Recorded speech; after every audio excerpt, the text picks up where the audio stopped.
The method to extract the zombie virus vaccine? Su Li and the others exchanged glances, all showing a determined look. They didn't expect this. In such a small school, there are actually hidden talents. The system requires signing a contract with the female lead of the world. It seems like just an ordinary team of supernatural users, but they actually have the method to extract the zombie virus vaccine. Remember, without the effort of the whole country, such a vaccine isn't easy to develop. Initially, Su Li thought that even if such a thing existed, it would be in the hands of a large oasis. But unexpectedly, they found it in a small survival team within the school.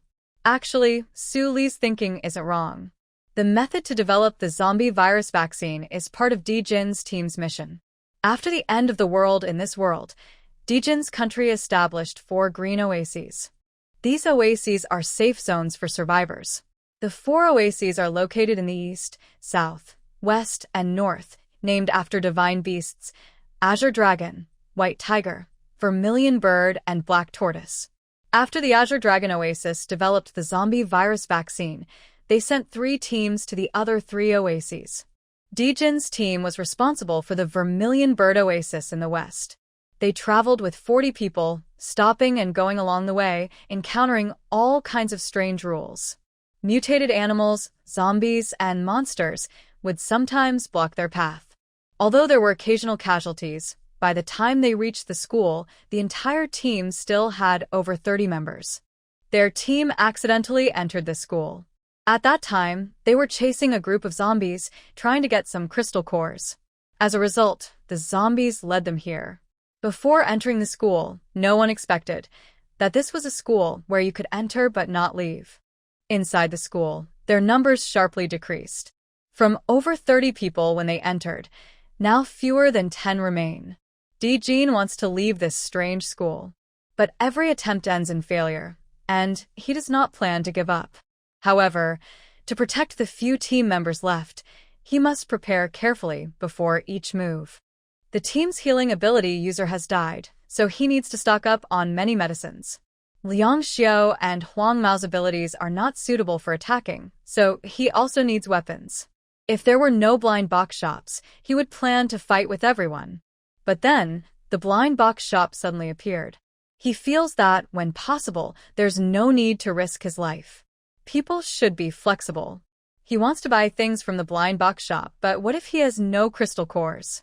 Dijin focuses on his mission. Extracting the vaccine from the zombie virus, he's sure he can make a lot of money from it. As for selling the hard-earned results of his Oasis research, Dijin has no reason to hesitate. His life is the most important. Most importantly, the leader of Qinglong Oasis is his brother. To save his life, his brother should understand.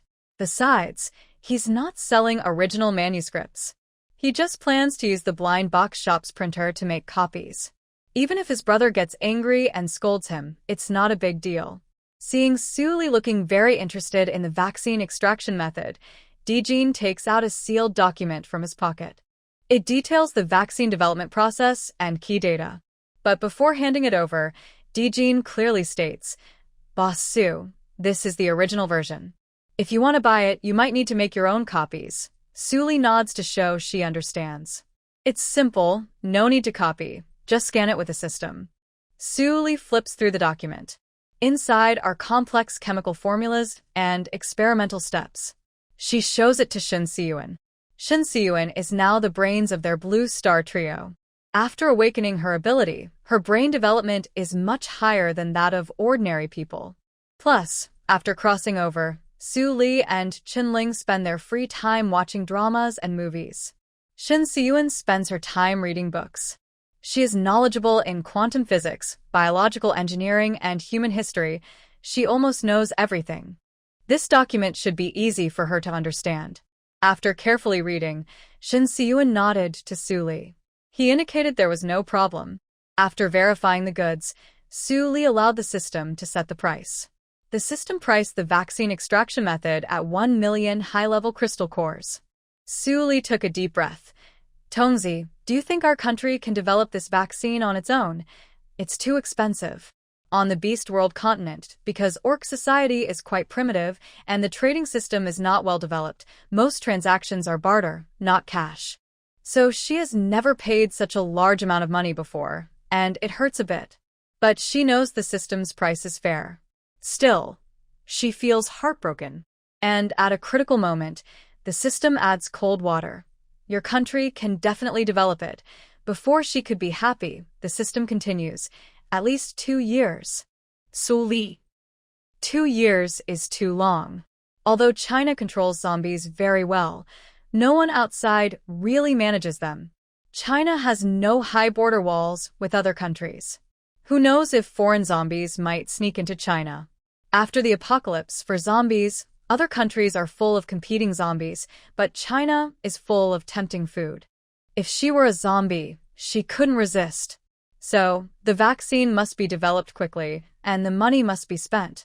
Su Li gritted her teeth and told Dijin, how about 1 million high-level crystal cores for the vaccine method? In her mind, this is the price Tongzi set.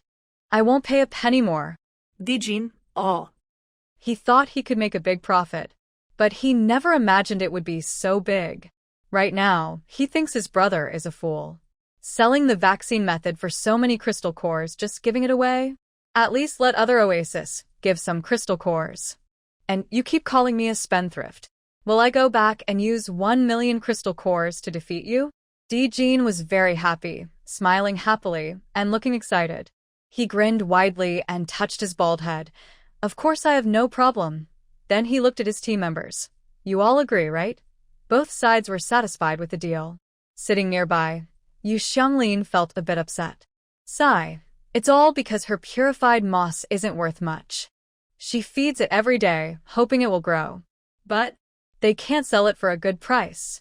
It seems she needs to focus more on other treasures in the future. After handing over the documents and crystal cores, Su Li and Dijin started shopping at the blind box store. Now that Dijin had money, he wanted to show off a bit. From the first floor to the fourth, he bought something at each level, until he reached the fourth floor and saw a big spaceship again. He still felt excited. Looking at the price tag, 50 million high-level crystal cores. Sorry to bother you. If your mind is not disturbed, you won't feel pain. Dijin decided to shift his attention elsewhere.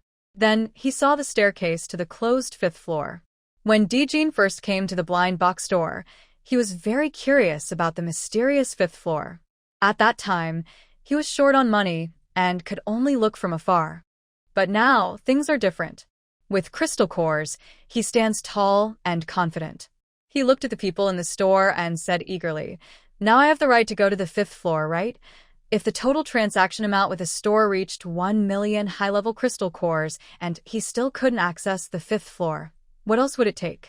Buying the 50 million spaceship on the 4th floor? So Dijin was quite confident now. He wanted to see what treasures were hidden on the 5th floor. The store was very mysterious. Su Li didn't refuse and led the way. She also invited Yu Xianglin to come along. The entrance to the 5th floor required 100,000 high-level crystal cores, and Yu Xianglin met the requirement. Yu Xianglin stood up, straightened the folds on her long skirt. She was very interested in those items when she looked at the catalog. Hearing Su Li's invitation, Jiu didn't hesitate for even a second. The three of them went up to the 5th floor.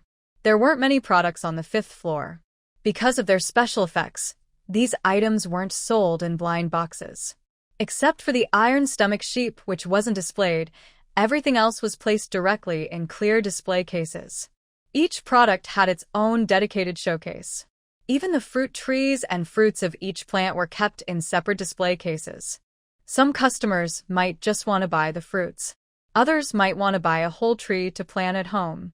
In front of each display case, there were custom-made advertisements and product descriptions.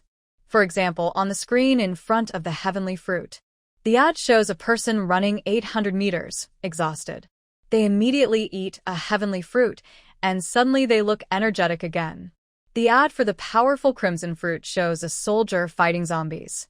The water-repelling pearl ad shows someone holding a pearl and walking into the sea. A transparent film appears around the person, centered on the pearl. It wraps the carrier up so they can dive without any equipment. They can see the beautiful underwater scenery. The pregnancy fruit ad shows a couple struggling to have a baby and seeking medical help. After eating the pregnancy fruit, they soon become a happy family of 3. Every time Suli watched these ads, she felt very satisfied. The ads were well made and effectively promoted the products. No wonder they had a professional team working on them. For Dijin, seeing these magical creatures for the first time, his eyes felt like they couldn't take it anymore. He kept looking at this display case and that one. Wow, no wonder the 5th floor has such good conditions. Who could resist that? Yuseong Lin, who had already seen the catalog, was much calmer. But her heart wasn't at peace either. She thought she could hold back before seeing the real items. Now that she saw them and the ads were so tempting, she felt her wallet trembling. Every item here seemed tailor-made for her, and she wanted them all. If the heavenly fruit grew in her space, how beautiful would it be? And the supernatural powers fruits too. With this, is she still afraid? She can't build an oasis equal to the blue dragon, white tiger, vermilion bird, and black tortoise? And that water-repelling pearl. Although she can swim, she almost drowned before when searching for broken rules in a river. If she has this, she can explore the sea in the future. Before the end of the world, ocean resources were very rich. After the apocalypse, plants and animals mutated, so the resources in the sea are probably even more abundant. Thinking about this, Xianglin sighed deeply. Then she shook her head. She hasn't bought this yet, but she already planned to use it. This isn't good, this isn't good. She should first think about what treasures she can exchange this time. Dijin's other half had already started asking Su Li about the prices. This time he decided not to buy fruit trees, only some fruits. Most of these are mainly for his older brother to see. If he can leave this campus, he plans to have his brother bring crystal cores to buy fruit trees at the blind box shop. This time, they only exchanged 1 million high-level crystal cores for the vaccine-making method, so they must spend carefully. Hearing Dijin's plan, Su Li smiled. She explained the prices of these fruits from the Beast World continent. Strong red fruit. 1 fruit costs 1 high-level crystal core. 1 fruit tree costs 100 high-level crystal cores. Heavenly fruit. 1 fruit costs 2 high-level crystal cores. 1 fruit tree costs 50 high-level crystal cores. Ability fruit. 1 fruit costs 1,000 high-level crystal cores. 1 tree costs 5 million high-level crystal cores. Pregnancy fruit. 1 fruit costs 1,000 high-level crystal cores. A giant algae plant costs 1 million high-level crystal cores. Mint bubbles. 1 plant produces 10 high-level crystal cores. Cool clothes. A set of clothes costs 15 high-level crystal cores. Iron stomach sheep. 1 costs 10,000 high-level crystal cores. Water-repelling pearl. 1 costs 100 high-level crystal cores. These prices are set by the system, and buying fruit trees comes with corresponding totems. Su Li couldn't help but think that second-hand dealers really make money, especially those dealing between different worlds.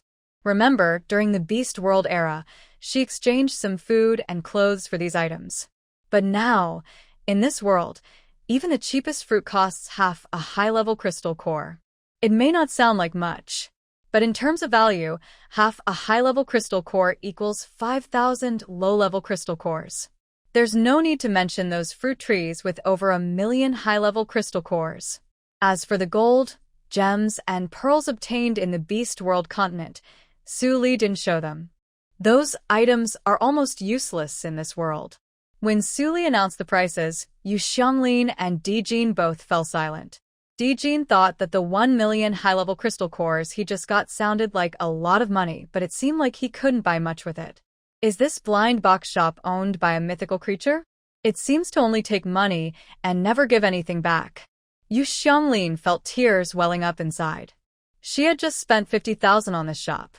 Yet she really wanted to keep buying more.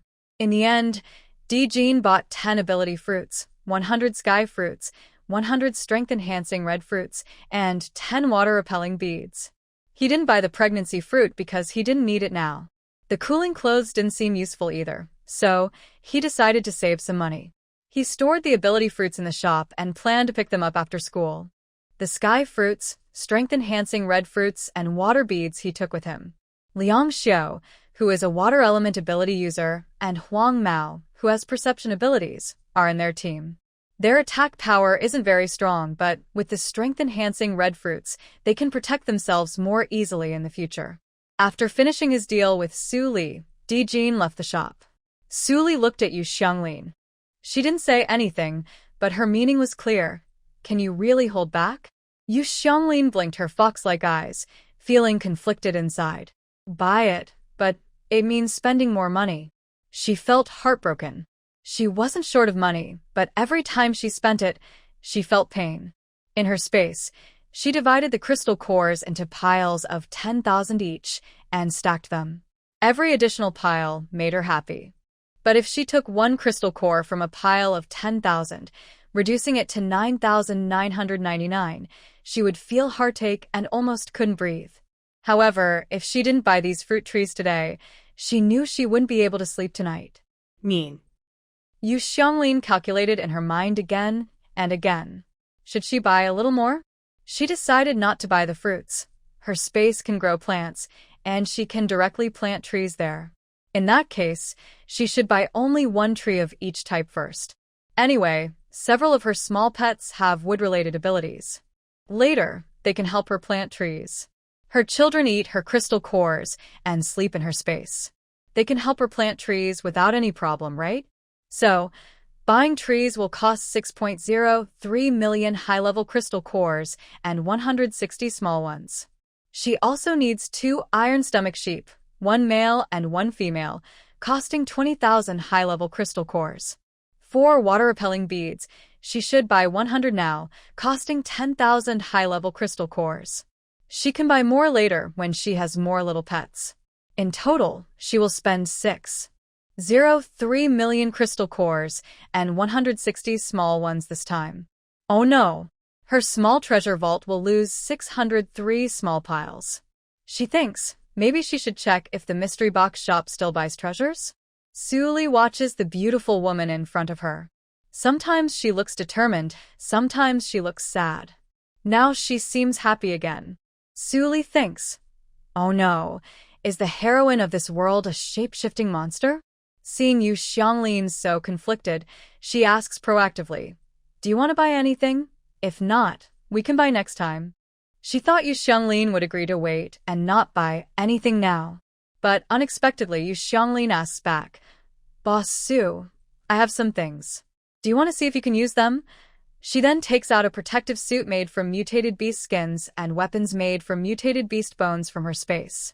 Looking at the crooked, uneven protective suit and roughly made weapons, Su Li doubts whether they are really usable. Will the clothes fall apart after just a few wears? Seeing Su Li's doubtful look, Yu Xianglin feels a bit awkward. Well, these things are really not made by humans, literally. In her space, she keeps a group of mutated gorillas. These gorillas were brought out from a zoo after the apocalypse. At that time, they were quite fierce. They took over the zoo after the end of the world. They don't attack people unless provoked. But if someone attacks them or tries to eat them, they will fight back fiercely and even skin the attacker. Then they make clothes from the human skin and wear them as a warning to humans. Fish Xianglin didn't know where the needles and threads came from. They were at the zoo. When the gorillas were hungry, they looked for other mutated animals or plants to eat. That's right, the animal skins that they ate were also made into clothes. After Fish Xianglin tamed the gorillas, she would have them handle the skins and bones of the animals she killed. Over time, these gorillas' sewing works became her stock. Although rough, they were useful in the end times. The animal skins processed by the gorillas were very strong for defense. They couldn't be cut by knives, and zombies couldn't tear them open. Wearing them was like adding an extra shield. The animal bones used to make weapons also helped against zombies and monsters. Using gorilla-made bone knives, zombies and monsters would fall faster. After hearing Fish Xianglin's explanation about the animal skins and bone weapons, Su Li's initial dislike turned into surprise. They were ugly, but useful was enough. She had the system identify these items, and it confirmed they were effective. Su Li sighed, thinking that mutated animals were truly different. She asked the system to scan, count, and value the items. There were 5,000 pieces of animal skin clothing and 10,000 bone weapons. Each piece of clothing was worth 100 high-level crystal cores, and each bone weapon 300. Altogether, they totaled 3.5 million high-level crystal cores. Su Li sighed. It seemed Fish Xianglin was just as stingy as she was. Whenever money was needed, she always wondered if she could trade with what she had. Su Li thought 3.5 million crystals was already a lot. But unexpectedly, Fish Xianglin was still not satisfied. She frowned, saying, "Only worth 3.5 million. That meant she still needed over 2 million. Thinking for a moment, Fish Xianglin gritted her teeth. She took something out of her space again. Looking at the round egg in front of her, Su Li fell silent. What was this now? Was Fish Xianglin planning to use her precious item to get crystals from the blind box shop again? Su Li absolutely disagreed. Fish Xianglin explained, "This is a mutated bird egg. I named this bird the invisible bird." Hearing this, Su Li was stunned. Invisible bird? Could it be what she was thinking? Is there a bird that can hide its shape? Yes, there are birds with the ability to become invisible. By collecting the feathers shed by these invisible birds, you can make invisibility cloaks. Looking at Su Li's surprised expression, I could tell she was wondering how long she would need to gather bird feathers. Yu Xianglin smiled and said, "Don't be fooled by the small size of the eggs. The invisible birds are actually bigger than ostriches." That was good news, and Su Li nodded happily. When she heard that the invisibility of these birds not only made them invisible to human eyes, but also undetectable by infrared and radar devices, Su Li was even more pleased. She shouted inwardly, "Boss, verify the truth and estimate the value."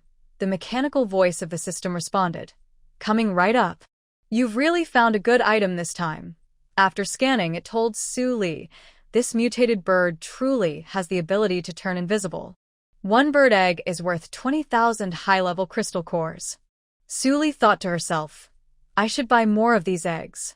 But she wasn't sure how much Yu Xianglin wanted to spend on goods from the Beast World continent. She hadn't said anything yet. She just kept taking out treasures to add to her money. Yu Xianglin, upon hearing Su Li's offer, looked down in disappointment. She sighed deeply. It still wasn't enough. She could only offer 50 bird eggs, which was worth 1 million crystal cores. The invisible birds are very fierce and keep their eggs tightly guarded. 50 eggs was the maximum she could negotiate for. She really couldn't afford to offend those nasty birds. Other birds might get angry and refuse to eat or even harm themselves, but the invisible birds are different. When they get angry, they don't fight among themselves but instead attack whatever made them angry. Whenever she accidentally angered them, these birds would chase her, pecking at her hair and clothes, and even claw at her. Sigh, it's all tears to think about. Yu Xianglin told Su Li what she planned to buy. She also explained that after exchanging her treasures and blind box shop items, she still needed 1 million crystal cores. She really didn't want to spend her saved crystal cores. Her mutated plants and animals all had big mouths, and every day, thousands of crystal cores would go into their stomachs as soon as they opened their eyes. Just as she was debating whether to give up on the giant seaweed fruit, Su Li suddenly asked, "Would you consider working at the blind box shop? Work there for a year, and I'll give you 1 million crystal cores." How about that? Su Li never forgot the task assigned by the system. If Yu Xianglin became the employee at the blind box shop, the system would reward her with 1 million system coins. Although both are 1 million, system coins can do much more than crystal cores. Yu Xianglin's 1 million crystal cores will be deducted from Su Li's share. But I don't know if Yu Xianglin is willing. She's a main female lead. Can she be happy working as a small employee at the shop? Unexpectedly, Yu Xianglin smiled like a flower. "Remember, you can't change your mind later." Su Li responded straightforwardly, "No changing your mind. The blind box shop welcomes you." In a rush, Yu Xianglin blurted out, "If I work a few more years, can I get a few more million?" When she realized what she had just said, Yu Xianglin felt embarrassed, as if she could dig a hole with her toes. Especially since Su Li was looking at her with a speechless face, like She was seeing someone eager to work as a servant. Suli didn't say much, only smiled slightly.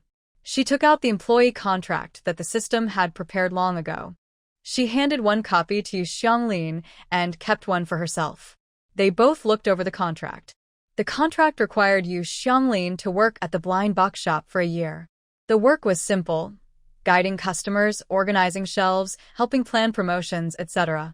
The salary was paid as an annual high-level crystal core of 1 million.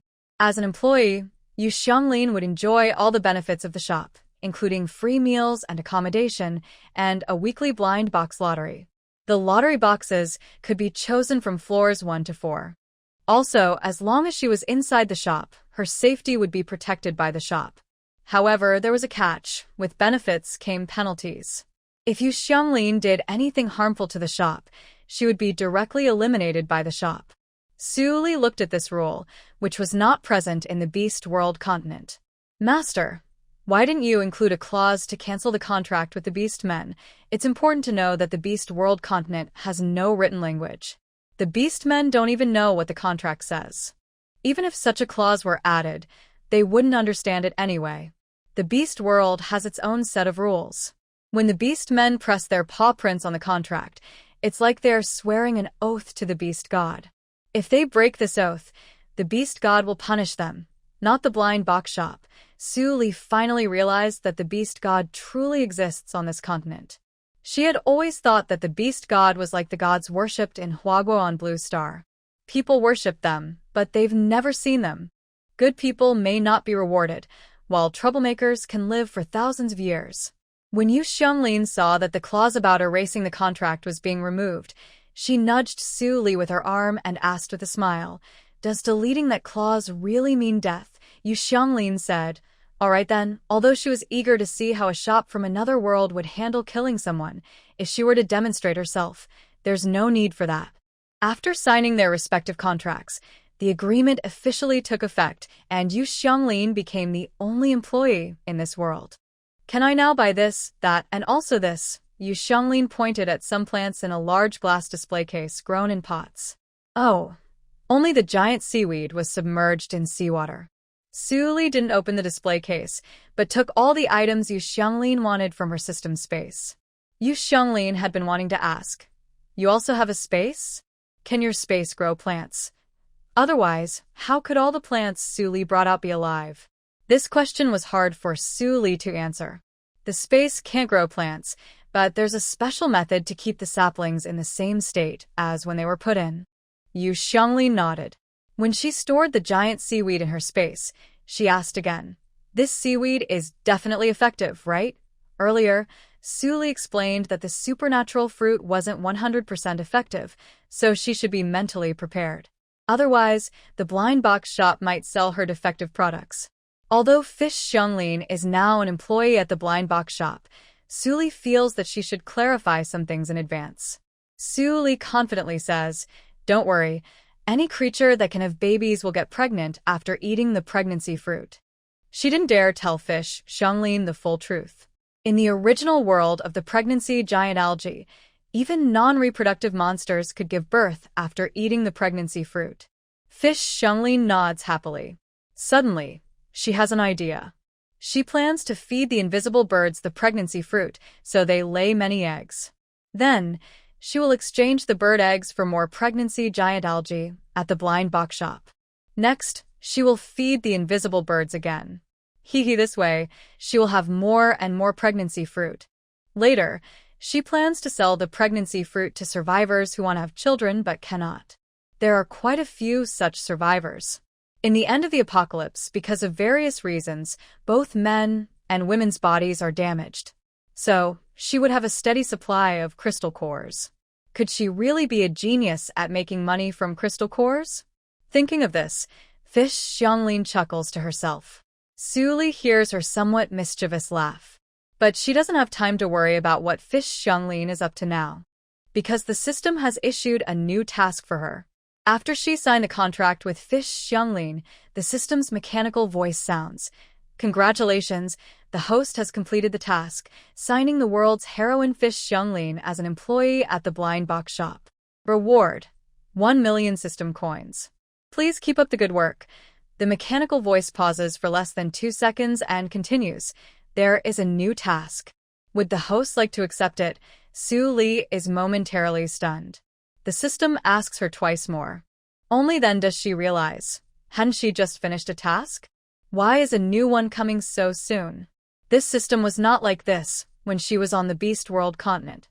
Why is it suddenly so eager to work?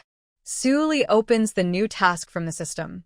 New task. Find a way for the host to leave the campus freely. Deadline 1 month. Reward. 1 million system coins. The existence of the blind box shop will appear before all survivors, borrowing the power of rules. If the task fails, deduct 1 million system coins from the host. Su Li wants to ask the system, are you craving some sour plum snacks? Is this system okay? It just rewarded her with 1 million system coins. And now, in the blink of an eye, it wants to take it back? Did she accidentally enter some greedy family today? Why is everyone so stingy? Not to mention the fact that failing the task means she loses 1 million. And what about the deadline for the task? Thinking with its tiny mechanical brain, can the system really succeed? 1 month's time. The campus opens its gates every half month, meaning she only has 2 chances to try. Hearing Su Li cursing and complaining. System, you're the one with a bad brain. Just think, how much time do you really have left to complete your task in this world? If it doesn't put some pressure on her, can she finish the task in 5 months? Besides, it already rewarded her, didn't it? 1 million system coins. And everyone can learn about the blind box shop's existence and location through the rules. That's a huge chance for publicity. After such promotion, countless people will choose to settle near the blind box shop. Turning the shop into the biggest oasis in this world is just around the corner. Why does she only see the task failure as losing 1 million? The system gets angry and snorts coldly. You woman really don't know how to improve. Su Li takes a deep breath, too lazy to argue with the system. The current problem is figuring out how to open the school gate. And not just open it once, but make it so that students can come and go freely in the future. This means they need to find out why they can't leave the campus and break the restrictions inside. Only then can the task be considered completed. They only have 1 month. Thinking of this, Su Li, along with her newly signed partner Yu Xianglin, goes downstairs together. After calling Chen Ling and Xin Siyuan to the reception area, the 4 sit together. Coincidentally, there's no one in the shop at this moment. Sitting in the reception area, they can see the shop entrance and avoid the customer's line of sight. Su Li speaks briefly. I have a task now. We must leave this campus within a month.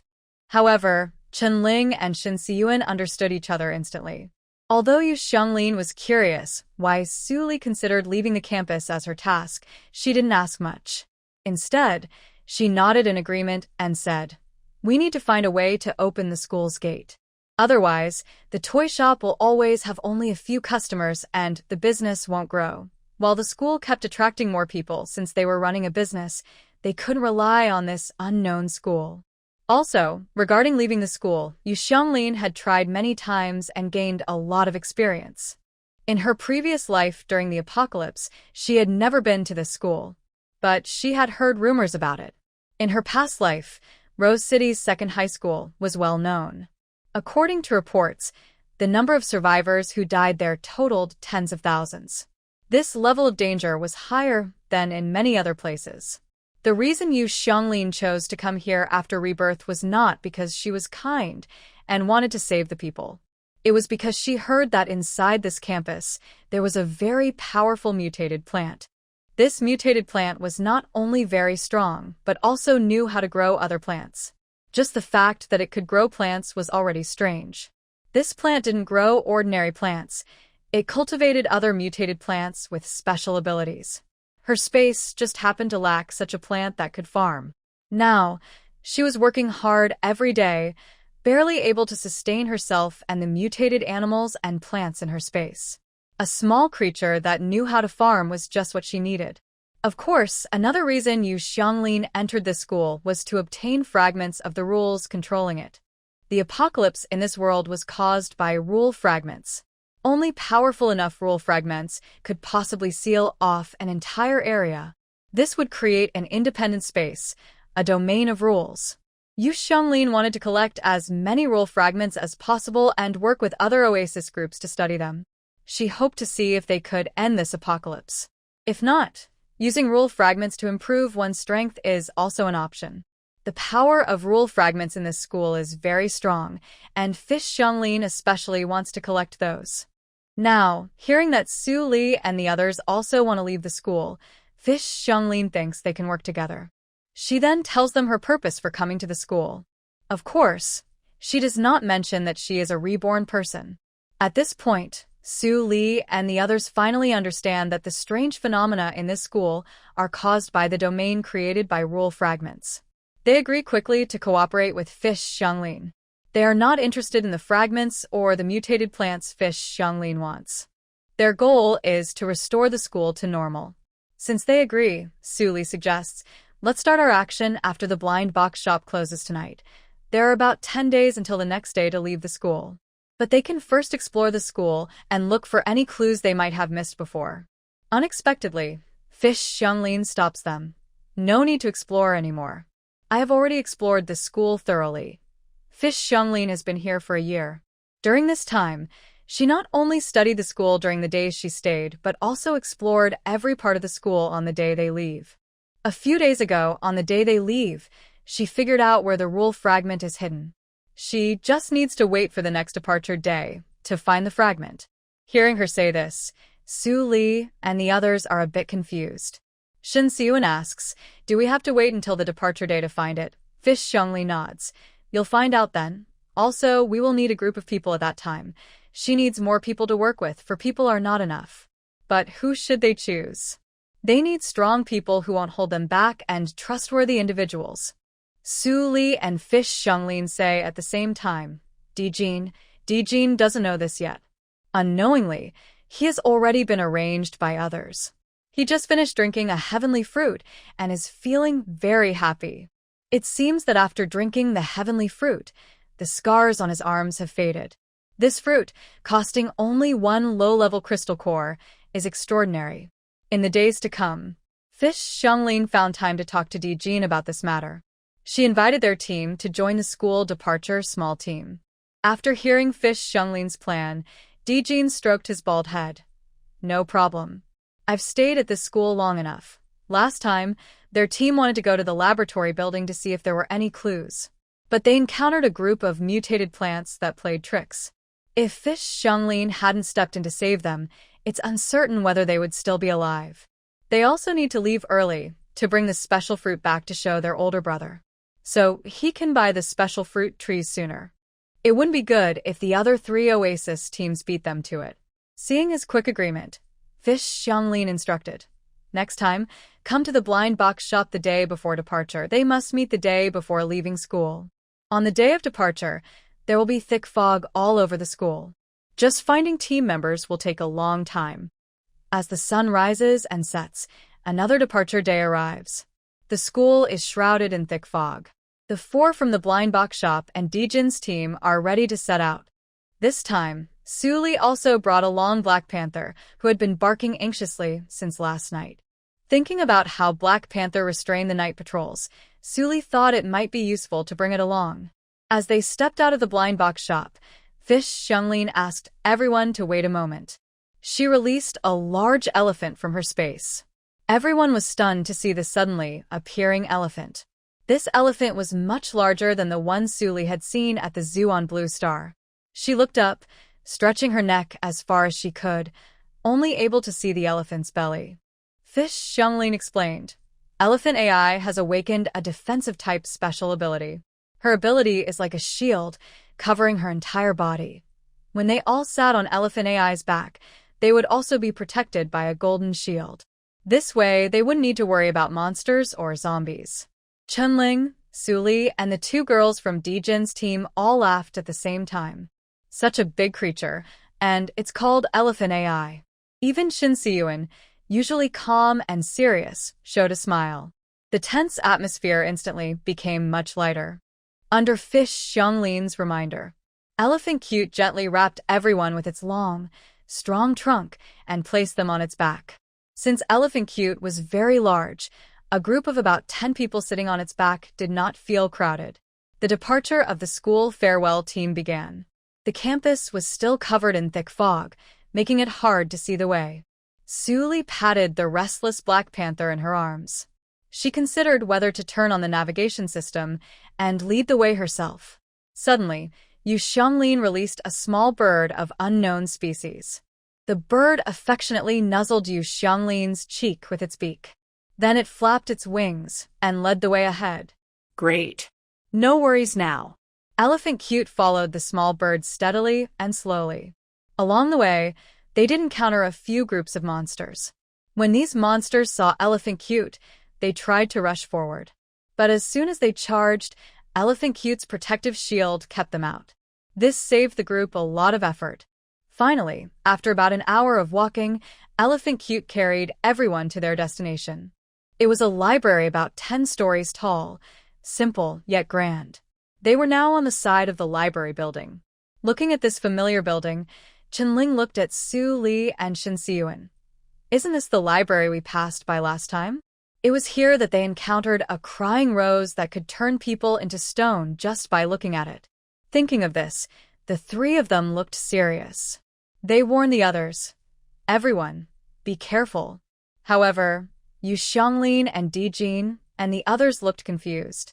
Seeing their puzzled expressions, Su Li explained, "Turn the corner, and on the other side of the library, there's a rose garden." After hearing Su Li's explanation, Yu Xianglin frowned slightly. "But I've been here several times during the school departure day, and I didn't see any rose garden you mentioned." Di Jin also looked serious. "I'm the same. I didn't see any rose garden either." Shin Siyuan looked at Su Li and Chenling. "It seems we've entered another space." Hearing Shin Siyuan say this, Yu Xianglin also became cautious. "Since you've encountered it before, we should be careful." The campus on the school departure day was even more strange than usual. No one knows when strange things might suddenly happen. Occasionally appearing a garden is also normal. At this moment, a group of people got off the adorable elephant. Fish Xianglin was worried that her elephant and the little bird guiding her might turn into stone statues. So she retracted them into her space. Everyone planned to turn the corner and see the main entrance of the library on the other side. No matter if there were crying roses or not, they had to enter the library. As soon as they turned the corner, they didn't see the rose garden. Instead, a group of zombies and monsters suddenly appeared. They surrounded the group, as if trying to trap them like dumplings. Everyone fought while moving toward the library entrance. But every time they killed one zombie or monster, another identical one appeared in its place. It was impossible to kill them all, or even reduce their numbers. Chenling was angry and said, "We can't kill them, not a single one." Su Li agreed. These monsters and zombies seemed to be able to copy themselves. Fish Xianglin's tone was heavy. "We can't go on like this. Our energy and powers will run out." At this moment, Li Qingqing, a short-haired girl in Di Jin's team, was almost surrounded by zombies. Seeing the situation there, Fish Xianglin waved her hand and released 2 invisible birds from her space. The huge birds were light blue all over. As soon as they appeared, they flapped their large wings. The wings created a strong wind that instantly blew away the zombies around Li Qingqing. Li Qingqing took the chance to escape. She didn't even have time to thank her. Fish Xianglin shouted loudly, "Everyone jump on!" At this moment, the invisible birds bent their legs into bows. The group split into 2 teams and jumped onto the birds' backs. Fish Xianglin explained, "Let's stop fighting those zombies and monsters. We'll fly straight through the window." As the wings flapped, the invisible birds quickly rose into the air. From the ground, you would see these 2 birds disappear completely. Even the humans on their backs vanished instantly. The zombies and monsters below had no target and could only spin around in place. Su Li and the others looked at each other. As expected of the heroine of this world, Fish Xianglin was brave and clever. The invisible birds carried everyone to the top floor. A sharp bird beak struck the glass on the window several times. The glass shattered with a loud crash. The bird and the person on its back smoothly entered the library. As soon as they landed, everyone was about to speak. An invisible bird suddenly made loud cawing sounds toward Yu Xianglin. The sound was urgent and a bit fierce. Everyone thought there was some new danger.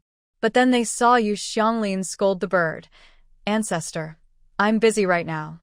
When I finish, I'll give you the crystal core. This is a dangerous moment that could easily turn deadly. Can't these two birds wait until she's done with her work to ask for wages? Is she the kind of boss who delays paying her workers?" Yu Xianglin waved her hand and put the two birds into her space. Then she apologized to everyone. "Sorry, my pet birds are causing a bit of a fuss." Su Li chuckled softly. "It's okay. Your pets are very cute. Where are we going now?" Yu Xianglin said. "This library is very strange. Every time I come here on my day off, the inside changes. Can you be more specific?" "What kind of changes?" Yu Xianglin thought for a moment. "The location of the study rooms inside the library is different every time I visit. The borrowing rules in the reading room change each time, and the positions of the bookshelves are always shifting." Hearing this, Su Li asked curiously, "Is there anything that stays the same here?" Yu Xianglin frowned and thought carefully. After a moment, her eyes suddenly lit up. Actually, yes, because several dinosaur fossils had been dug up in Rose City multiple times. Therefore, in the middle of the first floor of the Rose City No. 2 Middle School Library, there is a complete dinosaur skeleton model. This dinosaur's position, shape, and size have never changed, Yu Xianglin explained. After hearing this, everyone decided to go see the dinosaur skeleton. They are currently on the 10th floor of the library, in a special collection room. But the dinosaur skeleton is on the first floor, so they need to go from the 10th to the 1st. Su Li carried the Black Panther and led the way. "Let's go." First, out of this reading room. The others quickly followed her, walking past tall bookshelves. The air was filled with the smell of dust, and everyone kept sneezing one after another. A group of people left the library and headed toward the staircase. Su Li was walking at the front. She saw that the staircase was on her left as she exited the library, and there was only this one staircase. Carefully, she held her dog and moved forward. She could feel that the others were following behind her. Her steps were light, and she was breathing carefully. When Su Li reached the staircase and was about to tell Yu Xianglin that the path was quite smooth, she turned around and found no one behind her. She clearly felt that the others were following her just a moment ago. Su Li looked around and saw that the others were walking in the opposite direction. The end of their path was an open window. Her heart tightened, and she quickly shouted, "Everyone come back." Su Li's voice echoed in the silent space. But no one responded. To the others, Su Li's voice seemed blocked by something. She hurriedly ran toward the others. At this moment, Black Panther broke free from Su Li's arms. Its four paws moved quickly. It barked loudly as it ran, as if scolding. Finally, the others reacted. Chunling turned around first, surprised, and said, "Lili, why are you walking so slowly? Hurry up." Suli shook her head. At this time, Yu Xianglin and Shin Siyun both noticed that they had been walking in the wrong direction. Looking at the open window ahead, it looked like the embrace of death waiting to happen. Shin Siyun called out to Chinling, "Lili didn't go the wrong way. We did." Look behind Lili. Chinling looked past Su Li and indeed saw the staircase. By then, Black Panther was barking and running to Chinling. It bit her pant leg and tried to pull her toward its owner. But unfortunately, she was too big and the dog was too small. Everyone turned around and headed toward the real staircase. Dijin touched his bald head and cursed. It's like hitting a wall of ghosts. If I find out who's messing around and pretending to be a ghost, I'll kill him. Behind Dajin, the yellow-haired person also whispered in confusion. I didn't sense anything strange with my abilities just now. Shin Siyun thought for a moment and asked Yu Xianglin, "Is there a rule that can change how humans feel?" Yu Xianglin thought for a moment. "I haven't seen it myself, but I heard that some people have experienced this kind of situation, like a hallucination." At this time, Su Li was calling the system. The system confidently replied, "Host, I observe the outside world based on your feelings. What the host sees and feels is what I perceive too. The system is the same.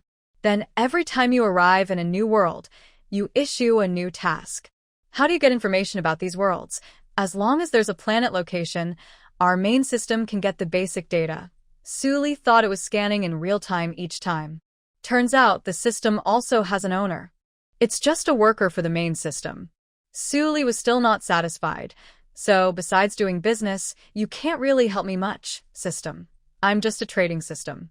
Don't expect too much from me. Suli smiled silently. She realized that when the support falls apart, you have to rely on yourself. While talking, everyone had already entered the staircase. Just as everyone was inside, suddenly, bang! The staircase door slammed shut. The atmosphere suddenly felt a bit strange. Everyone saw blood-red words appear suddenly on the stairs. There were blood words on each floor, but the content repeated. In summary, there are 3 rules. 1. The person who steps with their left foot first will get lost. 2. Walk carefully, don't look back. 3. Is 1 minute really 1 minute? Suli took a deep breath. Let's go. Everyone, remember to step with your right foot first. Everyone quickly stepped onto the stairs with their right foot. Step by step, they moved cautiously. The staircase of 10 floors didn't take long to climb. Soon, they reached the 5th floor. Only half the journey remained. Everyone let out a sigh of relief. Suddenly, the Black Panther in Suli's arms started barking loudly. It looked at the walls on both sides of the stairs with a cautious gaze. Suli was about to scold her dog, but she saw the dog barking at the wall. She also looked in the direction of the dog's gaze. Everyone look. The wall is moving towards us. Everyone looked, and indeed, the walls on both sides of the stairs were slowly shifting. They were pressing in on them. Quick. Let's run down faster. Watch your step. This was Yu Xianglin's warning. It turned out that not only the walls were changing. Even the stairs beneath their feet suddenly grew soil spikes, making it harder for everyone to walk. Shen Siyuan asked, "Has someone broken the rules?" Everyone said no. Not to mention the unclear 3rd rule, focusing on the 1st and 2nd rules. Everyone had just taken their first step with their right foot, and during the walk, no one noticed anyone looking back. Then a small, nervous voice came from the back, trembling with fear. "Just now, I think I heard someone calling my name behind me." I turned around to look. This was Li Ming, a younger team member in Di Jin's group. Di Jin was furious. He used his wind blade to cut away the soil spikes on the stairs and cursed, "You idiot, how are you still alive?" The others looked a bit speechless. But now wasn't the time to blame. Everyone quickened their pace. Chunling used her speed-based powers again to shield everyone. This time, with more people, the energy consumption was very high. But the effect was clear. They quickly reached the stairs on the 2nd floor. Seeing the L2 written on the wall, Suli shouted, "Everyone hold on a little longer. We'll be at the 1st floor soon." In the end, the distance between the walls kept narrowing. They could only squeeze sideways. Fortunately, before the walls closed in completely, like the library-style meat bun walls trapping people, they reached the 1st floor. Shen Siyuan checked his watch. "We've been walking in the stairwell for 2 hours. Suli was a little surprised. "I feel like we've been walking for less than 20 minutes. Fish Xianglin said, "It seems this is the 3rd rule." She walked out of the staircase area. In front of her was a large, open hall. Besides the information desk at the library entrance, there was only a dinosaur skeleton displayed in the center of the hall. Even if they weren't standing directly under the skeleton, they could feel how tall it was. Fish Xianglin suggested, "Let's go and take a closer look." Everyone nodded and moved toward the dinosaur skeleton together. But before they took more than a few steps, Huang Mao, who was part of Di Jin's team, suddenly shouted, "Be careful." Suddenly, a group of zombies and monsters appeared out of nowhere around them. Of course, there were also mutated plants and animals. Fish Xianglin tried to communicate with these mutated creatures but failed. These mutated plants and animals had no consciousness. At this moment, Di Jin said, "Our team will distract these monsters. The 4 of you go to the dinosaur skeleton." Fish Xianglin then released some mutated creatures to follow Di Jin's team. After Di Jin's team led the monsters away, Su Li and the other 3 headed toward the dinosaur skeleton. Nothing unusual happened on the way. The four of them successfully reached the dinosaur skeleton. Fish Xianglin smiled and said, I wasn't sure if the rule fragment was here, but judging by the number of monsters just now, it's probably close. How do you usually find hidden rule fragments? Fish Xianglin replied, I don't know about others, but I just destroy whatever the fragment is attached to. She then launched an attack on the huge dinosaur skeleton in front of her. Fish Xianglin released her own little creatures. She gave the command, Little ones, attack. Tonight, you'll get the sweetest reward, high-level crystal cores. The sweetest reward refers to high-grade crystal cores. Mutated plants and animals are different from humans. They can only absorb crystal cores of similar levels. They are tough and can bite through crystal cores of any level. In fact, high-level crystal cores are easier for them to eat and fill their stomachs. Hearing about the reward, the mutated creatures immediately became energetic. One by one, they activated their special abilities. In an instant, colors of red, yellow, blue, and green appeared. Various special abilities emitted different colored energies. They all attacked the dinosaur skeleton. Suli launched lightning strikes, which spread from the dinosaur's ribs to its tailbone. But the skeleton seemed unchanged. Chunling and Shin Siyun's abilities were not suitable for long-range attacks, so they aimed their guns at the skeleton and fired. They wanted to see if their guns still had any effect. With everyone's combined effort, soon there was a loud explosion. The dinosaur skeleton collapsed with a loud crash. However, the broken pieces of the skeleton did not fall to the ground. Instead, they turned into powder and disappeared into the air. Seeing this, everyone was too surprised to react. A glowing ball appeared where the skeleton had been. The light from the ball was gentle, like moonlight. There's a flower inside the light ball. Without her reminding them, everyone saw it clearly. It was a huge red flower, with a large hole in the center big enough for several heads. Inside the hole, rows of thorn-like stamens could be seen. Surrounding the big hole were 5 petals curling outward. The petals were dotted with dense, white bumps. The whole flower looked like rotting flesh infested with maggots. The flower emitted a rotten, floral smell. Suli sniffed and suddenly looked at Shin Siyun and Chunling. Do you remember? When we first arrived at the school, we smelled this same scent. Shin Siyun nodded and explained, This is the giant flower, and it seems to have mutated. Normally, the giant flower smells like rotten flesh. They belong to the corpse flower family. The giant flower is already the largest flower in the world, and after mutation, it's even more enormous. Yu Xianglin looked at the flower happily. This must be the plant from the stories of her past life. According to a survivor who narrowly escaped from Rose City's second middle school, on the day of the school massacre, a mutated plant appeared. This mutated plant, along with its own cultivated smaller mutated plants, caused chaos across the campus. Other mutated plants only kill people. But this mutated plant king is not picky. It bites and turns a person into a part of itself. It doesn't spare even the bodies of those killed by other mutated plants. According to the timeline from the previous life, the school massacre happened several years later. So, at this time, the mutated giant flower has not fully grown. Its body is not as large as the rumored 2-story building, nor has it produced other mutated plants. This is the perfect time to tame it. The 4 people look at the mutated giant flower in front of them. Fish Xianglin suggests, I want to tame it. I'll try to communicate with it first. Su Li and the others have no objections. This was discussed before.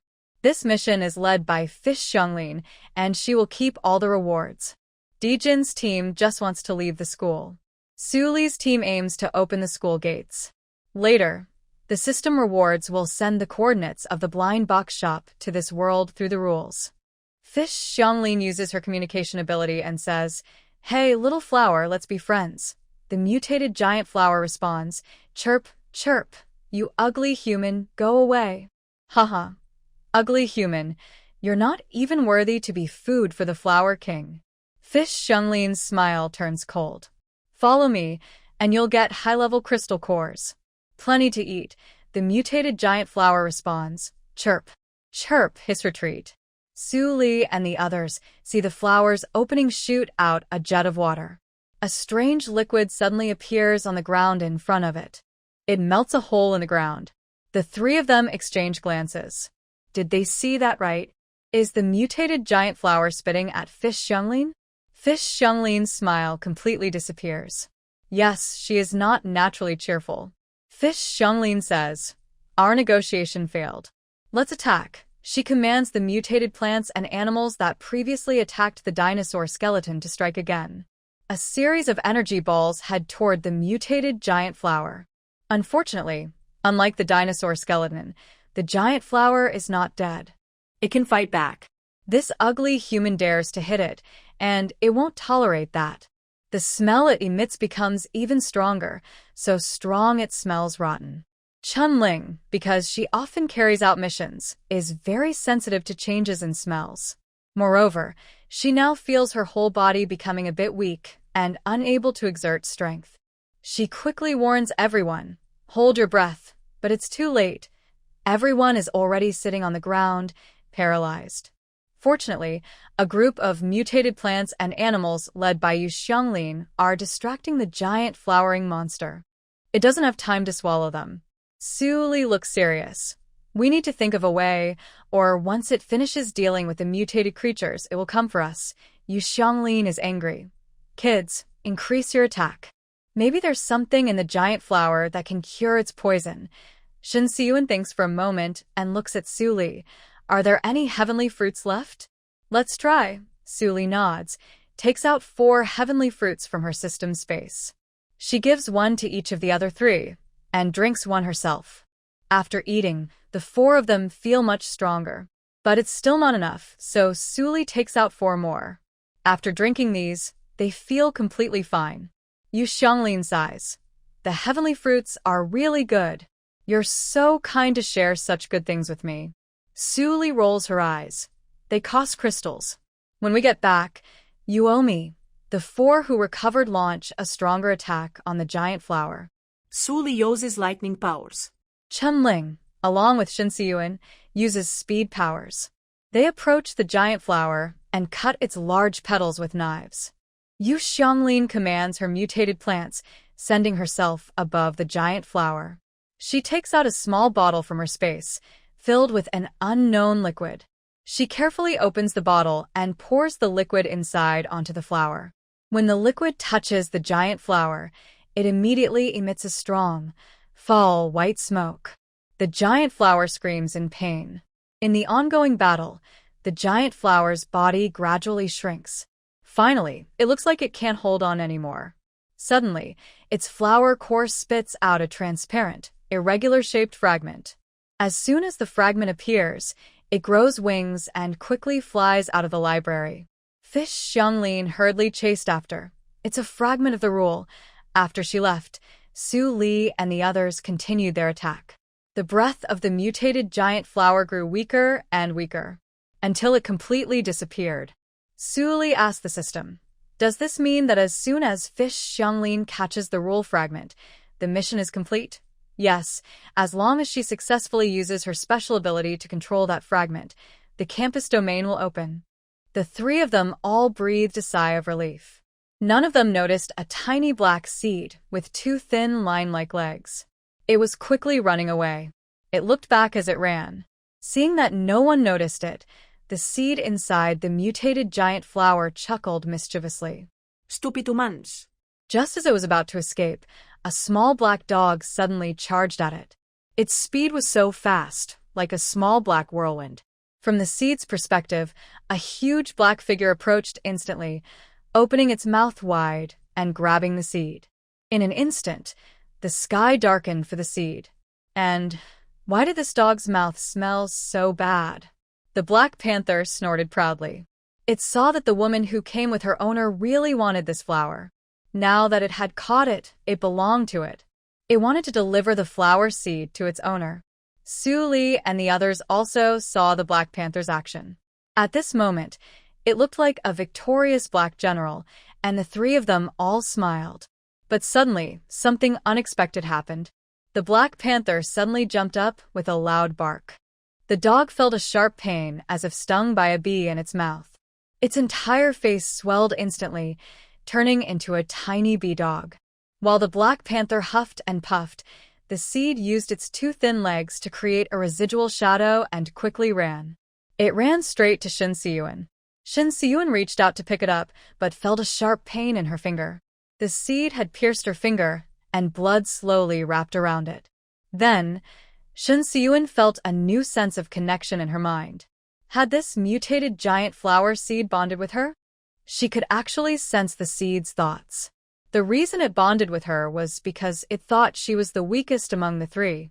The weaker the strength, the easier it is to control. This flower wants to be the boss and make others its servants. Ha! Shin Se-yoon shows a gentle smile. Little flower, your journey is still long. The mutated giant flower lies in Shin Se-yoon's hand and suddenly feels a bit cold. Su-lee has already calmed down the Black Panther. She gave Pan a piece of heavenly fruit.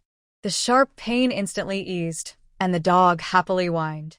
Seeing the seed in Shin Se-yoon's hand, she raises her eyebrows. It seems this flower is quite smart, knowing how to find a master. Chenling also smiles and says, Se-yoon, congratulations. Shin Se-yoon smiles. It thinks I am the weakest and easiest to bully, so it chose me. Su-lee smiles and says, I believe Se-yoon has plenty of ways to truly tame it. Shin Se-yoon is confident too. But now there's a problem. Originally, the mutated plant was supposed to belong to Yu Xianglin, but now it's in our hands. She worries that Yu Xianglin might feel upset about this. After all, the system seems to favor the female lead of this world. Su-lee reassures her. Don't worry, everything can be discussed. Su-lee feels the situation happened suddenly, and no one could have predicted it. The three of them didn't intentionally take the mutated giant flower. If Yu Xianglin really feels wronged, they can discuss giving her some compensation. But in the future, they probably won't be close anymore. After all, from Yu Xianglin's perspective, the blind box shop hiring her for a year and giving her 1 million high-level crystal cores is actually a gain for her. Because she doesn't know that by working for a year, Su-lee can get 1 million system coins. In human relationships, if people are too petty and calculating, friendship can't last long. Also, between the mutated fragments and the giant flower, Yu Xianglin clearly values the fragments more. Chenling also nods in agreement. Let's see her attitude when Yu Xianglin returns, but before Yu Xianglin arrives, Dijin's team comes to meet up. Everyone in Dijin's team is exhausted to the point of collapse. They are all covered in blood, and their clothes are torn and tattered. This shows how intense the battle was just now. Fortunately, no one in the team was lost. Everyone returned safely. Dijin hurried over and asked eagerly, Where's Yu Xianglin? It turned out that Yu Xianglin's mutated dog, which was with Dijin's team, was injured. Su-lee looked at it and saw that the injury was quite serious. She asked Chenling to help, and the two of them bandaged the dog's wound. Then they fed it a high-level crystal core. Compared to ordinary fruits, high-level crystal cores help mutated animals recover faster. As for Yu Xianglin, she was chasing after a fragment of the rules. Later, when she couldn't keep up, she released her mutated eagle to help. The eagle spread its wings and quickly caught up with the fragment. After grabbing the fragment, she stored it in her space. Once the fragment was inside her space, it couldn't cause trouble anymore and was under her control. At the moment Yu Xianglin stored the rule fragment, Su-lee received a system notification. Congratulations, the host has completed the task. The reward has been sent. Please check. Su-lee looked at her system currency balance and saw she had gained 1 million. Outside the school, where Su-lee couldn't see, survivors from all over the world, after this moment, each time they encountered a rule, they would see a message. Go to the second middle school playground convenience store, blind box shop, in Rose City, country, to shop. Some people thought this might be a trap again, but there were always those curious enough to explore. Especially survivors who lived close to the school. So, survivors flooded toward this small school like a tide. When Yu Xianglin returned to the library, it was almost dark. After everyone gathered, they first went to the blind box shop. On the way back, Su-lee told Yu Xianglin about the mutated plant and offered to compensate her. However, Yu Xianglin smiled calmly and said, It's okay. It seems this flower and I are not destined. When she communicated with the mutated giant flower, she could sense that the flower was a bit stubborn. Since it chose Shin Siyuan as its owner, she didn't insist. The bond between humans and plants or animals is actually similar to that between people. As long as one side is unwilling, it's a doomed relationship. And without Su Li, the 3 time travelers and Dijin's team, she wouldn't have been able to obtain such powerful rule fragments this time. The closed campus was completely opened up, because the rule fragment controlling the campus had been taken over by Yu Xianglin. There were no strange or unusual rules left in the school. The next morning, everyone first noticed that the broadcast for morning exercises didn't play. Then they realized that classes were canceled. The surviving students in the school were almost overjoyed. Finally, they could escape from this terrible place. They all packed their belongings. Some with crystal cores went to the blind box shop to pick out what they needed before leaving.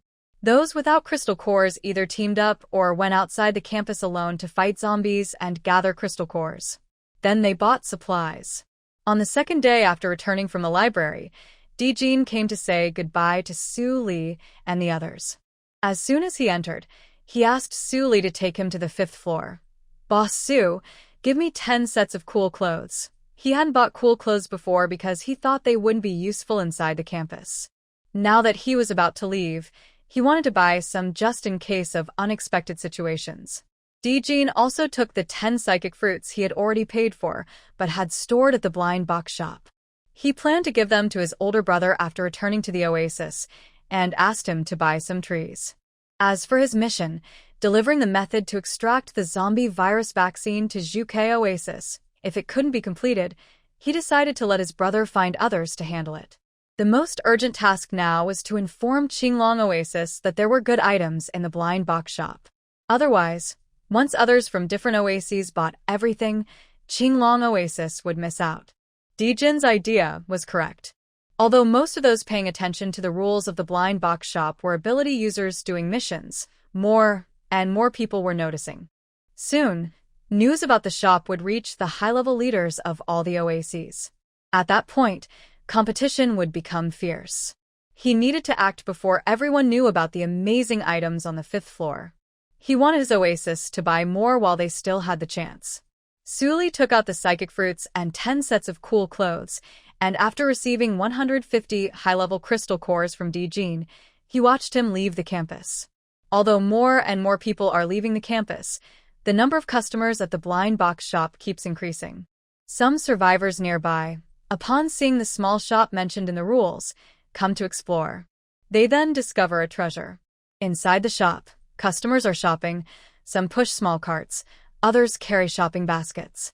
"Boss Su, do you have blind boxes with cigarettes, alcohol, or tea?" Su Li, turn left ahead, second shelf. "Boss Su, there are no more painkiller boxes on the shelf." Su Li, Yu Xianglin, go upstairs to restock. "Boss Su, why are all the recent instant noodle blind boxes flavored with cilantro?" "I don't eat cilantro." "Can I exchange it?" System. Reminder to the host. Reminder to the host. Someone is trying to steal something. Of course, the attempt fails.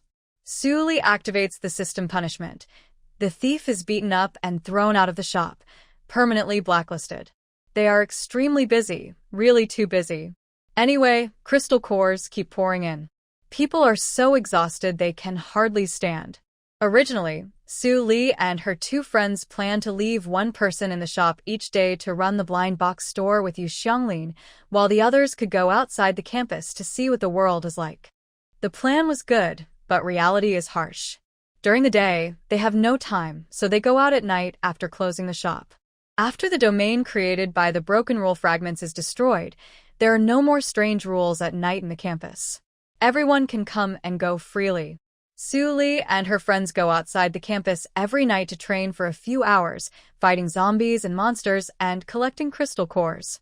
Outside the campus, they also encounter other rules, like sudden increases in gravity or the ground turning into lakes.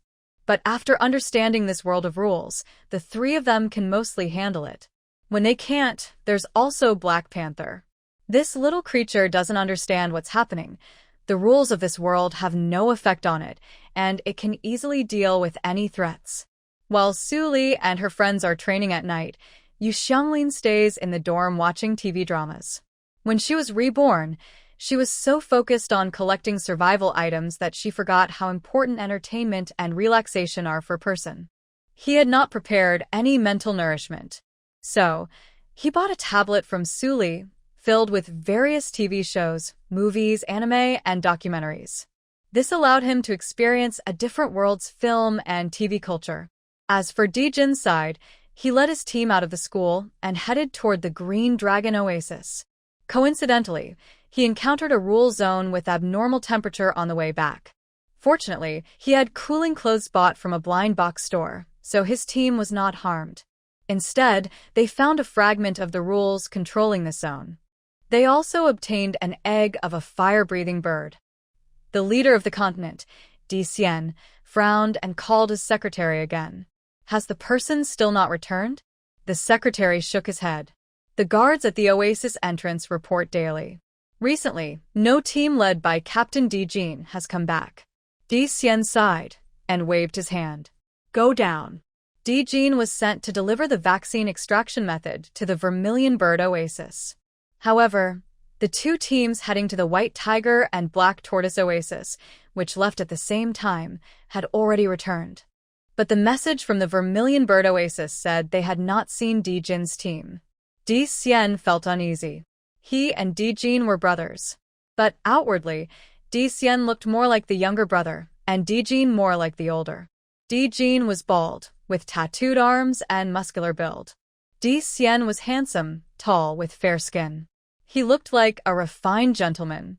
However, anyone fooled by Di Xian's appearance would suffer a big loss. Compared to Di Jin, Di Xian was like a peeled lotus seed. He was full of tricks. Just as Di Xian was considering whether to send someone to find his foolish brother, his secretary, who had just gone out briefly, came back in. Leader, Captain Di Jin is back. Di Jin also shouted loudly, Brother, look at the treasure I brought back. He looked at the unknown fruits and strange beads in front of him. Then he glanced at the cooling clothes on Di Jin.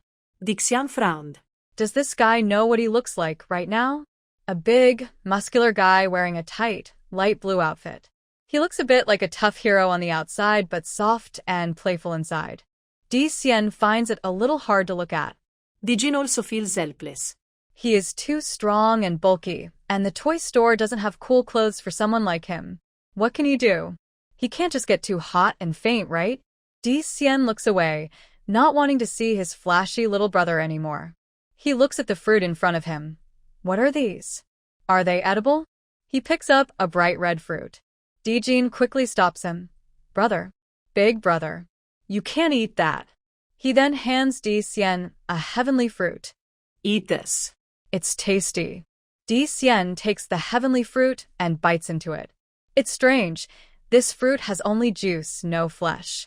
When he bites through the skin, sweet juice flows into his mouth.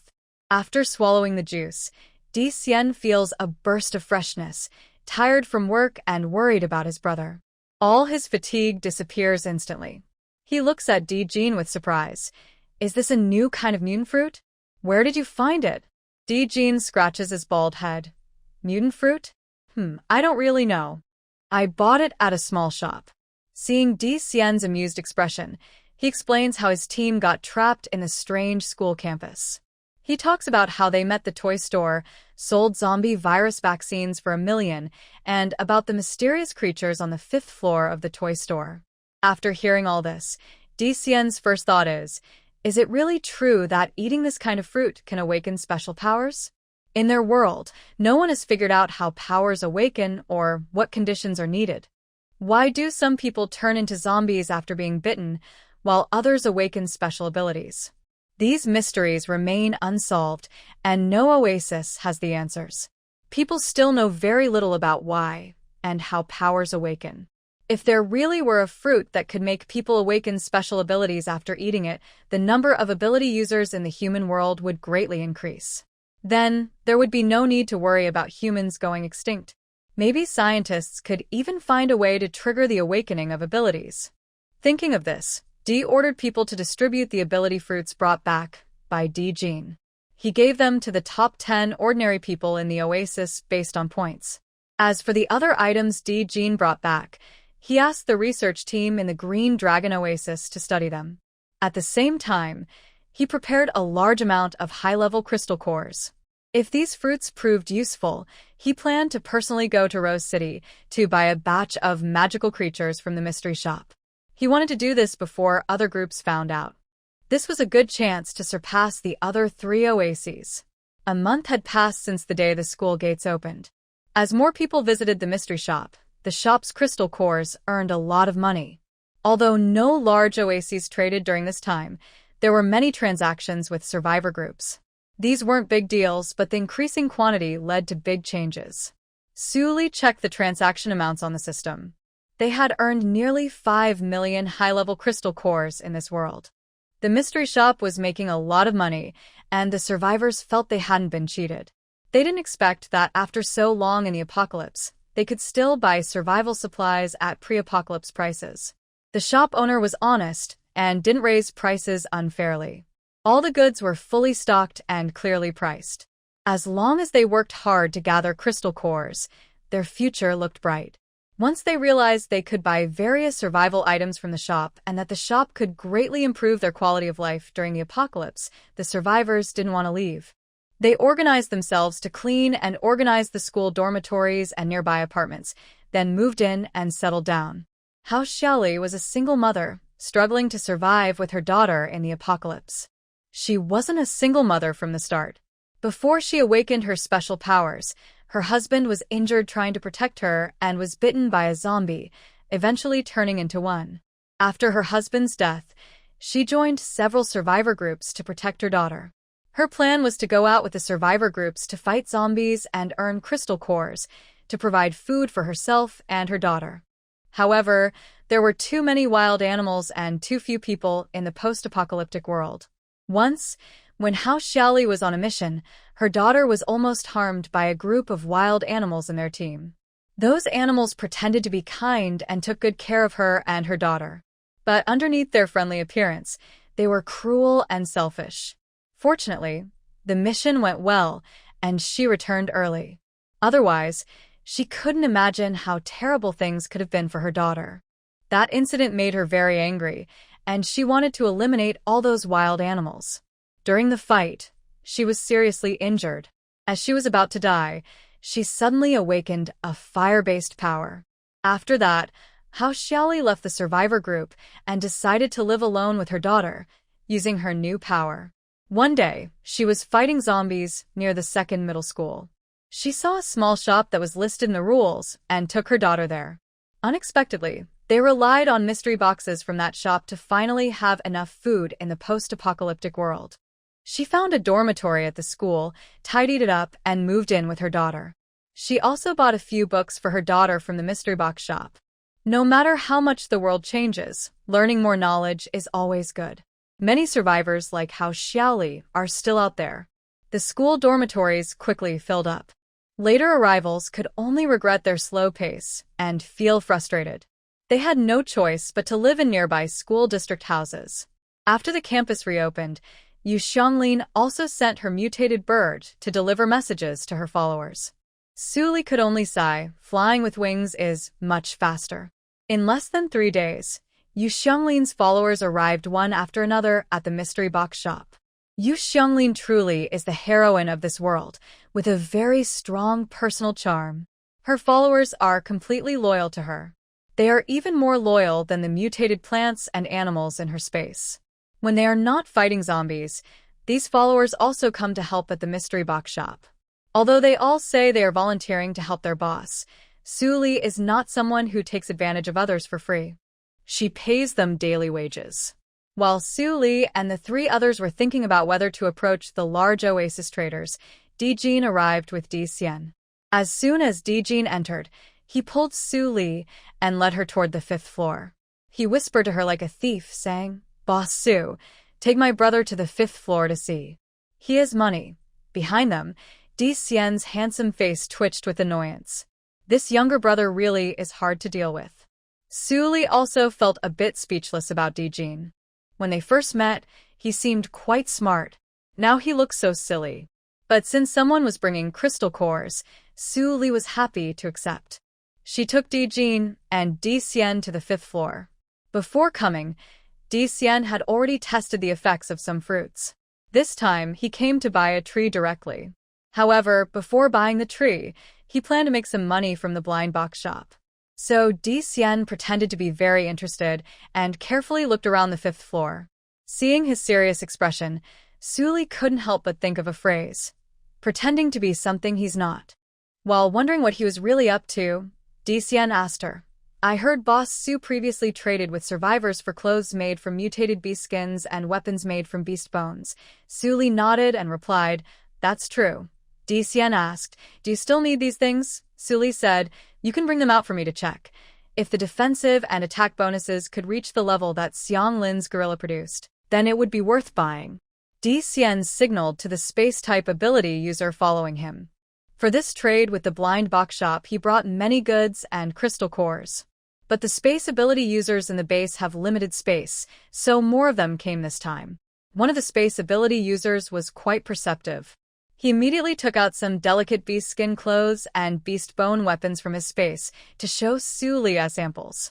Su Li looked at the leather clothing, which looked much more beautiful and refined than the gorilla brand. She wasn't sure how effective it was. At this moment, it was time for the dealer to show up. Su Li silently said, Dealer, come and check the goods. The system immediately appeared. Coming. It scanned the items and said, the defense of these clothes and the attack power of the weapons are only 50% of what the female lead has. The price should be cut in half. The female lead mentioned is Yu Xianglin. Su Li nodded, feeling a bit disappointed. Yu Xianglin's handmade gorilla clothing, though not pretty, is very useful. But even a small mosquito is meat. She asked Di Xian, Do you want to buy these leather clothes and bone weapons? Each leather coat costs 50 high-level crystals, and each bone weapon costs 150 high-level crystals. Is this price okay? Di Xian was quite satisfied with the price. Usually, these two types of items are produced and sold within the oasis, with no fixed price. Seeing Di Xian nod, Su Li asked again, How many pieces of each do you have? Di Xian had already counted before leaving, so he answered quickly. 20,000 leather coats and 40,000 bone weapons. Su Li said, All right, that's a total of 7 million high-level crystals. She then asked, Is there anything else to sell? Let's sell everything at once. She realized that the people who could be leaders were very clever. Every time they came to the blind box shop, they wanted to sell everything, trying not to suffer losses. It was strange how a simple business could be made so complicated by her. But he still had more items to sell. Do you want to buy mutated plants and animals, Boss Su? Su Li was confused. Shoka? What?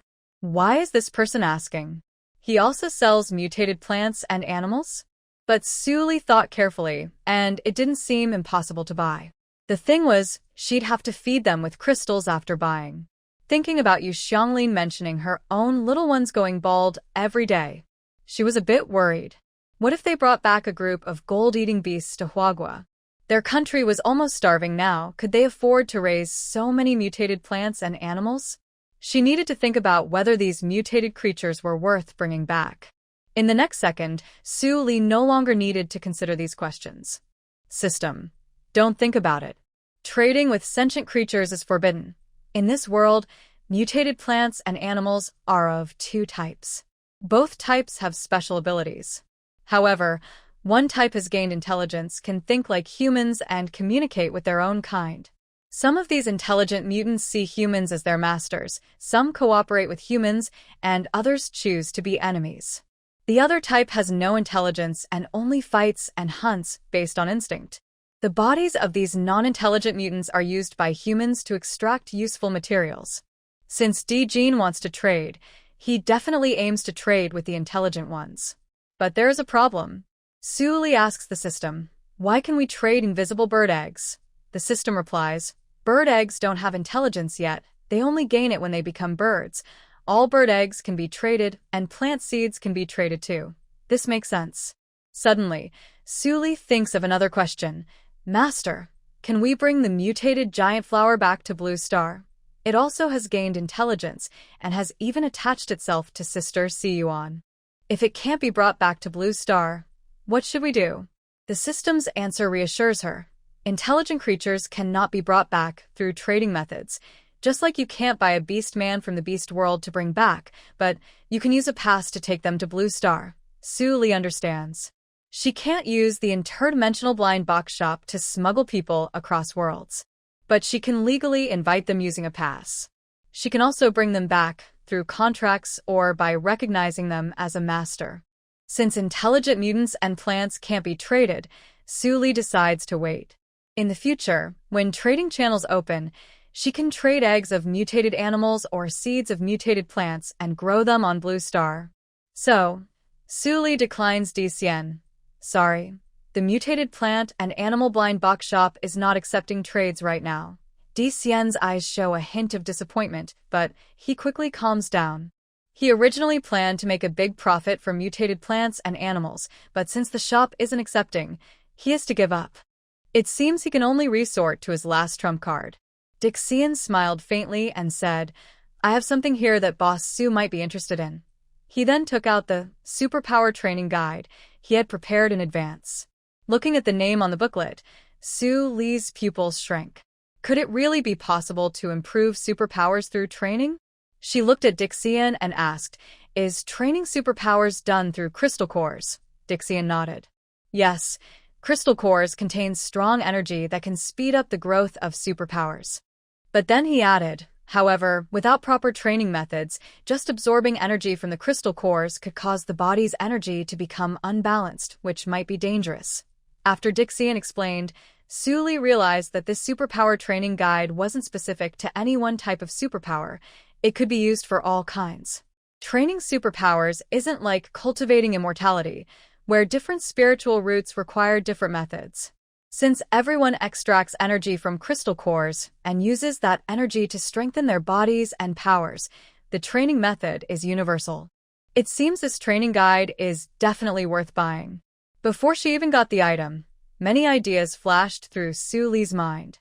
After bringing this superpower training guide back to Blue Star, China could start practicing first.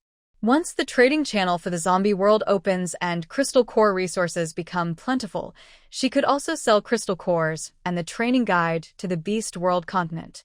Then, she could buy some plants and animals from the beast world. Resources between worlds could then circulate again. Su Li first had the system scan the item to verify its value. After the scan, the system suggested a price of 5 million high-level crystal cores. Su Li thought this price was acceptable. She could easily earn it back from Dixian later. But since this was Dixian selling the item, she needed to see what his asking price was.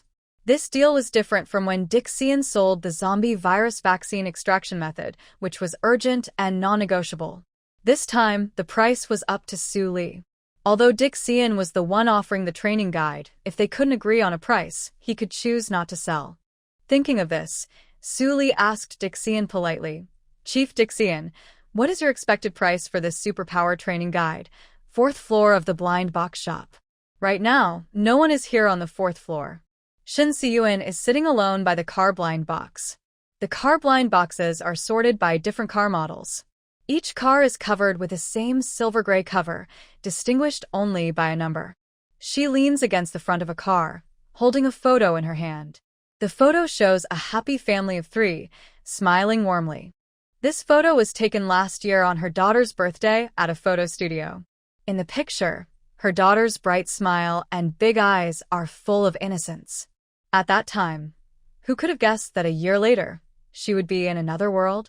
During the early days after arriving in this world, the school was closed and she, Su Li, and Chenling spent every day either trying to find ways to leave the school and complete their mission, or going out to fight zombies and monsters to improve their survival skills. They were so busy that they didn't have time to think about home. Now that the school has reopened, more and more customers are visiting the blind box shop. It looks like they will finish their mission soon. She is also feeling more and more homesick, missing her daughter deeply. See you and you're here? I was looking for you. Chanling's voice suddenly stopped. Seeing her arrive, Shen Siyuan wiped her tears. Her voice was hoarse as she asked, "What's wrong? Are you overwhelmed again?" Chunling didn't answer her question. Instead, she pointed at the photo in her hand and asked, "Siyuan, is this your husband and daughter? Your girl is so cute and adorable." In the photo, the little girl's big eyes and rosy mouth make her look like a spring blooming with flowers. When talking about her daughter, Shen Siyuan seemed to glow. She nodded with a gentle smile. When she was born, her eyes were big and she looked very cute, so we called her Meng Meng. Chunling knew Shen Siyuan was missing home. After all, even she, a soldier born an orphan, sometimes missed Blue Star and her comrades. She sighed, "Siyuan, I believe we'll finish the mission very soon." Shen Siyuan nodded. Recently, more and more people have moved near the blind box shop to live. From what the customers who often go out to fight zombies say, the whole Rose City is now very lively. Because too many people gathered in Rose City, there weren't enough zombies to go around. Many survivors started forming teams to go to Peony City nearby and fight zombies. Chunling and Shen Siyuan talked about Meng Meng and also about the current situation in Huagua. At this moment, Su Li arrived. "Finally found you. Guess what I just traded for?" Seeing her proud look, Shen Siyuan asked, "Is it some rare item again?" Su Li shook her finger. No, no, no. Then she took out the ability cultivation guide she just bought from DCN. Why was she so happy? Of course, because she made a profit. The system's suggested price was 5 million high-level crystal cores. But unexpectedly, DCN's mental valuation was 3 million high-level crystal cores. What could Su Li say? If there's a bargain, you shouldn't miss it. So she agreed to his price. You can't tell someone, "Brother, I think you're undervaluing it. I can pay more." Actually, this isn't entirely DCN's fault. Before coming, he asked Di Jin, who said that the zombie virus extraction method was sold for 1 million high-level crystal cores. He thought the blind box shop wouldn't offer a very high price. He mentioned 3 million, but his real expectation was 2 million. In the end, the items DCN brought were sold at the blind box shop for 10 million high-level crystal cores. Hearing this, Chunling immediately asked, "How much did DCN spend on buying things from the Beast World continent?" Su Li grinned proudly. He spent it all. DCN bought a supernatural fruit tree for 5 million. 3 giant pregnancy algae for 3 million. 10 iron-stomached sheep, 5 males and 5 females, for 100,000. The rest was spent on large-strength red fruit trees, heavenly fruit trees, and water-repelling beads. In other words, in this round of trading, neither side lost any crystal cores, and both got what they wanted. After sharing the good news, Su Li suddenly remembered and asked the two, "By the way, what are you two doing here?" She first looked for them on the first floor but couldn't find them. So she went up floor by floor. Finally, she found them in the car sales area on the 4th floor. Shen Siyuan smiled shyly and said, "It's nothing. I just miss home a little and wanted to see a photo of my daughter." Su Li only then noticed the moisture in Shen Siyuan's eyes and softly comforted him. "Xiwan, our task will be finished soon. Just hold on a little longer." She also missed home very much. Every night, she would hold her dog and talk about life on Blue Star. Actually, after being reborn, she couldn't remember many things from her previous life. But the warm moments with her family always stayed clear in her mind. At night, after the blind box shop closed, Su Li and her friends returned to their dorm.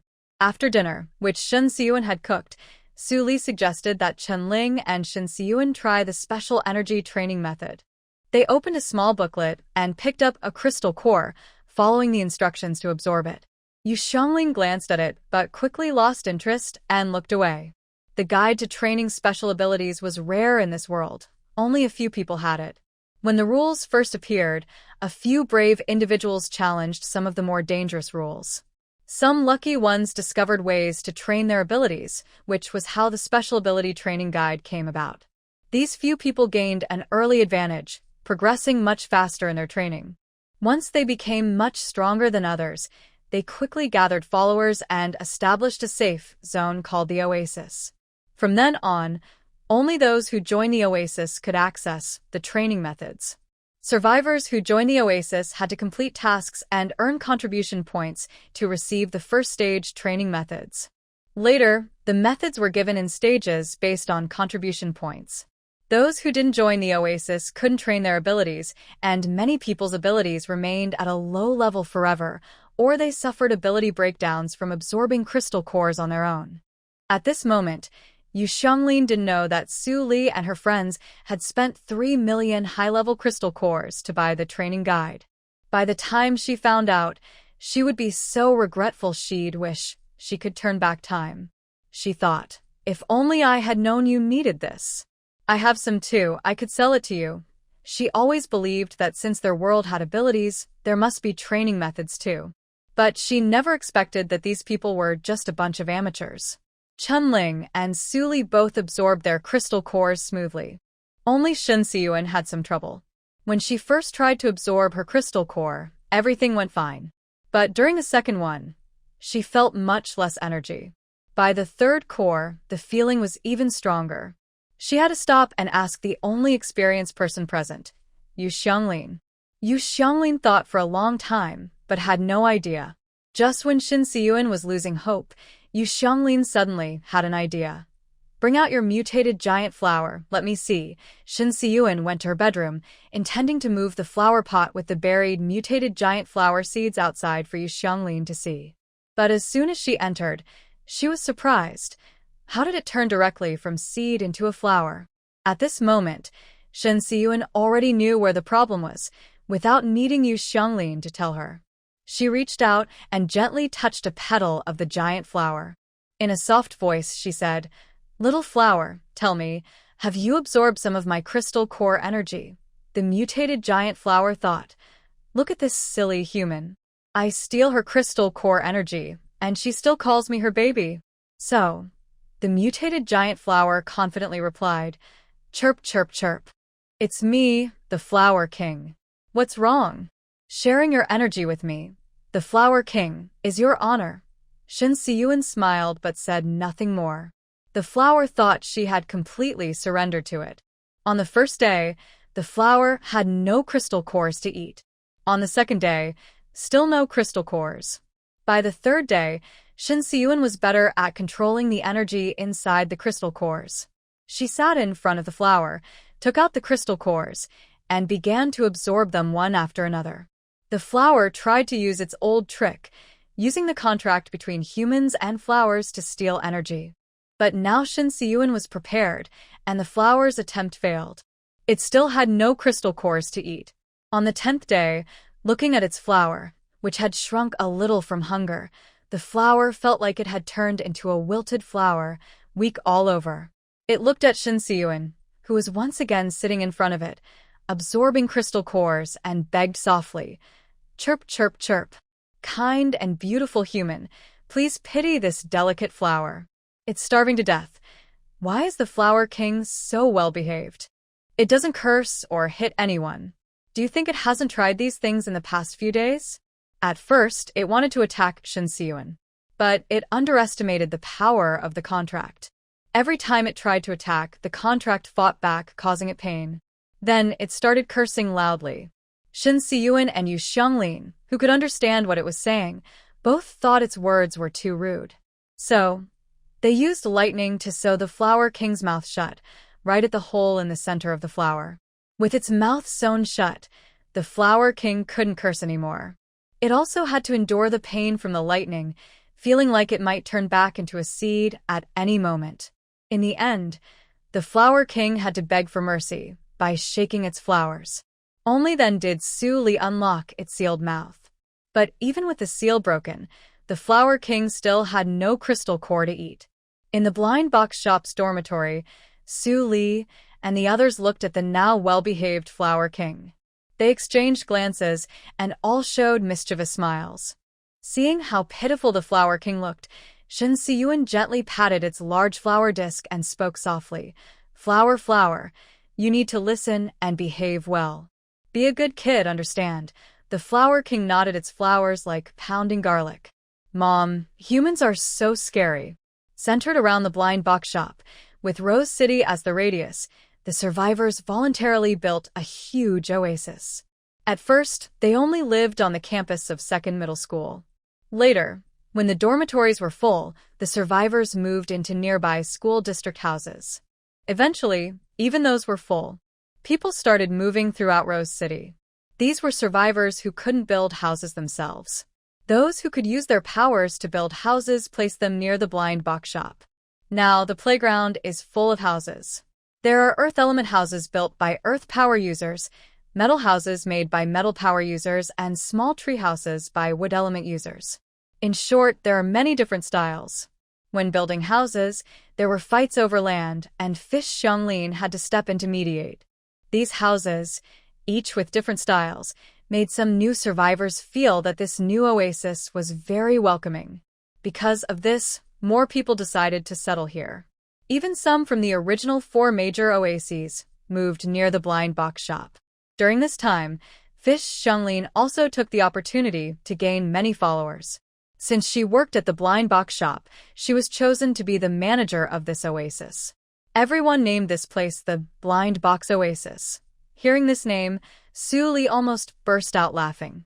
Chunling thought the name was good, simple, and straightforward. It also highlighted the presence of the blind box shop, which was great. One day, Su Li finally heard the system's familiar mechanical voice. Congratulations to the host for completing Task 1, not losing yourself in the fragments of rules. Congratulations to the host for completing Task 2, making the blind box shop the largest oasis in this world. Congratulations to the host for completing Task 3, buying 5 types of special products from zombie worlds, at least 10,000 of each. When she heard the third task, Su Li was confused. I don't think I bought that many things. She remembered that besides protective gear made from mutated beast skins and weapons made from beast bones, she didn't have enough of anything else. She was planning to find a way to gather more items soon. But now, the task was already completed. Is this system a bit unfair? Hearing Su Li doubt her abilities, the system couldn't tolerate it. Have you collected over 10,000 low-level crystal cores? Have you collected over 10,000 mid-level crystal cores? And high-level, Su Li interrupted it. Stop, I get it. Even crystal cores count. She thought the system was a bit unfair. Since it didn't like her pointing that out, she stopped talking. The system continued with its mechanical voice. Reward, 10 million system coins. Reward, a scratch card. Whatever you get depends on your luck. Reward, the trading channel between Blue Star and Zombie Worlds is now open. The blind box shop is established in the zombie world, and the host can trade there anytime, except during tasks. After speaking, fireworks appeared on the system screen. After receiving the notification that the task was completed, Su Li immediately looked for Shin Siyuan, and Chinling was practicing boxing at the moment. Shin Siyuan was cooking. She was taking care of both Black Panther and Flower King. She also had to watch the pot on the stove. She was very busy. Both Black Panther and Flower King were waiting for Shin Siyuan to finish cooking. However, one was really waiting to eat, and the other wanted to get the crystal core. Seeing this scene, Su Li picked up the dog to prevent it from causing trouble. She also announced the good news that they could finally go home. Shin Siyuan almost dropped the spatula in her hand, and Chunling's fist paused in midair. Then the 3 of them cheered happily, hugging each other and crying and laughing. Finally, they could go home. The 3 of them spent a whole day counting everything they needed to take back. They also discussed with Yu Xianglin about the various issues related to the blind box shop during their absence. They had also arranged in advance that someone from Huagua would come to take over the shop. After everything was arranged, the 3 of them planned to leave. They left at night. Yu Xianglin, the only one who knew about Su Li and the others' backgrounds, came to see them off. Su Li held Black Panther. Shin Siyuan carried a flower pot with Flower King inside. Chunling was empty-handed. The teleportation portal this time was set on the 5th floor of the blind box shop. In the future, people from Huagua could also directly reach the shop. The system had already activated the interdimensional teleportation channel between the zombie realm and Blue Star. Suddenly, Yu Xianglin remembered something. She called out to Su Li. Su Li handed Black Panther to Chunling so she could hold it first. Then she walked toward Yu Xianglin. Shin Si-yuan and Chen-ling only saw Yu Xianglin hand Su Li a small box. Then she whispered something into Su Li's ear. Su Li's eyes widened at first. Then she took out 2 mutated fruit trees from the system space and handed them to Yu Xianglin. Yu Xianglin hesitated for a moment, but finally accepted them. It seemed like they had completed a secret, incomprehensible trade. Then, Su Li went to the front of the interdimensional portal. The 3 of them, along with the dog and the flower, entered that space-time vortex together. After Su Li emerged from the interdimensional portal this time, she only saw the gatekeeper little. I couldn't see my parents anywhere. Xiao said that Mr. Su and Mrs. Su are now employed by the government as civil servants. Civil servants are busy with their work every day and can't come here just to watch over her. Not only are Mr. and Mrs. Su busy, but all the leaders are also very busy. So, the 3 of them don't need to hold a special meeting to report like Su Li did last time when she returned from the Beast World. They only need to each write a summary report about their journey and submit it. When they heard this news from the gatekeeper Xiao, all 3 of them smiled happily. That made things much easier. The 3 of them plan to split up once they leave the space. Chen-ling will go back to her dorm at the base to write her report. Su Li and Shin Si-yuan will go to the research institute. Su Li needs to hand over the items she brought back from the zombie world for research. As for why Shin Si-yuan is going with Su Li, she plans to take the Flower King to register at the institute and also have the flower checked. The check isn't because she's worried the flower might not adapt well to Blue Star's environment, but because she wants to see if children can safely touch the flower. If contact with the flower could affect a child's health, Shin Si-yuan definitely wouldn't take it home. Of course, the matter of the flower being fostered is still a secret from the flower itself. The 3 of them need to go from the edge of the space where the portal is located to the space gate connecting to Huagua. Originally, Su Li could teleport instantly within her own space. But now, with all 3 together, she can't teleport all of them at once. Fortunately, the space has changed a lot now. Xiao, the gatekeeper, took the 3 of them, along with a dog and a flower, onto the ferry heading to the space gate. The ferry moved smoothly along the concrete road. Su Li took the opportunity to look around her space. It was now full of harvests. Golden wheat stalks swayed in the wind. As the wind blew, they could also smell the scent of fruits and melons. Suddenly, halfway through the ride, a group of rabbits appeared. The rabbits leisurely finished their business in the middle of the road and then hopped away happily. The soldier driving the ferry smiled and explained to Su Li and the others, "These animals in the space are quite mischievous. They often escape from the breeding area and make us clean up after them." As she spoke, she got out of the shuttle and took a broom and a dustpan from behind it. She swept up the rabbit droppings and threw them into the nearby trash can. This familiar scene made her feel both sad and tender. Looking at the trash can beside the road, Su Li couldn't help but feel amazed that her space was becoming more and more modern.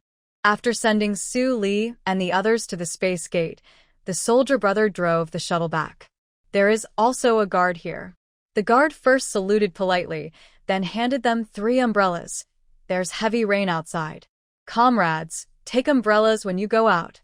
Hearing that it was raining outside, Su Li's heart sank. It seemed that the second natural disaster, a heavy rain and flood, had arrived. Thinking of this, she asked the guard, "What's the date today?" The guard looked at his electronic watch. "It's July 5th. It seems that the zombie world she traveled to and Blue Star are synchronized in time. They spent 5 months in the zombie world, and 5 months have also passed on Blue Star. Since it's raining outside, Su Li decided not to take the Black Panther out. She put the Black Panther down and let the dog play in the space by itself. After this zombie world experience, she gained a new understanding of the Black Panther's abilities. Inside the space, the dog's safety should be no problem. Su Li and the others took the umbrellas, thanked the guard, and left the space. Inside, the weather was sunny and clear. Outside, it was pouring rain, and water was flowing like a river. Seeing how heavy the rain was, Chen-ling, who had planned to return to her dormitory, used her speed ability to send Su Li and Shin Si-yuan to the research institute first, then returned alone. At the research institute, they were still greeted by the cheerful, bright-eyed young assistant. Su Li remembered her name was Xueqing. Xueqing took Su Li and Shin Siyuan to the warehouse first. After Su Li stored all the items brought back from the zombie world in the warehouse, a dedicated person would come to count the items and organize experts for research. Xueqing, with such heavy rain, I wonder if the underground part of the research institute is safe, Su Li asked as they walked, worried that the heavy rain might cause water to seep into the institute. It was important to note that the instruments inside the research institute, even the cheapest ones, were worth hundreds of thousands of yuan. The most important thing is that if these instruments get damaged by water seepage, the experiment will have to stop immediately. Xueqing didn't expect Su Li to think so carefully. She comforted Su Li, "Don't worry. When we built this doomsday base, we chose a high place on purpose. The drainage system is very good and the underground part is safe. Since the heavy rain started, there has been almost no water accumulation in the base, let alone seepage underground." Su Li and Shin Siyuan followed Xueqing to a warehouse. Xueqing explained, "This warehouse was built after you left this time. It will be expanded in the future. Everything you brought back from other worlds will be stored here." Su Li nodded, feeling it was very convenient. No need to send people to move things from the square to the research institute, which saves a lot of trouble.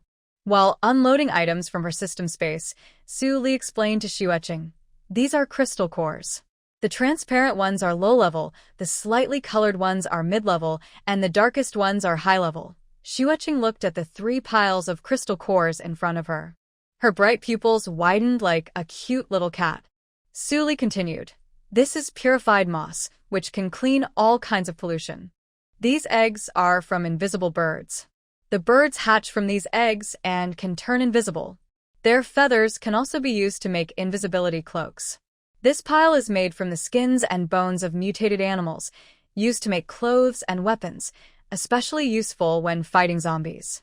Here are the extraction methods for the zombie virus vaccine and ways to cultivate special abilities. You need to find someone quickly to study these. Go ask the leader which scientists should work on these 2 things." Although Su Li hadn't yet mentioned which world they visited this time, Xueqing already guessed. There are special abilities, zombies, and mutated plants and animals. It seems similar to Blue Star. Both are kindred spirits. Hearing Su Li's instructions, Xueqing immediately took the methods for extracting the zombie virus vaccine and the guide for cultivating abilities and rushed to find the head of the research institute. After Xueqing left, Su Li took Shin Siyuan to find Shirlan Hui. Shirlan Hui was the director of the National Botanical Research Institute before the apocalypse and was later transferred to this doomsday base. The magical plants Su Li brought back from the Beast continent last time were being studied under her supervision. Shin Siyuan wanted Shirlan Hui to check whether children could safely come into contact with the mutated Titan arum. After all, it was a mutated plant. Its smell was also very strong, and she worried that if she brought it home, long-term exposure might affect Mingming's growth and health. Su Li and Shin Siyuan found Shirlan Hui in her laboratory. When Shirlan Hui saw the mutated Titan arum, she was so surprised that she forgot to greet Su Li. She immediately took the flower from Shin Siyuan and examined it carefully. Seeing her interest, Shin Siyuan explained, "This is a mutated Titan arum we brought back from another world. It used to be quite large, but we made it smaller." The flower protested, "Chirp, chirp, chirp. Do I, the great flower, have no dignity? Why do you tell everyone everything? Even flowers have their privacy." Shirlan Hui was first startled by the flower's chirping, then nodded in sudden understanding. "No wonder it smells so pleasant and can even make sounds. It's a mutated flower." As she spoke, she gently moved the petals, trying to find out how it produced sound. "Chirp, chirp. Hey, what are you doing, you nosy old lady? Old lady, you're being rude." At that moment, Shin Siyuan felt deeply relieved. Thankfully, no one else could understand what the flower was saying. Otherwise, she would have wanted to dig a hole and hide in it. Although Su Li couldn't understand the flower's words, she could clearly see that it looked embarrassed and angry. Seeing Shirlan Hui's curiosity and Shin Siyuan's awkward expression, Su Li gently reminded her, "Siyuan, Didn't you want Director Sher to check the flower for you? Shin Siyun quickly came back to her senses and said, Director Sher, I wanted to ask if this flower could have any effect on children. She then explained the situation. The mutated Titan Aram had formed a bond with her, but since she had a child at home, she was worried that long-term contact might affect the child's health. Stone Manhwa was already interested in the mutant giant flower. Hearing Shin Siyun say this, she immediately replied, Let me keep it here for a few days. I want to study it. Shin Siyun had no objections. Since the giant flower needed to stay in the research institute for a few days, she told Stone Manhwa that the flower was intelligent and could probably understand what people were saying. She also left a few high-level crystal cores for Stone Manhwa, asking her to feed the flower a little each day. Hearing this, Stone Manhwa became even more interested. At this moment, the giant flower realized that its owner was actually going to leave it here. It turned its flower disc and looked around. Seeing the plants around, either enclosed in glass covers or connected to unknown devices, it felt uneasy. Usually so proud, the giant flower suddenly started to cry. Sniff, sniff. Master, please don't leave me. Boo-hoo. This place is so scary. While crying, it even hiccuped. Seeing how timid it was, Shin Siyun softened her heart. But she still needed to do the necessary checks. She comforted the giant flower. It's not scary. Grandma won't hurt you. She really likes plants. Sniff, sniff. Really? Look at all those plants around. Shin Siyun reassured it that the tests wouldn't harm the plants. She also discussed with Stone Manhwa, hoping she could check the flower as soon as possible, and, if possible, she wanted to pick it up early. Stone Manhwa agreed, and said she would come to pick up the flower the next evening. Hearing their conversation, the giant flower felt relieved. Su Li watched from nearby, amused. This giant flower was quickly tamed by Sister Siyun and became so dependent on her, something she hadn't expected. After settling the giant flower situation, Stone Manhwa and Su Li talked about the current state of plants on the Beast World continent. With more and more people with special abilities, the number of wood-type ability users increased.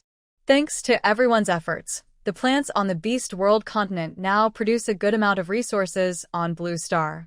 Before the heavy rain, the country even set up a special fruit garden in the desert. It's expected that the harvest of the heavenly fruits will be very plentiful this time. The special fruit, called the power fruit, is mainly grown in Su Li's space. There are wood element abilities responsible for caring for it, and it grows very quickly. The amount of fruit produced is also increasing constantly. During the months when Su Li was away, over 10,000 ability users appeared in Huagua. As for the giant seaweed used for pregnancy, it is kept by the country in shallow waters. This time, a heavy rain is expected to raise the sea level, and people are specifically responsible for moving the giant seaweed plants. The growth environment for mint bubble beads requires very low temperatures. Therefore, ice element and wood element abilities work together to take care of them. Even the iron stomach sheep have found new uses developed by the country. After eating zombie bones, the iron stomach sheep did not produce metal. Instead, they started to have loose stools and excreted a black liquid. This liquid is a nerve toxin. Even when diluted to 1/10,000th, it can instantly kill mice. Su Li sighed. This is basically a chemical weapon. Shin Siyun nodded in agreement. Although this weapon might not be used often, it is still a secret weapon. Su Li was curious about why Sher Lanhui didn't mention the powerful red fruit. Could it be because its yield was low? Sher Lanhui said with a worried tone, There's a problem with the powerful red fruit. You might need to have the priests over there come and help us check. Su Li and Shin Siyun both felt tense. They asked in unison, What's wrong with the powerful red fruit? Seeing that they looked a bit scared, Sher Lanhui quickly reassured them, It's not a big problem, don't worry. It turns out that the issue with the powerful red fruit isn't really bad. They don't know exactly which part went wrong. The powerful red fruit grows quickly and produces a lot under the care of ability users, just like other fruits. The problem lies in the fruit's effects. The effects haven't disappeared or weakened. In fact, they seem to have become stronger. After applying the juice of the powerful red fruit, some issues occurred during battles. People who applied the juice would suddenly see a phantom image behind them during combat. What kind of phantom appears varies from person to person. It is said that the first person to see a phantom after applying the juice was fighting a thief who was stealing fruits along the road. Suddenly, a phantom of Ultraman appeared behind him. The criminal was so frightened that he ran away, crawling and shouting that he was not a monster, and begged Ultraman to let him go. Hearing this, Su Li and Shin Siyuan chuckled softly. The scene was so beautiful, it was almost unbelievable. Besides the Ultraman shadow, there were also images of Sun Wukong, Naruto Uzumaki, Qin Shi Huang, and even tigers, lions, and dragons. In short, almost any image could appear randomly. The users with a rebellious style named the Shadow the Guardian Shadow. With the appearance of the Guardian Shadow, the power of the juice-spreading person would instantly increase. However, after their power surged, the user would enter a very weak period, as if all their strength had been drained. At this point, Shirlanhui sighed and said, "Well, I don't know if this is good or bad." Anyway, she had studied this for a long time but couldn't figure out why it happened. The team that traveled back and forth between the Beast World and China also told Mao Xian about the situation. But Mao Xian said she needed to come and see for herself to understand the details. To come over, Mao Xian needed the system to give her a pass. Previously, Su Li had been busy with missions in the zombie world. The matter of the powerful red fruit had been delayed until now. Su Li was also very interested in this situation. She comforted Shirlanhui. "I'll find time to visit the Beast World soon. Don't worry, it shouldn't be a big problem." She calculated the time. Since returning from the Beast World, 6 months had passed on Blue Star. 1 day on Blue Star equals 1 month in the Beast World. That means nearly 15 years had passed there. Fortunately, as long as the Beast people in the Beast World had enough food and clothing, they could live at least 200 years. With the opening of the blind box shop, the average lifespan of the Beast men probably increased quite a bit. After chatting with Shirlanhui, Su Li and Shin Siyuan left the research institute. King Flower was placed in Shirlanhui's laboratory. Watching their backs, King Flower couldn't help but remind its owner, "Chichi Shishi, beautiful owner, remember to come pick me up tomorrow." However, Shin Siyuan had already walked far away and didn't hear King Flower's loving call. Su Li plans to leave the research institute and return to her small space house, hoping to find her parents in the Black Land. Before she could leave, she saw Officer Yang waiting at the door. Seeing them come out, Officer Yang stepped forward and saluted. "Comrades, Leader Lei heard you're back. Please come over and talk." Lei Dinghua had just finished his work. When he heard Su Li and the others had returned, he wanted to ask about their overall experience during this crossing. He asked Officer Yang to invite them over. However, Officer Yang saw only 2 people and didn't ask many questions. He simply took Su Li and Shin Siyuan to Lei Dinghua's office. Lei Dinghua saw them and smiled slightly, signaling them to sit down. Noticing only the 2 of them, he asked, "Where's Chen Ling? Is she hurt?" Su Li smiled and said she's fine. She went back to write a report. "All right. How was the world you visited this time? Was it dangerous?" Su Li and Shin Siyuan exchanged a quick look. It was more than dangerous. It was almost a life-and-death situation. They were nearly captured by some unknown patrol. Su Li briefly explained what happened in the zombie world.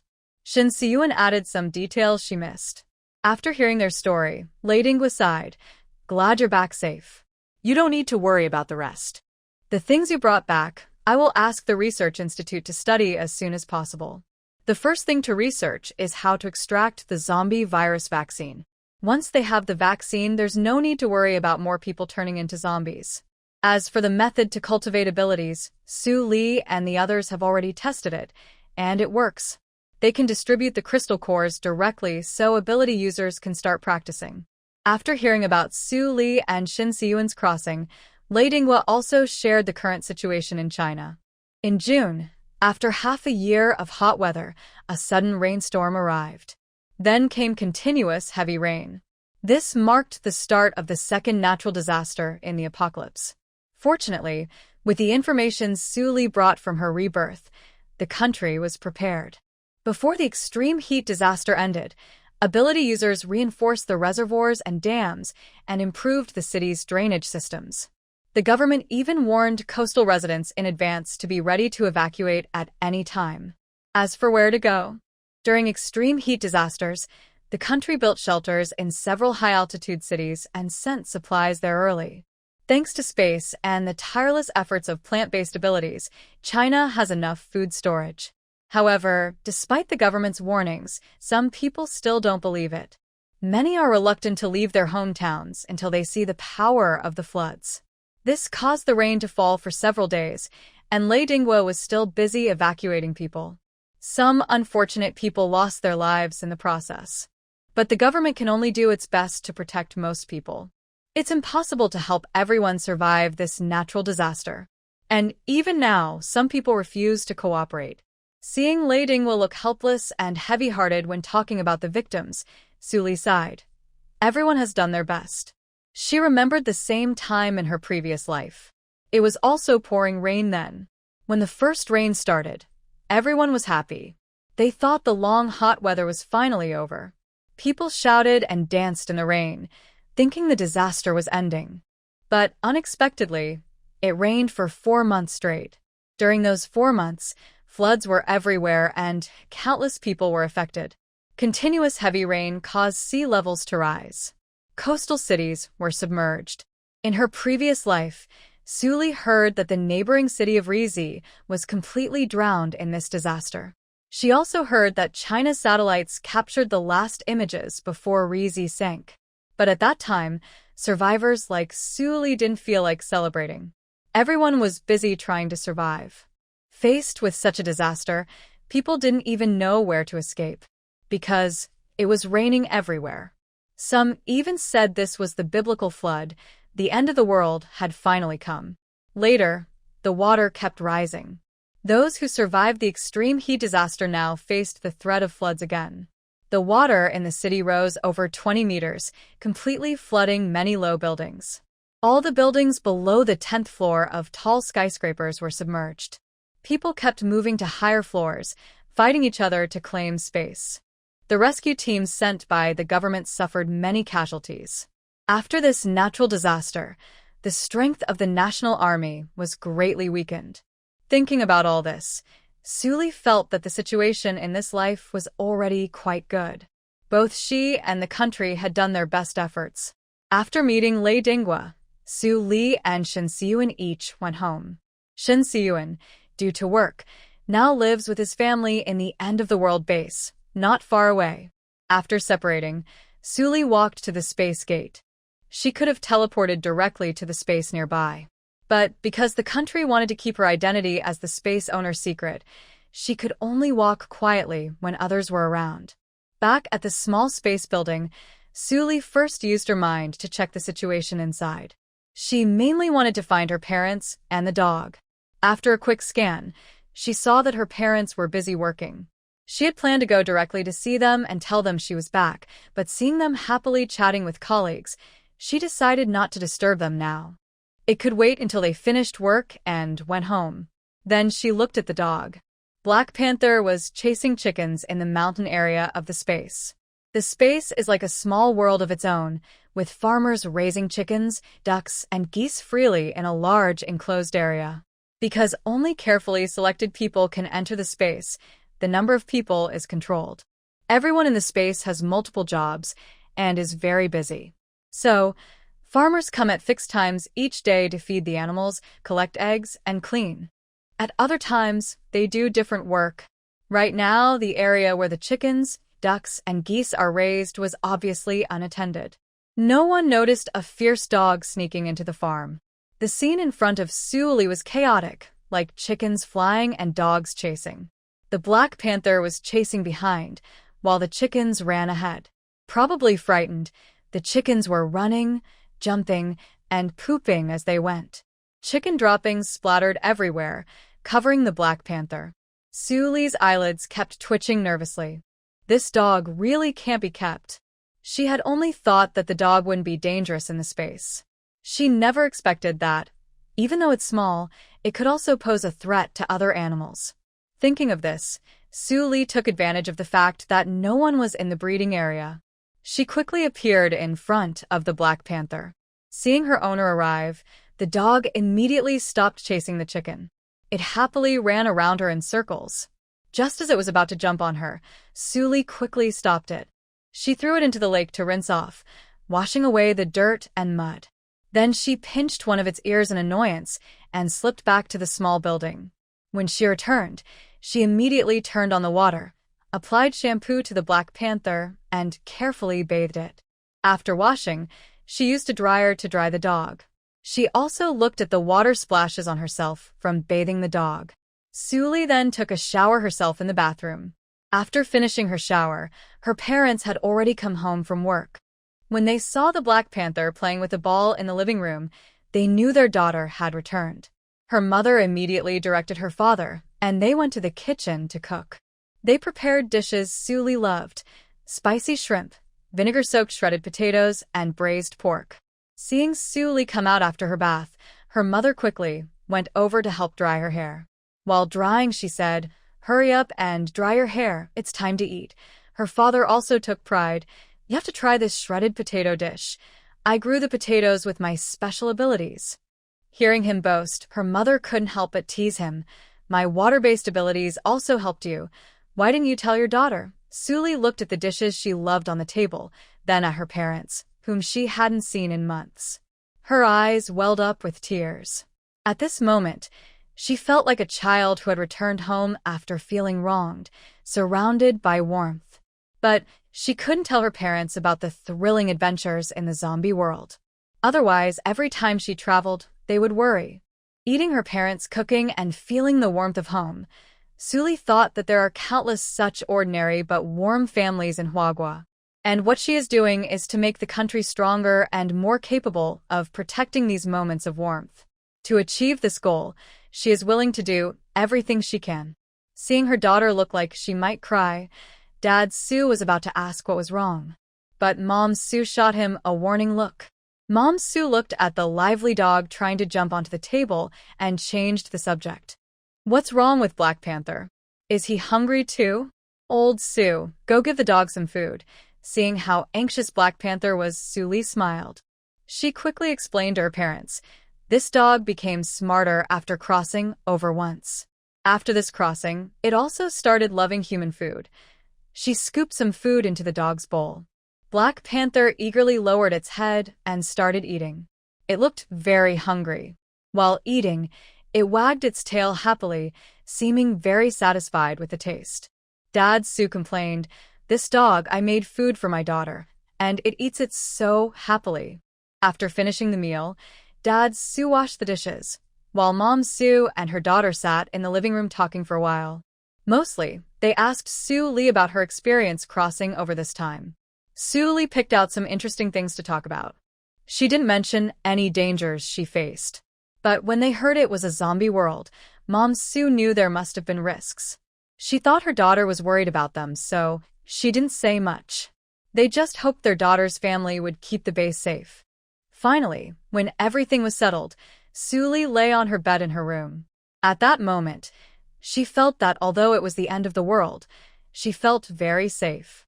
Her mood was completely different from her previous life because this time, she had family and her country backing her. Thinking this, Su Li took out her phone to see if there was any news since she left. Since crossing over, her phone addiction surprisingly disappeared. Before the apocalypse, she couldn't go a few minutes without checking her phone. Now, she couldn't even remember the last time she thought about it.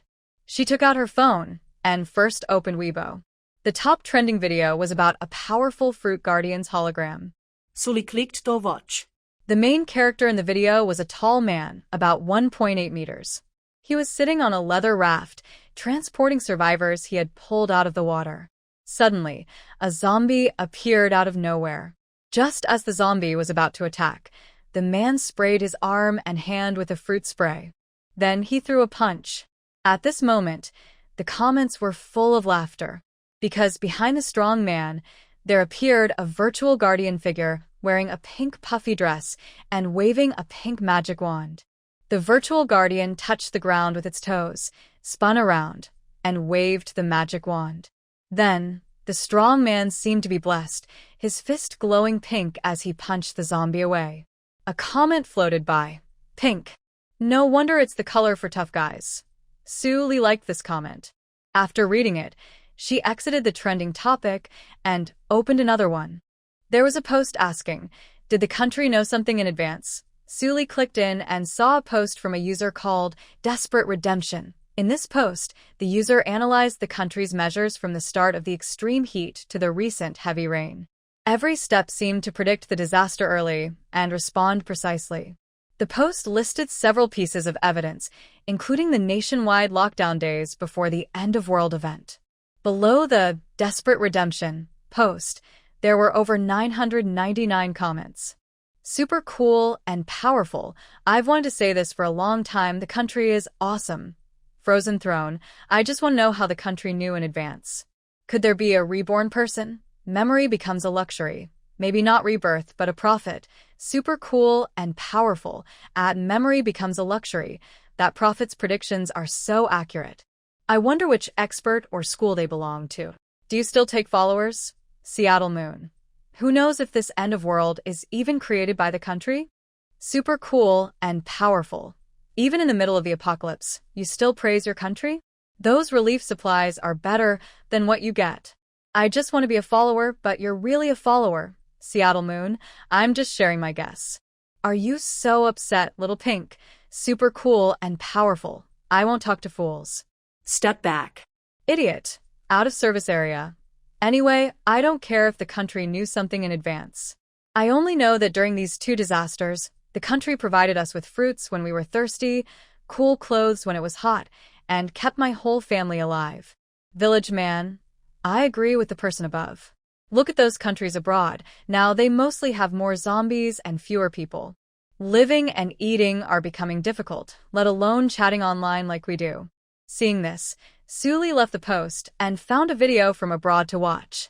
This was filmed a long time ago. According to the blogger who kept climbing walls, the situation abroad is basically chaotic, with power and internet cut off. The situation in those countries is now a matter of everyone fighting to survive, each relying on their own skills. Not to mention natural disasters, just the zombie problem alone is enough to push many unprepared countries into despair. Moreover, other countries don't have special powers or powerful magic fruits. They can only rely on their physical bodies and hot weapons to fight zombies. But hot weapons are limited in number, and not everyone has one. For example, in this video, zombies surround a small town. The people in the town are sweating heavily, but cannot relax their guard. Among the survivors, only 2 have guns. Others only have knives, golf clubs, and similar items. Su Li also saw a woman holding a frying pan. These people seem to have some experience fighting zombies. But unfortunately, this time they faced a wave of zombies. In the end, they all were defeated. The video is a bit blurry, and the voices of the zombies and the townspeople are hard to hear. The cameraman was probably quite far from the scene.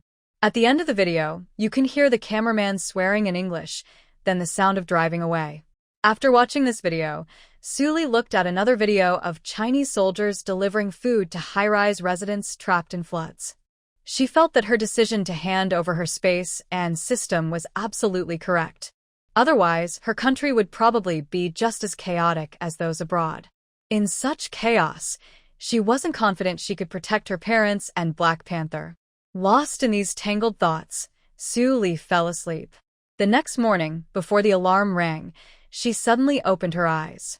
Her pupils dilated, and she gasped loudly, as if she had encountered something terrifying. In her dream, she returned to the zombie world. But unlike in reality, only she and Black Panther crossed over in the dream. In the past, there were no shops, and she and Black Panther were quickly surrounded by zombies. How could there be no shops? She had already painted the storefronts freely. She probably had this dream because she watched a video about a town surrounded by zombies before going to bed last night. Oh right, the system's scratch card. She remembered she seemed to forget something after coming back yesterday. Su Li quickly stood up and opened the system interface.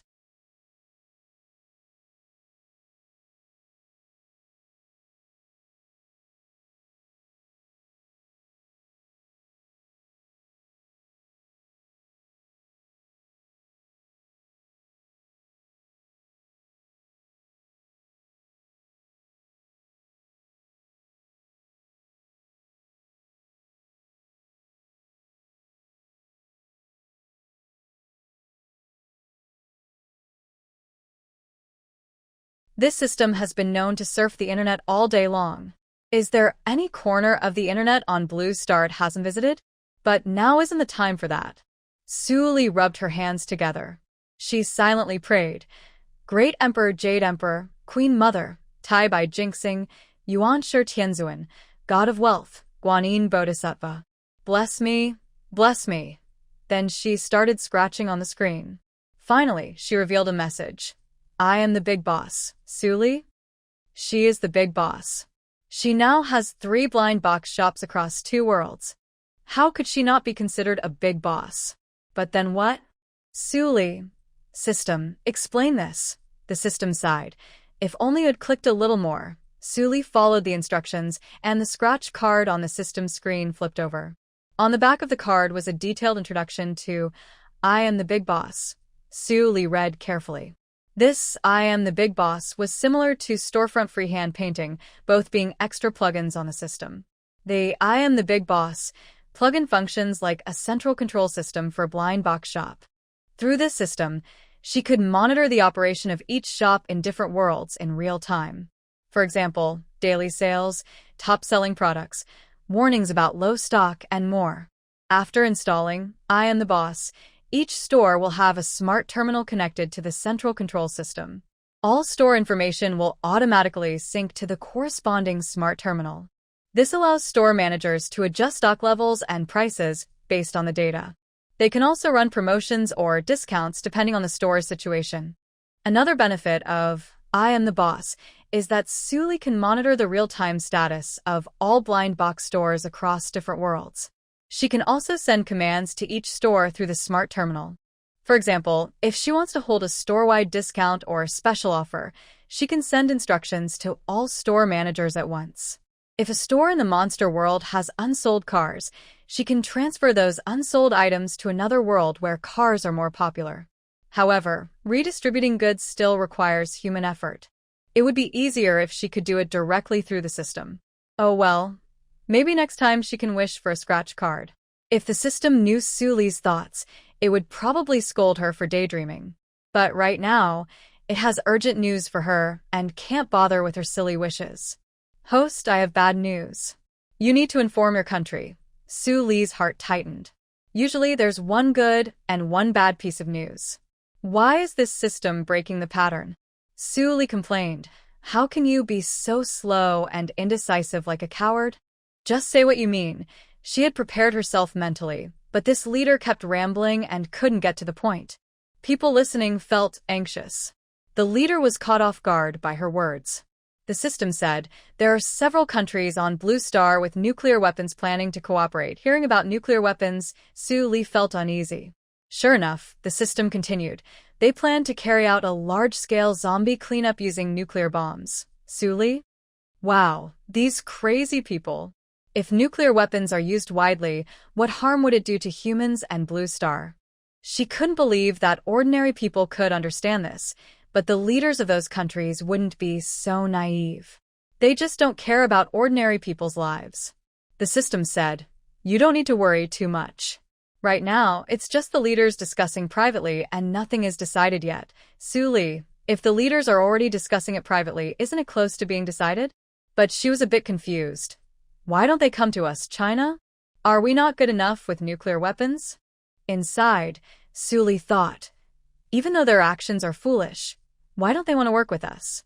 Do they look down on us? The system didn't understand Su Li's strange sense of victory. It honestly replied, they don't want to work with you because you are also part of those who might be targeted. They plan to make a small mistake and somehow the nuclear bomb might end up in China.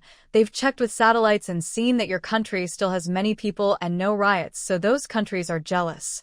As for how those leaders insulted China, the system thought it was unnecessary to say and skipped it. Su Li was about to laugh out of anger. Sure enough, enemies who stay quiet are plotting something. Those Western countries used to being dominant think they can casually drop nuclear bombs on others? Su Li was so angry she didn't even brush her teeth or wash her face. She immediately got up to find the leader. But Lei Dingguo wasn't there. According to Officer Yang, a dam in a certain place had broken during heavy rain. After checking, they found the dam was a shoddy construction. Leader Lei went to the scene to direct the rescue efforts and planned to hold those responsible accountable. She couldn't return in a short time. However, Lei Dingwa was not here. The top leader was.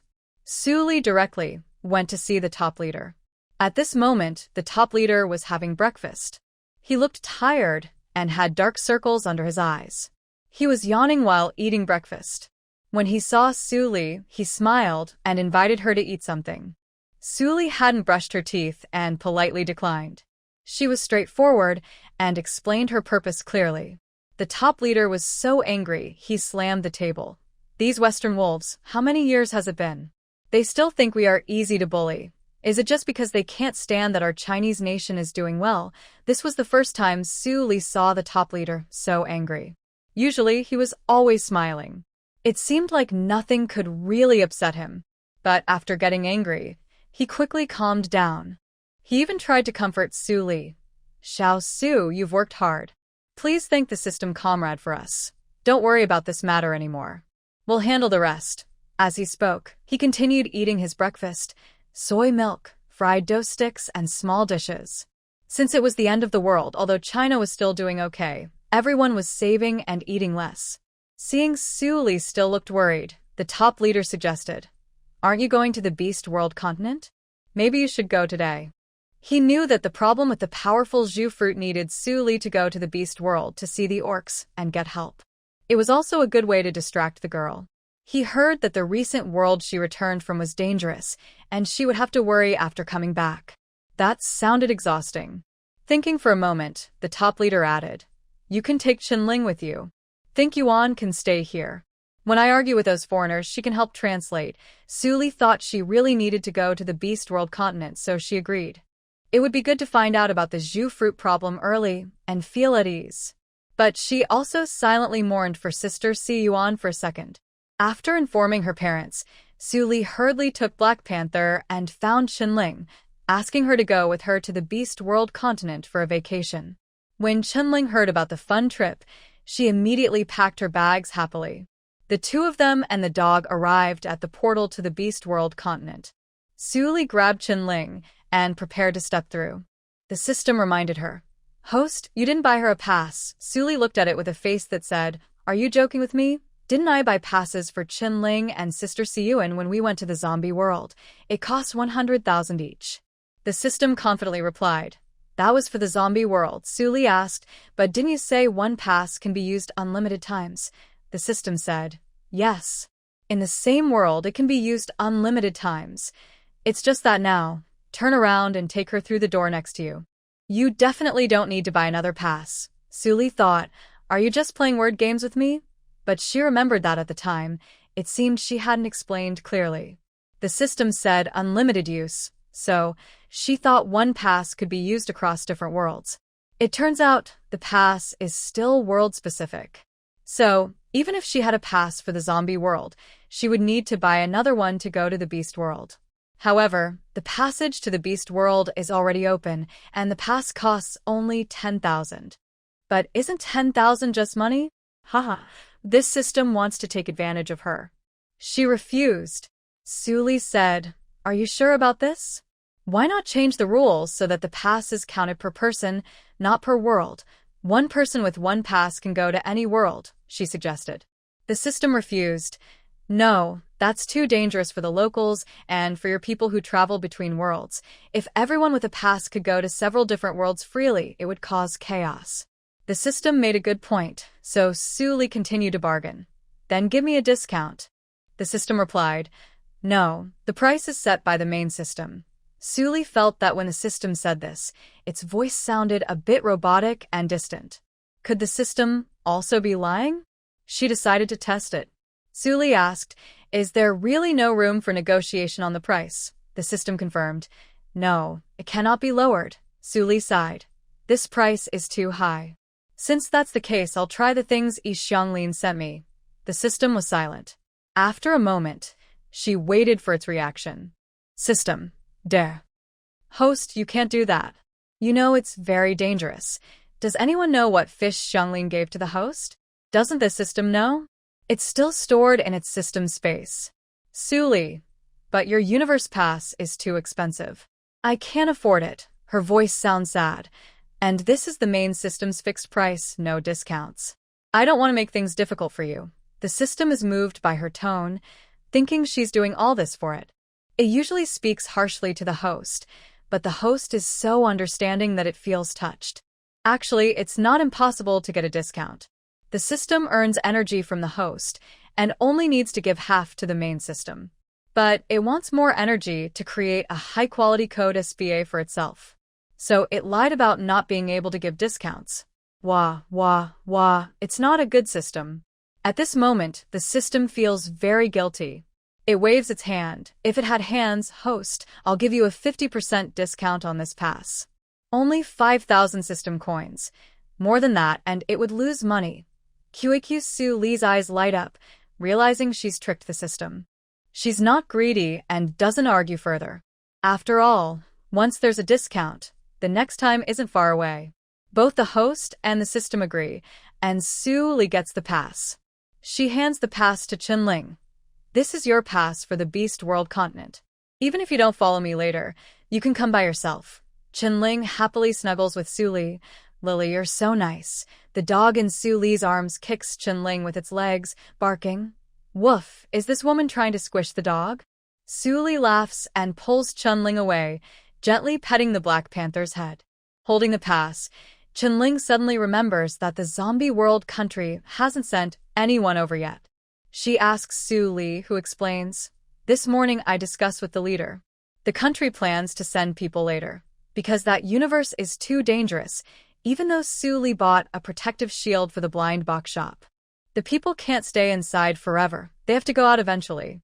Moreover, the people in the blind box shop always have to deal with those from that world. Most people in that world are powerful ability users. So, the country's plan is to select a few soldiers first, have them enhance their abilities with crystal cores, and then retrain them. This way, they can ensure their safety when they go there." After listening to Su Lee, Qinling nodded. "Once we return to Blue Star, I want to train them." Su Lee, why are you in such a hurry? We will definitely return to Blue Star today. After all, 1 month in the Beast World equals just 1 day on Blue Star. Qinling sighed. This is really a good way to steal time. Su Lee smiled. Let's go quickly. I'll take you to steal time. Then she carried the Black Panther and entered the dimensional gate. As soon as they came out of the gate, Su Lee and Qinling shivered from the cold. Even the Black Panther curled up in Su Lee's arms, trying to stay warm. What they saw was a snowy white scene, and the cold air filled their noses with every breath. The location of the dimensional gate is usually cleared of snow, so the snow here isn't very thick. Other places are covered with snow about half a meter high. Not far from the blind box shop, several people dressed in thick military coats were pulling mint bubble beads out of the snow, planting them in nearby flower pots. The flower pots were covered with a thick layer of snow. One of them waved his hand, and the mint bubble beads in the pots instantly disappeared. It seemed he was a space-type ability user. Su Lee examined him carefully and realized he was actually an acquaintance. This person was Gu Feixiang, who was part of the 10-person team sent to the Beast World to bring back items to China. Su Lee called out to him. Gu Feixiang turned around, and after a moment of recalling in his mind, he finally remembered who he was. It wasn't because Su Lee looked different. It was because Gu Feixiang had spent a long time in the Beast World. Although he also needed to return to Blue Star to deliver goods, only a few months had passed on Blue Star, but over 10 years had gone by in the Beast World. His memories of the Beast World were almost overriding his memories of Blue Star. For someone like Su Lee, whom he had only met once, it was already impressive that he could remember her. After recognizing Su Lee, Gu Feixiang greeted her. "Long time no see, Comrade Su." Su Lee greeted him and asked, "Long time no see. Have you awakened your space ability?" Gu Feixiang smiled and replied, "I awakened it in the 2nd year after coming to the Beast World. At that time, he thought having a space ability would make delivering goods much easier. Unexpectedly, he actually awakened this ability." Su Lee asked where the priest of the cat tribe was now. She planned to find Cat Xian first and ask whether the appearance of the protective virtual shadow from the powerful Zhuguo was a serious problem. Gu Feixiang told her that the cold season was when the young members of the cat tribe awakened their abilities. The priest had returned to the cat tribe to lead the awakening ceremony. Since the blind box shop opened in the beast world, it became much easier to buy special products that were hard to find in each tribe before. As long as you had baby coins, everything was possible. The cat tribe would buy a certain number of ability fruits from the blind box shop each year to help their young members awaken their powers. After sharing this with Su Li, Gu Feixiang said goodbye. I need to go back to Blue Star to deliver this batch of mint bubble beads. We'll meet in a few days. Although he wouldn't stay long on Blue Star, it would take several days to travel to the Beast World continent. The time difference often made things feel strange. After Gu Feixiang left, Su Li didn't go to the cat tribe but waited in the blind box shop for Cat Xian. According to what Gu Feixiang just said, Cat Xian still lived in the dormitory at the shop. Even if he was busy during the day at the cat tribe, he would come back to rest at night. This was a good chance for Su Li to test the I am the boss feature while waiting for Cat Xian. She pulled Chunling into the blind box shop. Despite the cold season, the glass building inside was still warm. Looking at the snowy scenery outside and listening to the howling wind, the soft lighting inside the shop made everything feel very cozy. Perhaps because it was winter, there weren't many beastmen inside. A few were either choosing blind boxes or paying at the self-service machines. A few others sat at the bar inside the shop, opening blind boxes. They didn't leave after opening their boxes, but sat there enjoying the snowy view outside. Some looked very happy, with their ears showing and their tails gently wagging behind them. I used to think that the orcs in the beast world were just primitive people, but I didn't realize they enjoy life more than us, Su Li said with a smile.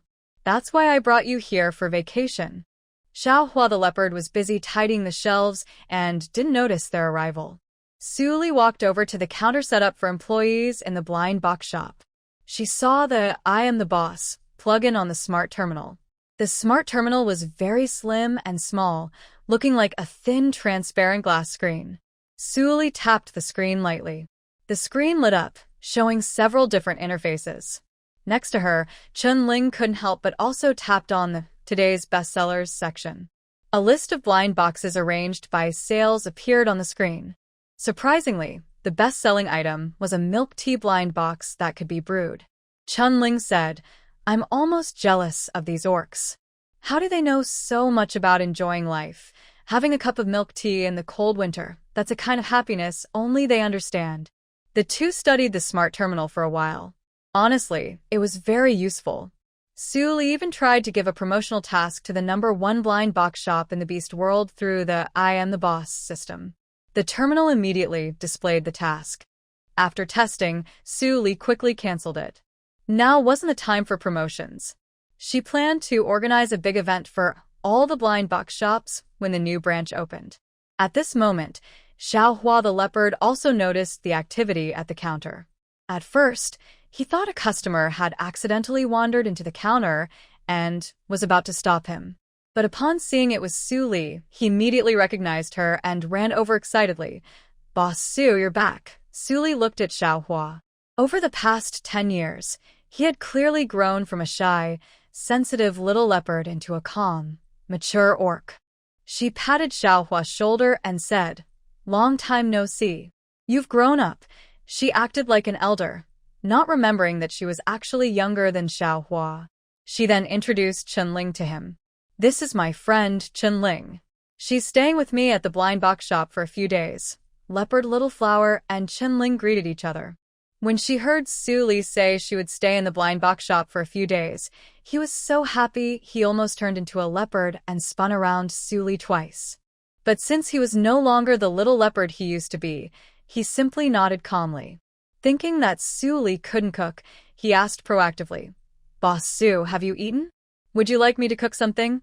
Su Li also remembered that back on the Beast World continent, she relied entirely on Leopard Little Flower, which meant she didn't have to eat instant food every day. However, she had just eaten before crossing over today, so she wasn't hungry now. She politely declined Leopard Little Flower. He wasn't disappointed by the refusal. Instead, he said he would go back to the tribe and tell Cat Xian that Su Li had come with good news. Su Li stopped him. There's no rush. I heard today is the day your tribe's young ones awaken their special abilities. Cat Xian is watching nearby, which makes me feel more at ease. She remembered Gu Feixiong mentioning last time when he returned to Blue Star that, among the 10-person team from Huagua that came to the Beast World continent, the leader and deputy leader each managed a blind box shop. The remaining 8 members were divided into 2 small teams. She recalled that the leader was probably a wood-type ability user. When there weren't many ability users in Huagua, this leader cultivated many Beast World plants for Huagua. She had already seen Gu Feixiong's team earlier, but she didn't see any other people from Huagua at the blind box shop. So Su Li and Leopard Little Flower asked, "Do you know where the others from our world have gone?" Leopard Little Flower didn't know that Su Li had already met Gu Feixiong's team. He told her, for people said they were going back to deliver mint bubblegum. Those people often went back to deliver things, and he and the priest had already gotten used to it. Others are recently at the Central City's blind box shop.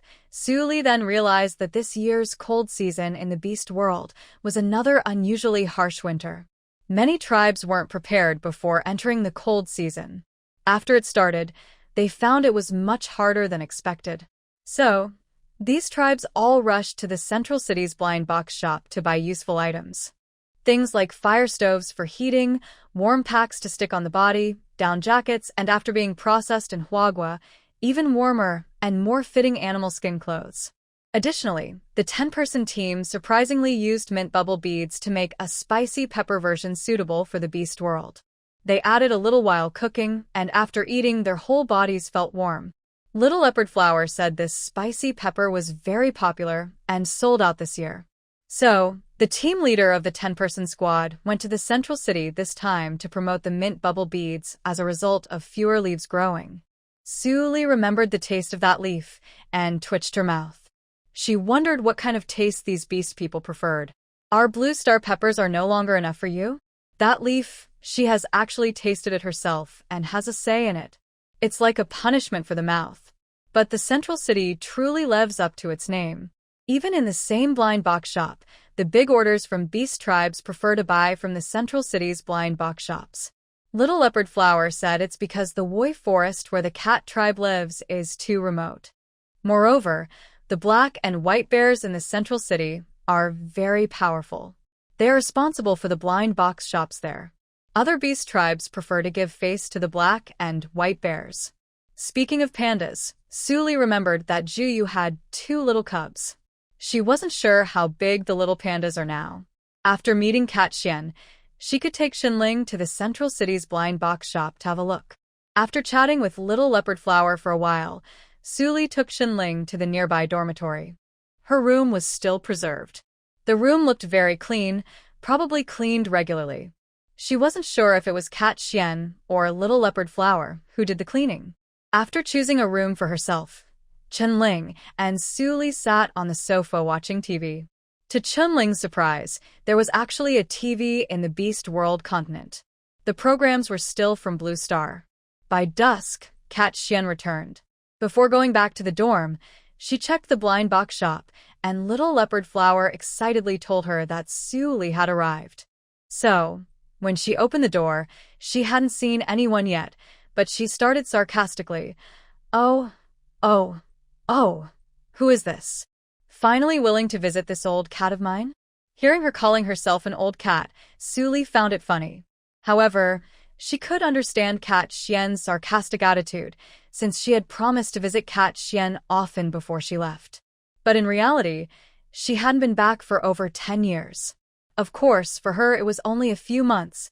Su Li quickly tried to comfort this adorable old cat. After calming the cat down, she explained her purpose. De Li Zhugua is a fruit from your cat clan. Since you know more about it, I want to invite you to our world to see what it's like. Cat Xian almost didn't hesitate and agreed to Su Li's request immediately. Having watched TV often, she was very curious about Blue Star. She really wanted to see what kind of world it was. Why could people sit in metal boxes that could run and fly? Why did the lights in the dorm turn on with a simple press? Why could water flow from the tap? Where did that water come from? Her curiosity had reached its peak. She even secretly tried to pass through the dimensional gate when the Chinese people weren't paying attention.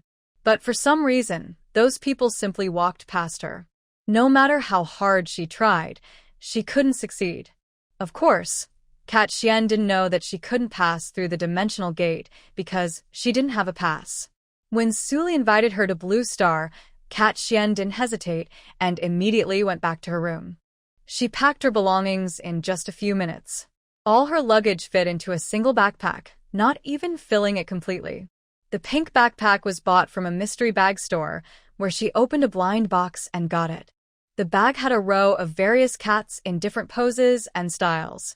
Cat Xian liked this backpack very much and carried it everywhere. After packing, she went to Suli. "I'm ready, we can leave now." Chenling was stunned. What kind of special forces speed was that? Even a soldier, like her, felt inferior. Suli sighed. "Why are you in such a hurry?" "I was planning to stay in the animal world for a while." Hearing this, Cat Xian looked like a betrayed actress, pretending to be hurt. She sadly put down her pink bag. The cold, mysterious, beautiful woman suddenly transformed into a gloomy, black kitten. The little kitten jumped onto Suli's lap, angrily scratching her hand with its claws as if trying to hurt her for deceiving it. Over the next 10 days or so, Suli, Chenling, and the Cat Xian explored the Beast World continent thoroughly. Although it was the cold winter season with snow and ice, their enthusiasm for adventure did not diminish. Of course, it was mainly Suli and Chenling who were very excited. Xian was reluctantly acting as their guide. Suli noticed that in these past few years, the Beast World continent had changed a lot. Although only 10 people from Huaguo were sent to Blue Star, the power of time was incredible. There is a saying, "To get rich, first build roads." In these years, those 10 people, along with the Beast Men, built many roads and even constructed wooden bridges over some rivers. Thanks to these roads and bridges, traveling became much easier for the Beast Men. Xian said many beast families bought bicycles, and some better-off ones even bought motorcycles. But because it was winter and the roads were icy, Suli didn't see the lively scenes of beast men riding bikes on the streets. However, although she didn't see bike riding, Suli and Chenling saw beastmen ice skating. Probably because near the blind box shop in the Woi Forest, most beastmen are either cat or dog tribes. These two tribes are naturally agile. Suli saw some beastmen doing spins, jumps, and even splits while skating, looking very lively. Chenling sighed. These beastmen would be amazing if they held a figure skating competition. Thanks to the roads and bridges, some clever beastmen started doing buying and selling businesses. They first bought blind boxes from the shop with shell coins, then opened them up. They transported the items inside to sell in distant places, often earning good money. Most tribes now sell their local specialties directly to the blind box shop, which then resells them. This way, beastmen can earn money from their own products and also buy other tribes' specialties at lower prices than before. Some beastmen make a lot of money through this kind of trading. For example, the first customer of the blind box shop, Hui, he earned a lot of coins by trading and used them to marry a beautiful white tiger wife. They also had 2 adorable white tiger cubs.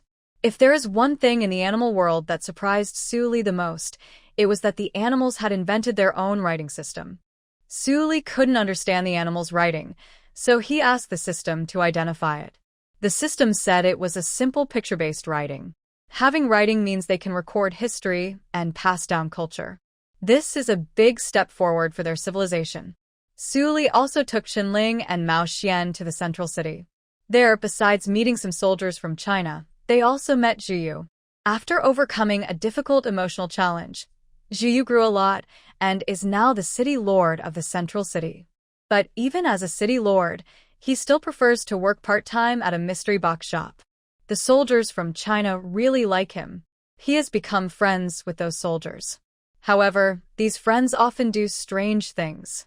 They like to turn his 2 cubs into animal forms and give them milk in bowls. When the cubs drink milk, the uncles look at them with strangely kind eyes. After the cubs finish drinking, they hold the 2 panda cubs and squeeze them tightly. The panda cubs, who are already over 10 years old, complain to their father that the uncles keep squeezing and shedding fur. Zhu feels very troubled. If these people weren't from the same world as Su Li, he might even suspect they want to kidnap his cubs.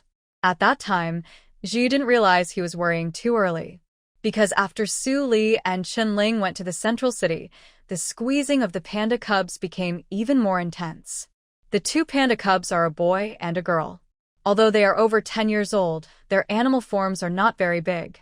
Their fur is black and white, clean and well-kept, like two plush toys. Su Li and Chen Ling each hold one cub and never let go. While holding the panda cubs, Su Li and Zhu talk about Haiyu. In the end, Zhu and Haiyu did not get together. Haiyu tried many times to win him back, but Zhu refused each time. But Zhu also didn't stop her from getting close to the two panda cubs. Sometimes, Haiyu would take the cubs on a cruise and go play in the sea. This allowed the two panda cubs to develop stronger swimming and fishing skills than other pandas. Here, fish refers to sharks. In short, Bamboo Jade and Haiyu are now raising children together. There is nothing more to say. Su Li, along with Chen Ling and Mao Xian, visited two blind box shops on the Beast World continent. After seeing the otter, who didn't seem very close at first but now feels like a friend, they left the continent. She bought Mao Xian a pass, and the three of them returned to Blue Star together. When buying the pass, the system asked for 10,000 system coins. After Su Li threatened it, the price was cut in half, and they paid 5,000 coins. The system felt wronged and started crying. How did its originally cute and simple host become like this? After Su Li returned to Blue Star, she found that in just half a day, the whole international situation had changed dramatically. First, within China. The country issued announcements on major platforms. They announced that several nuclear-armed countries abroad were planning to cooperate on a zombie removal project. Of course, China wasn't accusing other countries unfairly.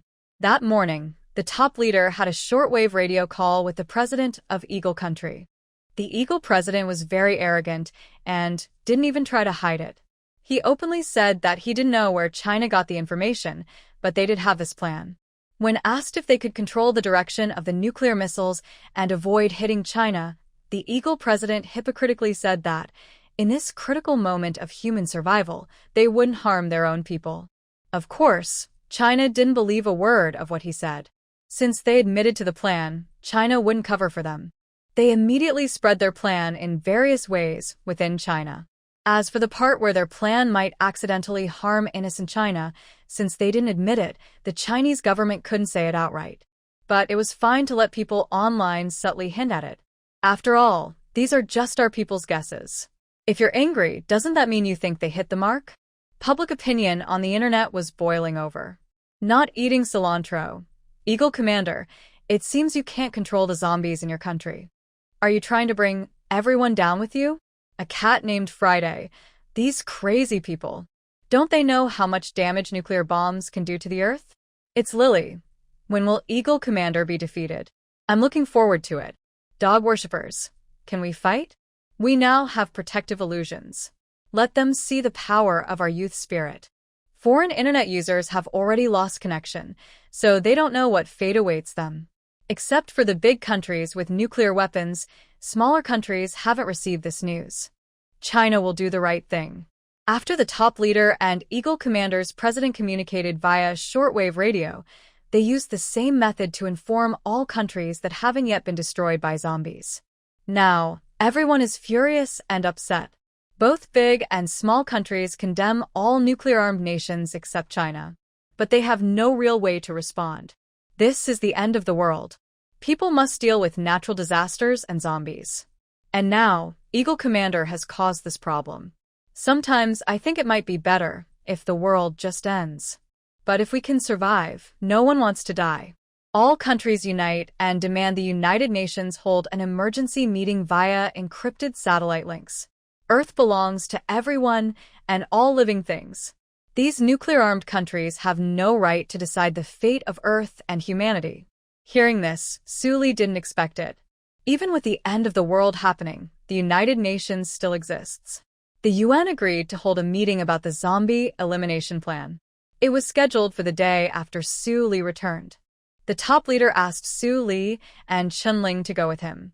Of course, Shen Siyuan, her trusted translator, would also attend. When Su Li returned from the beast world, she saw Shen Siyuan at the research institute, coming to pick up the mutated giant flower. She had planned to take Mao Xian to see the strength of the powerful red fruit. Seeing Shen Siyuan looking exhausted and almost lifeless, Su Li asked a few caring questions. That's when she learned that in just half a day, so many things had happened. And the reason Shen Siyuan looked so weak was because it's still hard to do translation work.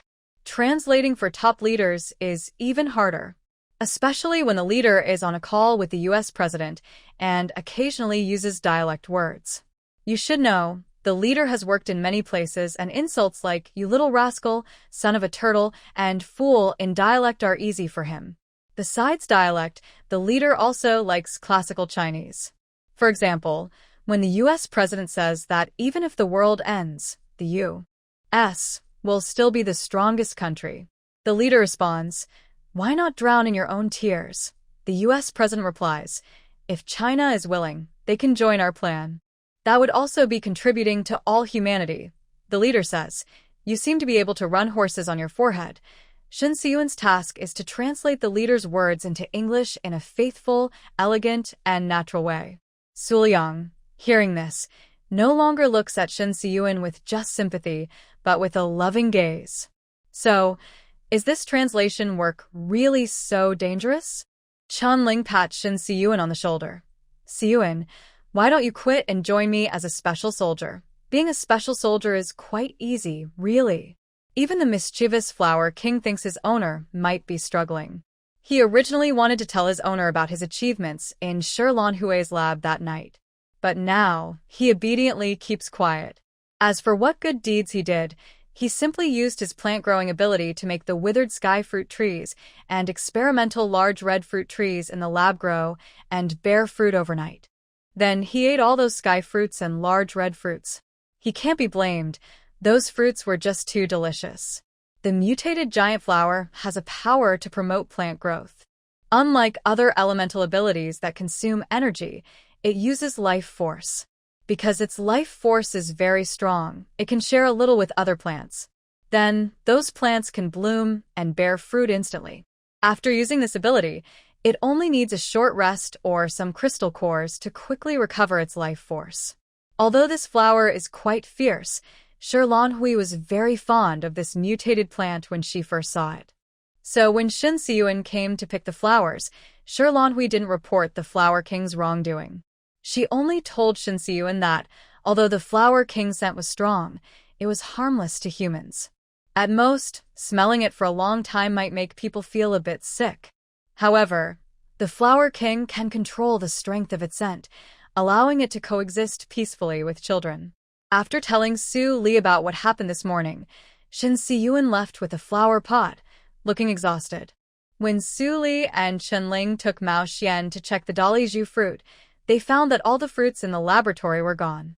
Looking at Shi Lanhui, even when she mentioned the crimes of the Flower King, she still looked proud of the flower's greatness. Chen Ling complained, "It's hard to tell, but that's still a flower that can charm people's hearts." Originally, Su Li brought Mao Xian to the research institute because she thought that if there was a problem with the Dali fruit, Mao Xian could discuss it with Shi Lanhui. After all, she and Chen Ling didn't understand research well, so they needed a professional. Since the research institute no longer had the Dali fruit, Su Li had no choice but to take Mao Xian and Shi Lanhui to the orchard, where the Dali fruit was grown in the space. Entering the space and arriving at the orchard dedicated to growing Dali trees, Mao Xian first closed her eyes and sensed for a while. Then she opened her eyes and told Su Li, "I can feel that this place is very suitable for planting. The Dali fruits grown here must be better than the ones we just saw." She could even sense the happy aura of the fruits. By the ones we just saw, she meant the laboratory at the research institute. Su Li nodded. Shi Lanhui, hearing Mao Xian's words, thought to herself, as expected of a priestess, "She is so mystical when she speaks." When Mao Xian saw the endless Dali orchard, she was stunned.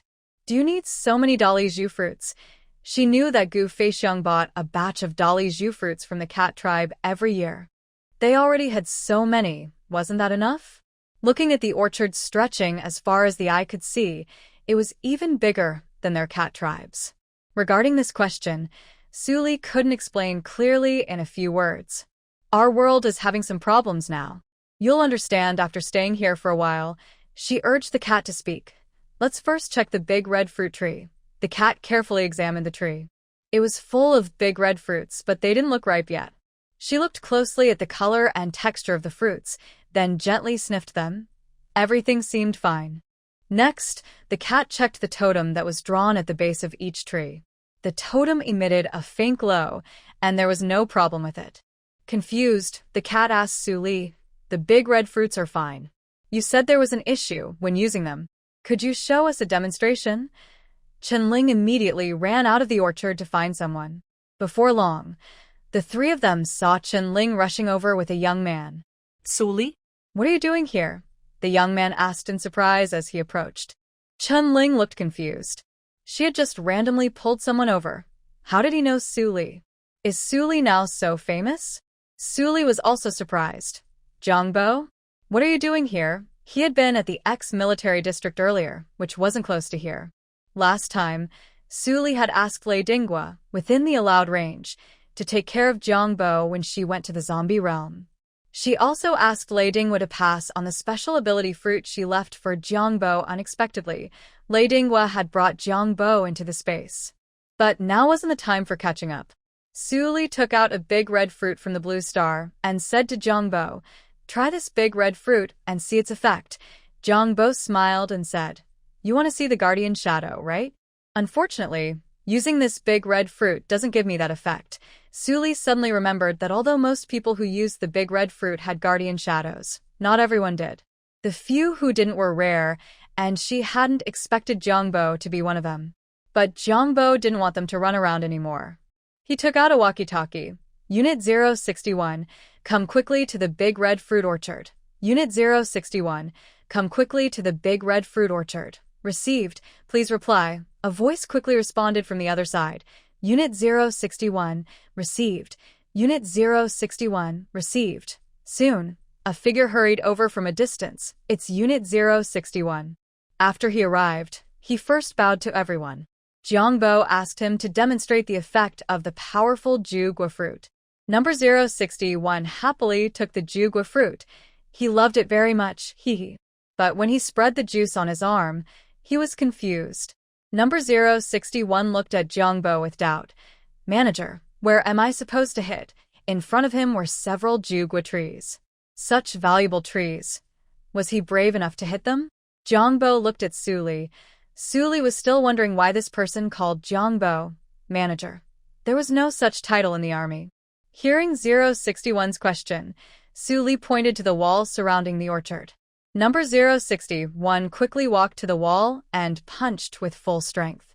Suddenly, a huge virtual image of Neza appeared behind him. The Neza image was standing on a wind-fire wheel, holding a magical ribbon. The virtual image followed 061's punch, causing the wall to collapse loudly. Maybe because the punch wasn't very strong, 061 didn't seem exhausted or overwhelmed. Everyone was amazed by the scene. Mao Xian pulled Su Li and asked, "Who is that shadow?" Before Su Li could answer, 061 excitedly said, "That's Neza." "Don't you know Neza? Are there people on Earth who don't know Neza?" Mao Xian shook her head, indicating she didn't know. Although 061 found it strange that someone didn't recognize Neza, she kept talking about him for about 15 minutes. She told all kinds of stories about Neza and his great achievements. Su Li watched Mao Xian's eyes glaze over from all the talking. She quickly explained, "This is related to the Jugua fruit. People in our country don't know why, but most of the time, after using Jugua fruit, a virtual shadow appears." Sherlon Hui added, "The problem is, each virtual shadow is different." Mao Xian thought for a moment. She asked 061 to try again. This time, she held 061's hand tightly while he punched, feeling the source of his great strength. When the Neza virtual image appeared again, the power flowed like a tide through Mao Xian's arm.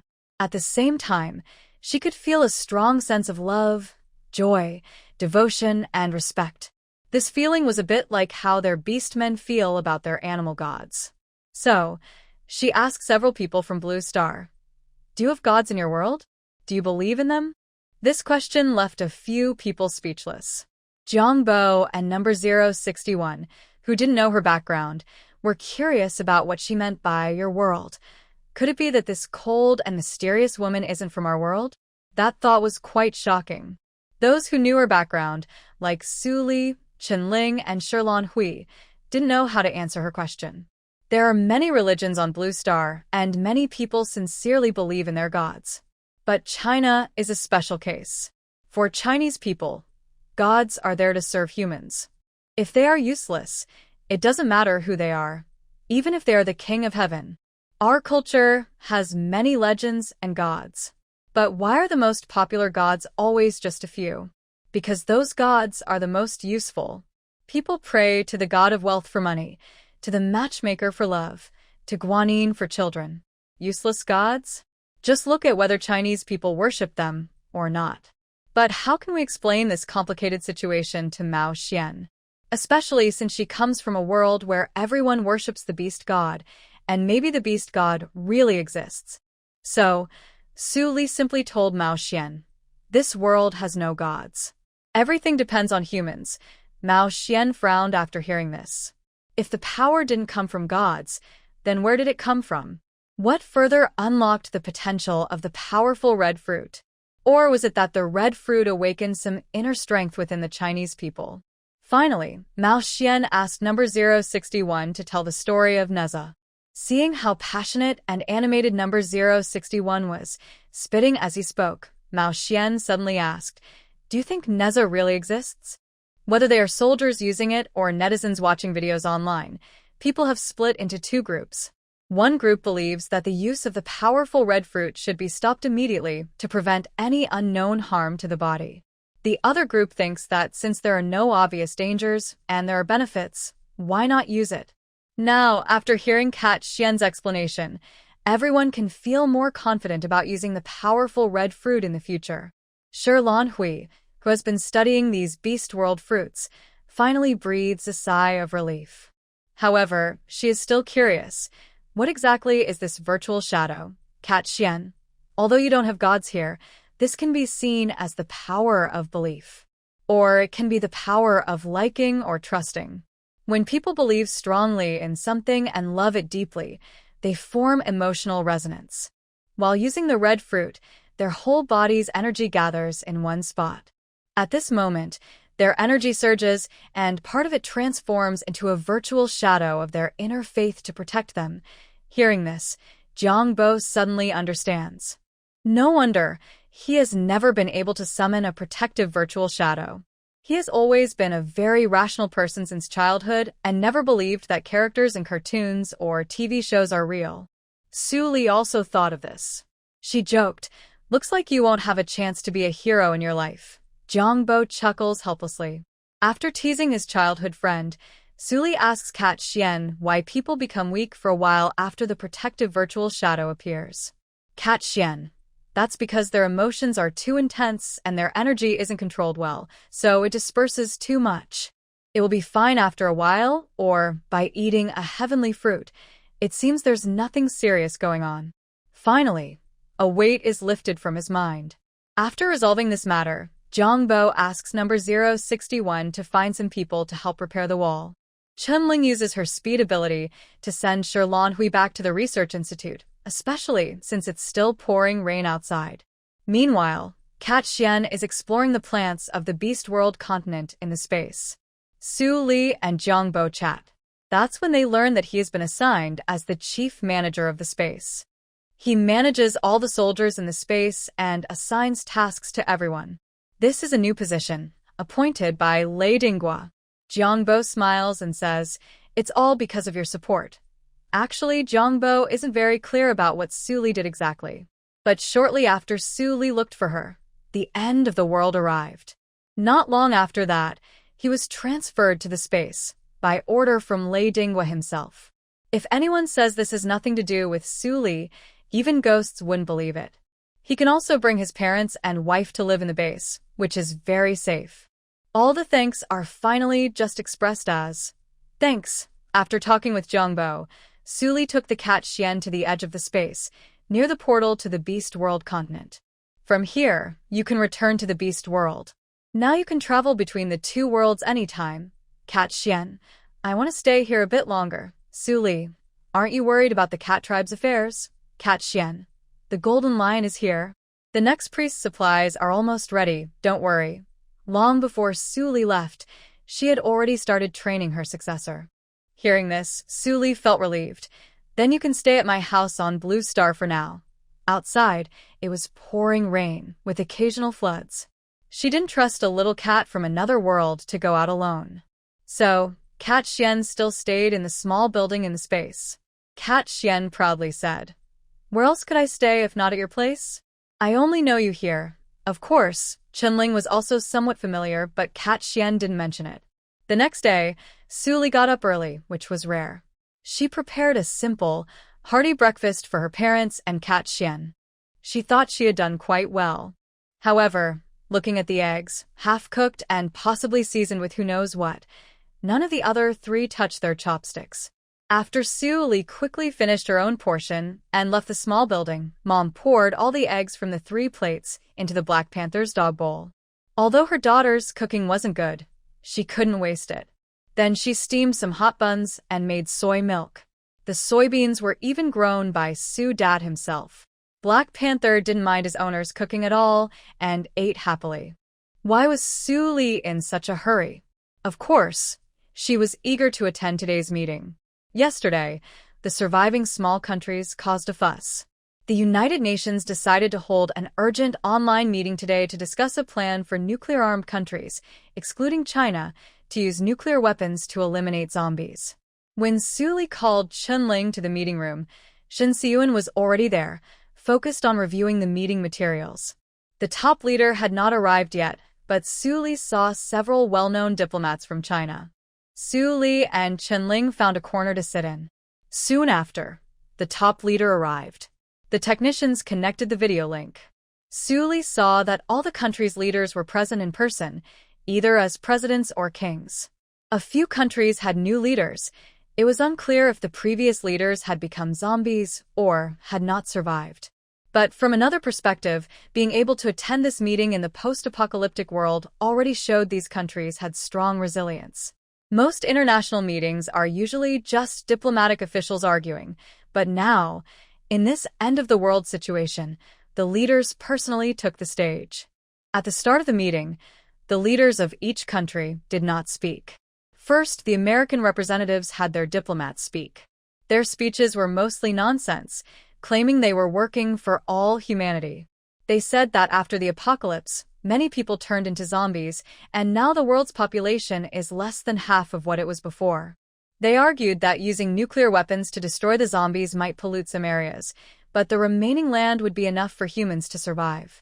The Chinese diplomat asked, if areas attacked by nuclear weapons have no humans, what about other living creatures there? And can they control the nuclear contamination so it doesn't enter the Earth's water cycle? Once nuclear weapons are used, how can they avoid harming humans? The American side surprisingly said that maybe all living creatures could evolve in the nuclear radiation. Everyone was speechless. Suli even saw the UN meeting host look like an old man on the subway looking at his phone. In the end, the UN made the final decision by voting.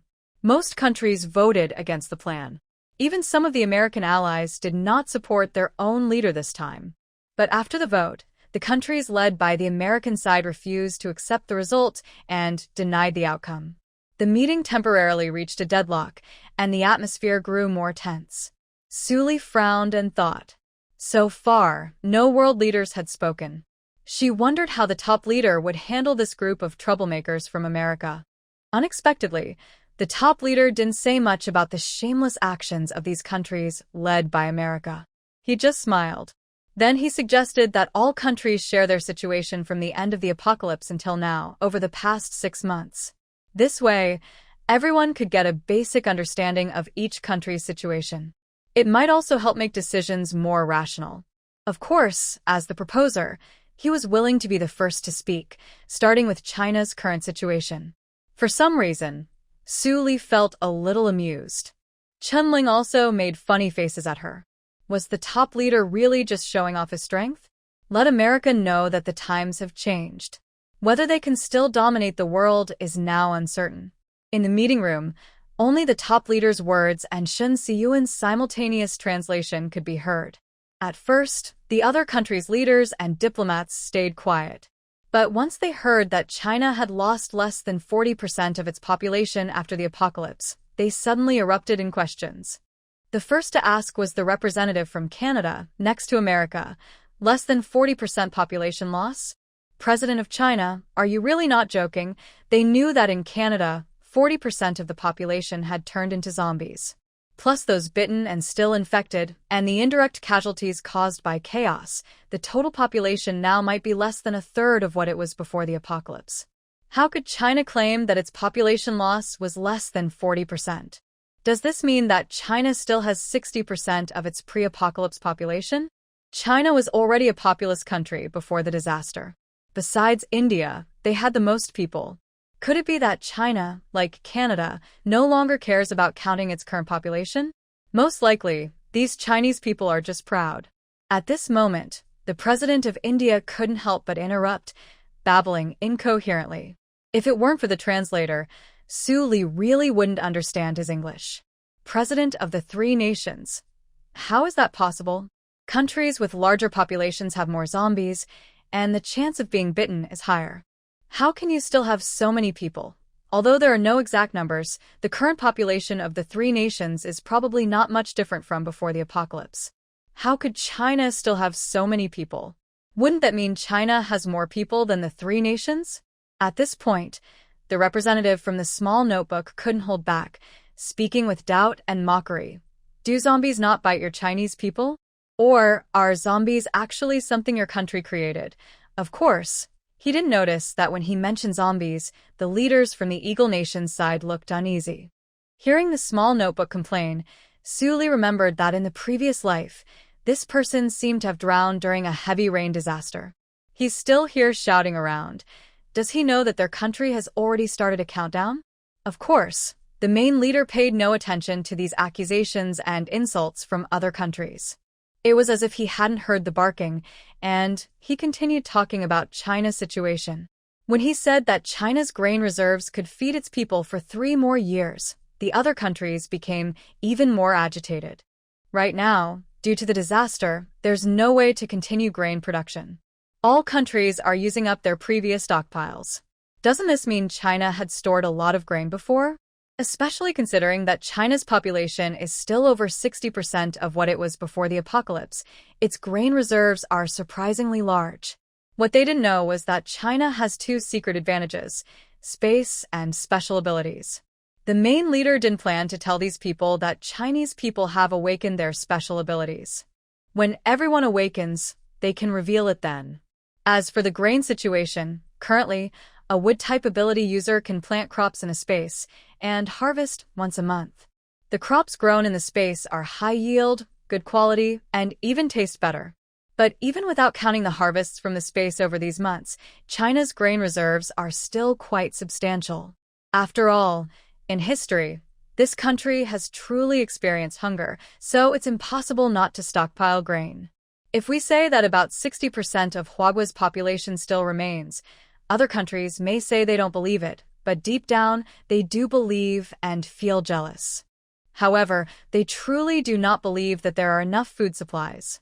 Everyone thinks Huagua is just pretending to be strong. Whether they believe it or not, after the main leader talks about Huagua's situation, he hands the stage over to leaders of other countries. But he also announces in advance that Huagua has an important matter to reveal. He will speak after the other leaders finish their reports. Next, the leaders of other countries report on their own situations. But this was a sudden decision, and they didn't expect Huagua's main leader to come out with such a statement. So, during their reports, they hesitated and stammered.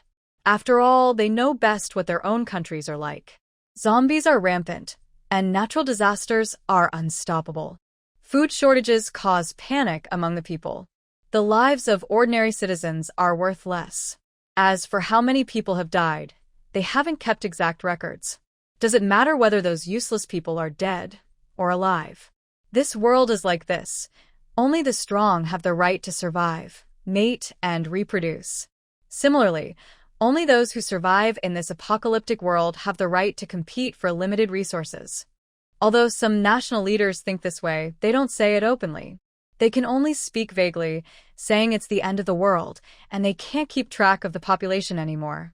They also subtly imply that Huagua is bragging to save face. Su Li and Chen Ling are both amused by their indirect, polite words. They never thought that some leaders, even at the national level, would speak like innocent children. It just shows that the world is really a big makeshift show. But the main leader remains calm and composed, as if he hasn't heard any of it. After these people finish speaking, the main leader finally calmly drops the last big news. Let me share some good news with everyone. Huagua has developed a zombie virus vaccine. Countries interested can place orders with us after the meeting. However, I want to clarify that we do not plan to use any money for the vaccine trade. If everyone sincerely wants to buy, you can consider using your country's various resources. Food, oil, natural gas, rare metals, and rare earth elements are all acceptable. Additionally, the zombie virus vaccine cannot be bought on credit. We will exchange resources for the vaccine directly. After saying this, the leader didn't mind the strange silence in the room. He even joked, "I believe everyone can understand. After all, our country still has about 1 billion people to support." He shook his head and sighed. Everyone has a hard time. Other countries. Is this bragging? Is this blatant showing off? Sometimes, a person's true intentions can't be hidden in their eyes. After making these annoying remarks, the leader said, "If there's nothing else, I'll take my leave. China has many things to attend to." At this moment, the leaders of other countries finally recovered from their shock over the zombie virus vaccine. One after another, they spoke, saying they wanted to discuss cooperation with the leader. Then the leader suddenly seemed to remember something. "Oh, I almost forgot to mention, China will not cooperate with countries that participate in the nuclear plan to eliminate zombies. This means that countries planning to use nuclear bombs to solve the zombie problem are not eligible to buy the zombie virus vaccine from China." As soon as this was said, the Americans couldn't sit still. They had been thinking that their large and resource-rich country could provide whatever was needed. Even resources their country lacked could be taken by force. In any case, they had to buy the zombie virus vaccine. Although they didn't know how China developed the vaccine so quickly, faster than America, they knew this was a serious matter. In meetings like this, China's leader might boast about other things, but when it comes to the vaccine, he wouldn't joke. After all, this involved many international transactions. In the end, China's leader made a final statement. It seems that to buy the zombie virus vaccine, countries must give up their nuclear plans. These clever people from China. You didn't tell us about the vaccine earlier? You only mentioned it at the last minute. No wonder they were so calm when they previously refused to admit the election results. It turns out they were waiting here all along. President Biden was so angry his face turned green. He started to blame others. Why doesn't China trade with countries that are involved in the zombie removal plan? Your zombie vaccine is for all humanity, and our zombie removal is also for everyone. By working together, can't the world recover faster from the zombie problem? Some of Biden's Western allies also began to criticize. Exactly, China can't be so selfish. The zombie virus vaccine is hope for all humanity. You can't refuse to sell it to us. Besides, we're willing to share resources. Yes, China shouldn't just watch its people suffer without helping. Don't you want fewer humans and more zombies in the world? The usual supporters of the country and the local allies didn't speak this time. But they are just fence-sitters, listening to whoever seems stronger. Suli guessed they also wanted to buy the zombie vaccine. So now they stayed quiet. But Suli wondered, has the zombie vaccine been developed so quickly? She had only been back for a day. Although she spent half a month sneaking into the Beast World continent on Blue Star, only a day had truly passed. After the meeting, she planned to ask the big boss. Faced with Biden and his followers' questions and accusations, the big boss still said, China will not trade the zombie vaccine with countries involved in nuclear bomb plans. We hope everyone considers this carefully. He added, anyone interested in buying the zombie vaccine can contact our country. Everyone there knew that, even though many places around the world had lost power and internet, there are still many ways for countries to communicate. Otherwise, how could they sit here and hold this meeting? After the big boss left, Su Li, Chen and Shin Siyuan immediately followed. As for the other diplomats, they couldn't leave yet. They had to stay and continue arguing with other countries. They also needed to discuss the sale of the zombie vaccine. After leaving the meeting room, Su Li asked the senior leader, have we developed the zombie virus vaccine yet? The senior leader smiled and replied, yes, with the data you brought back from the zombie world, the researchers didn't waste time. They followed the steps in the data and succeeded. He had just received the news this morning. Originally, the plan was that if the Americans insisted on launching a nuclear plan, China wouldn't mind dropping a nuclear bomb first. But now that the vaccine has been developed, everything has become much easier. However, the vaccine is still in testing and needs clinical observation. Mass production is still some time away. Even if other countries want to buy it, they might have to wait a year. But by then, they can say the vaccine should be prioritized for China, so other countries might be a bit slower. Most likely, those countries will be willing to wait. If they are not willing, they can try to develop their own vaccine, as long as they have the ability. But probably other countries don't have that ability now, because the vaccine requires crystal cores brought back from the zombie world, and currently, only China has them. Although crystal cores are not raw materials, they are essential. After discussing the vaccine, Shen Siyuan suddenly remembered something. She asked curiously, why didn't I see Russia at this meeting? When Su Li first attended the meeting, she also noticed this issue. She wondered which side Russia would take if they were here.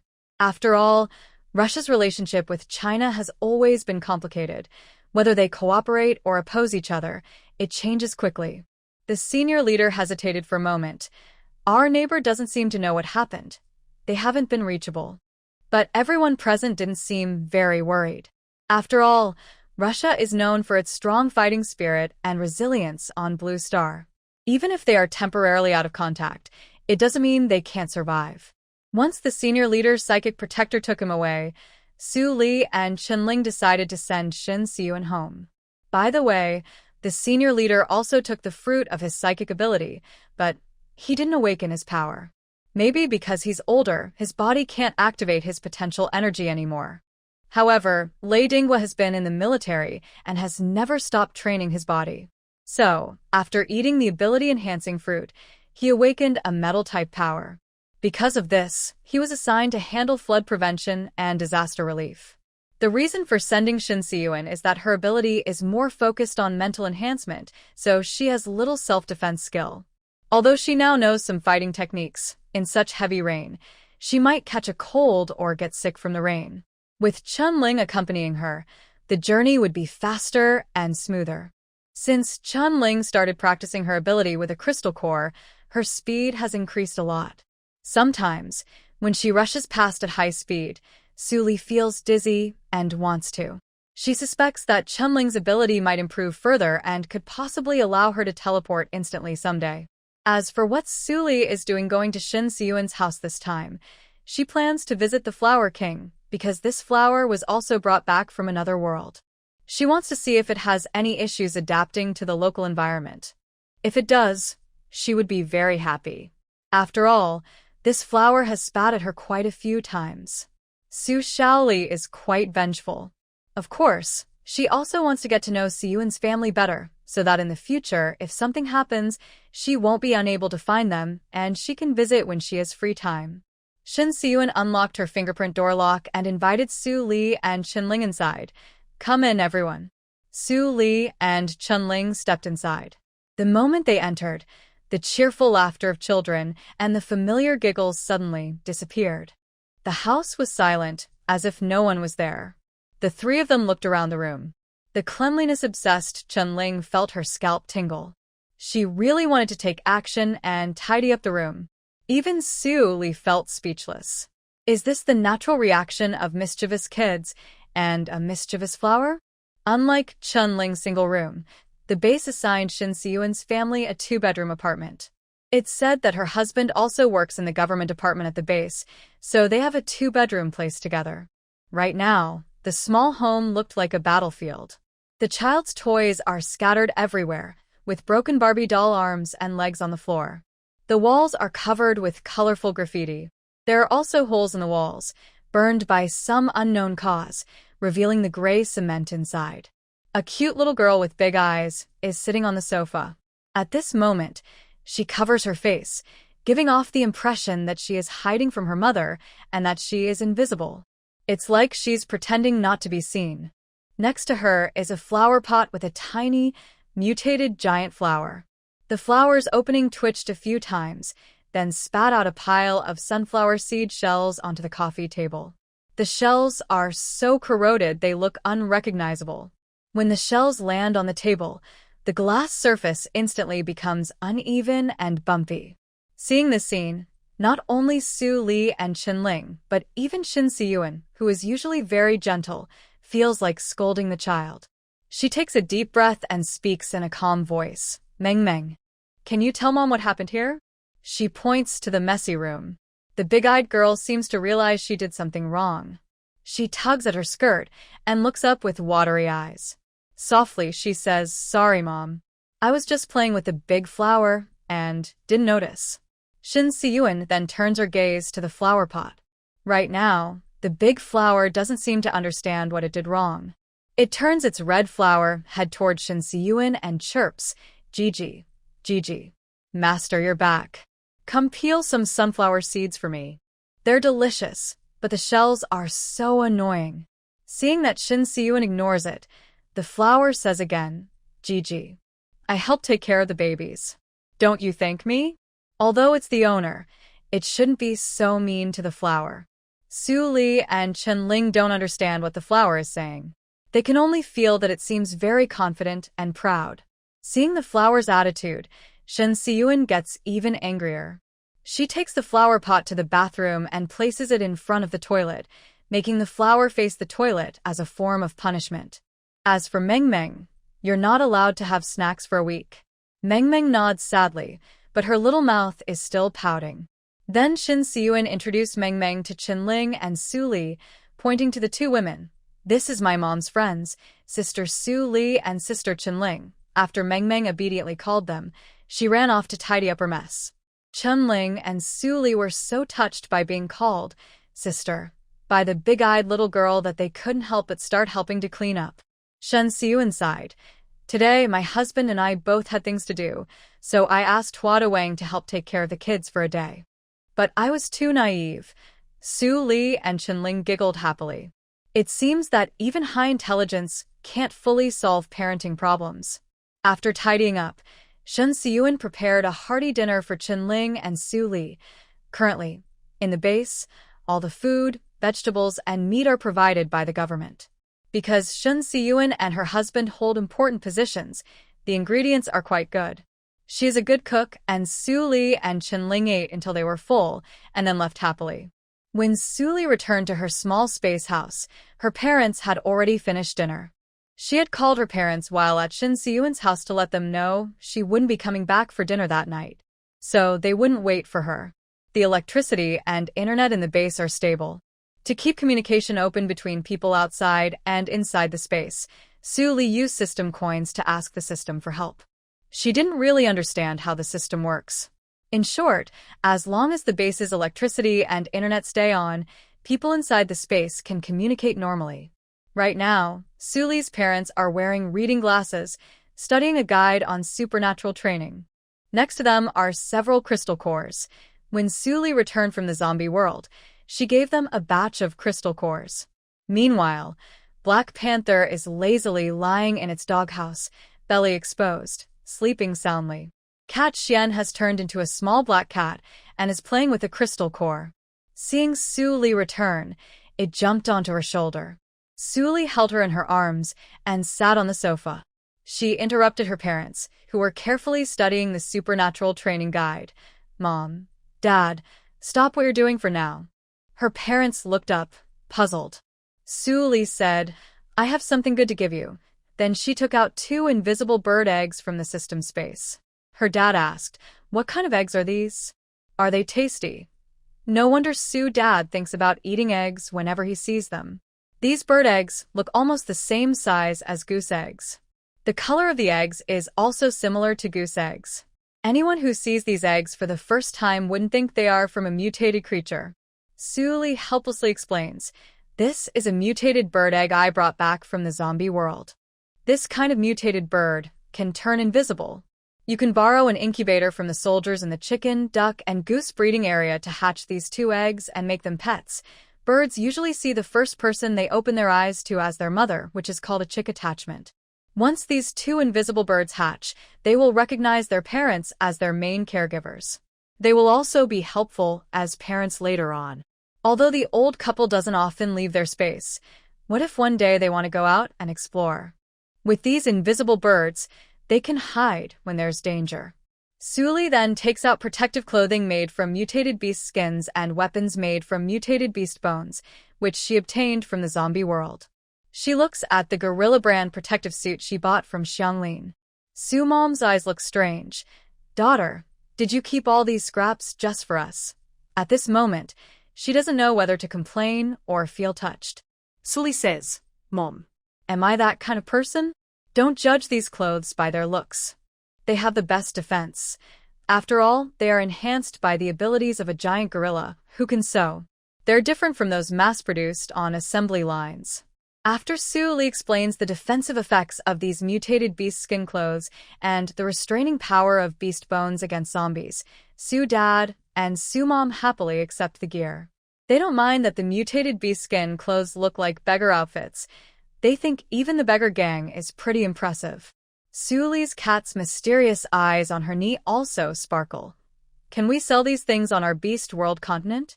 Suli pets her cat's head. "If you're so worried about your Beast World, why don't you go back and visit in the next couple of days?" The cat's mysterious ears twitch, and her eyes roll. Why rush? Going back is very easy. She doesn't really want to go back right now. In Blue Star, she's eating well and sleeping well. Her space is big and fun. There is still a lot of knowledge to learn here. She spent the whole day reading books, but she didn't even finish a row of shelves in the library. The math, physics, chemistry, and biology books are all very interesting.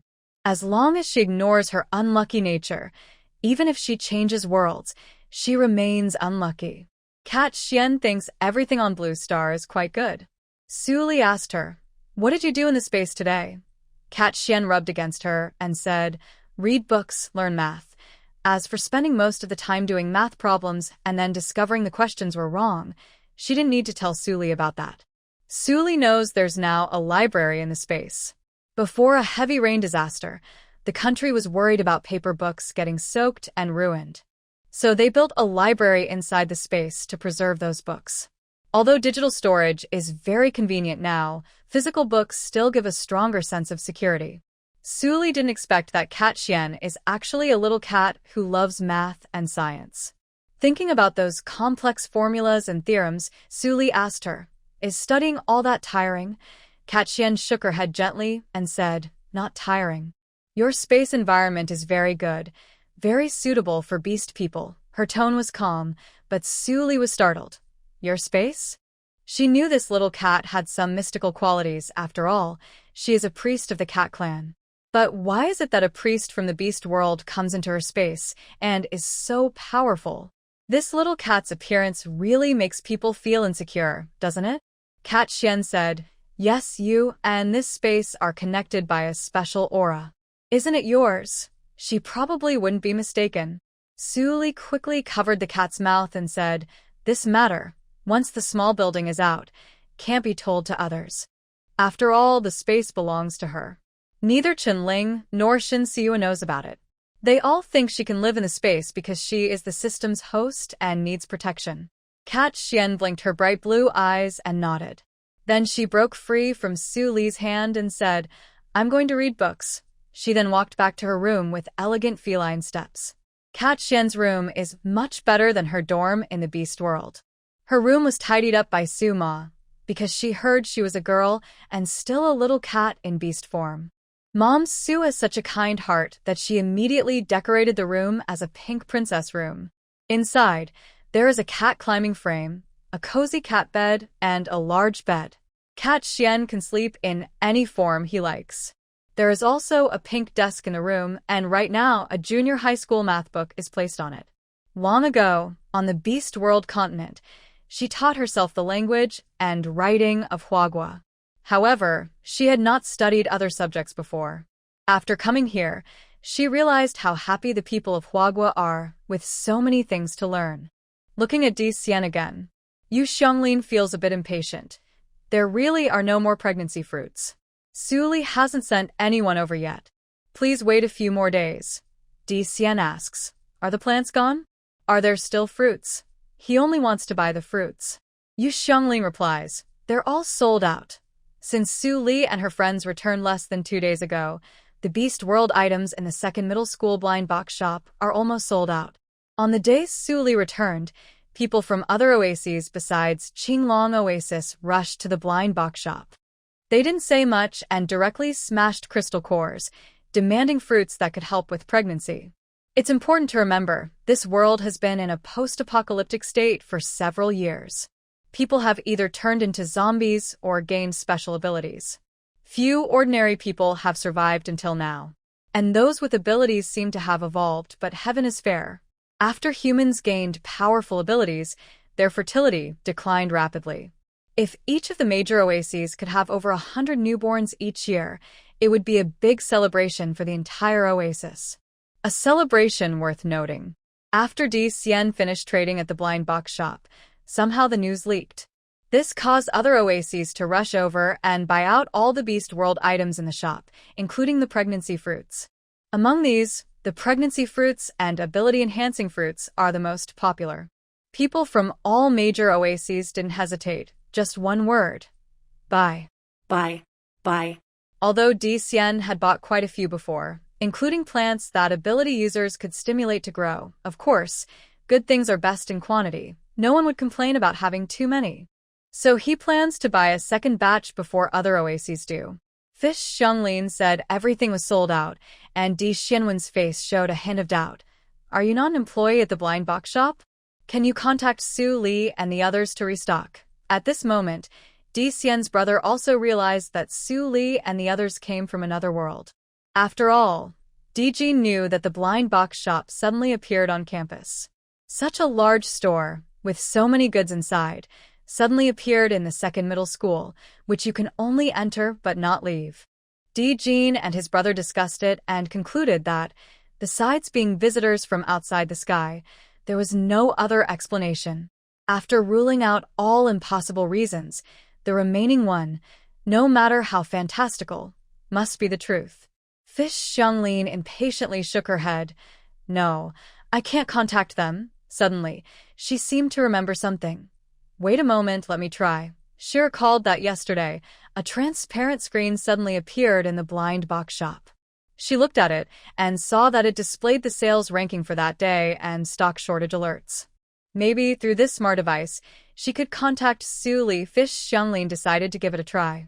Recently, more than just Di Xian's group had come to ask about the goods on the 5th floor of the blind box shop. She also wanted to buy some for her own space. She needed to find something for the mutated animals in her space, so they wouldn't keep fighting with the mutated plants. Fish Xianglin fiddled with the transparent screen. Finally, she found a "Remind the Big Boss" button behind the out-of-stock items. She tried clicking this button for each product on the Beast World continent. Meanwhile, over at Su Li's side, she suddenly received a prompt sound from the system. Urgent remandé. Urgent remandé.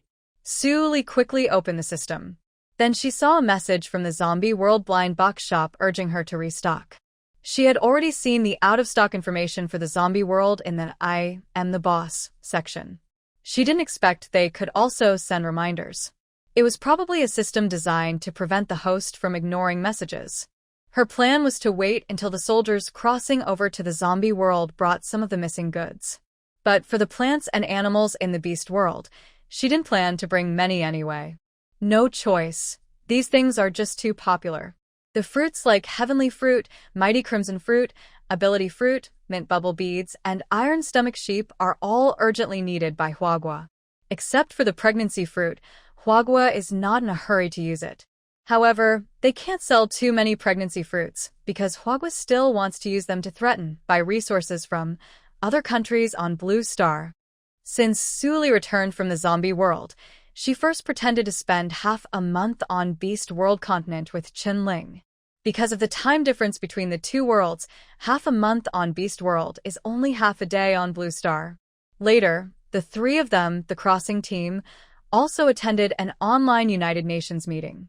Just when the three thought they could finally rest, the country assigned them a new task: training soldiers who are about to travel to the zombie world. Suli wailed, "When will my laid-back life finally start?" She originally thought that after completing trading tasks in other worlds and returning to Blue Star, she could at least take a break. But from these 2 trips back, she realized she was too naive. Chen-Ling patted her shoulder and said, "Oh, little Lily, you're tired already? Let me see if you really can't handle it." She then gave a fierce punch to her chest. By now, Suli was no longer the helpless rookie she once was. She dodged Chen-Ling's greedy hand with a quick move, then struck with a lightning attack. While Chen-Ling was dodging the lightning, Suli kicked her in the. Chen-Ling narrowly avoided falling flat on her face. Teaching apprentices can sometimes be a way to starve the master. Suli's sneaky tricks were all learned from her. Chen-Ling was so angry her teeth itched and said, "You just rely on your abilities to cause destruction." Suli replied, "Ha ha ha." Shin Siyuan stopped their playful fight and said, "Let's look at the training content. There are 10 people going to the zombie world." The training is divided into 3 parts. The first part is cultural lessons. Cultural lessons explain how the zombie world became a post-apocalyptic place, including its government divisions and survival rules. This helps the 10-person team understand who the local power players are, who they can befriend, and who they should stay away from. There are also questions about the rules here. What are the different types of rules, and how should we respond when we encounter them? The second part of the training is practical exercises. This time, the 10-person team is made up of people with special abilities. Besides 2 space-type ability users, the other 8 have strong offensive powers, like fire, metal, or wind abilities. Only Su Li and Chen-Ling are responsible for this part of the training. Shin Siyuan's fighting skills are not as good as these soldiers. She was even part of the practical training. After all, she will go to the next world too, and she doesn't know what that world will be like. So, improving her self-defense skills is very important. The third part of the training is about the blind box shop. The 3 of them meet to explain how the shop operates. They need to teach how to use the self-service trading machines, smart terminals, and security systems of the shop. For example, if someone wants to sell something to the shop and they've never seen that item before, how can they check the price on the machine? Or, they can use the smart terminal to see what the most popular items are in the shop recently. This way, when they go to buy supplies on Blue Star, they can stock up on the best-selling items. At this point, Suli suddenly sighed. "Master, it would be great if you could directly transfer goods across worlds. That way, we wouldn't need to send people back and forth between 2 worlds." The system's mechanical voice responded coldly. "If I do everything, what's the point of having a trade channel between the 2 worlds? The purpose of the trading system is to promote economic exchange among countless worlds. It helps these worlds grow stronger through trading with others. It's meant to benefit the universe, not just to run errands for the host. And this host, relying on its favor, keeps asking for more." Humph. Suli thought for a moment. The system's reasoning seemed reasonable. Only through this back and forth can people from both worlds get to know each other better. It also builds more trust when doing business. Just like the Silk Road in ancient times. During their business trips back and forth, the 2 places not only exchanged goods but also promoted cultural blending.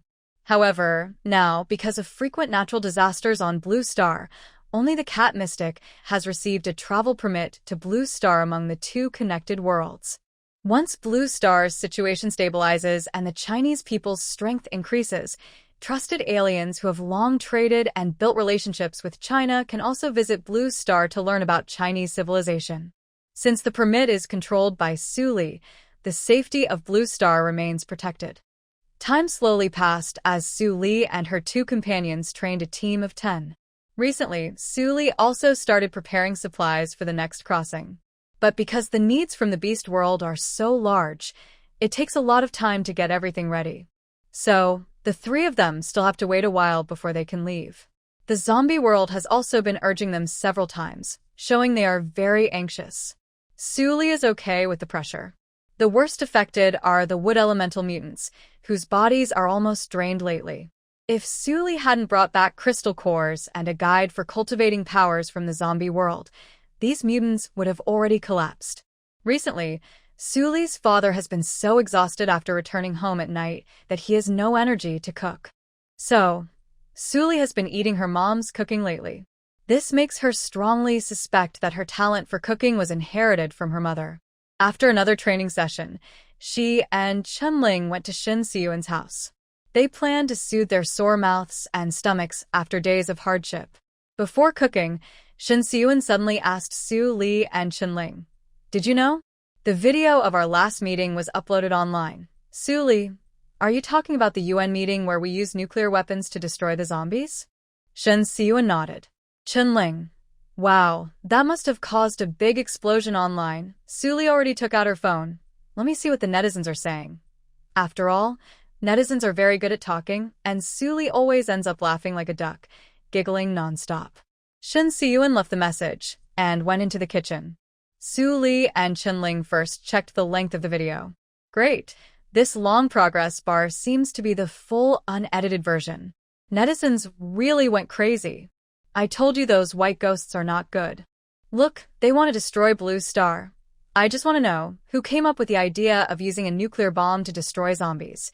Did you see President Ingchan acting shamelessly? Which part are you talking about?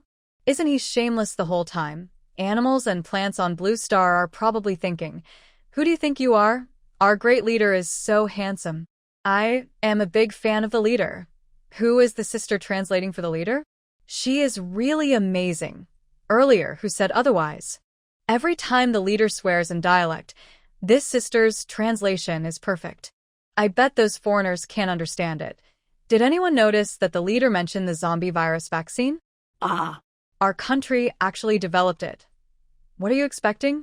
After getting the vaccine, no need to quarantine, and I can go back to school.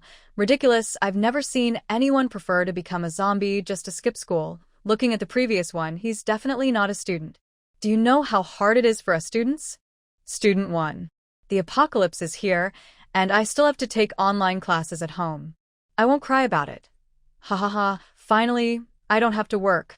The dog boss turned into a zombie, ha ha ha. Fellow workers, why do we still have to work from home? It seems the mental state of workers isn't much better than us students. Am I the only one still curious about what the soldier used earlier?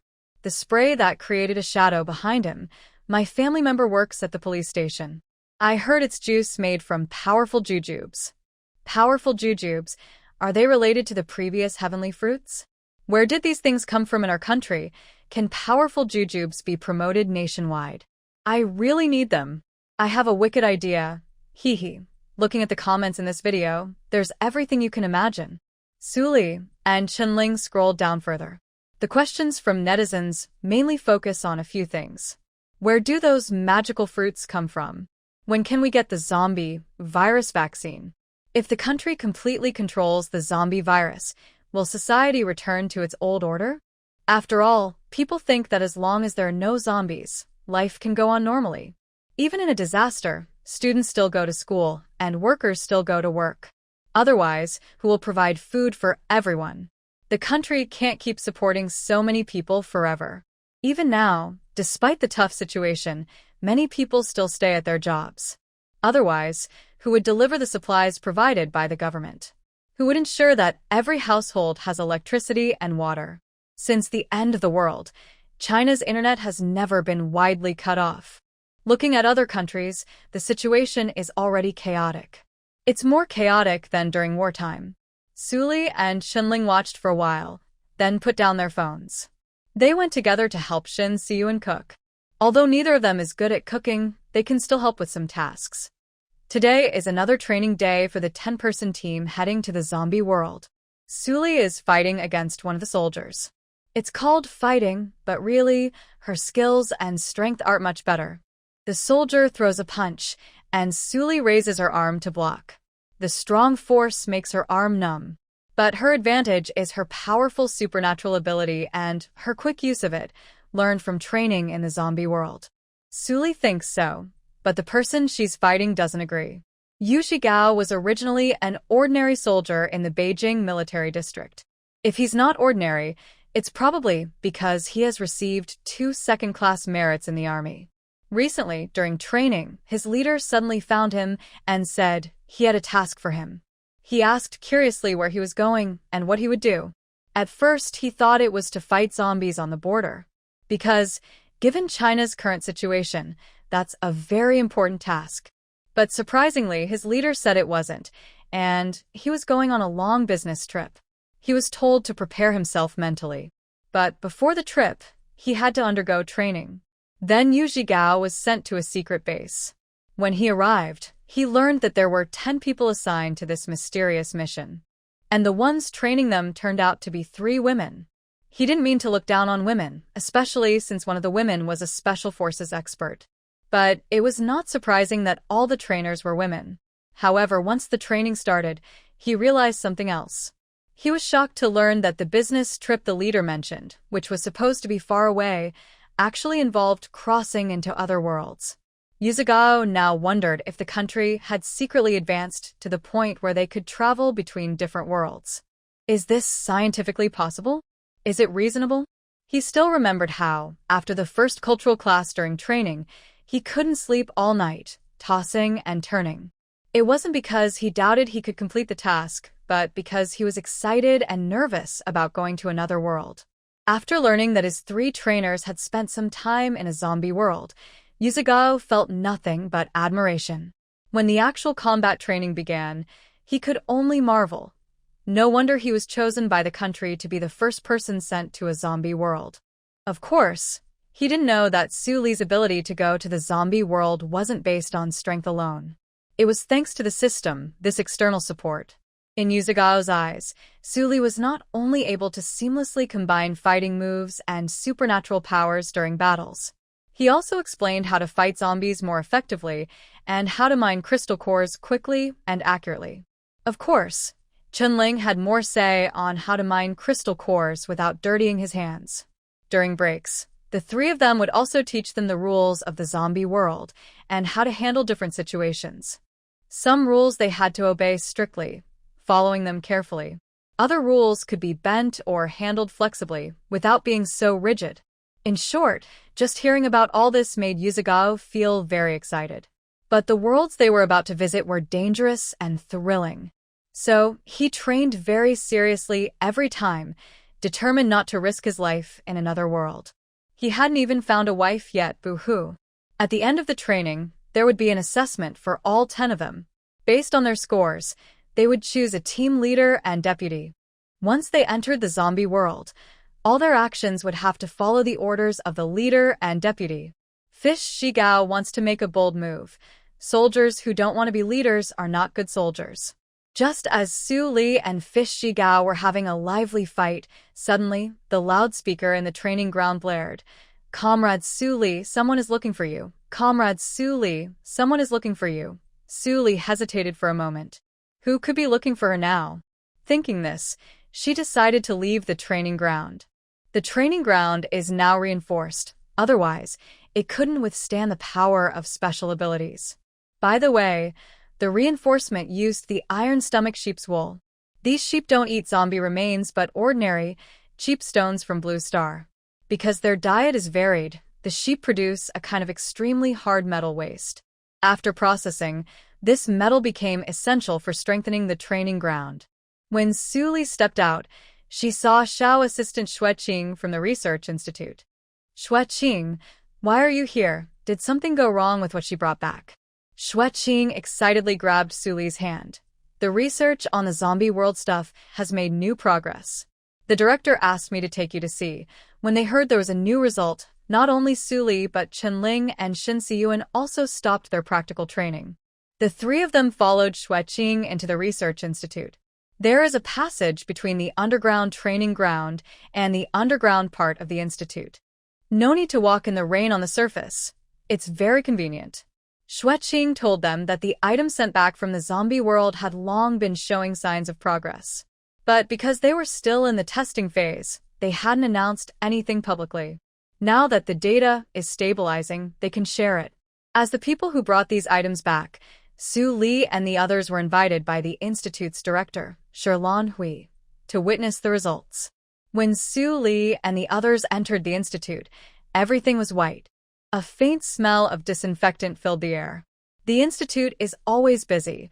Lab technicians in white coats move between labs.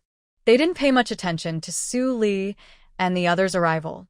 Su Li suspected that someone had come, or even that someone might try to up the laboratory. These research enthusiasts probably wouldn't even look up. They would just focus on their own experiments. The little assistant, Xueqing, first took Su Li to see Shirlan Hui. Shirlan Hui was organizing a report in her hands. When she saw the three of them, she handed over the report. Take a look. This is data on purified moss. Su Li and the others took the report and looked at it. Many technical terms were hard for outsiders like them to understand, but they could grasp the main idea. The conclusion of the paper said that in places where purified moss was used, both water and air quality improved significantly. Water and air that were previously polluted beyond standards had their pollution levels almost eliminated after using the moss. Meanwhile, the moss itself grew stronger because it absorbed the pollutants. Basically, each square meter of moss sent for purification grew bigger and more abundant. Shirlan Hui pointed to the green moss on her desk. Now the Research Institute also has some purified moss. Don't you think the air has gotten much better? These mutated mosses absorb carbon dioxide exhaled by the researchers and gases like hydrogen sulfide from human flatulence. In short, with mutated moss, the researchers no longer smell their colleagues' flatulence. Xueqing was even more excited as she told Su Li and the others. The professor who loves mutated moss the most is Professor Liu, who studies iron-stomached sheep. Usually, he has to wear 3 masks when cleaning up after the sheep, but now he doesn't wear any masks at all. Shirlan Hui complained, I think old Liu is just being pretentious. During such tense times, he wears 3 masks all by himself. What a waste.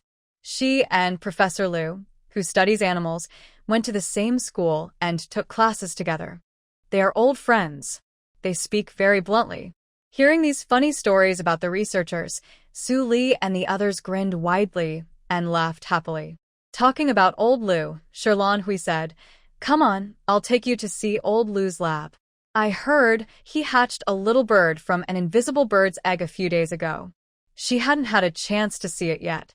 Now is a good time to go see it with these kids. Although the old lady was quite old, she walked very quickly. Su Li and the 2 others had to jog just to keep up with her. The Research Institute was very large. Even though animal and plant research were on the same floor, Shirlan Hui took the 3 of them on a 10-minute walk before reaching Professor Liu's lab. Finally, Su Li understood why the institute had the best food in the whole base. Great cooks worked here. But everyone here was so thin. It was because they exercised a lot every day. She even suspected that the researchers' step counts on WeChat were among the highest in their social circles. Old Liu, let me see your bird. Shirlan Hui arrived before her voice, calling out loudly. The 3 of them looked at each other. If they laughed now, it might seem rude.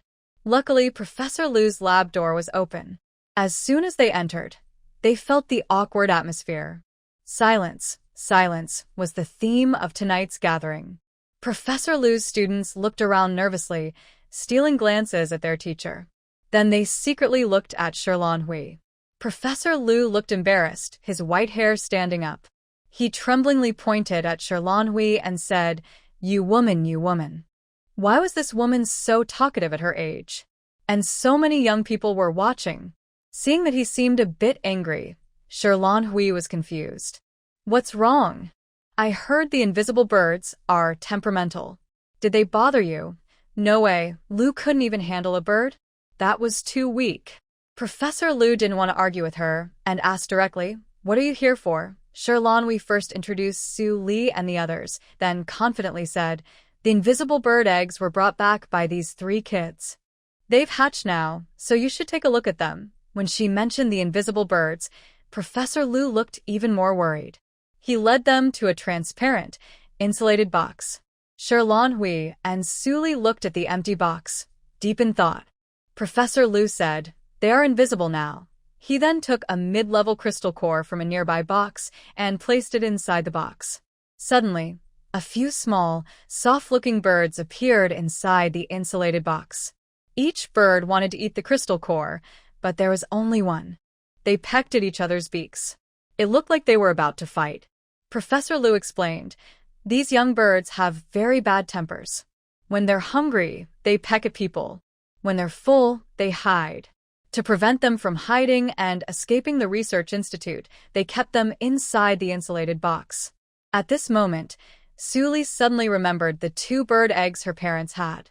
She realized she should remind her parents that when the eggs are close to hatching, they need to move them to a cage with a lock. If they want the eggs to breathe fresh air, they should also close the door and windows of the small building. Once the birds are grown and trained, they can be released to fly freely in the space. Thinking about her own invisible birds, Su Li and Professor Lu asked, "Professor Lu, can invisible birds only eat crystal cores? Do they eat anything else?" She remembered that during her time in the zombie world, Yu Xianglin only fed them crystal cores. Professor Lu told her, "These young birds don't actually like crystal cores the most. You probably wouldn't guess, they actually like to eat mint-flavored bubblegum leaves." They discovered this when an invisible bird secretly flew into the lab where mint-flavored bubblegum was kept. He then complained, "I don't know if it's because they ate too much spicy stuff, but they all have such fiery tempers, like ancestors." Though he was complaining, his eyes were gentle when he looked at the invisible birds. Haha. Men, always saying one thing and meaning another. After observing the invisible birds, Hui took Su Li to see the weapon research area. Su Li was confused. The things brought back from the zombie world didn't seem to include anything useful for making weapons. The weapons made from mutated beast bones were already ready, so there wasn't much to research. Su Li asked Chunling and Siyuan if she had missed anything. Chunling shook her head, saying she couldn't remember anything either. Siyuan then reminded her, "Maybe the crystal cores can be used to make weapons." Hui looked at him with admiration. "This girl is really clever." She explained, "I don't know the details either. It's a bit like crossing a mountain. I've heard that some good things have been made using crystal cores, but I don't know exactly how." At this moment, Su Li remembered that he had not heard of crystal core weapons in the zombie world.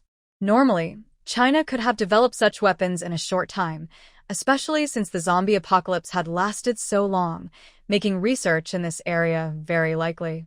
If there was no major crisis, they probably wouldn't use crystal core weapons easily, as crystal cores are indeed rare resources. Besides being absorbed by superpowered individuals, they are also the currency of that world. Using them as weapon energy would be insufficient, so it's better to use superpowers, which can also strengthen oneself. When they arrived at the weapons research department, Hui introduced Su Li to the person in charge, Xiao Deng. Hui is now the director of the entire research institute because each department wants to include elements from the beast world in their research. To request items from the beast world, the request must be approved by her, as the head of the Plant Research Institute. This is why she knows the leaders of each department well. Xiao Deng, the head of the Weapons Research Institute, is about 30 years old. He became the head not because he is particularly talented in weapon research, but because his father, Old Deng, is a weapon research fanatic. Old Deng cares little about anything else, only weapons. Whenever a new type of gun or explosive is developed in any country, he studies all related information thoroughly and then replicates it. He doesn't stop there, he also improves the designs. People call Old Deng crazy, not because he is obsessed with weapons, but because he is truly insane. He was discovered by the government and recruited because, years ago, he used homemade bombs to destroy a bridge. Fortunately, it was midnight, and the area was rural with few people and no pedestrians on the bridge. Otherwise, the damage could have been much worse. Old Deng didn't pick an unoccupied bridge out of kindness. He was just testing his bombs at the time. He didn't realize if anyone was on the bridge or not. Later, he was taken away by the police. While inside, he stole a guard's gun during a sewing machine inspection. The other guards were so frightened they almost shot him dead. After grabbing the gun, he didn't run away. Instead, he took it apart and reassembled it. Then he told the guards that he could modify the gun, and after the modification, it would be better than any weapon in the prison. He wanted to turn this gun into the best gun ever. The guard quietly held his own gun tighter, thinking to himself, I don't want my gun to become the best gun. In the end, after a series of actions, the government discovered this talented person. They secretly transferred him to work on national weapon research.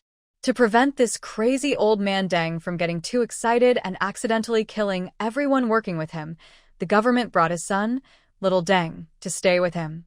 This way, he could take care of old Deng and also serve as a reminder. Your son is nearby, so don't accidentally harm everyone around you. When the apocalypse arrived, little Deng and old Deng were moved to a weapons research center at the end of the world. Old Deng was in charge of researching weapons, while little Deng handled communication with the outside world. Unlike other free scientists, old Deng was not free. He couldn't leave the research center. At this moment, upon hearing the intentions of Sherlon Hui and others, little Deng and a few others went first to the weapons storage. Looking at the dense array of weapons in the storage, little Deng introduced them. These are all made by my dad during his free time. Some are very perfect and suitable for mass production. He then picked up a lightweight dagger. Pointing to a hole in the dagger, little Deng explained, this hole is for placing a crystal core. When the core is added, the dagger can cut through iron like mud and emit powerful energy waves. In short, this ordinary dagger can unleash magical, powerful attacks. Next, there was a pulse gun powered by crystal cores, with both pistols and rifles. The principle is the same, only the form of the gun differs. Little Deng explained, pulse guns use crystal cores as their energy source.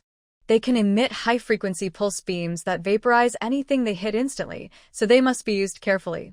Su Li and the other two, along with Sherlon Hui, all opened their mouths in shock, their eyes wide with amazement. There were also bombs made by combining crystal cores with a special fruit called Big Strength Zhu fruit. Xiao Deng said that this kind of bomb has already been tested. It has very high energy and can even affect the surrounding magnetic field. Besides these, there is also a crystal core defense shield. Although it looks thin and light, it is actually very strong. Su Li looked at it and thought the shield resembled the cute psychic ability of fish Xianglin. Seeing so many achievements, Sherlon Hui asked Xiao Deng, Old Deng, are you doing well? In less than a month, he managed to create so many things. He must have worked tirelessly day and night. Xiao Deng showed a helpless smile. My dad couldn't hold on a few days ago and fell asleep. He didn't wake his dad up, just let him sleep. Otherwise, he would start working again, without rest when he woke up. Su Li and the others were very impressed. It must take a lot of love and dedication to work like this day and night. It seems like they are willing to risk their lives. Old Deng really needs to hold on. Otherwise, as they explore more worlds and bring back more items, he might get exhausted.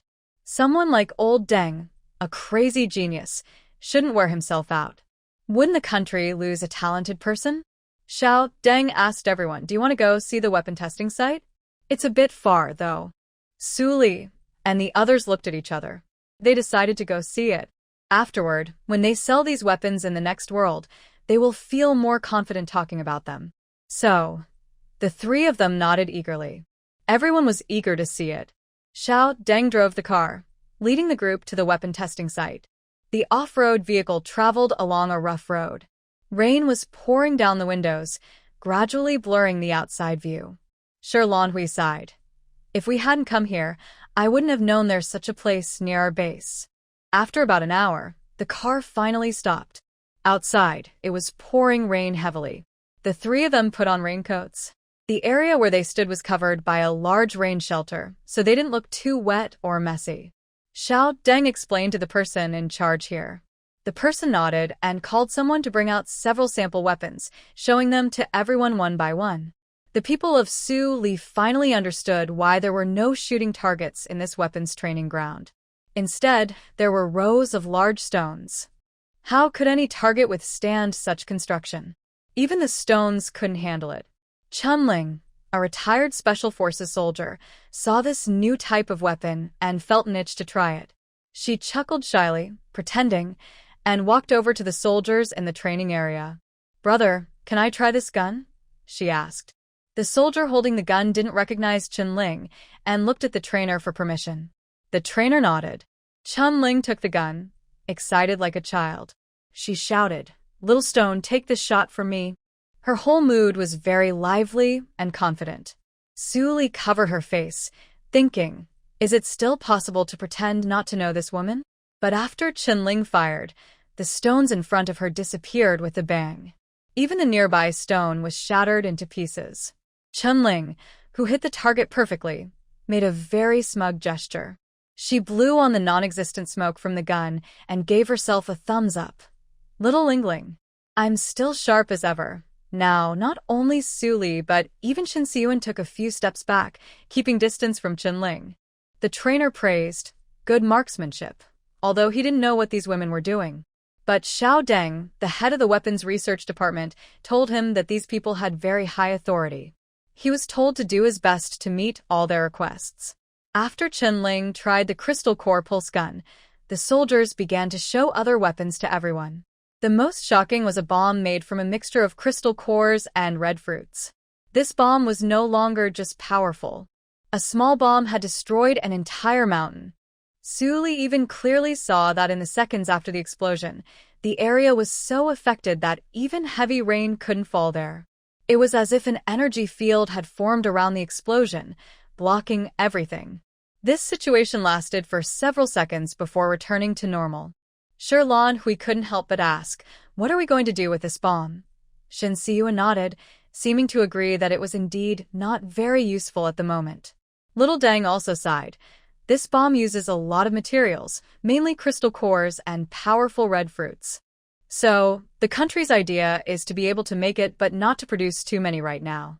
Although China can continuously exchange crystal cores with the zombie world in the future, crystal cores have many other uses, so we should use them carefully. Hearing this, the person in charge of the training ground said, "These bombs aren't completely useless. If a zombie horde appears, one bomb can create a big opening. In such a situation, the team would have more time to escape." Suddenly, Shin Siyun remembered the news she heard a few days ago from the senior leaders. She asked the person in charge, "When will our country start clearing zombies along the border?" The person in charge of the training ground knew about this. It's not a secret. The country had already sent notices to all troops in advance. Once the heavy rain and natural disasters pass, the fighting will begin. This is a war between humans and zombies. Therefore, even during such heavy rain, no one in the army can rest. They must keep training. When the rain stops, orders to go to the border will likely be issued. There are more and more zombies abroad. If we do nothing, even though our country has no zombies inside, we could eventually be surrounded by foreign zombies.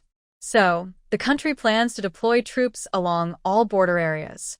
Most of these troops are made up of special ability users. The country is also prioritizing supplying these troops with special ability fruits. Besides Shin Siyun, Su Li and Chunling are the first to know this news. Sherlon Hui and Little Deng, who have been in the laboratory, don't know about the country's plan to clear zombies at the border. Little Deng frowned. But if we do that, won't our country be just giving the zombies a free pass to clear them? The person in charge of the training ground explained, "That's not how to think about it. After clearing the zombies, those areas will become ours, and the country will send soldiers to guard them. It's like expanding into new territory in this new era." I don't know why, but when Su Li heard this news, she felt a surge of excitement in her heart. Suddenly, she really hoped the storm would end soon. The next disaster would be extreme cold, which could help the country send troops. Maybe, the next time she travels back, she will hear that China's territory has expanded. When Su Li and the others returned from the weapons training ground to the research institute, it was already dark.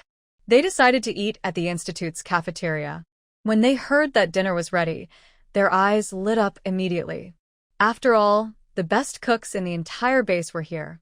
Sometimes, Su Li even wondered if the meals of the top leaders were better than those of the research institute staff. But that's normal. Every scientist is a treasure of China. They deserve the best treatment. Especially in this end-of-the-world situation, researchers are even more valuable. Shi Lanhui and Xiao Deng took Su Li and the others to the cafeteria. The food there was just as good as before the disaster. Flying creatures in the sky, swimming in the sea, running on land, everything you could imagine. The variety was rich, and the dishes looked, smelled, and tasted wonderful. Even special local delicacies from all over the country could be found in the cafeteria. Su Li not only ate her own meal but also packed some for her parents and her cats and dogs. Tonight, her mom wouldn't need to cook. Actually, her family could go without cooking all the time, but Su's dad kept practicing his special abilities at home, which made the house full of food that they couldn't finish. He wanted to give the leftovers to his colleagues, who also had the same abilities. It was just like Su's dad. Everyone had similar powers. If they threw the food away, who would do that in the end of the world? That would be asking for trouble from above. So they could only eat it themselves or give it to friends. Among the people Su Li knew, Shen Siyuan, Chen Ling, and Jiang Bo had all received vegetables grown by Su's dad. But now, in the end times, even vegetables weren't hard to come by. When Su Li left the research institute after dinner, her hands were full of food. She felt a little embarrassed coming to the research institute, eating and taking so much. Fortunately, she wasn't the only one doing this. Shen Siyuan also packed a lot of food for her husband, Meng Meng, and Hua Wang at home. When she heard Hua Wang also wanted to eat, Su Li looked surprised. What other surprises does this flower have that she doesn't know about? Shen Siyuan couldn't help but sigh. It's like a child. Whatever adults eat, it has to try too. Since Hua Wang was scolded a few times by Shen Siyuan as if training a dog, it's no longer arrogant and domineering. But it still acts like a child, hard to manage. Thanks to the efforts of all the wood elemental abilities, the stockpiles of plants and animals on the Beast World continent gradually increased. Even the iron-stomach sheep have had a new batch of lambs. Su Li and her team's next journey through the different worlds is scheduled. But before they travel, the 10-person team assigned to the zombie world must be sent over. Before the 10-person team crosses over, Su Li, Chen Ling, and Shen Siyuan, as trainers, need to give them a final exam. The top 2 performers in the exam will become the team leader and deputy leader. The exam isn't complicated. It mainly tests physical strength. The person with the highest strength among the 10 is the first place. Although it's called a strength test, fighting also shows a person's combat strategy, reaction speed, defense, endurance, and other abilities. Strength is just a summary of a person's overall qualities. To boost morale, Su Li made a bold promise. Everyone do your best. I have rewards for the top 3. Chen Ling secretly asked her, what do you plan to reward them with? Su Li shook her head. I don't know. She hadn't decided yet. But she had plenty of good things now. The trade with the Beast World and Zombie World, the items given to her by the country, she hadn't used much. Su Li couldn't help but feel that she had become a little rich lady. The wish she couldn't fulfill before the apocalypse was actually fulfilled after it. She wondered when her other wish might come true too. Su Li's other wish, to make money while lying down. While Su Li, the invigilator, was daydreaming, the results of the test had already come out. The first place was someone she knew well, Yu Zhigao, who had fought her before. The second and third place winners are also known by name, but she hasn't interacted much with them. In the end, Su Li's rewards for the top 3 are, first place, an invisible bird egg. She specifically told Yu Zhigao and others to hatch the egg only after reaching the zombie world. Otherwise, she would have to buy a pass for this bird. Second place, 10 high-level crystal cores. Third place, 5 heavenly fruits. The 3 winners smiled happily, showing their teeth with joy. After the awards ceremony, Su Li bought each of the 10 people a round-trip pass between the zombie world and Blue Star. Originally, Su Li wanted to negotiate a better deal with the system. But after repeatedly taking advantage of the system finally broke its patience. The mechanical voice was sharp, like a screeching chicken. Are you done bothering me, woman? Do you think a simple thing like this can threaten me forever? This time, I definitely won't give you fewer system coins. Never. If you can't afford to pay, then these 10 people shouldn't cross over. Suli rubbed her head, annoyed. She was really disturbed. She didn't expect the small system to finally become smarter. But was it necessary to shout so loudly inside her mind? It gave her a headache, and what good did it do for the system to shout like that? All right, since you're not giving me a discount, I won't disrespect the system host. She then pretended to be heartbroken, clutching her chest. 10,000 system coins. Go ahead and deduct them. The system quietly watched her performance, then ruthlessly deducted her system coins. After exchanging for the crossing pass, the 10-person team still needed to go to the warehouse to load supplies. The space element abilities of the team members would store the goods destined for the zombie world into their own space. When the 10-person team set the departure time, Suli had already filled in the replenishment date on the I'm the Boss app. This way, Yu Xiangli's side could see when the delivery to the zombie world would happen. This was a new feature Suli discovered through trial and error, and it was quite useful. Suli followed the 10-person team to the warehouse. The goods for her next crossing were also prepared there. Basically, the warehouse mainly prepared the items she would take with her when crossing over. The goods from the other two worlds are just a side matter. After all, the small teams going to those worlds can always return to China to restock.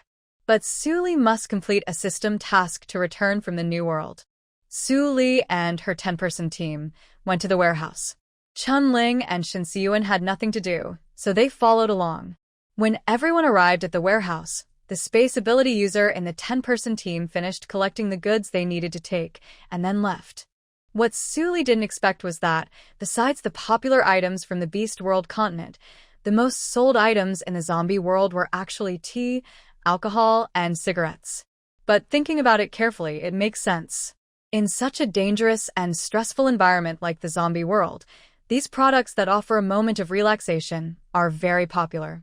Moreover, the people there probably don't have the mood to plant or produce these items now. In response to this situation, Chunling said, "Who cares? As long as we make crystals for China." Suli nodded in agreement. Sometimes, she has to admire Chunling. She focuses on exhausting others without wasting energy on herself. When Suli started collecting goods into the system space, everything was normal at first. But by the end, she suddenly felt something was wrong. Why were there new results from the items brought back from the zombie world? The invisible bird eggs, mutated moss, and crystal weapon. She had seen these before. But who can tell her what that big, powerful red fruit version of the Great Brother is? Of course, they didn't call it that. Suli just said it casually. The official name of this medicine is One Spray Action. Suli, Chunling, and Shinxiyuan. Winky face. As for why Suli called it the powerful red fruit, it's just a literal description. The raw material of One Spray Action is the powerful red fruit, and its effect is similar to. According to the description on One Spray Action, men only need to spray 3 times on the required area when needed, and it works within 5 minutes. One spray can last at least 1 hour. Of course, how long the effect lasts depends on the person's physique. 1 hour is the worst-case scenario. Since One Spray Action is a topical medicine, it has no side effects on the body. Even men's partners can feel more pleasure because of One Spray Action, looking at the advertisement on the bottle. One spray works, one spray definitely works. Chunling couldn't help but laugh out loud. Men from the lower worlds are so lucky. I don't know how the researchers did it, but they used the powerful fruit called Dali Zhugua to create something that helps thousands of men regain their confidence. Even Shinxiyuan sighed. The researcher who had this idea and made it real must be a genius, Chunling teased. Genius? Maybe he's just not good himself. How could normal men think of researching this? Those men might secretly buy the medicine, but they would never think of developing such a drug themselves. If their colleagues found out, where would they put their face? But no matter how One Spray Action was developed with such a shocking name, the nearby body strengthener seems less attractive. Compared to one spray action, the body strengthener is actually more important. But no way, because one spray action has a more tempting name. According to the product description, the main ingredients of the body strengthener are crystal cores and heavenly fruits, with a little Dali Zhugua as an additive. This medicine lives up to its name. It can strengthen the body's functions. After injecting the body strengthener, the chance of awakening special abilities increases a lot. Even if one doesn't awaken a special ability, their physical condition will improve noticeably. The activity of body cells will increase, metabolism will speed up, and even immunity will get better. Looking at these data, Su Li expressed admiration.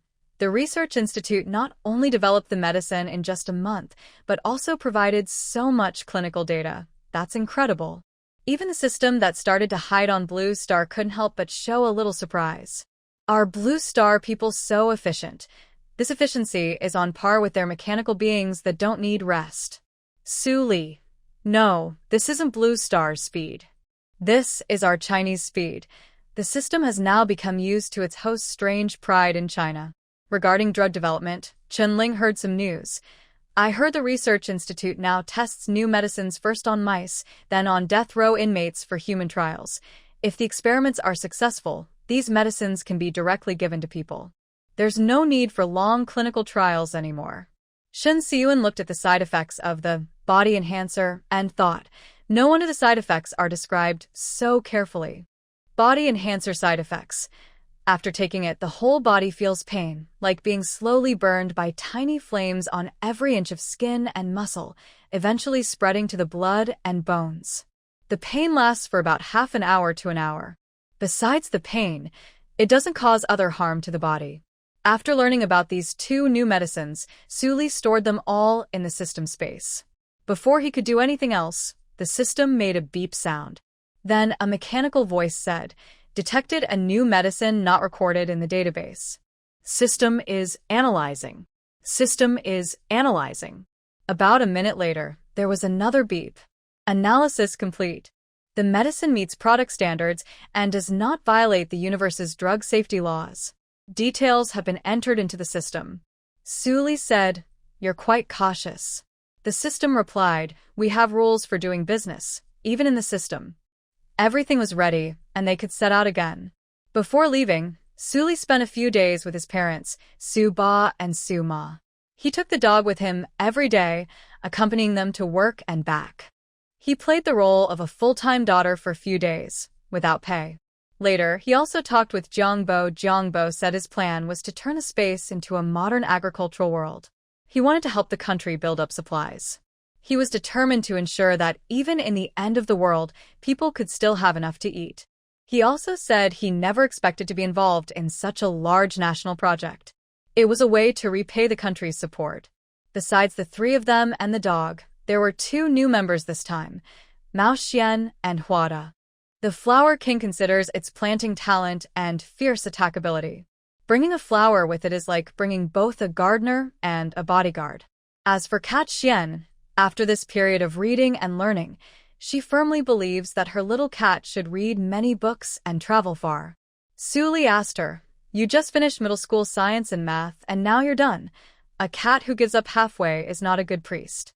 The little cat huffed and pulled out her pink backpack, which was full of high school science and math textbooks. Cat Xian confidently said, in other worlds, I can keep studying if I have time. Of course, if there are more important things to learn in other worlds, she might have to pause her studies in science and math. She heard on TV that on Blue Star there is something called a school where people go to learn. She was really looking forward to it. Last time, she asked Su Li to send her to school. Su Li looked at her with a complicated expression and told her that the end of the world was happening now and everyone was taking online classes. Normal school would only resume when Blue Star's situation improved. This made Cat Xian feel sad for a long time. She drooped her cat head, and her bright blue eyes weren't as shiny anymore. Maybe, when she returns from the next world, school here will be back to normal. Su Li was hesitant about whether to bring Cat Xian along. But then she thought, this little cat has some special abilities. For those unfamiliar with Chinese culture, mysterious powers, maybe Cat Xian can help. Plus, after completing her last mission, the system rewarded her with 10 million system coins. She was now a millionaire. Remember, a millionaire, not a bankrupt. So, carrying 100,000 crystal cores and bringing Cat Xian was affordable for her. And besides, Hakimi is so adorable. Who could refuse her? After deciding on the departure time, Suli learned from experience and quickly opened the system scratch card. Then she selected shop drawing at will. Using her words to describe and the system's AI to generate images, she first drew a very simple small house. It was nothing special. She was worried that if she landed somewhere, it might turn into a zombie-filled scene like the zombie world, with hordes of zombies chasing after her. She was still worried, thinking, what if it's a bigger scene than a horde of zombies chasing us? Like a wild dance of demons. Ugh, no way it will be that unlucky. Anyway, with this simple little shop, the three of them, along with the dog, cat, and flower, could hide inside. Then they could use the system's defense features to protect themselves. They wouldn't have to run away in a panic while fighting hard anymore. The system was drawing, and Suli was adding details, creating a temporary shelter for them. The system said that this shop could be changed after crossing into a new world. If Suli wanted to change it, she could spend 1,000 system coins to adjust it again. Hearing this, Suli thought this deal is really good. If the next world isn't dangerous, she could spend money to redraw the shop. Designing it based on the new world's features before opening is also fine. If the next world is dangerous, they would hide in this temporary shop first. After escaping danger and finding a safe place, they could redesign the shop and choose a good location to open a mystery box store. Thinking this, Suli gave herself a thumbs up. Perfect. It was time to cross into the next world again. Suli, with the cat and dog, met up with Qinling and Shinxiyuan, who was holding a flower pot in front of the new teleportation portal. Suli and the system discussed. Look at that flower. It's not even a person, and so silly. It can only be considered half a smart life. Maybe it should get a 50% discount. System. Did your math teacher teach you that? It just didn't understand. She was already so rich. Why was she still so stingy? At this moment, the system didn't know that the richer people got, the less they wanted to spend money. In the end, Suli, with a tired dog face, honestly paid 600,000 system coins. The group crossed the dimensional gate. No matter which dynasty it was, as long as it was a peaceful and prosperous time, the capital city was always bustling and lively. The same was true for the capital of the Great Xia dynasty. A new day had just begun, and shops in various streets and alleys of the city had opened. Street vendors were also setting up their stalls. When there are many people, it's natural to gossip. An aunt selling buns asked her neighbor, Zhang San, who was selling tofu. Hey, have you heard? A lot of tall buildings suddenly appeared on the manor near the princess's estate. On the other side of the bun shop is a guest house. At this moment, the young servant at the guest house was standing at the door, greeting guests. When he heard the lady from the bun shop speak, he immediately chimed in. I heard the Long Princess even sent people to attack those suddenly appearing tall buildings. They say it's haunted. Zhang San, who sells tofu, said, wow. Which ghost is so bold? Daring to take over the Long Princess's land. They probably won't have a life left now. The young servant from the guest house looked clever and a bit smug, as if he knew something others didn't. He draped a cloth over his shoulder and whispered mysteriously, they say those people don't seem like ordinary folks. I heard the Long Princess gave the estate in the north of the city to those folks. The lady from the bun shop and Zhang Sen looked at each other, surprised, as if thinking, has the Long Princess gone crazy? But they didn't dare say much. Talking about important people could be dangerous if others overheard, and it might cost them their lives. Seeing their reactions, the young servant continued to share more news. I heard the Long Princess really thinks those building owners are like immortals. Now, not just her, many high officials often go there. At this moment, a person dressed as a servant hurried back to his home. If you looked closely, you'd notice that this servant's hands were much wider than her face, and she had noticeable ear piercings from long-term wearing of earrings. She ran while thinking, I must tell my young lady this news soon. Her young lady's rival had recently been wearing strange clothes and jewelry. She often brought out odd things at banquets to make the nobles laugh. It was making her young lady so angry. Maybe those strange things were related to the so-called immortals the group was talking about. After all, even the Long Princess said they were like immortals, so they must be important. As for the so-called immortals in the capital, it was actually Su Li and her group. Right now, the real immortal, Su Li, was busy training her dog. If you dare to ruin the fruits grown by the Flower King again, I'll make sure you only eat dog food in this world, she said seriously, pointing at her little black dog. The Black Panther stuck out its tongue, its mouth wide open, ears standing tall, and stood upright like a soldier. It looked well-behaved, but only it knew whether it really listened to her words. As for how Su Li and her group became the legendary immortals, it's a long story. After Su Li, her two companions, a dog, a cat, and a flower, stepped out of the teleportation portal. They saw a vast open field. This field looked like farmland, and Su Li used a military telescope to look around. She could see crops growing on other nearby farms. But the fields in front of them were all abandoned. This made the Chinese people, who have a natural talent for farming, feel quite disappointed. They looked around but couldn't find anyone to ask. Since they were new here, they didn't know that the owner of this estate was the current princess, who was out hunting in the mountains with her people. Only an old gatekeeper was left behind. The old man had poor eyesight and was deaf. He didn't notice the sudden appearance of Su Li and her group. At this moment, a system task appeared. Su Li and her group realized this was an ancient world. Honestly, they felt a bit disappointed. An ancient world didn't seem to have much that could help improve the current situation on Blue Star. But when they saw the task in the system, by 100 martial arts secret books, everyone felt hopeful again. Although China currently has some superpowers, they are too few and only serve the military. Ordinary people still lack fighting skills. This won't do. They plan to bring back these martial arts books and promote everyone practicing martial arts. With body enhancement potions, they believe the physical strength of the Chinese people can greatly improve. The system also listed other tasks, like collecting 100,000 exquisite porcelain pieces, over 1,000 ancient books, over 1,000 calligraphy and paintings, and over 1,000 antiques. But these tasks weren't as important to them. They were most interested in the martial arts secret books. Besides that, they also saw some value in inheriting medical books, poisons, and talisman techniques. Bringing these back would be useful for Blue Star. As for the porcelain, antiques, and other collectibles, since the system asked to collect them, they would just buy some later. As long as they completed the tasks. After accepting the system's mission, Su Li, her two companions, and the cat Xian discussed it. They all agreed that since this world was an ancient one, they could design the blind box shop in an ancient style. So, a few people described the scene, and shopfront drawing generated a 3D building model. After many revisions, they finally created a design everyone was happy with. Looking at the screen, there were 9 small buildings arranged neatly. Each building seemed independent, but was connected, forming a harmonious courtyard.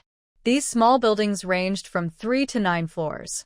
They had elegant eaves, carved beams, and traditional decorations, giving a simple yet classic look. In the middle of the courtyard, there was a modern small fountain, different in style from the building's old-fashioned look. Inside the fountain, several plump koi fish swam leisurely, adding life to the courtyard. Behind the courtyard, there was a large piece of land, which they planned to have the Flower King plant on. They needed to find something for the mischievous kids to do, or they might cause trouble. Of course, the plan could only work if they found such a big piece of land. Originally, after learning this was an ancient world, the 3 of them planned to first draw the shop for the blind box store. Then, they would find a way to buy a large piece of land. The land they were on now was good enough, big enough for their design. It was a bit overgrown, but that was no problem. They believed their blind box shop would be popular, no matter how hidden it was. The only question was whether the land had an owner, and if so, whether the owner was willing to sell. They weren't short of money. In the beast world, they had accumulated a lot of gold. At first, the beast men offered high prices to exchange for gold. But later, they had so much gold that it wasn't worth much anymore. They had exchanged a lot of gold back then. Could they use that now? In this ancient world, gold and silver were definitely valuable currency. Just as Su Li and her friends were about to ask around about where to buy land, suddenly, a group of people rushed out and surrounded them. How dare you? Who do you think you are, trespassing on Princess Chang's estate? Su Li was originally carefully planning her blind box shop when she was startled by the sudden voice. She trembled and accidentally clicked the yes button on whether to generate a real object in shopfront drawing. Then it was time to witness magic. A flash of light appeared before everyone. Surrounding Su Li, a group of soldiers suddenly saw several tall buildings rise from the ground. In an instant, a beautiful small courtyard appeared. While sitting in the carriage and paying close attention, the crown princess also saw this miraculous scene. It scared her quite a bit, as she often prays to gods and Buddha. Could it be that her prayers to the immortals have finally been answered? So, the crown princess's attendant quickly tidied her clothes, got out of the carriage, and bowed to the immortal. Unlike the shock experienced by Su Li's group, she felt as if a small girl had gently shattered. How could this happen so suddenly? There was such a large screen, and she accidentally clicked on the small yes button. The people in front of her looked very powerful, especially the woman leading them, dressed in a light purple traditional riding outfit, appearing to be under 30 years old. Although dressed as a man, her elegant aura was undeniable. Su Li thought, if she now claims it was unintentional, would they believe her? Though her group was fewer in number, they had special abilities, so they weren't afraid of these people. But still, creating so many buildings suddenly on someone else's land, she knew she was in the wrong, even if it wasn't intentional. Maybe she should discuss it first, then use some system coins to move her blind box shop somewhere else. At this moment, the system burst into a loud, ringing laugh. Ha ha, host, don't be afraid, just go for it. Our people from Huagua never give up. Su Li rolled her eyes at the chatterbox system. Who are you calling our people? You're just a robot, and you don't even have a Huagua ID card yet. She didn't know what it was so proud of. While Su Li, Chen Ling, and Shen Siyuan exchanged glances, preparing to handle this sudden situation, the crown princess, Jun Lingyi, had already knelt on the ground. She trembled and said, Immortal, I am Princess Rui Ning of the Great Xia Dynasty. I apologize for any offense caused by our arrival. Please forgive us. Rui Ning was Jun Lingyi's official title. As she knelt, her followers also knelt down in a loud, synchronized manner. The scene was quite grand. Shen Siyuan looked confused and said, Cat Xian, no, do people in this world love to kneel so much? In her beast world continent, only beast men kneel to the beast god. But this person is still a princess, and she just kneels without hesitation. When she watched TV dramas before, weren't princesses supposed to be very proud? At this moment, Cat Xian still couldn't understand, especially for ancient people who haven't seen much of the world. The scene in front of her is so strange. Even though Jun Lingyi is the princess of the Great Summer Dynasty, this scene will stay in her mind forever. After she reacted, the young people from Huagua, who are not used to people kneeling, quickly said, Princess, please get up, but they didn't explain that they are not immortals. Sometimes, a little misunderstanding between people can be okay. Only divine authority can surpass royal power. Having the identity of a fairy makes their actions much easier. Hearing that the fairy allows her not to kneel, Jun Lingyi gracefully stood up. But she gave orders to the others, continue kneeling, Su Li and the others. Alright, although it's really uncomfortable to be kneeling before a group of people. But she is the princess, and they shouldn't embarrass her in front of her servants. Let's get to the main point. Su Li pointed to the small courtyard not far away, which is the future location of the ancient blind box shop, and asked Jun Lingyi with some apology. Princess Runing, is this land yours? We accidentally settled in this place. If you mind, we can move away. Su Li said this not because she was afraid of these ancient people, but because she didn't want to cause more trouble. After all, they came to this world for business, not to overthrow the dynasty. Junlingyi heard the fairy say this and immediately became anxious. She finally begged the fairy. How could she let them slip away under her nose? She quickly stepped forward and grabbed Suli. Is it because my group of dogs scared the fairy? I'll cut off their heads. Please don't be angry. Suli heard this and thought, how serious is it to be beheaded? No wonder it's a corrupt feudal society. She quickly waved her hand. No need to behead them. Is it possible for you to sell this land to us? When Junlingyi heard this, she realized that the immortal did not mind the earlier offense.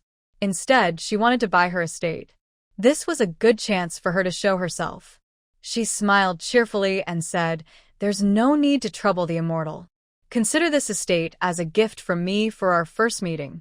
Then she waved her hand to the kneeling listener, Jiju. Jiju, go back to the princess's residence now and bring the land deed for this estate. Hurry, she seemed to remember something and added, oh, by the way, are there 2 other estates nearby that belong to me? Bring their deeds too. I want to give everything to the immortal. Jiju was Junlingyi's close maid, who had been with her since childhood and understood her mistress's thoughts best.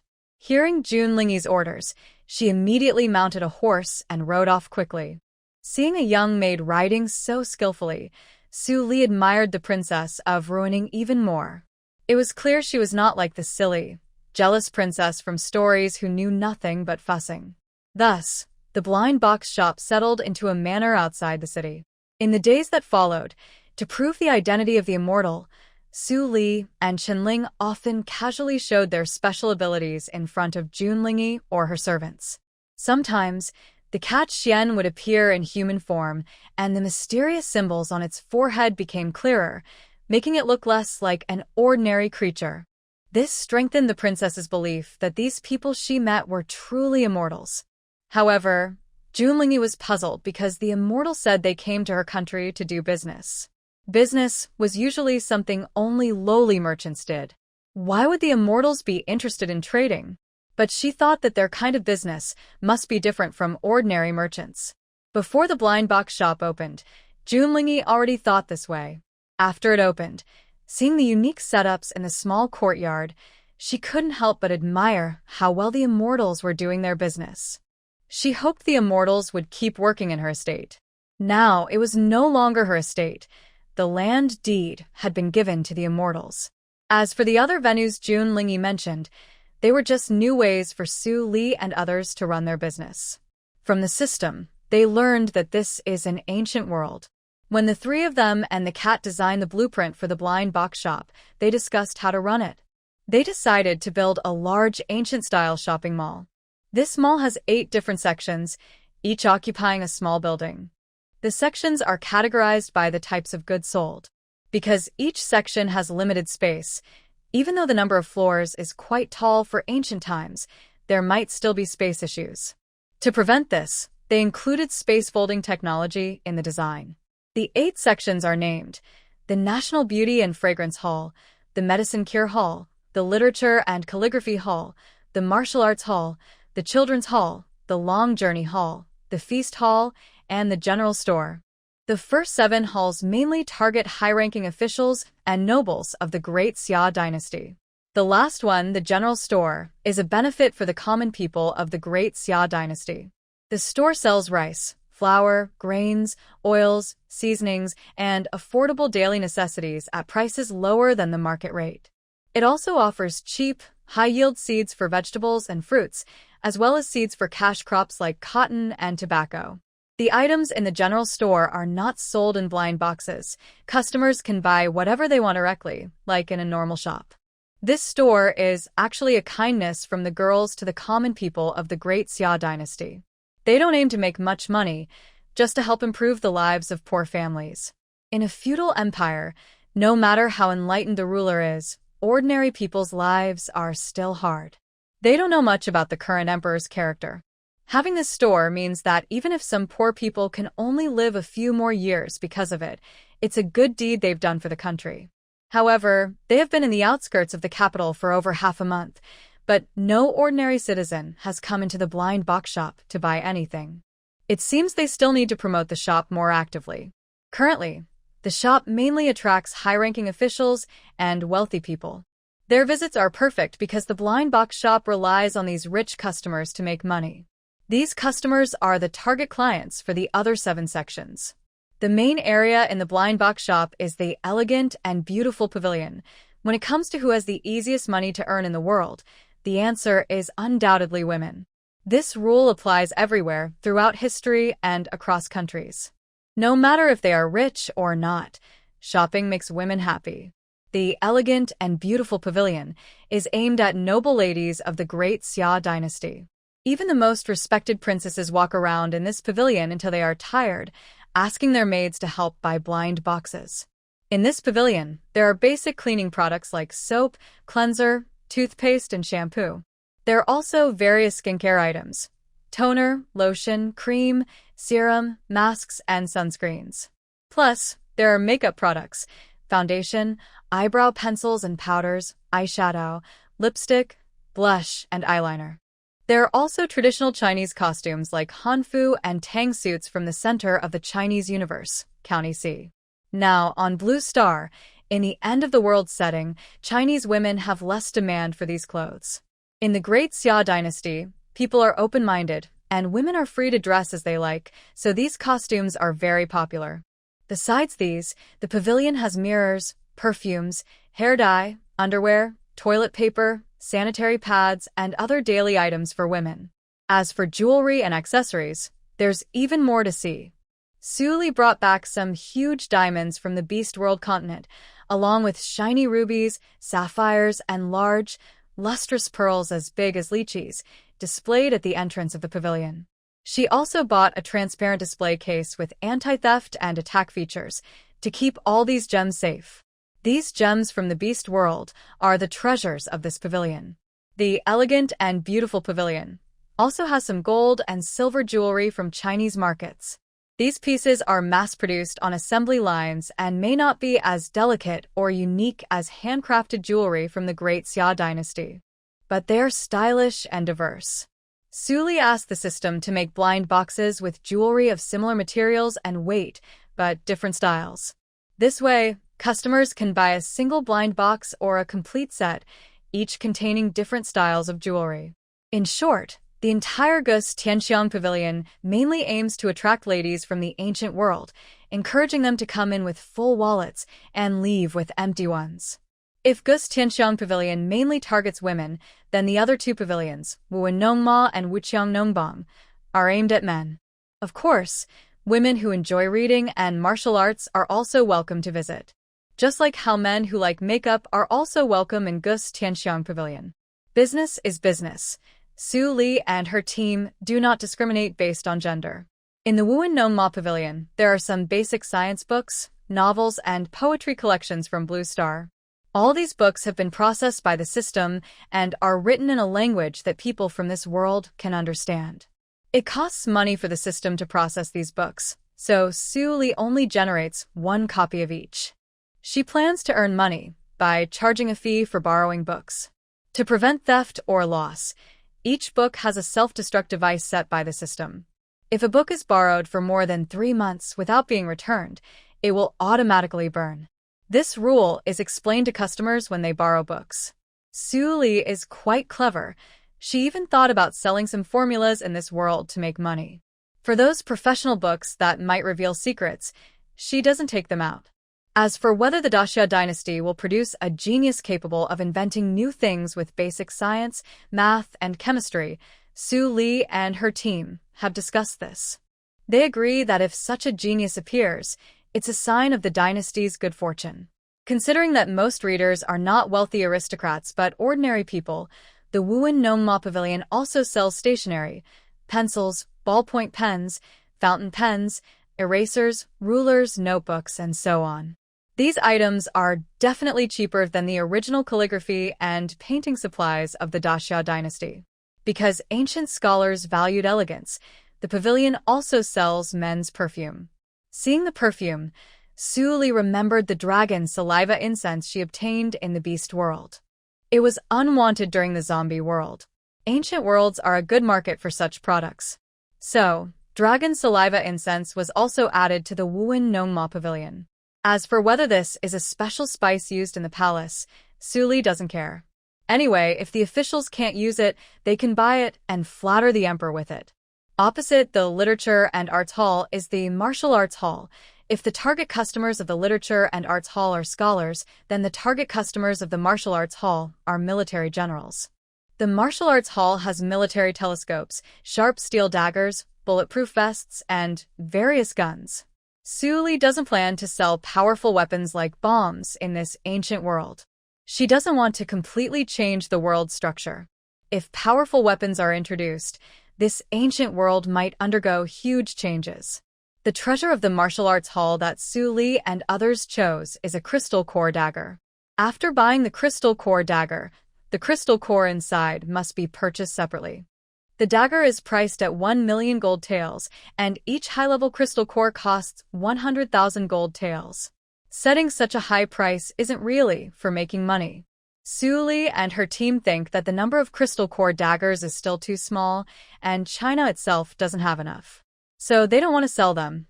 They just keep them in the martial arts hall as a display. The other halls are also named according to their functions. The Medicine Cure Hall sells common medicines from Blue Star. They believe that everyday medicines like Band-Aids, ibuprofen, and amoxicillin, which are common in Blue Star households, could be very valuable in this ancient world. These medicines are just ordinary products in this hall. The Medicine Cure Hall also has its main products: condoms, body enhancers, and one spray action. Su Li and her team don't plan to sell the magical plants and animals from the Beast World continent, but they can sell some byproducts developed from those creatures used in China. Condoms are relatively cheap, costing about 1 silver coin per box. The price is set low for the health of women in this ancient world. However, at just 1 silver coin, many people still can't afford it. But the system says that ordinary families can buy a reusable, washable one. Hearing this, Su Li frowns. But since it's ancient times, people are struggling just to survive, so they can't ask for too much. The body enhancer and one spray action are much more expensive. One body enhancer costs 10 taels of gold. One spray action bottle can be used for 100 sprays, and the system suggests pricing based on each spray. Each spray costs 10 taels of silver. Su Li's expression was hard to describe. You can't have a large group of men lining up, paying one by one to spray, right? That would take too much time. The scene was too beautiful to even imagine. So, Su Li decided on her own to set the price of one spray action bottle at 1,000 taels of silver, which is 100 taels of gold. System. Does that seem a bit expensive? Selling it spray by spray sounds much cheaper. More people would probably want to buy it. Su Li replied coldly, "If you want to be a real man, you have to pay the price, system. If it were me, I'd rather not be a real man." "I don't believe those men would spend so much money on this," Su Li confidently said. "Just wait and see. You don't understand men at all. If you say bad things about a man, he might ignore you. But if you say he's not capable, he will really get upset. So, those men will not only buy, but also rush to buy. Whether the one spray action at the blind box shop is enough for them to fight over is uncertain. System. If I remember correctly, in Blue Star terms, this woman is probably a lifelong single." Does she really understand? Su Li, pass it on, system. I can't. The children's pavilion is a paradise built for kids. Although children in ancient times matured early, Su Li didn't believe they could resist buying when they saw all kinds of snacks and toys. To boost spending in the children's area, Su Li also set up an indoor playground inside the pavilion. It has slides, a carousel, indoor small trains, trampolines, a ball pit, swings, and other facilities. As long as you spend a certain amount, you can play in the playground for half an hour for free. The 1,000 Miles Pavilion features bicycles, motorcycles, cars, and other vehicles, none of which have been sold yet. Princess Chang's order, Jun Lingyi, went in to take a look and found that these vehicles still needed training to operate. She thought it was a bit dangerous and was worried about getting hurt, so she didn't buy any. The Feast of Gluttony is mainly managed by Shen Siyuan. Shen Siyuan is an excellent chef and a descendant of imperial cooks.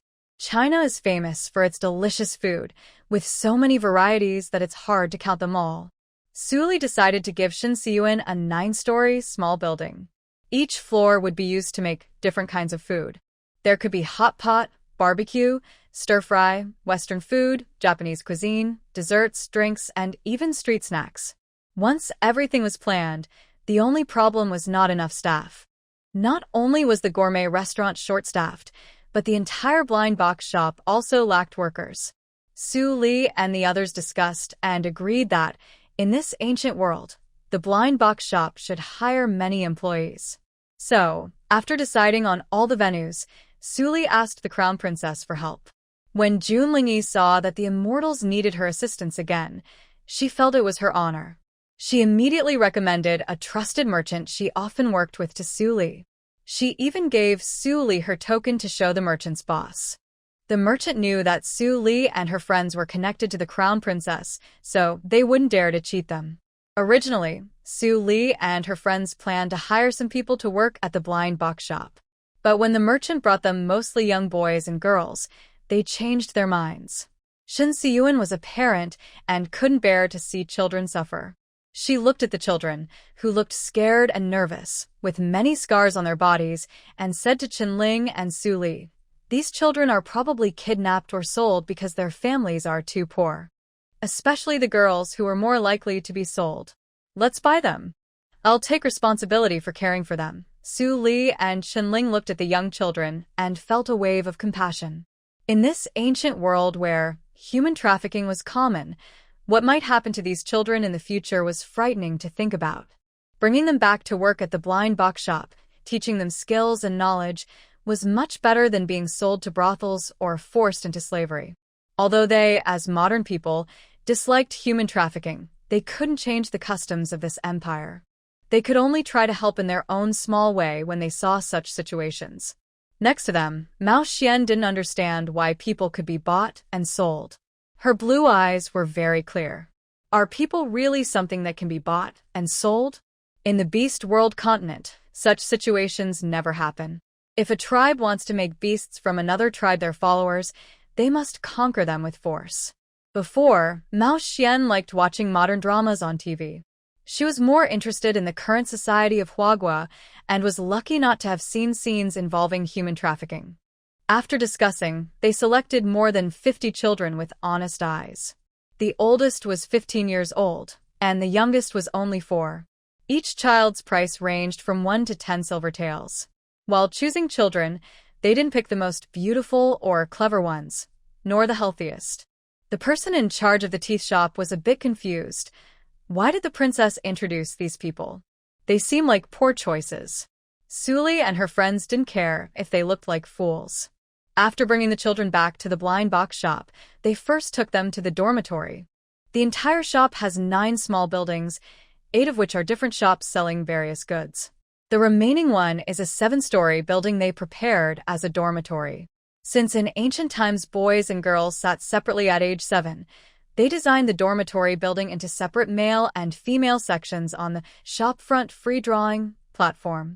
Entering through the wooden gate of the small building, there's a spacious, bright hall.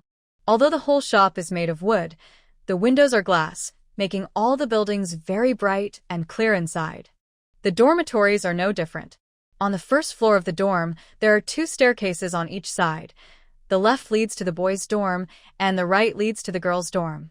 From the 2nd to the 6th floor, a wall separates the 2 sides, dividing the boys' and girls' dorms. Floors 2 to 6 are all staff dormitories. Su Li and her friends designed these as shared dorms. Each dorm can house 6 people, with 6 bunk beds, just like modern college dorms. Besides these shared dorms, they also left a few single rooms on each side for future visitors from Huagua coming to this ancient world. When Su Li first traveled here, she either didn't have the chance to design her own dorms or lacked experience. She felt that the dorms in the previous world had flaws. This time, during the design process, she combined everyone's opinions to make sure that everyone moving into the dormitory would be satisfied. As for Su Li, her 2 friends, and the orc, they live on the top floor of the small building, which is the 7th floor. There is an elevator on the first floor that goes directly to the 7th floor. To avoid disturbing each other and the staff at the mystery box shop, this elevator uses fingerprint recognition. Only Su Li, Chen Ling, Shen Xiyuan, and Mao Xian can use it. The 7th floor is like a large open space connecting both sides, with 4 bedrooms, 2 living rooms, a kitchen, a bathroom, and a study. To keep everyone in good shape with martial arts, they also designed a special training room. When they have free time, everyone can practice a few moves there.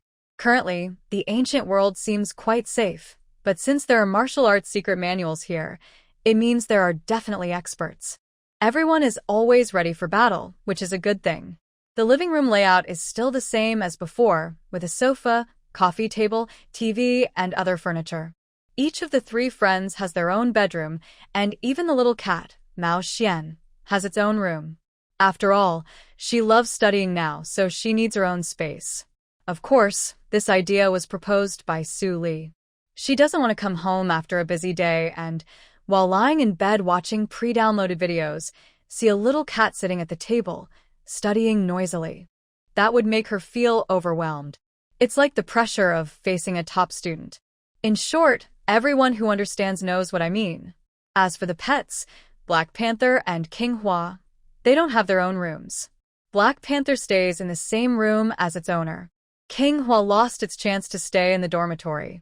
It has to be planted in the small yard behind the mystery box shop to help with farming. Back to the group of children they bought. After bringing them back to the dorm, Su Li and her friends also taught them how to use the faucet, toilet, shower, and washing machine. This really opened the eyes of these ancient children. Although they looked timid, they couldn't help but be curious about the unfamiliar room decorations, the spotless floors that reflect shadows, the lights that turn on with a switch, and those amazing, indescribable things. These children are not naturally timid or cowardly. However, when they are in the hands of the human traffickers, they have to learn to obey when they are beaten or scolded. Over time, they gradually lose their original nature. Now, seeing that Su Li and the others bought them, they are not like the strict masters the traffickers described, who would beat or scold them all the time. Instead, Su Li and the others took them to such a beautiful place and said that this would be their new home. Such a nice place. Could they really be allowed to live here as servants? Although they haven't seen how the children of wealthy families live, they think it probably isn't better than this. Zhao Di is 12 years old. She is not the oldest among the 50 children, but she is quite grown up. Her features are plain, but her pure white skin is very eye-catching. If her skin was from a wealthy family, that would be a good thing. But if she was born in a poor family, especially where parents favor boys and her father is a gambler who hits people when he loses, it would be a disaster. Zhao Di ended up in the traffickers' hands because her father lost a bet again and needed to pay debts. Her mother had a baby sister, but she didn't have a brother, so she was sold. When her father sold her, he told the traffickers that her skin was so white and smooth that if she was sold to a brothel, they could make good money. The traffickers thought the same and bought her for 3 taels of silver. In a few days, she was supposed to be sold to a brothel, but suddenly, the traffickers received an urgent order. Su Li and her group needed so many people at once that the traffickers decided to send Zhao Di, who was originally meant for the brothel. Zhao Di was the most expensive among this group, worth 10 taels of silver. When she was bought along with so many other children of different ages, Zhao Di felt nervous. She didn't understand why Su Li and her group bought so many people at once. If they were assassins, then these children might be trained to become killers. Although she harbored some resentment toward her parents and even toward her unborn little brother, she never thought about killing anyone. Although Zhao Di didn't talk much with the other children, she knew that they probably felt the same way she did, uncertain and nervous about the place they were going and the changes ahead. With this in mind, Zhao Di followed Su Li and the others to the mystery box shop, feeling full of questions. She never imagined she would be taken to such a beautiful place. Could this be a place where fairies live? Otherwise, why does everything seem so magical? Thinking of this, Zhao Di raised her small hand. This was something Su Li and the others had taught the children earlier, when they lined up to learn about the dormitory and other facilities. If you have a question, Raise your hand and ask. Zhaodi remembered this rule well. Shin Siyuan noticed a child raising her hand and asked, "Is there something you don't understand?" Zhaodi whispered softly, "Are you the fairies here to save us?" Shin Siyuan paused for a moment, then smiled gently. She crouched down and patted the little girl's head. "You can think of us as fairies, but we can't save you. You need to understand that only you can save yourself. We can only give you a chance to help yourself." Zhaodi felt confused. Why did they say they were fairies but couldn't save her? And what was this chance to save herself? Of course, Zhaodi would only understand the meaning of Shin Siyuan's words much later. Seeing the confused look in the girl's eyes, Shin Siyuan didn't say more. Once these children learned how to support themselves, they would realize they had the power to save themselves from danger. At that time, they wouldn't need to seek help from others anymore. She asked Zhaodi, "What is your name?" "I'm called Zhaodi, but I don't like this name." This name didn't bring her a brother. If she had a brother, her parents might not have sold her. At this moment, Zhaodi didn't know that the real reason she disliked her name was deeper than just not having a brother. In her subconscious, she also knew that this name was a sign of disrespect to her personality and dignity, a reflection of the unfair treatment girls face in this world. When Shin Siyuan heard her name, she frowned and sighed. "If you don't like it, would you like to change your name?" Zhaodi nodded, then shook her head. Her voice was soft and shy. "I haven't gone to school, so I don't know what to name myself," Shin Siyuan said. "Since you say we are like immortals, how about an immortal giving you a name?" Zhaodi's eyes widened, and she showed her first smile since coming to the blind box shop. She nodded heavily, her eyes full of hope. Seeing her like this, Shin Siyuan felt a little sad. "Let's call you Minkan. The past cannot be chased. The future is bright and full of hope." He wished for this young girl to bravely walk toward the future, not fearing any difficulties or challenges in life. Zhaodi hadn't gone to school, but she thought this name sounded warm and nice. A name, just a name, yet it could make people feel warm. It's so strange. From now on, she would be Minkan. Minkan didn't know what she was supposed to do in the blind box shop, but seeing how beautiful it was here, and that she had a new name as soon as she arrived, she felt very happy. It was even happier than all the happiness she had felt staying at home for so many years. When the children discussed their dorms and beds, Shin Siyuan told the others about Minkan. Su Li suggested, "Maybe all the kids here don't have good names. Should we give them all new names? Especially the girls' names, which might carry some negative connotations." Su Li wanted to give them a fresh start in life. Chun Ling also nodded in agreement, but she said in advance, "You guys can come up with names." "I'm not good at naming." Mao Xian was very enthusiastic. "I'll do it. I haven't named a kid before." She then started mumbling a bunch of names she thought of. Listening to her, the names like 5 lights, 10 colors, heavy snow, flying flurries, dancing hands, and dancing feet. Everyone looked at her with a blank face. Su Li pulled her aside, patted her head, and said, Okay, I know you went to elementary school. Just go play now." Although Mao Xian was cute, sometimes she was really unreliable, even though she was a priest of a tribe. After the children chose their dorms, everyone gathered them together again. After a brief introduction to the work at the blind box shop, they selected about 10 children who were interested in learning cooking skills. These children will be specially trained by Shin Siyuan to become future talents for the feast hall. Su Li explained to the children the benefits and rules of working at the blind box shop. The shop provides food and accommodation. Besides the 10 children learning cooking from Shin Siyuan, others working at the shop earn a monthly salary of 500 coins. If they perform well, they can receive a small bonus every 3 months. During the new year, the shop also gives out year-end bonuses. As for the children learning from Shin Siyuan, how much they earn each month is decided by Shin Siyuan. Su Li only handles the payments and salaries. Since Shin Siyuan and these children are like master and apprentice, the relationship is very close. Once a teacher, always a parent. Ancient people valued this master-apprentice relationship highly. If the shop paid their wages directly, the children might not respect Shin Siyuan as much.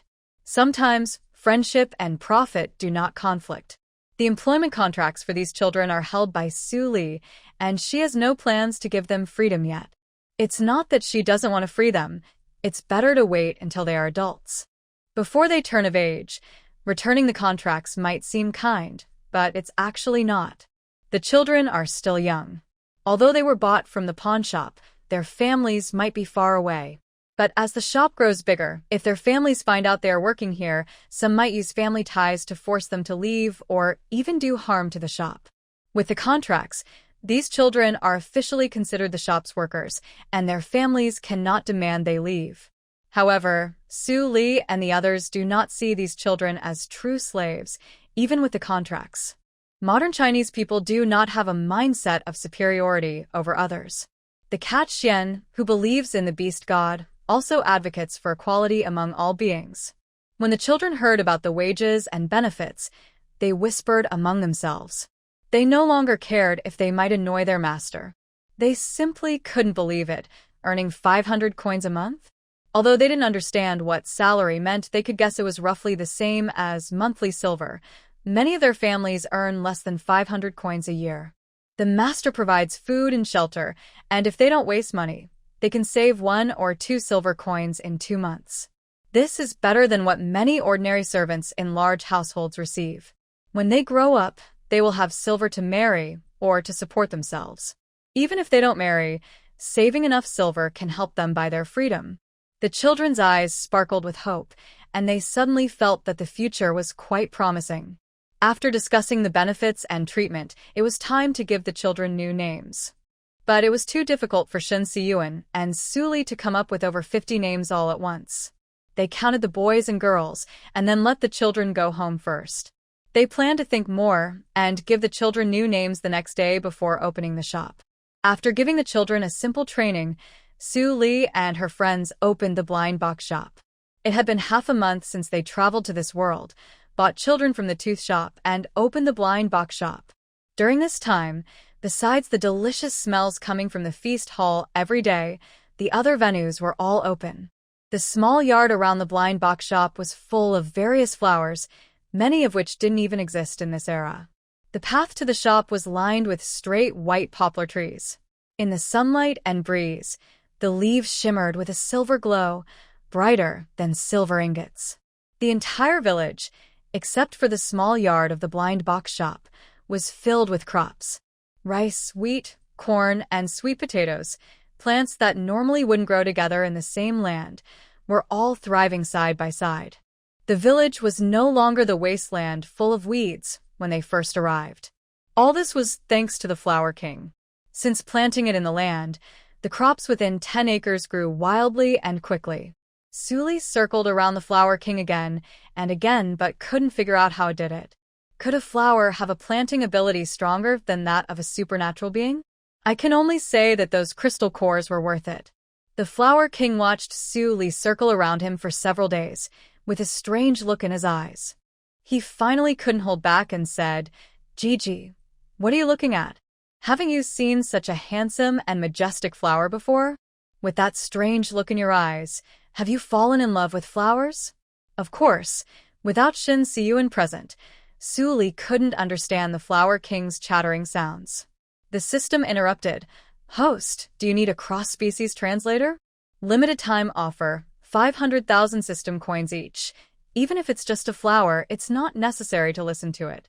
But 500,000 system coins, that's risking her life. Does the dog system think she's a fool?" Su Li, carrying the black panther and 2 invisible birds that had just hatched and were following the panther closely, turned to leave. Just in case the new world needed invisible birds, she took advantage of her crossing to grab 2 eggs from the incubation box, which had only 2 or 3 days left before hatching. That way, after crossing over, the birds would hatch in just a few days, saving her the cost of buying 2 passes for intelligent life. Sure enough, as she predicted. Unsurprisingly, the invisible birds hatched on the 3rd day after arriving in the ancient world. However, there was a small mishap during their process of recognizing their owner. At that time, Su Li and her group were training the children they bought from the tooth shop.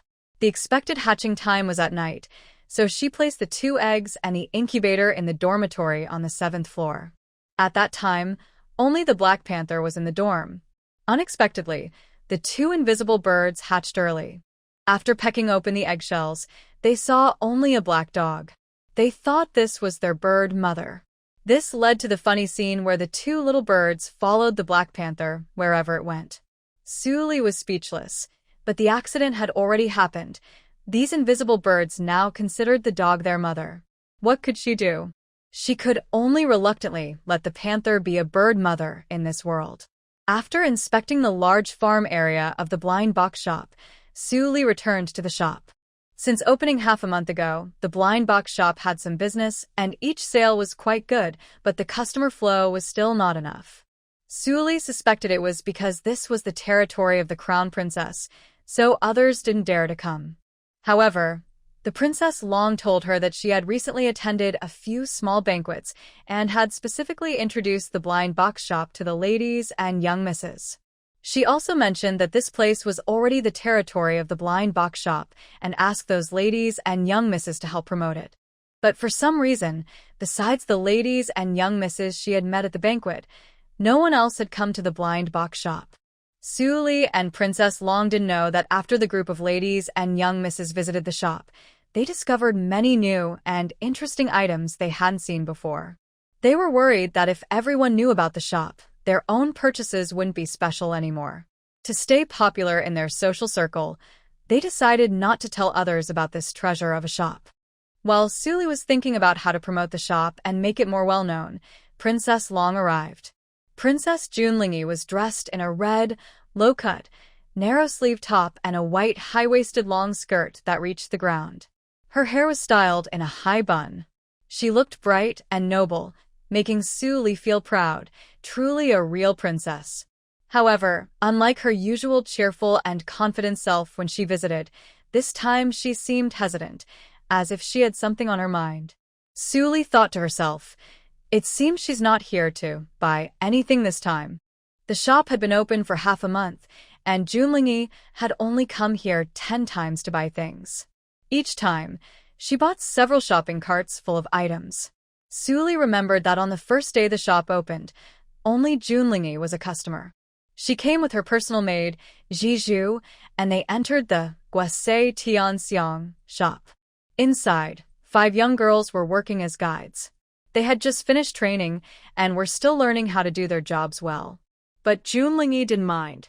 She was like a curious big baby, interested in everything she saw. She first tried a makeup remover, and after the guide finished removing her makeup, she looked at herself in a mirror. Seeing her very clean face in the mirror, she waved her hand and bought 3 makeup remover blind boxes and 5 mirror blind boxes. After buying them, she immediately started opening the blind boxes. The makeup remover blind boxes contained different brands of makeup remover, and one brand even included a small sample of face cream. After opening the mirror, each had a different style, some with intricate carvings, others simple and elegant. Junlingi gave one of them as a gift to Tingju. "This one is too ugly, but I'll give it to you." Actually, that mirror was just a cartoon shell, very cute and lovely, and Suli still thought it looked nice. But clearly, cute styles are not Junlingi's favorite. Indeed, all the blind boxes she bought afterward, containing cushions, lipsticks, and toners, were all from collaborations with classic animation brands. She gave them all to the maids following her. Just at the Gus Tianxiang Pavilion, Junlingi spent 2 days shopping. It was the first time she realized how well-made makeup could be and how many different shades of lipstick there are. Suli also brought back some gems from the Beast World continent, which made Junlingi's eyes unable to leave them. But since she hadn't explored other sections of the blind box shop, she only spent 100,000 taels of gold to buy a large pink diamond the size of a fist, planning to make a set of jewelry with it. When she was exhausted and couldn't walk anymore in the Gus Tianxiang Pavilion, Junlingi went home to rest for 2 days before returning to explore other sections. Seeing her excited during shopping, but now looking worried and hesitant, Suli asked proactively, "Princess, what's wrong today? If you have something to say, just tell me." Junlingi hesitated for a long time, then finally spoke, "Immortal, I want to have a child." Suli was stunned by this. If she hadn't been sure she hadn't taken anything from the Beast World continent out, she would have thought Junlingyi knew she was pregnant. Once she spoke, the rest was easier to discuss. Next, Junlingyi told Suli about her wish to have a child. Suli then realized that the seemingly glamorous eldest princess had experienced such ups and downs in just over 20 years. Junlingyi was the youngest child of the former emperor, a daughter, and she was very cute and snow-white as a child, so she was naturally favored. Later, when the former emperor passed away, the current emperor inherited the throne. At first, the emperor was very fond of his youngest sister. But as Junlingyi grew older and her appearance became breathtakingly beautiful, her status changed. She was not just a pretty face with no brains, she was truly remarkable. Although the princess is beautiful, she is also very smart. She knows poetry, music, painting, calligraphy, history, and classics. If there is anything she is not good at, it is probably martial arts. But as a princess, not knowing martial arts is not a big problem.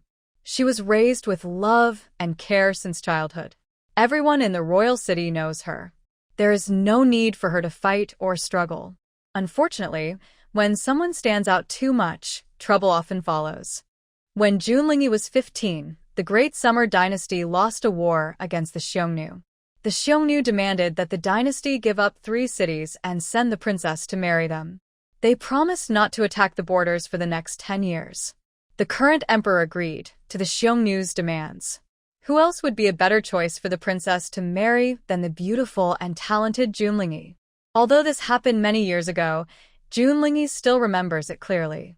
At that time, her older brother called her to the imperial study and told her she had enjoyed the privileges of a princess for many years. Now it was time for her to fulfill her duty as a princess. Junlingyi knew she had no choice but to accept.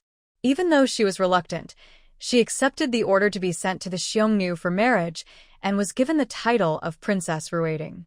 Her days in the Xiongnu were difficult. No matter how clever she was, she had to be very careful on someone else's land. Although the Xiongnu talked about peace, they did not really intend for her to have children with Han blood. They repeatedly gave her harmful medicine to prevent pregnancy, making her unable to have children. But her childhood dream was to become a mother.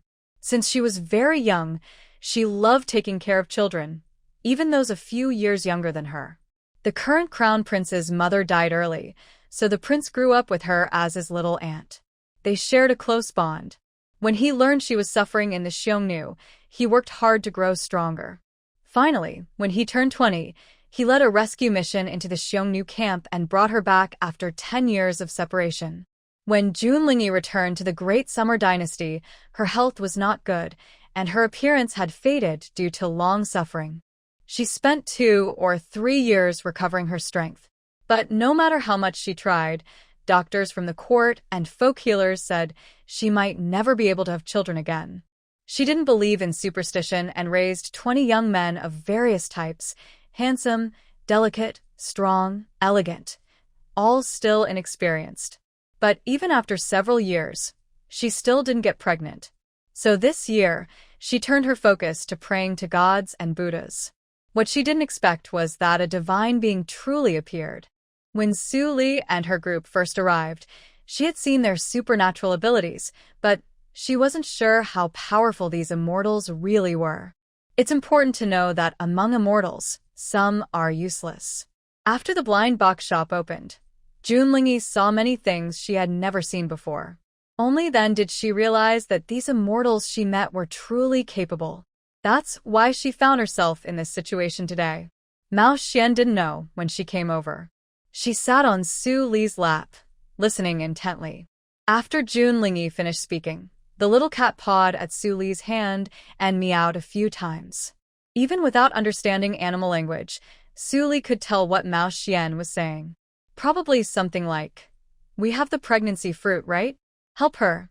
Mao Xian seemed cold and mysterious, but in fact, she was a warm-hearted little cat. Although she was unlucky, her bad luck couldn't dampen her kindness. She was still a proactive and helpful little cat. Su Li gently patted Mao Xian's head to comfort her. She thought for a moment and remembered the land deed Junlingi gave to the blind box shop, the introduction to the tooth shop, and the promotion among the ladies and young women after the shop opened. Suli decided to give Junlingi a pregnancy fruit, but it wouldn't be given for free, and she needed to be clear about that.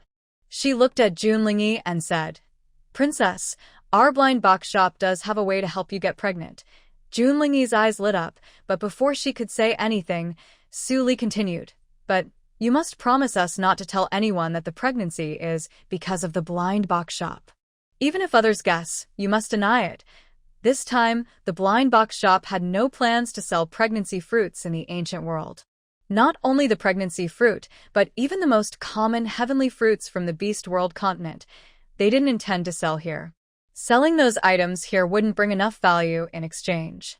Although the martial arts secret manuals are very good, they can also gather enough gold and silver by selling other items, then use the gold and silver to buy 100 copies of the martial arts manuals.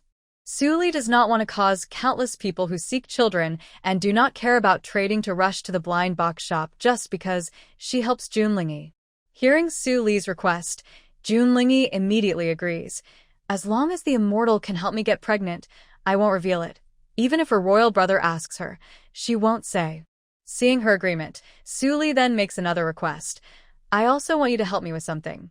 Junlingi, please tell me, I will do my best." Suli, the blind box shop needs to collect many martial arts manuals, medical books, poison books, and authentic medicinal herbs. Also, what else was there? Other items are not very valuable. Suli can't quite remember. She quickly checked the system's task list. Then she continued, "And exquisite porcelain, antique calligraphy and paintings, top embroidery, agarwood, rare sandalwood incense." After listing a long list, Suli told Junlingi, "Just help keep an eye out for these things. You don't need to buy them yourself. Just inform the blind box shop when you find something." Junlingi nodded seriously, but said, "Martial arts manuals are probably hard to find. Those martial artists are always elusive. The court and the martial world mostly keep their distance from each other. Those martial artists are even more afraid to be seen by officials." Hearing Junlingi say this, Suli understood why this task seemed simple, but the system gave a deadline of a whole year. She thought that since this world has martial arts, finding manuals shouldn't be that difficult. But now she realizes she was being too optimistic. However, she has only been here for half a month, and there is still time. As long as she finds martial artists, asks them to connect her, and offers enough benefits, she doesn't believe she can't buy 100 martial arts manuals. Suli smiled and told Junlingi, "It's okay, just your best." After they agreed, Suli took out a fruit from the system space and handed it to Junlingi. "This is what can make you pregnant." Junlingi carefully took the half-green, half-purple fruit in front of her. Suli warned her, "The green part is the female fruit. Eat it yourself. The purple fruit is the male fruit, given to your child's father.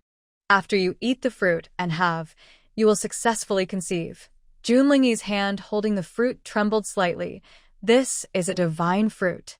Only immortals can produce such magical fruits. She excitedly bit into the green fruit immediately, and a sweet, fresh flavor burst in her mouth. After eating the female fruit, she held the male fruit and thought about which of her lovers to give it to. Since he will be the future father of her child, she must choose carefully. It's easy to be her lover, just handsome and able to make her happy. But being the father of her child is a serious matter. He should be tall, handsome, kind, caring about descendants, and possess great talent or martial skills. Only someone like that deserves to be the father of her precious child. After thinking for a while, Junlingi still couldn't decide. So she told her lovers about each one, hoping the immortal could help her choose. She said, "Yang is handsome and calm, but he sometimes acts indecisive, pretending to be a single man talking about dreams with young women. Lin is tall and strong, which I like. He's loyal, but he talks too much, kind of a chatterbox. Chung is thoughtful and knows how to make me happy, but I know he only cares about my status and wealth." Junlingi kept talking about each one, feeling more unsure. None of them seemed perfect. Hearing this, Suli's ears hurt. She wondered if she was really choosing. Stop. I don't understand these things. You decide which lover to pick. If you can't decide, find another one quickly. After eating the pregnancy fruit, you must have before your next period. Junlingi wanted to say more, but Su Li, tired of her, quickly waved her hand. I have some things to do at the blind box shop. I'm leaving now. Hope you have a lucky pregnancy. She disappeared before finishing her words. Junlingi watched Su Li's back, feeling that today the immortal's steps seemed unusually hurried. She must be very busy. After Su Li left the elegant palace where she had just hosted Junlingi, she hurried to the yet-to-open Feast of Delights. Although it wasn't open yet, the place was very lively. She followed the strong aroma of the hot pot and found Shin Siyuan, who was teaching her apprentice how to cook the hot pot base. Senior Sister Siyuan, your original hot pot base smells so good. When we open, let's all have hot pot together to celebrate. Shin Siyuan smiled. Her husband and cute Meng Meng loved her hot pot the most, so she was used to such praise. No problem. We'll pair it with vegetables grown by Wadawang. When they decided to open this feast restaurant, most ingredients were planned to be grown by Wadawang. Any meat that couldn't be supplied by Wadawang would be bought from this world. Now, the various meats, eggs, and vegetables sold in the blind box shop on the Beast World continent are mostly grown locally there. But the ingredients from Blue Star not only supply people on Blue Star, but are also sold to some extent to the zombie world.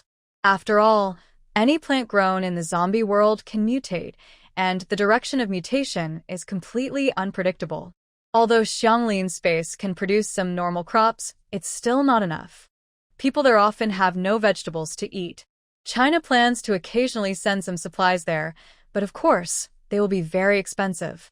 When Shin Siyuan mentioned Wadawang, Su Li suddenly realized that Wadawang was a bit too well-behaved.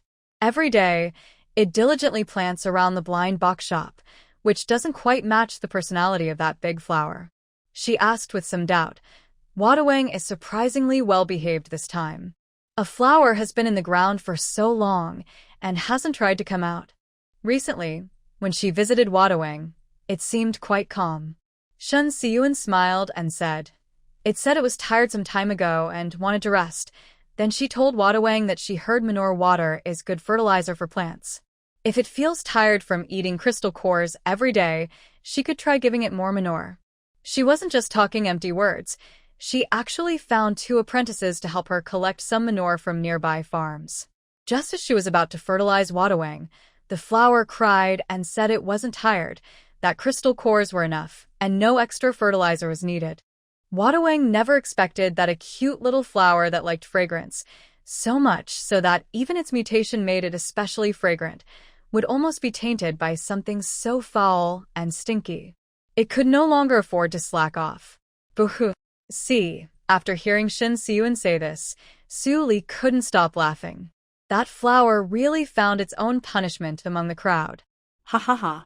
After saying this, Shin Siyuan took Su Li inside the building for a walk, and they talked about the progress of the feast hall. Shin Siyuan said happily, these kids are very hardworking. In just half a month, they have already made great progress. As she knew, every day after the other children went back to their dorms, the kids at the feast hall would practice in the kitchen for 2 more hours.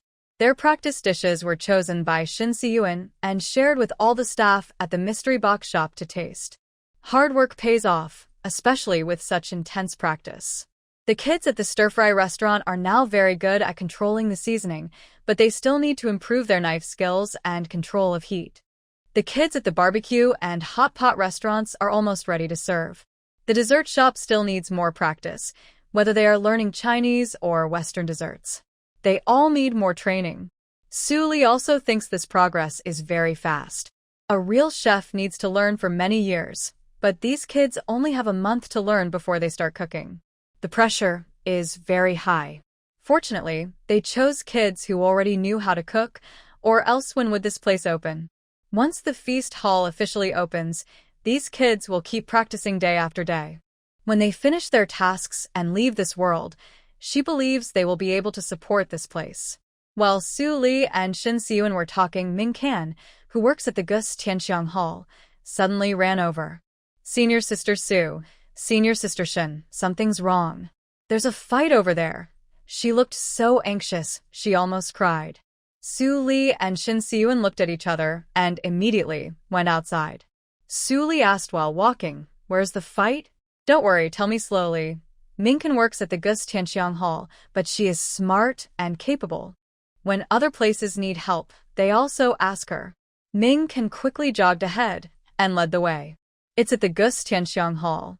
The eldest daughter of the Minister of Justice and the granddaughter of the Minister of Revenue are fighting. Su Li and Shin Siyun both thought that a fight had broken out in another venue, since the Gus Tianxiang Pavilion mostly hosted wealthy ladies and madams. These people are very proud and would not fight.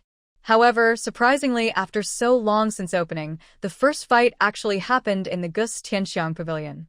Ming Kan was running and explaining the situation to Su Li and Shin Siyun. I was in the cosmetics area, helping a madam try on lipstick, when suddenly her personal maid ran over and said there was a fight upstairs in the jewelry area. She didn't even care about the ladies she was serving and hurried to take the escalator upstairs to see what was happening. When she arrived, she saw a young lady who had visited the blind box shop several times and looked familiar, fighting with another young lady she had never seen before, who seemed to be visiting the shop for the first time. The familiar young lady was Zhang Jingshu, the granddaughter of the Minister of Revenue. As for the other, someone nearby said she was the eldest daughter of the Minister of Justice, named Li Wanqing. While talking, Su Li and Shin Siyun followed Ming Kan to the jewelry area of Gus Tianxiang Pavilion. At this moment, the jewelry floor was crowded with many onlookers. These onlookers included madam and young ladies shopping inside the pavilion, their maids, and even many visitors from other venues who had heard about the fight. Su Li saw a few young men holding folding fans, with their personal servants standing outside the crowd, looking inside with interest. Despite so many people, the two young ladies were still fighting fiercely. Zhang Jingshu's delicate makeup, created with cosmetics from the blind box shop, was now smudged and patchy. It seemed she had been talking, as her lipstick was smeared on her cheeks. The young lady opposite, Li Wanqing, was also in poor shape, with messy hair and crooked clothes, looking like a beggar. Shin Siyun's sharp eyes noticed a large red mark on her hand and thought she was injured. Looking closer, he realized it was lipstick, with a deep teeth mark inside the lipstick stain. On the way here, Ming Kan had already told them that the granddaughter of the Minister of Revenue was a regular customer at the blind box shop, and the girls working at Gus Tianxiang knew her well. But Li Wanqing, the eldest daughter of the Minister of Justice, was visiting the blind box shop for the first time.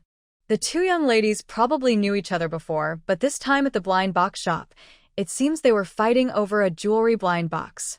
Details about how they started fighting, Jinkan didn't have time to find out, so she quickly ran to find Su Li.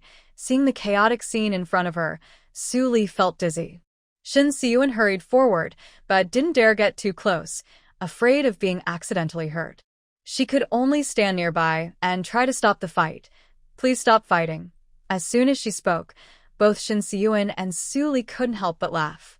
This classic line from a TV drama sounded a bit funny when used to stop a real fight. Shin Siyun had no choice but to give Su Li a look. Su Li understood immediately. She threw a small lightning bolt next to the two, perfectly placed so it wouldn't hurt anyone but enough to scare the fighters. Zhang Jingshu and Li Wanqing were indeed frightened by the loud thunder, and they immediately separated and looked to the side. Even the people watching nearby quieted down, all staring at Su Li with shock. Seeing the scene calm down, Su Li spoke. "Both young ladies should settle your differences privately. Causing trouble in the blind box shop isn't acceptable." Zhang Jingshu often visited the shop and had heard that the owner was a fairy, but she thought the princess was just trying to give face to the shop owner. Now, seeing Su Li's abilities and that she truly had skills beyond ordinary people, she became very quiet. Li Wanqing, although visiting for the first time, was also stunned by Su Li's supernatural power, but she was brave. She spoke softly, her voice clear. "Young ladies, you're running a business. Don't you want it to grow bigger?" Su Li and Shin Siyun looked puzzled. "What do you mean?" Li Wanqing said. "There's a shop in the suburbs selling rare treasures, but most people in the capital don't know about it. Those who do hide it. Are you afraid your business will become too big?" If her maid hadn't gone out disguised as a servant to buy pastries, she wouldn't have known about this blind box shop either. Li Wanqing is the eldest daughter of the Minister of Justice, and Zhang Jingshu is the beloved granddaughter of the Minister of Revenue. The elders in both families hold similar official positions, and the two girls are about the same age, and both look adorable. Since childhood, they have been compared constantly, making it impossible for them to get along peacefully. They have been rivals since they were young, always competing and trying to outshine each other in front of important people. It was common for them to have ups and downs, winning and losing. Recently, things changed. Zhang Jingshu somehow got very lucky and kept finding new, stylish clothes made from unique fabrics. Her beautiful clothes made her very popular in their social circle. At first, Li Wanqing was annoyed and said, "It's just pretty clothes. She still can't compare to me in other ways." But soon, Zhang Jingshu also started wearing well-made jewelry. The jewelry she wore was from unknown artisans. Some pieces weren't perfect, but you couldn't tell they were handmade. Besides jewelry, Zhang Jingshu's makeup also became more beautiful. Once, a group of young ladies competed in a horse race. After running a lap, Li Wanqing and others were sweaty, and their makeup was mostly gone. But Zhang Jingshu's face was still flawless, as if her makeup was glued on, with no signs of being tired. In addition to makeup, she also used nice perfume, ate delicious food, carried beautiful glass cups, and played new card games. These new and interesting things made Zhang Jingshu very popular among her friends. Even many talented women who used to avoid her now gathered around her, with older sisters and younger sisters all together. This made Li Wanqing furious. Zhang Jingshu, who was once on her level, was now leaving her behind and joining the circle of proud, talented women. It was so frustrating that even her uncle could tolerate it, but her aunt couldn't. She tried to find out where Zhang Jingshu bought these things but couldn't get any answers. It seemed that only people who knew about the blind box shops could hide their sources so well, except for Zhang Jingshu. Li Wanqing felt like even heaven was on her side. She was worried because she couldn't find out where Zhang Jingshu was getting her impressive items from. Suddenly, her personal maid, Xiao, overheard a rumor at a street stall. The princess in the capital had recently added a few small buildings to her estate in the countryside. After listening to Xiao talk about the gossip among street vendors, Li Wanqing instinctively felt that these stories must be related to Zhang Jingshu's recent changes. Normally, the eldest princess is a well-known figure in the capital, and everyone would know about her movements. However, recently, several small buildings appeared on her estate, and it has been half a month, but no one in high society has heard any news. But the information from common people on the street is different from that of officials and nobles, and it's not always accurate. Li Wanqing knew this, so as soon as she heard the news, she immediately asked Xiao to find out more. She discovered that recently, some noble households in the capital, whether they are old masters, young masters, or ladies, often travel by carriage to the outskirts of the city. These people act very secretly. Even their carriages have no signs or symbols, as if they are afraid of being recognized. Zhang Jingshu is one of these people. This mysterious behavior made Li Wanqing decide to go see the outskirts herself to find out what is really going on.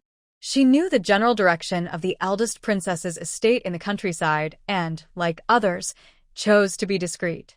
She asked her housekeeper to prepare an unmarked carriage and took Xiao with her toward the outskirts. When they arrived near the estate, Li Wanqing was surprised to find that the scenery was actually very beautiful and elegant. The fields inside the estate were full of crops and fruit trees. The gentle breeze made the green leaves sway, carrying the fresh scent of fruits and vegetables. Li Wanqing was puzzled. She had heard that the eldest princess's estate mostly had abandoned fields, right? The eldest princess was not short of food. She owned several estates in the prosperous south, so this one in the countryside was left unused and idle. As the carriage moved further, the road, which should have been a small path, was now wide and smooth, paved with a grayish-white material she had never seen before. If Su Li were here, she would tell her that it was cement. Further ahead, At the end of the road was a delicate small courtyard with 9 small buildings inside. Li Wanqing didn't know what this place was for, but she saw the lady of the Marquis of Loyal and Brave's residence walking inside with a few maids. Curious, she gave Xiao a subtle signal, and the two quietly followed the lady, trying not to make any noise. The Lady of Loyalty and Courage entered the National Beauty and Fragrance Pavilion, followed by Li Wanqing and Xiao. Once inside, Li Wanqing no longer paid attention to following the lady. A young girl working at the pavilion noticed Li Wanqing's confused expression, as if unsure where to go, and realized this was probably her first time visiting the blind box shop. She briefly explained the shopping method in the shop to Li Wanqing before leaving. Li Wanqing wandered inside, looking at the shelves filled with many items. Some of the things she recognized were recently brought out by her rival, Zhang Jingshu. There was a special device in this small building that could lift people up without walking, an amazing thing. Being brave, she immediately took Xiao and stepped onto it. Xiao looked at the moving stairs that seemed to turn into a staircase leading upward, and she was too scared to step on. Li Wanqing took her hand, waited for the right moment, and stepped onto the escalator. Xiao closed her eyes in fear, but when she saw nothing happened, she became braver. When Li Wanqing and Xiao reached the jewelry area, they had fully understood the shop's rules. Seeing various styles of jewelry, Li Wanqing decided to pick a blind box of jewelry for herself. Their plan for today was to visit the Long Princess's estate in the countryside, and they didn't bring much money, so they wanted to spend carefully. Li Wanqing looked around and chose a diamond ring blind box worth 50 taels of silver. Jewelry suitable for young women, especially rings, was rare, and this ring was so shiny that under the lights, it looked like it was glowing, like a star. The diamond ring blind box she chose contained 6 styles, one of which was a hidden design. When trying on the sample, she felt each of the 6 styles looked good on her, so she thought she wouldn't lose no matter which one she got. She planned to pick one at random and pay. The guide girl at the entrance had already shown her how to use the self-checkout machine. However, just as her hand was about to touch her chosen box, someone else quickly took it. Li Wanqing looked up and saw, to her surprise, her rival, Zhang Jingshu. Zhang Jingshu also seemed surprised to meet Li Wanqing here. She grabbed that mystery box because she had already developed her own method for choosing them. After a series of analyses and reasoning, she was convinced that the box contained a rare, hidden item. That's why she acted quickly. She didn't want anyone else to take it. But in Li Wanqing's eyes, this person was simply trying to the box she had her eyes on. It wasn't the first time something like this had happened. Before, the two of them had fought over the same fabric in a cloth shop, and even over the same rouge in a cosmetic store. The more Li Wanqing thought about it, the angrier she became. Why did Zhang Jingshu always appear wherever she went? Zhang Jingshu felt the same way. Soon, their argument turned into a fight. After hearing the reason behind it, Su Li only cared about one thing.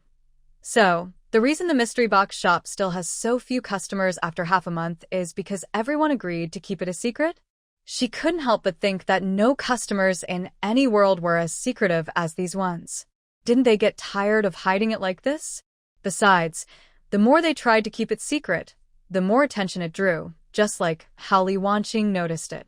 Because these customers wanted to keep the shop a secret, the store's traffic never increased. Su Li didn't even know who to blame. Should she blame the princess? The princess had been promoting the shop to everyone she met, but those who heard about it either didn't come or join the secret keepers. Could she really blame the princess for not knowing enough people? Should she blame the customers? They weren't really wrong, they just loved the shop too much. They treated it like a hidden treasure, trying so hard to keep it secret that even respectable people ended up acting sneaky. What could she say to that? Su Li sighed. For now, she could only think of ways to increase the shop's visibility. But first, she had to deal with the fight. Although Zhang Jingshu and Li Wanqing were now sitting calmly together under the pressure of Su Li's lightning ability, explaining the reason for their fight, the matter was still far from being truly resolved. Su Li told the two girls, "You two fought in the blind box shop, causing us quite a loss. Each of you must pay the shop 100 taels of silver, and for the next month, you are not allowed to enter the shop. Is that okay? Being banned from the shop for a month, they could tolerate it. At worst, they could ask their maids or servants to buy things for them. But 100 taels of silver? Although their families are not short of money, giving away 100 taels without buying anything would surely make their parents ask why. Then, their families would find out that they fought again. If Suli knew what they were thinking, she would definitely say, "Foolish children. Everyone in the shop saw your fight. Do you think you can hide it?" Zhang Jingshu and Li Wanqing exchanged a glance. Their rivalry made them instantly understand each other's thoughts. That was, this compensation fee needs to be negotiated. Li Wanqing looked at Su Li and asked, "We should pay, but is 100 taels too much? After all, she only brought 50 taels with her today." Zhang Jingshu didn't speak, but her expression showed she was not convinced. Su Li smiled and explained the damage to the shop. Specifically, if she punished the fighters lightly, then next time, two people might both want the same blind box and start fighting again. When they fought, all the customers in the shop rushed over to the Guase Tianxiang Pavilion to watch the fun. During that time, who should bear the loss of the shop's income? Also, Suli had to use a lightning strike to separate the two fighters, which broke a piece of the shop's floor. Although she caused the lightning, the fight was between the two girls. Shouldn't they share at least half of the repair costs? After hearing Su Li's explanation, the two noble girls suddenly felt that asking for 100 taels in compensation wasn't too much. In fact, it seemed a bit too little. They drooped their heads, weakly agreeing to the shop's demand for compensation. Now, their families would definitely find out about their fight again. In front of everyone, fighting so embarrassingly, who knows how their elders would scold them. But, well, they had to go home. If they didn't go home, where would they get the money? Before leaving, Zhang Jingshu asked Su Li, "Should we send someone from our house to deliver the money to the blind box shop, or should the shop come to pick it up themselves?" Su Li replied, "Send it over. Just like when buying a blind box, the shop only accepts cash, not banknotes. The banknote system does not allow exchanges." Both women nodded in understanding, and then turned to leave. As soon as they exited the shop, Li Wanqing and Zhang Jingshu hummed at each other, then turned away and got into their carriages. After they left, Su Li began to think about the security of the blind box shop.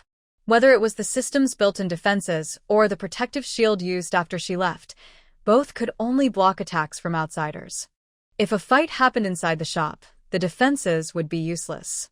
For example, during the Zombie World incident, Grandpa Yao, who has mental powers, attacked Chenling, and the defense system didn't respond. When he attacked Su Li, it was still the same, and only Tongzi, the system, managed to counter his mental attack. Also, in the recent incident with the noble lady pulling her hair, if she hadn't arrived in time, one of the two women might have killed the other, and the defenses wouldn't have reacted. The wonderful, fun, and warm blind box shop must not become a haunted house with tragic deaths. If there's a problem, find Brother Tong. Su Li's sweet voice. "Brother Tong, are you there?" Tongzi's mechanical voice responded, with a hint of helplessness. This woman only remembers it when she has something to do. She never chats with it normally. "So unkind." It answered coldly, self-proclaimed. "What's the matter?" Su Li cleared her throat. "Are you busy?" "Tongzi, what's she up to now?" "Such a good attitude. There must be something wrong."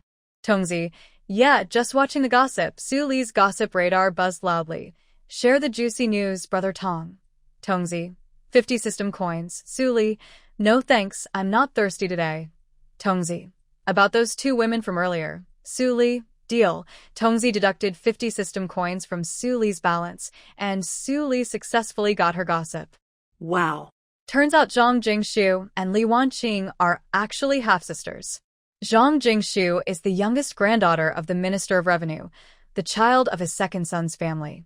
Li Wanqing is the legitimate daughter of the Minister of Justice. In fact, the second daughter-in-law of the Minister of Revenue and the Minister of Justice were childhood sweethearts.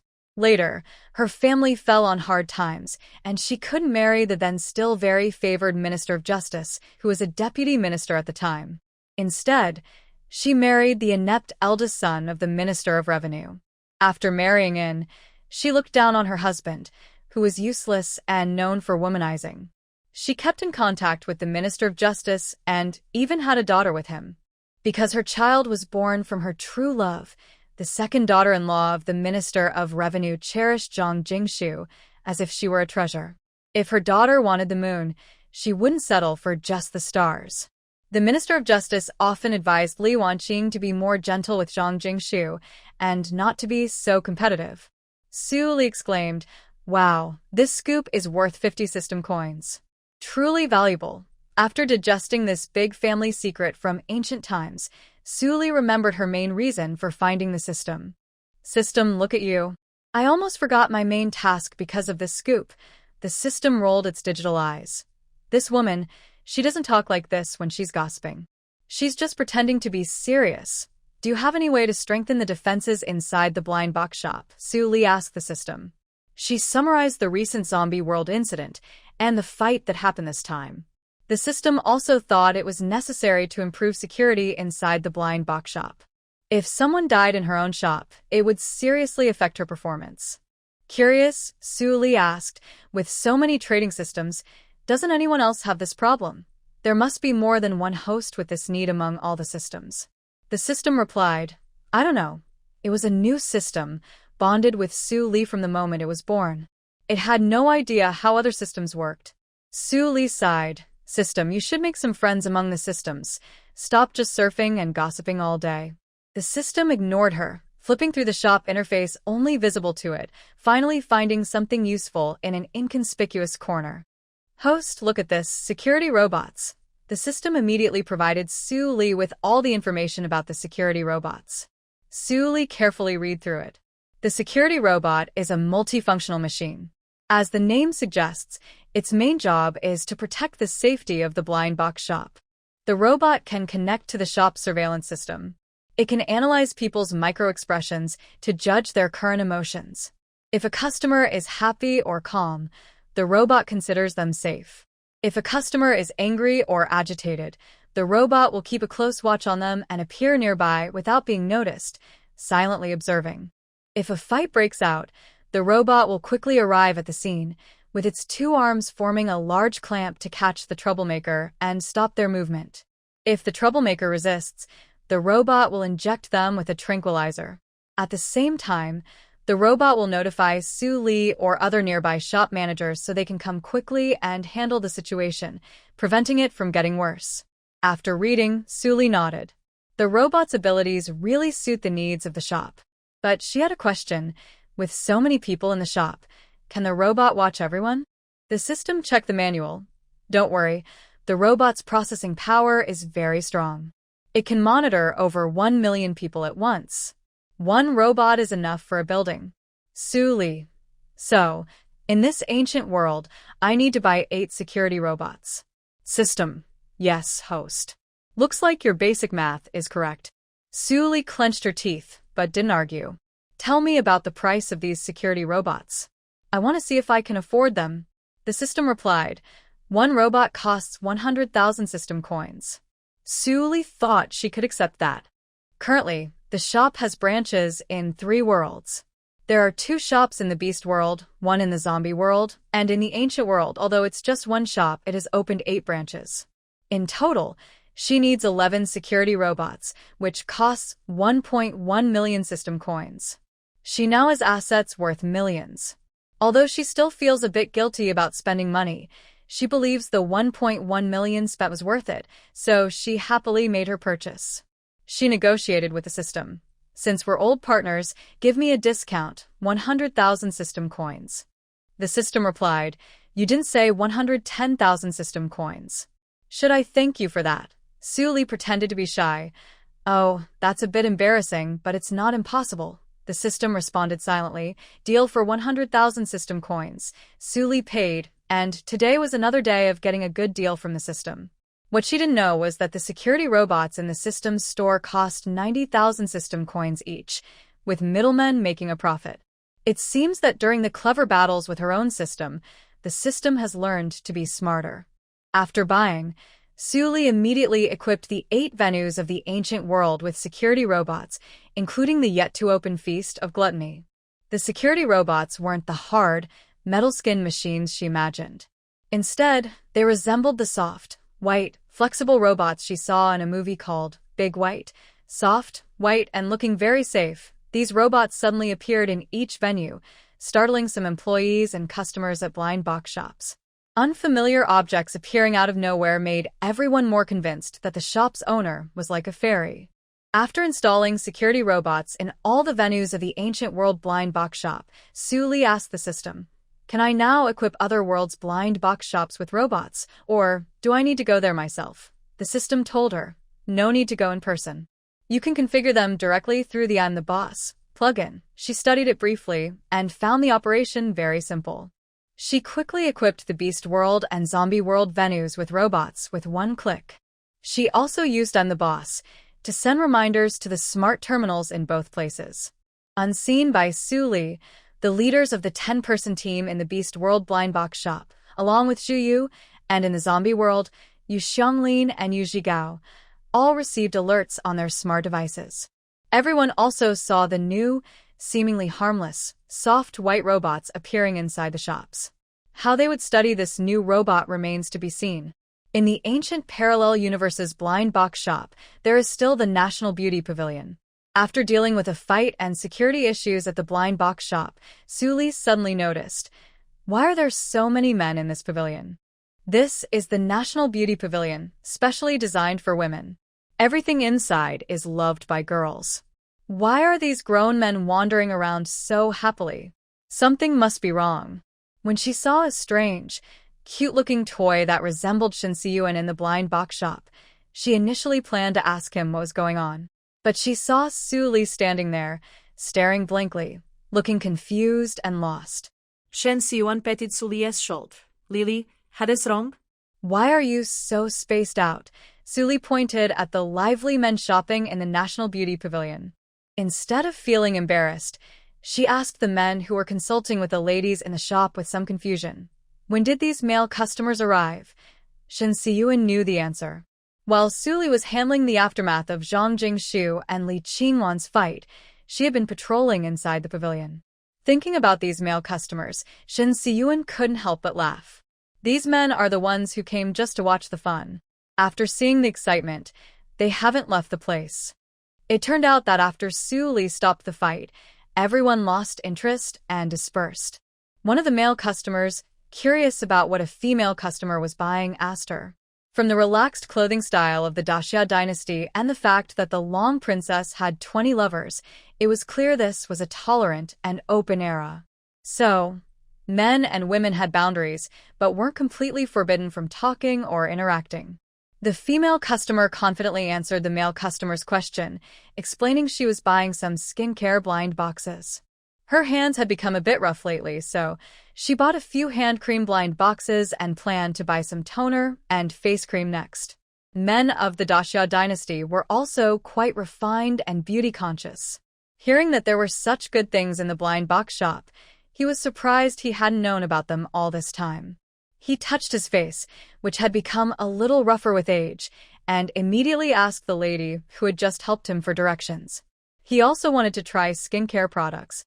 The lady was also very helpful.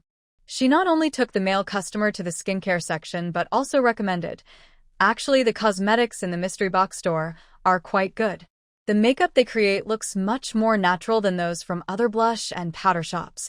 The young man's eyes lit up. "Madam, if you know any other good items in this place, please do recommend them to me." "I thank you in advance." He bowed slightly to her. The lady quickly said it wasn't appropriate, but she was already smiling happily. For some reason, she felt very happy when this young man bought things based on her recommendations. Unbeknownst to her, this was the joy of successful marketing. After Shin Si-yuan finished explaining, Suli rubbed her forehead. "So, this male customer also recommended products to other men still in the store." Shin Si-yuan nodded. That was correct. Suli was speechless. Well, since everyone is making money, whose money isn't earned? Of course, Suli didn't understand the happiness of those men. Suddenly, The male customers realized that the so-called ladies' exclusive venue, the Gus Tianxiang Pavilion, was actually very nice to browse. They even wanted to ask if the owner of the mystery box store was biased. The cleaning supplies, skincare, cosmetics, and beautiful glassware here. Men could use them too. Why are they all in a women-only area? In the following days, the number of male customers in the Gus Tianxiang Pavilion increased instead of decreasing. Some came with their wives or mothers, and others came alone. Some even specifically approached Su Li, asking why there were only women's clothes and no men's clothes. Su Li couldn't help but laugh and cry. When they set up the venue, they didn't plan to sell men's clothing in this world. After all, ancient men's clothing styles are very different from modern ones, and most of the modernized ancient costumes in the mystery box store are women's wear. There are only a few styles of men's clothing, and not many in number. Since male customers are now finding her, she decided to add the limited men's ancient costumes to the shelves. When they stocked the ancient costumes, Su Li also casually added some men's underwear, socks, and thermal underwear. The new men's clothing was still placed in the Gus Tianxiang Pavilion. Seeing that men made up nearly half of the customers in the Gus Tianxiang Pavilion, Chenling complained, "Why are men in the Daxia dynasty so obsessed with looking good? I can understand if they don't go to the Literature and Arts Pavilion or the Martial Arts Pavilion, but why is no one buying from the one spray shop in the Medicine Pavilion? Since the blind box shop opened, not a single bottle of one spray has been sold." Shen Siyuan chuckled when he heard her. "Since you say it's in the Medicine Pavilion, which man would admit he has a problem in that area?" The system started teasing Su Li. "See? I told you if you sell one bottle at a time, it won't sell." Su Li rolled her eyes and said, "Just wait and see. Right now, no one is buying because no one is willing to be the first to try. Everyone feels embarrassed about others knowing they bought such medicine. Another reason is that the price of one spray is quite high, so only wealthy men can afford it. But the richer the man, the more he cares about his reputation. Just wait. Once they see that the products in the blind box shop are of good quality, those wealthy men who are not satisfied will eventually give in. Even if they want to buy, they will do so secretly, perhaps asking their servants to buy for them or even hiring someone to do it. After male customers start visiting the Gus Tianxiang Pavilion, they will also recommend the Literature and Arts Pavilion and the Martial Arts Pavilion to female customers. When the branches first opened, Su Li didn't specifically designate these two pavilions as for men only. Any woman interested in reading or martial arts could shop there, and she could borrow books from the Literature and Arts Pavilion to read. But so far, no one has borrowed any books. Su Li and her team think that the books from Blue Star are very different in quality, content, and writing style from those of the Daxia dynasty, so people here need time to adapt. With mutual recommendations, customers from the Gus Tianxiang, Literature and Arts, and Martial Arts pavilions gradually started to flow between them, which boosted sales again. However, the number of customers at the blind box shop remains small. They come and go, mostly the same people. Su Li can even tell which government they come from, who their wives are, and who their daughters or sons are. Su Li, Shen Siyuan, Chenling, and Mao Xian held a meeting with the cat to discuss how to break the current situation. The blind box shop definitely can't just follow customers' wishes and only be a treasure shop for a small group of people. Does that mean they still need to complete their task? After discussing, they came up with a plan to greatly increase the sales of the blind box shop. The first step is to boost the shop's advertising. Unlike modern times, they can't use big ads to attract many customers, so they have to use old-fashioned methods, like handing out flyers. If they draw the flyers by hand, it's uncertain how many pages they can produce in a day, regardless of their drawing skills.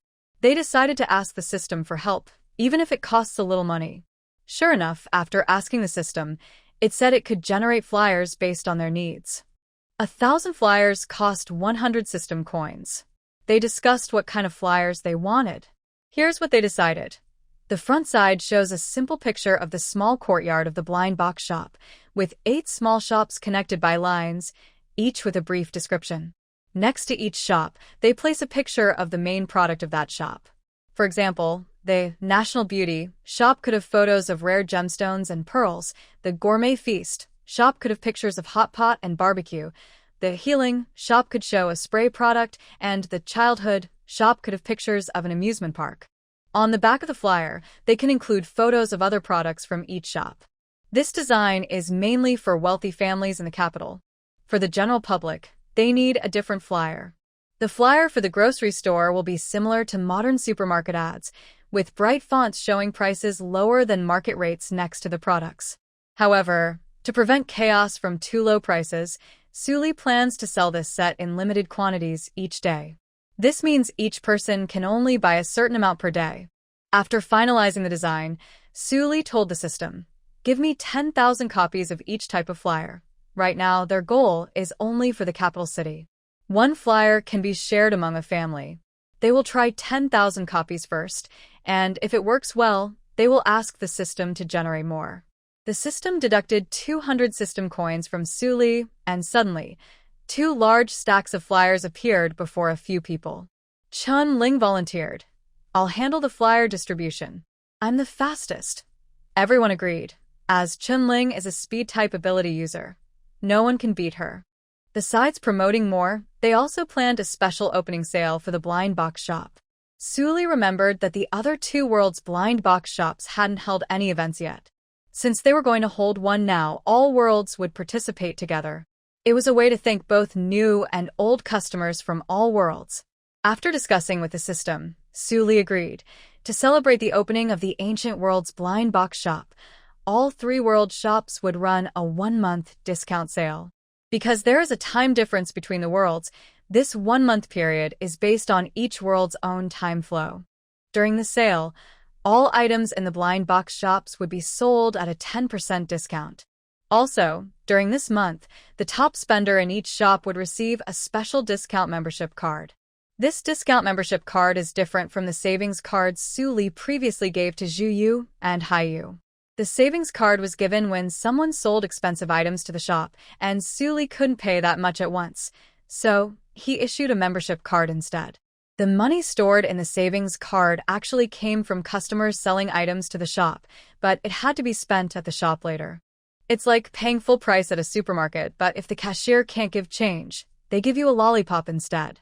The discount membership card, however, is a genuine way to reward customers. Customers holding this card can enjoy extra discounts on every purchase during the card's validity period, which can be combined with other shop discounts. The more a customer spends, the greater their discount becomes. When they first get the card, the discount is 5%, and as their total spending increases, the discount gradually improves to 10%, 15%, and eventually a maximum of 20%. During the sale, each shop in all 3 worlds will regularly broadcast notices about the ongoing discount event and how many days are left until it ends. After deciding on the promotional event, Suli used the "I am the boss" system to notify the other 2 shops in different worlds through their smart terminals. Since they planned to make a big show to promote the blind box shop, Suli and her friends decided to handle all the publicity at once. So, they set up a blackboard next to the fountain in the small courtyard of the blind box shop. On the blackboard, Shen Siyuan wrote an acquisition notice in the ancient language of this world, listing the items the shop wanted to buy. These included martial arts manuals, authentic medicinal herbs, antiques, fine porcelain, and rare silk. Basically, all the items required by the system task. Suli and her friends weren't worried about most of these items, except for the martial arts manuals, which made everyone a bit nervous. In any martial arts sect, manuals are usually kept secret and not shared outside the disciples. The notice ended with a statement that the blind box shop was willing to pay a high price for these items. If the items were truly valuable and the owners didn't want money, they could exchange rare treasures instead. Although Suli had entrusted this matter to the princess when she was pregnant, the shop needed a large amount of these items, so they couldn't rely only on her. Now, writing the notice at the entrance of the courtyard might also attract other customers who have connections. Even if customers don't have connections, seeing the notice might make them pay more attention. After setting up the blackboard, they also placed a loudspeaker next to it. Shen Siyuan's voice came from the speaker, reading out the contents written on the board. This was to help customers who couldn't read. Suli had to admit, Shen Siyuan was truly a language genius. Every time they traveled to a new world, except for her, who had a built-in language conversion system, the others used a bilingual translator provided with their travel permits. The translator could convert the language of people from other worlds into Chinese and also automatically translate what they said into other languages. During translation, the voice sounded like the speaker's own voice. Since the translator was implanted in their ears, everyone often forgot it was there. But Shun Siyuan was different. Even though she had a translator, she only used it during the first week after traveling to a new world. Because in a week, she will be able to learn the language and writing of her current world. This was true in both the previous zombie world and the ancient world she is in now. Even after spending some time with Cat Xian, Shun Siyuan could understand the beast language of the beast world continent. Chunling and Su Li often said that Shun Siyuan's special ability, which is an evolution of intelligence, seemed to be mostly used for learning languages. After the speaker and the blackboard near the fountain were set up, Chunling quickly ran back and forth across the capital city. She was so tired that she and Black Panther were both panting with their tongues out when she finally finished handing out flyers at the blind box shop.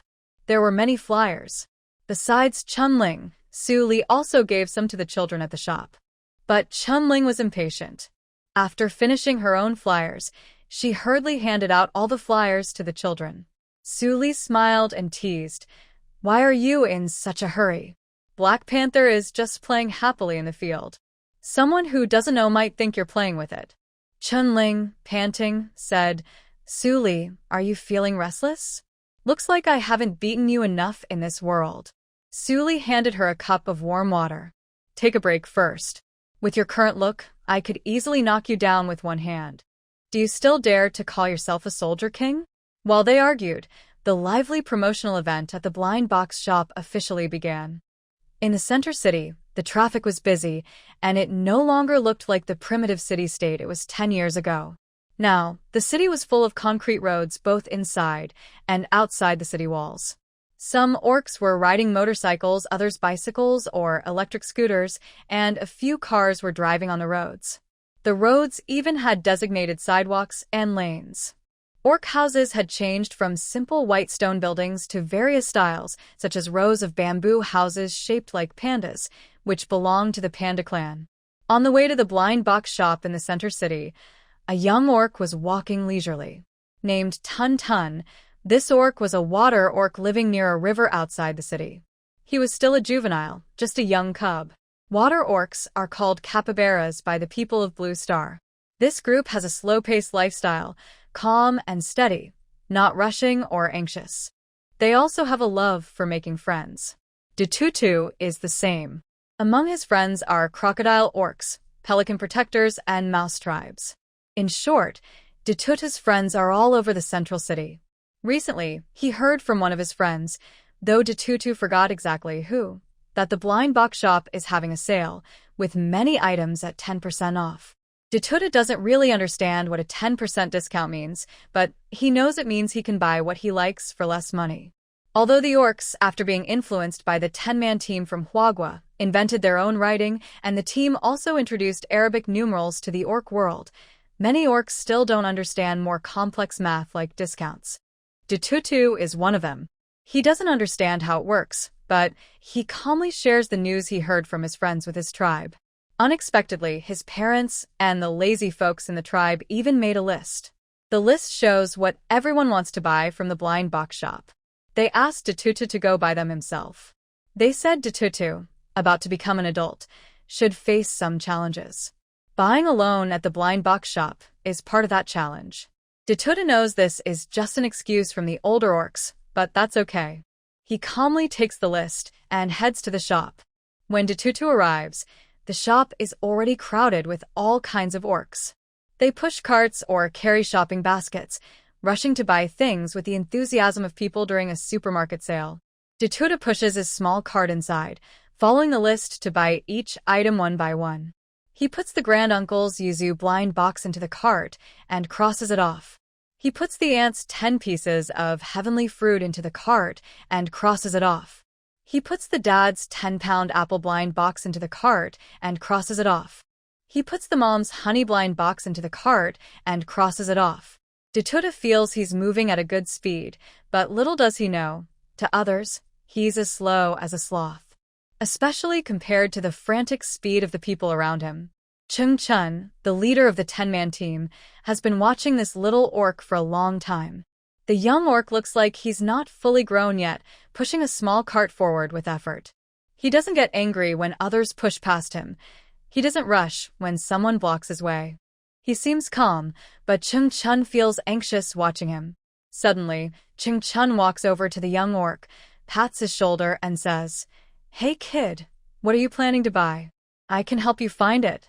I know this blind box shop well. At this moment, Chung Chun looks to be in his 30s, but considering how long he's been in the beast world, he's actually nearly 50.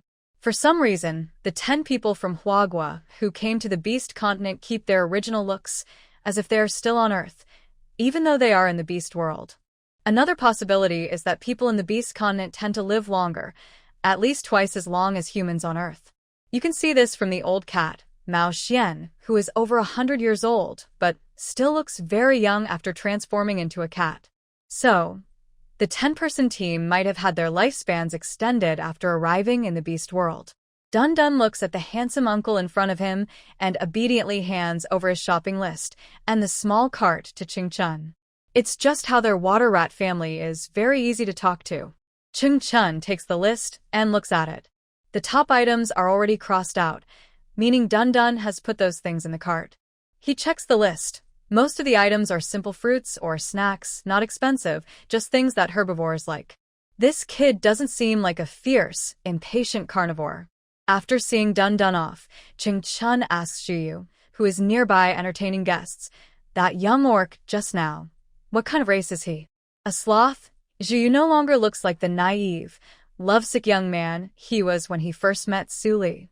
Maybe because he's now a father and raising 2 panda cubs, Zhuyu appears calm and reliable. He doesn't understand why his good friend is interested in that little water rat, but he answers anyway. No, he's a capybara. His family lives nearby, Chung Chun, so he's a capybara then. That's fine. Seeing Zhuyu eager to leave, Chung Chun stops him and says, "Why are you in such a hurry, Bamboo Jade? I need to go home and tell my parents to come buy things. Our family must get this discount membership card. My good brother isn't usually so competitive, and isn't his savings card almost empty?" Chung Chun looked puzzled. "What do you want the membership card for?" Bamboo Jade looked very hopeless. "Others might not know, but don't you know? My 2 panda cubs eat a lot. Even though the cubs are almost 20 years old, on the Beast World continent, they are still not considered adults. The cubs keep drinking milk, one after another, and eating apples one after another. I've never seen pandas that eat as much as my 2 cubs. Besides, my parents and I also can't do without milk. I must get that discount membership card, so buying milk for the cubs will be much cheaper in the future. Also, the savings membership card Su Li gave me has very few coins left. In the future, I will have to pay for the milk for my cubs with coins, so I need to find a way to save money." Chung Chun burst out laughing so hard his stomach hurt. He was the one who helped deliver the 2 panda cubs, and later, because of the Chinese people's natural love for pandas, he paid close attention to the cubs. He understood Bamboo Jade's feelings very well, but he still wanted to laugh. His brother, as a panda, if he were born in China, would definitely be a national treasure loved by everyone, with no worries about food or shelter, carefree, maybe even a big star among pandas. But he was born in the beast world, and the panda life is so funny. Although it's a bit unkind, Chung Chun still wanted to laugh. Being betrayed, giving birth, raising very hungry panda cubs. Life as a panda is really tough. The promotional event at the blind box shop was in full swing, and more customers came. Even the previously ignored general store now had long lines. Su Li and the others were very busy. That day, Su Li was teaching an elderly lady how to use the self-service transaction machine, but it didn't work, so she started manually checking out. Suddenly, the system called Su Li, "Host, it's happening. Your country, China, is doing it." Su Li didn't know what her husband was so excited about and asked, "What's going on? Explain clearly." After Su Li received the old lady's copper coins, The transaction was complete. Immediately, Tongzi showed Suli the data of the zombie world trading interface. Suli looked at the system screen and kept saying, "It's really happening now." Recently, because of a promotional event, the self-service trading machines in the zombie world shop were overwhelmed with crystal core exchanges. After receiving Suli's promotional request, Yu Zhigao quickly took a team of space-type abilities back to China to get a large batch of goods. These included popular products from the zombie world, as well as Chinese-developed items like the body enhancer and one spray action. These products have always sold out instantly in the zombie world. Yu Zhigao and his team also brought many grains, vegetables, and fruits from Blue Star, which would later be sold at high prices as grain, vegetable, and fruit mystery boxes. Although the zombie world has various farms, orchards, and vegetable planting bases, any plants grown there tend to mutate, and each mutation is different. For example, a tomato might mutate into a super delicious variety, or it might turn into a red bomb. Similarly, wheat might mutate into very large grains, enough to make a small bowl of flour from one grain, or it might mutate into a grain shooter. Therefore, in the zombie world, edible normal foods, regardless of taste, are not cheap. This was also why people were so enthusiastic when the mystery box shop first appeared on campus. After all, it's very rare to buy normal food at such low prices. During this promotional event, Yu Zhigao and others replenished many goods in the mystery box shop. And as long as the items weren't mainly for China, like products from the Beast world, any other items that China didn't urgently need were restocked immediately when out of stock. This caused the mystery box shop in the zombie world to be very busy lately, with lines starting before dawn every day. Then the self-service trading machines broke down. The machines operate with text and voice prompts in the local language. Once a customer stands in front of the vending machine for 3 minutes without taking any action, the system assumes they are illiterate and begins voice guidance to help them check out. The customer scans the items they want to buy, the self-service machine displays the price, and the customer inserts money into the coin slot. The machine automatically verifies the authenticity of the currency and completes the transaction. Inside the self-service machine, there are 2 large compartments. These compartments are hidden with folding technology, so they are not visible from outside, but they can hold a lot inside. One compartment is used to store the currency. The other is for storing items that sellers want to put into the blind box shop. When someone wants to sell something, the machine places the seller's items into this compartment and takes money from the other compartment to give to the buyer. When Suli and the system are active, the currency and item compartments inside all the machines are directly connected to the system storage. Any currency or items received from transactions go straight into the system's space, which is like a game inventory. When they are not in this world, the management of the vending machines is handled by the person in charge of the blind box shop in the Huagua region. This person regularly opens the storage compartments with a fingerprint to take out the currency and items. Currently, the system reports that the self-service machine has crashed, meaning the storage space for currency is full. In the zombie world, the currency is crystal cores. This means the space in the machine for storing crystal cores is full, and the administrator cannot remove them anymore, causing an ear-piercing alarm to sound. At the same time, the system receives a warning. After receiving the alert, the system checked the recent sales of the zombie world's blind box shop and found that during the recent promotional days, the income from crystal cores had reached 50 million high-level crystal cores. The data for lower and mid-level crystal cores has not been shared with Suli, as the wealth system no longer cares about small amounts of money. Suli is very happy because Huagua really needs crystal cores. Crystal cores can be used to make weapons and various medicines, and they can also be directly absorbed by mutants. Now that there are so many crystal cores, it's a big gain. Suli is so happy she almost wants to kiss the system. But she asks, the machine can't hold any more crystal cores. Is someone handling this? Should I remind them? The system told her, no need. While you are just smiling and drooling at my screen, someone over there has already handled it. Suli was embarrassed and admitted she was smiling foolishly, but she didn't have any drool. This system is more annoying than a Black Panther. While Suli was arguing with the system, a young girl named Yu from the Calligraphy and Literature Hall came to see her. She said a young lady over there wanted to borrow 20 books at once. When you explained that this didn't follow the rules of the mystery box shop, the young lady said she had a special reason and asked the owner to come and talk. After you told her the full story, Suli went to the calligraphy and literature hall. Let's go. I'll see what's going on. The shop's rule was that each person could borrow up to 5 books at a time. Suli had set this rule. Recently, after a promotional event started, more people had been coming to the shops and borrowing books increased. Some people tried to borrow more than 5 books at once, claiming they read quickly, but no one had ever asked to borrow 20 books at once. Of course, even asking to borrow 1 extra book was rare. The mystery box shop had its own rules. When Suli arrived at the calligraphy and literature hall, she saw that the borrower was a young girl. The girl looked about 15 years old. She wore a light blue traditional outfit, looking bright and charming, with a touch of bravery. Suli looked at the books she was borrowing. All of them were romance novels. She asked the girl, "Miss, you should have seen the shop's rules when borrowing. You can only borrow 5 books at a time." Gaozhua saw that the shop owner had arrived and looked happy. "Hello, sister.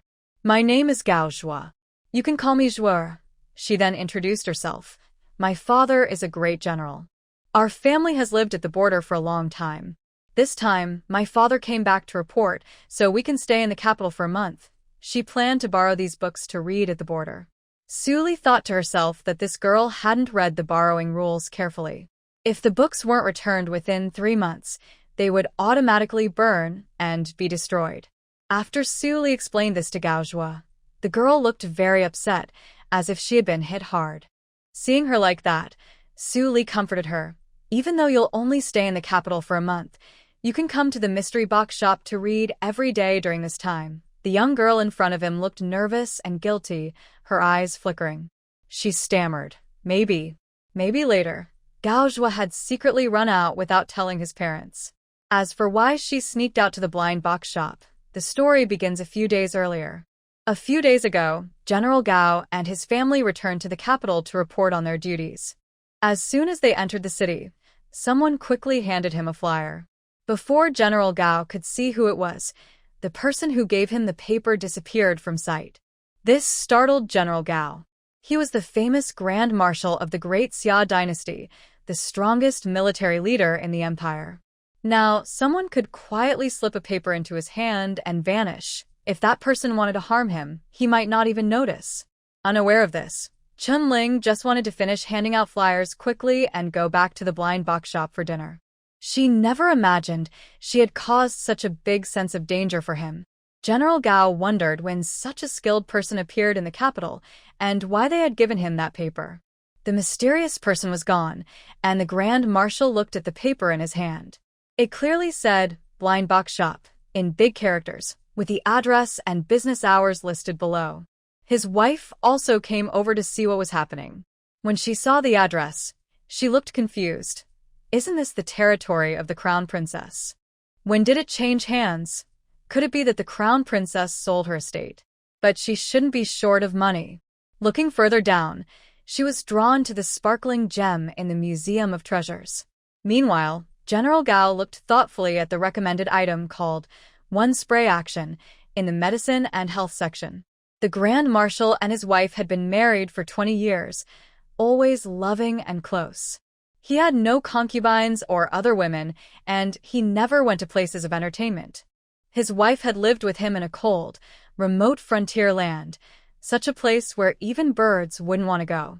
Yet, she was willing to stay there and give birth to their children. If he had been unfaithful outside, would he still be a good man? In their 20 years of marriage, they had 1 son and 1 daughter. My daughter Gaozhua is 15 years old and has a lively personality. My son Gaoran is only 8 but very calm and steady. The great general of the town married quite late, at 30 years old, which is old enough to be a grandfather in other families. Now he is 50. Although he is still healthy, he no longer has the same vigor he had when he first married. Men are usually different before and after 30.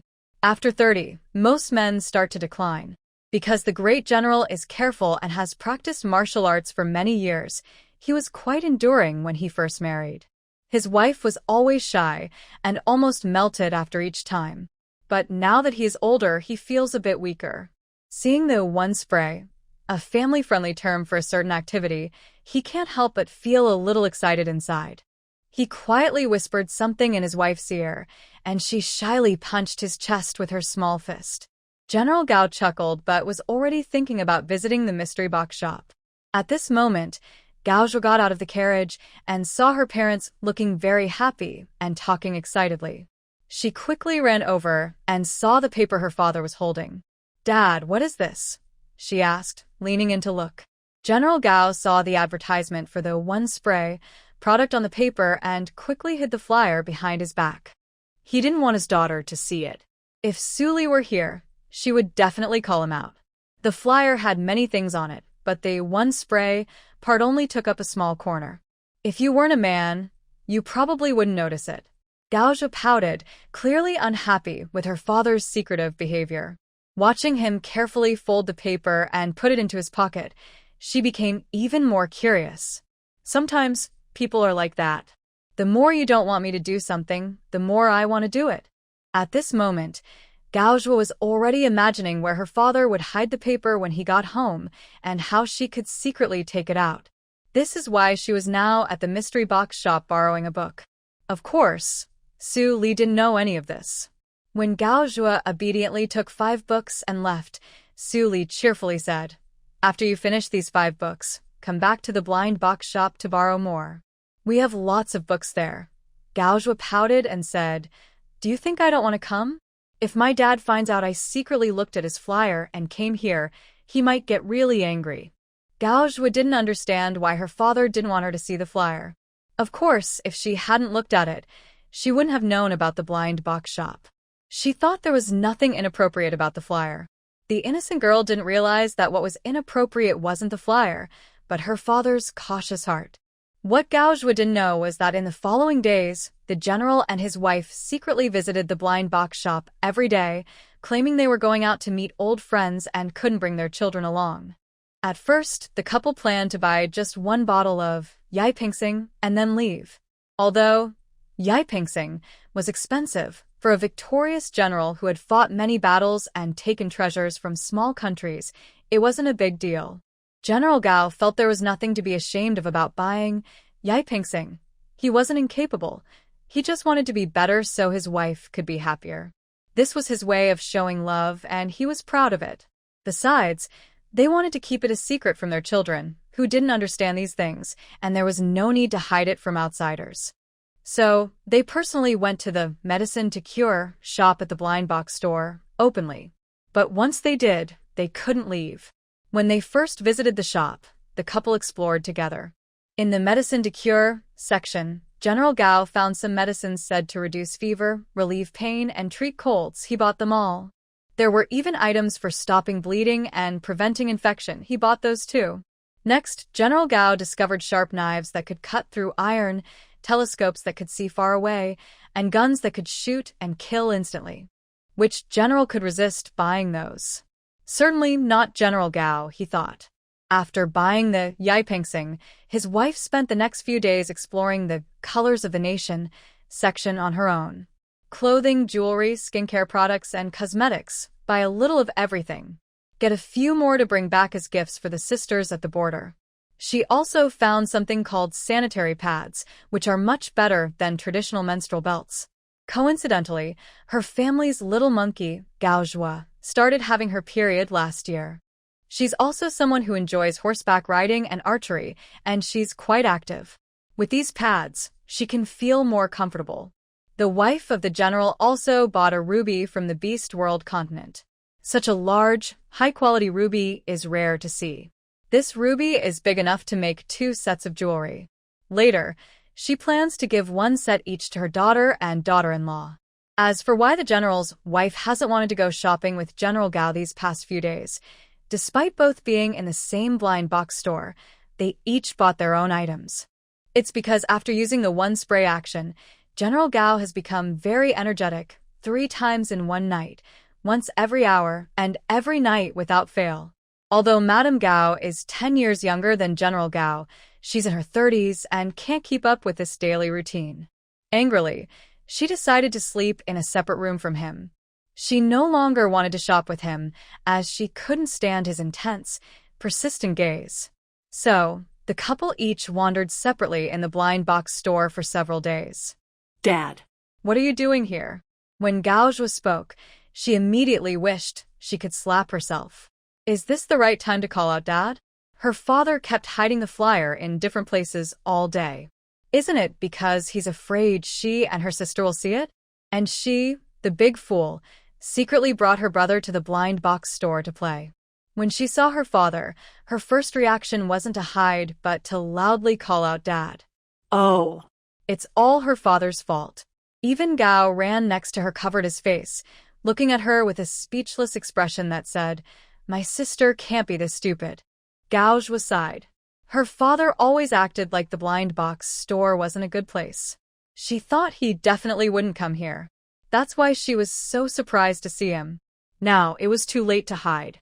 General Gao was shocked to see his children in the blind box store. He raised his voice. "How did you two end up here?" Gaozhua rolled her eyes. "I brought my brother to the children's pavilion to play. Unlike you, who said you'd bring my mother and old friends together. But who are your old friends?" She spoke while pretending to look around, with a puzzled expression, making the teasing effect very strong. Since her last visit to the blind box shop, Gaozhua had noticed a children's museum nearby. She saw many parents bringing their children inside to play. Every child came out with a big smile, holding toys she had never seen before. Some toys could even fly. At that moment, she thought about bringing her younger brother here next time she returned books. Her brother always looked like a little old man, never cute. She felt Gao Ran was too strict with herself and needed to relax. Today, Gao Ran was indeed having a lot of fun in the children's museum, and she enjoyed herself even more than her brother. The two siblings played until they were exhausted. Then she took Gao Ran to the Wuwen Nua Mo Hall. Last time, she saw the notebooks and pens there were very interesting, so she wanted to buy some. Gao Ran loved reading and could borrow a few books here. But Gaozhua never expected to meet her father here. She hadn't yet thought about her father appearing in the blind box shop. What about her mother? Gao Ran, who had been mature since childhood, was very observant. He looked calmly at his father, as if the one who had done wrong was not him or his sister, but the famous general in front of him. In his young, innocent voice, he said with a hint of blame, "Dad, you came here alone to play. Where's Mom?"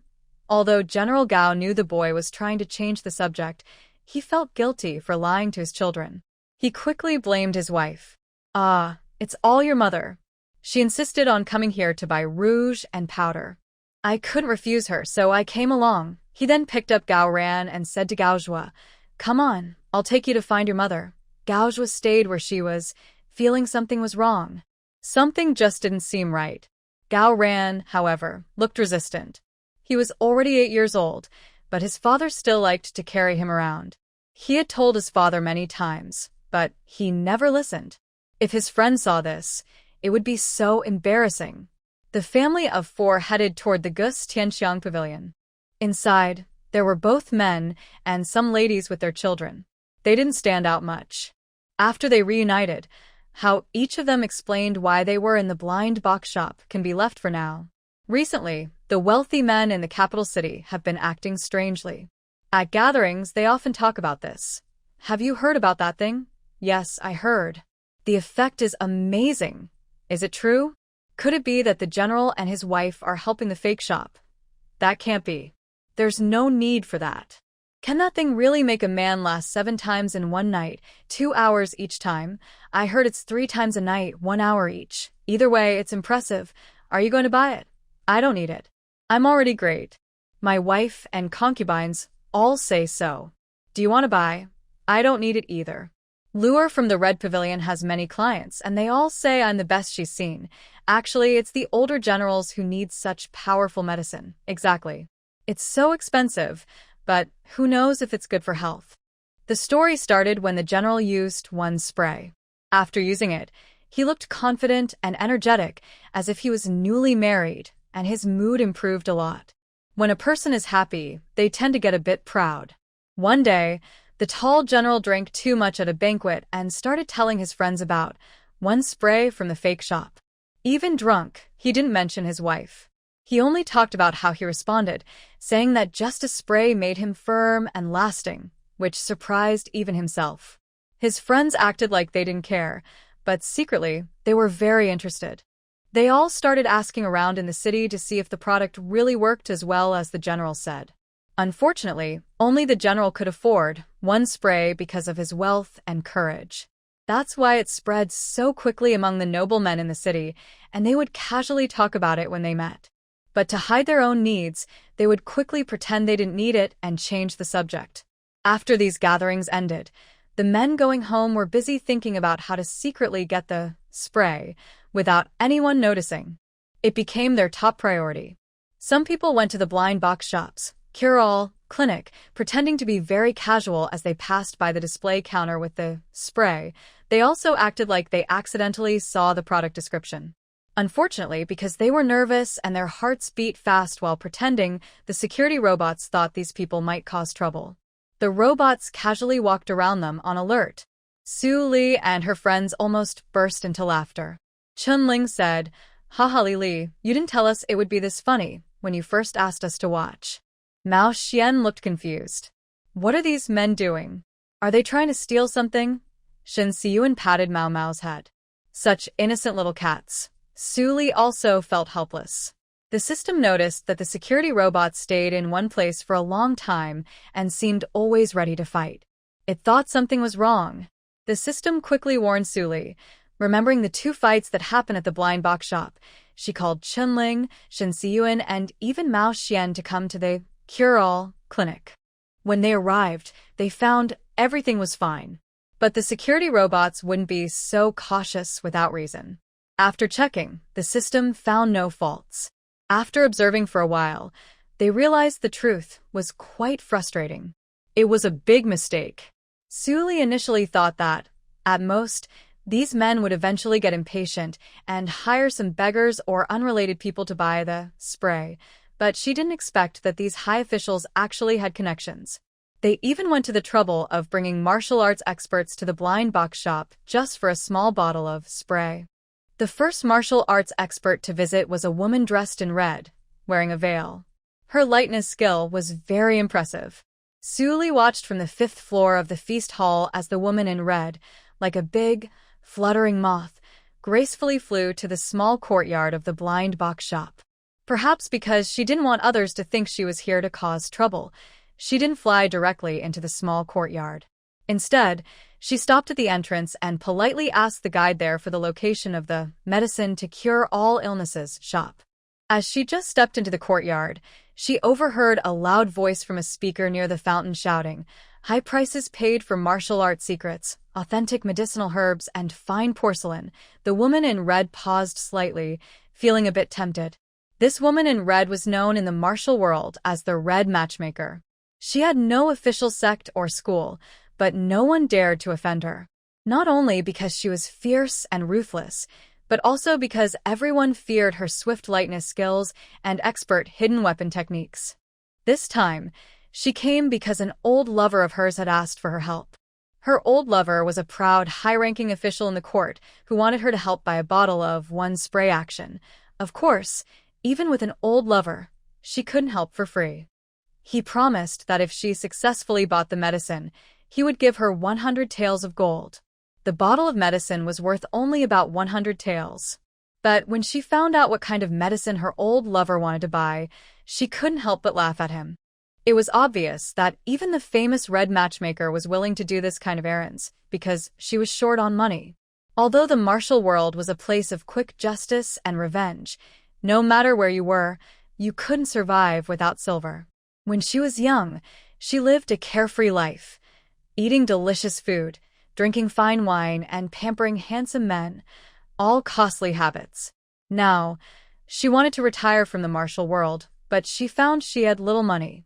To ensure her retirement, she planned to take on more jobs in the next 2 years to save some pension money. When she heard the loud advertisement in the blind box shop about high-paying purchases, she was immediately tempted. Although she didn't have any of those worthless medical or poison books, these were treasures of her rival, Poison Mistress, her lightness skill, Feng Siu Feng, and hidden weapon technique, Meteor Chasing the Moon, were well known and admired in the martial world. However, her master had told her before he died that these two skills could only be passed to her disciples. If her master knew she was selling these skills for money, would he be so angry he would crawl out of his coffin and slap her? A conflicted look flashed across her face, but she still hadn't decided whether to make the money. Forget it, she thought. Better not think about it now. She should go buy the medicine first. Sigh. I didn't expect my old friend to be unable to continue now. TSK, TSK, TSK. She shook her head, looking very pleased with herself. The matchmaker hadn't yet decided whether to sell her cultivation manual, but Suli noticed her hesitation by the fountain pool. Following her principle of not letting any potential buyer slip away, Suli quickly arrived at the medicine shop. When she found out that this martial arts heroine was buying the one spray technique, she was truly shocked for a moment. However, Suli didn't ask more questions. She didn't care who the matchmaker was buying the medicine for. She just wanted to see if she would sell her martial arts secret manual. Suli imitated the martial artist she saw on TV, clasped her fists, and straightforwardly said, "Madam, we buy martial arts manuals at high prices in our blind box shop. Do you have any suitable ones? We can negotiate the price."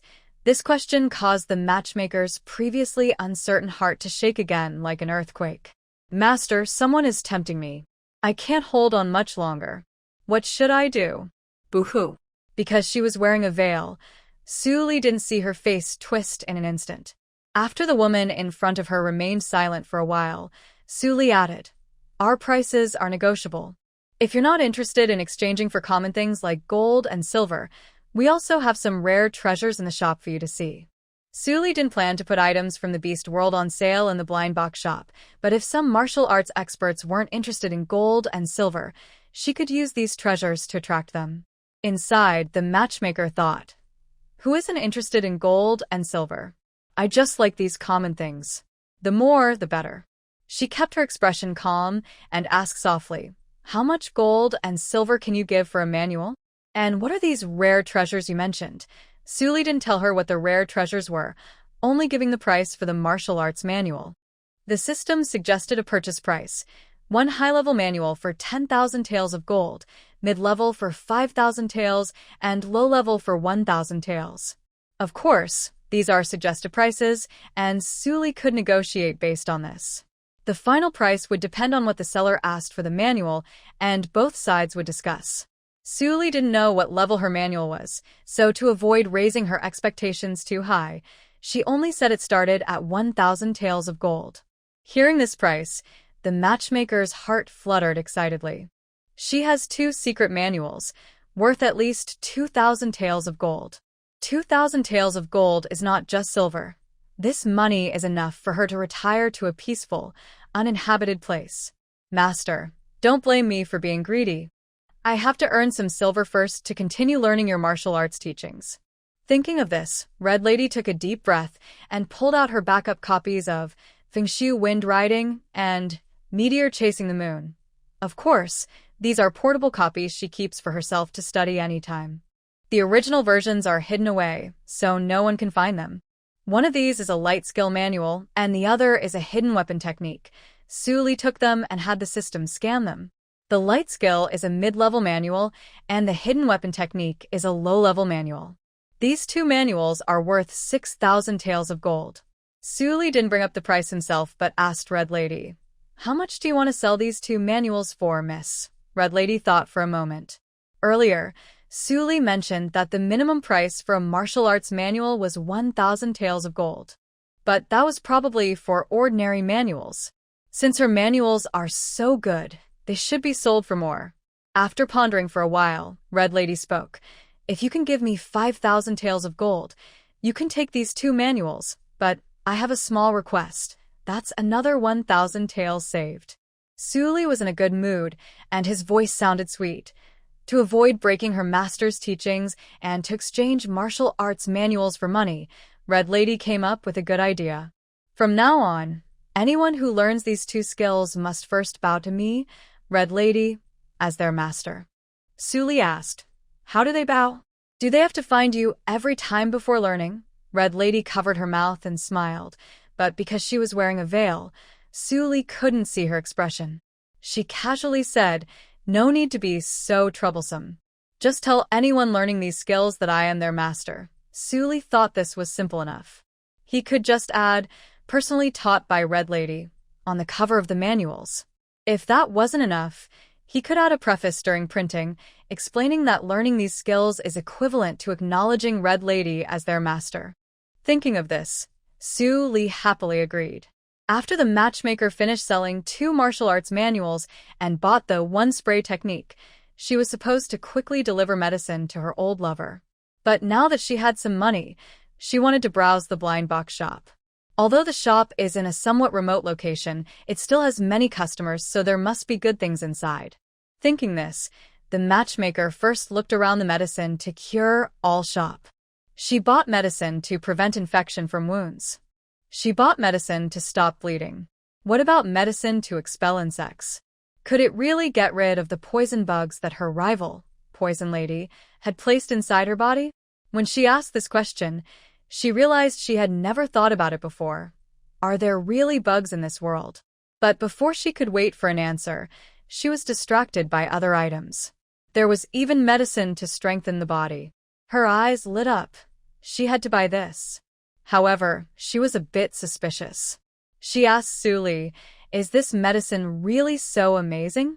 Can it truly unlock the body's potential?" Suli was confident about the body-strengthening potion made from crystal cores, powerful red fruits, and heavenly fruits. She nodded and said, "This medicine has been selling very well lately." After all, the great general of the nation bought one for each of his children. But that is a matter of privacy for the customer, so she couldn't say too much, even though she had heard that General Gao bought the one-spray technique and that news had spread throughout the capital. So, the matchmaker decisively bought several bottles. Since she was about to retire, she wouldn't need this medicine herself. But if she met suitable disciples in the future, she could give this as a gift. Children are still growing, so this medicine should work even better for them. After buying the medicine, Suli, having nothing urgent to do, took the matchmaker to explore other sections of the blind box shop. She was particularly interested in the martial world of this world, and wanted to ask more. The matchmaker, having no sect or faction and no attachments, had nothing to hide when Suli asked. Plus, the things Suli was curious about were well known in the martial world. After asking, Suli learned that this world currently has 4 countries.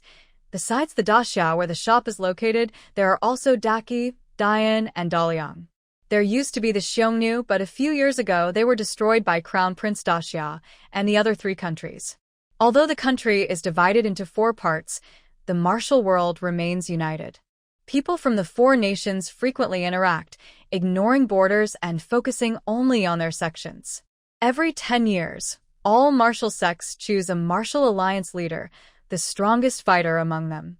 The sect that holds the alliance leader becomes the most influential in the martial world for the next decade. What if the martial alliance leader is someone without a sect or faction? Suli asked curiously. Red Lady smiled and said, "People without a sect can't defeat disciples trained by famous, established sects. These well-known sects have deep roots, countless advanced martial arts secrets, and their disciples undergo strict training from a young age. Sects also teach their disciples in ways suited to their talents." After talking with Red Lady, Suli gained a better understanding of the martial world. When Red Lady left, Suli asked her for help. "Please help promote the blind box shop in the martial world. Many friends here still don't know that such a shop has appeared in the Great Xia dynasty." Red Lady thought Suli was generous and straightforward, which she liked. So she nodded and agreed. "All right, I'll help spread the word for you." After seeing Red Lady off, Suli thought she might not see any martial world people at the blind box shop for a long time. But she didn't expect to meet them so soon, and in such a way, all because of one spray operation. A few days after Red Lady left, the security robot, 6 White, caught a thief trying to steal one spray operation from the shop. To make remembering and communication easier, Suli named the security robots in each venue of the ancient world after colors, starting from Big White to 8 White, with 6 white working in the medicine shop. The thief was a young man in his 20s, with an ordinary face, the kind that blends into a crowd and leaves no impression, completely forgettable. If 6 white hadn't caught him, no one passing by would think anything was unusual about him. The shop almost had a theft incident, so Suli gathered all Chinese and non-Chinese staff, including herself, Chenling, Shen Siyuan, and Mao Xian. The group took the thief to the vegetable field behind the blind box shop. The crops here were dense and hidden, so no customers would come by.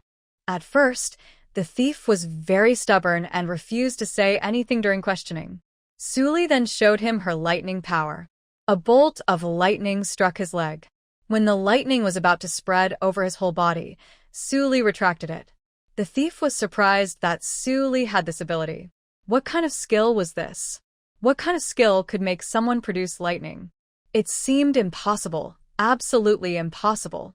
The more he thought about it, the more scared he became. Could the people from the blind box shop actually be monsters? He trembled and hesitated, unsure of what to say. Suddenly, Suli struck the ground in front of him with another bolt of lightning. The area where the lightning hit turned black and charred, including the crops and the land. Shen Siyuan looked at the thief and said, "Better tell the truth, or you'll end up all black and burnt." "My sister has a bad temper." Chenling, who was even more impatient, said, "Why did you steal from our shop?" "If you don't tell, I'll cut off your little chicken." Suli, it's been a long time since I heard Chenling speak so boldly. "I miss it." Mao Xian, little chicken isn't a kind of animal on Blue Star? Why cut it? Suli, Chenling, Shen Siyuan. This kid, she learned a lot about Blue Star, but not enough. The thief was frightened by their intimidating presence. He didn't want to risk his life over 10 taels of gold, and definitely not over a little chicken. I'll tell you.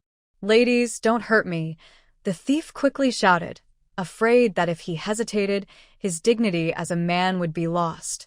Suli gave him a quick look, signaling him to speak quickly. The man hurriedly explained, "I was hired by someone. They paid me 10 taels of gold to steal a medicine called Yipingsing from a shop called the Blind Box Shop in the outskirts of the city." This thief didn't even know what Yipingsing was used for. The people from the shop couldn't help but laugh in anger. This person was really clever. A bottle of Yipingsing was worth 100 taels of gold, but he only paid 10 taels to hire someone to steal it. He saved 90 taels of gold and didn't have to do it himself. He probably didn't expect that his dispatched person wouldn't last even 5 minutes under Liu Bai's mechanical arm and was successfully captured. Shen Siyuan then asked the thief, "Who are you? Who sent you? Why did they find you?" He probably didn't expect that his dispatched person wouldn't last even 5 minutes under Liu Bai's mechanical arm and was successfully captured. Shen Siyuan then asked the thief, "Who are you? Who sent you? Why did they find you?" After the thief finished speaking, everyone realized that he was a third-rate assassin from the top. Moreover, the task didn't specify stealing just one bottle, but as many as possible. Suli was speechless. People are never satisfied, trying to steal something and still acting so boldly. The higher-level assassins in Shadow Pavilion didn't want to take such a small reward, so this task was assigned to this third-rate assassin. "Do you know who posted the mission?" Suli continued to ask. The thief shook his head. All assassin guilds have an unwritten rule. Once a mission fails, even if it costs them their life, they can't reveal the employer's information. If the employer's details are easily leaked, who would trust their assassin organization? Wouldn't it be better to use their own guards? High-ranking officials in the court hire these underground assassins precisely to avoid being tracked. Suli was a bit skeptical. Don't these assassin organizations care about knowing who the employer is when they take a job? Aren't they afraid the employer might renege or be unable to pay? Thinking of this, her face darkened. Not honest, huh? Chenling cut off his little chicken. Chenling. What? Why don't you do it yourself? But now she was interrogating the prisoner, so she couldn't let Suli do all the work. Chenling immediately took out a dagger she kept beside her boot. The dagger gleamed sharply, looking like it could cut through iron effortlessly, capable of making clean cuts on anything. Chenling started to pull down the thief's pants. Su Li covered Mao Xian's eyes, and Mao Xian anxiously pulled Su Li's hand. She also wanted to see what's there that her little kitten can't look at. The thief saw Chenling coming seriously and turned pale with fear. He was truly afraid that Chenling might accidentally drop the dagger in the wrong place. I'll tell you, I'll talk. Please, lady, spare me. Chenling didn't stop. She smiled like a demon. Speak slowly, or your treasure might be in danger. Yes, it's Prince Jing. The employer is Prince Jing. Prince Jing? That's a person Su Li and the others haven't heard of before. They exchange glances, and Chenling asks, who is Prince Jing? Although this thief is a martial artist, he has thoroughly investigated his employer for this mission. He introduces the group to Prince Jing of the Daxia dynasty. This Prince Jing is the emperor's younger brother. Since youth, he has enjoyed romantic pursuits and paid little attention to politics, living a very carefree and extravagant life. Because he spends his days chasing after women and flowers, he has no interest in official duties. This is why, even though he is not the emperor's biological sibling, he managed to keep his life safe and live freely after the current emperor took the throne. However, this Prince Jing is known for spending money wildly. He often spends silver on courtesans or jade on entertainers. Even though he runs a tavern in the capital and receives a prince's salary, he often runs out of money. Recently, he heard that the general of the nation used a special item from a mystery box shop called One Spray, with great success. Prince Jing, who loves entertainment and is not shy about indulging in pleasures, became interested. But One Spray costs 100 taels of gold per bottle. He thought it was a scam, which is why he hired a killer to steal from the mystery box shop for just 10 taels of gold. After understanding what happened, Su Li and the others discussed how to deal with this killer. Chenling, angry, said, "Kill him and hang his body on the poplar tree in front of the mystery box shop. That way, no one will dare to cause trouble at our shop." The thief quickly begged, "Miss, please spare me. I only take money to steal a few things. I didn't mean to kill anyone. These women really are fierce monsters."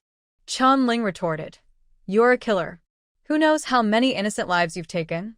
The thief looked wronged and started to cry. "I'm a killer, but I've never killed anyone." He usually takes on small jobs like theft or spreading rumors. He is very timid and has never dared to kill anyone. Sometimes, when assigned a murder task, he just goes out for a walk, then comes back and says he failed. The master scolds him as useless, and higher-level killers are sent to do the job. Su Li hadn't spoken yet when the system immediately stopped her. "Host, you cannot kill others if they have no intention to harm you. This violates the crossing rules." After relaying the system's words, Shen Siyuan thought for a moment and said, "That's true. This person only tried to steal something and failed. Killing him isn't justified. Maybe we should keep him to do hard labor at our blind box shop, the kind of harsh exploitation without paying."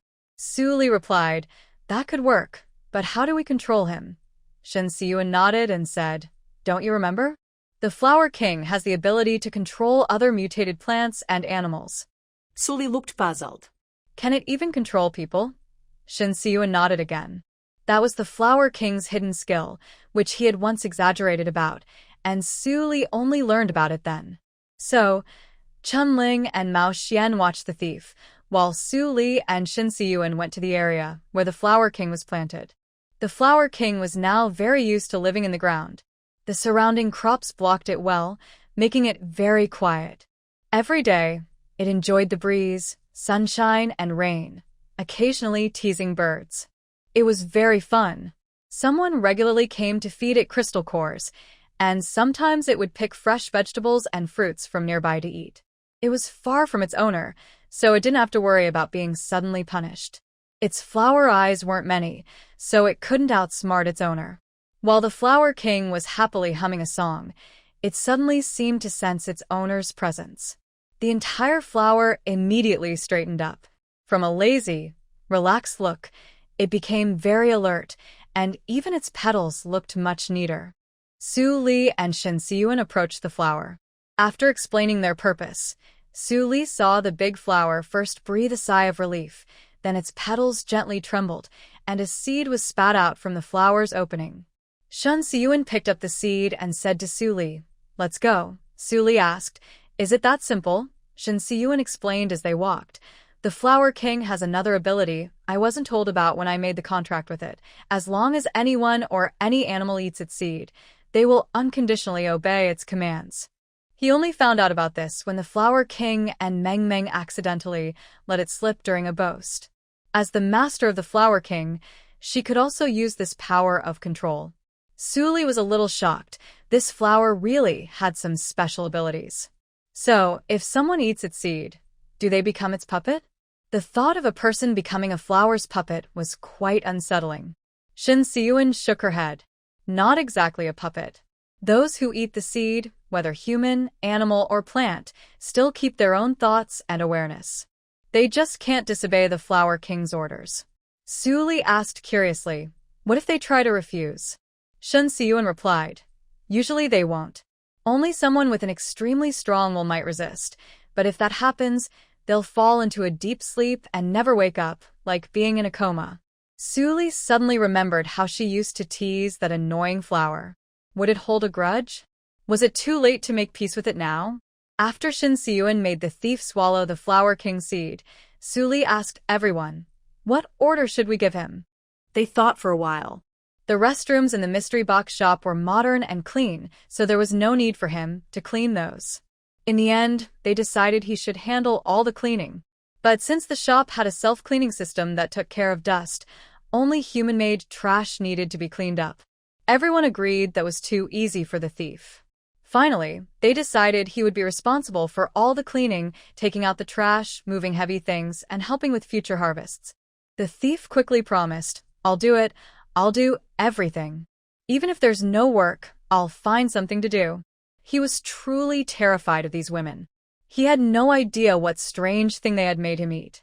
At this point, he thought that even if the oldest-looking woman told him to do something disgusting, he would still obey. They were just too frightening.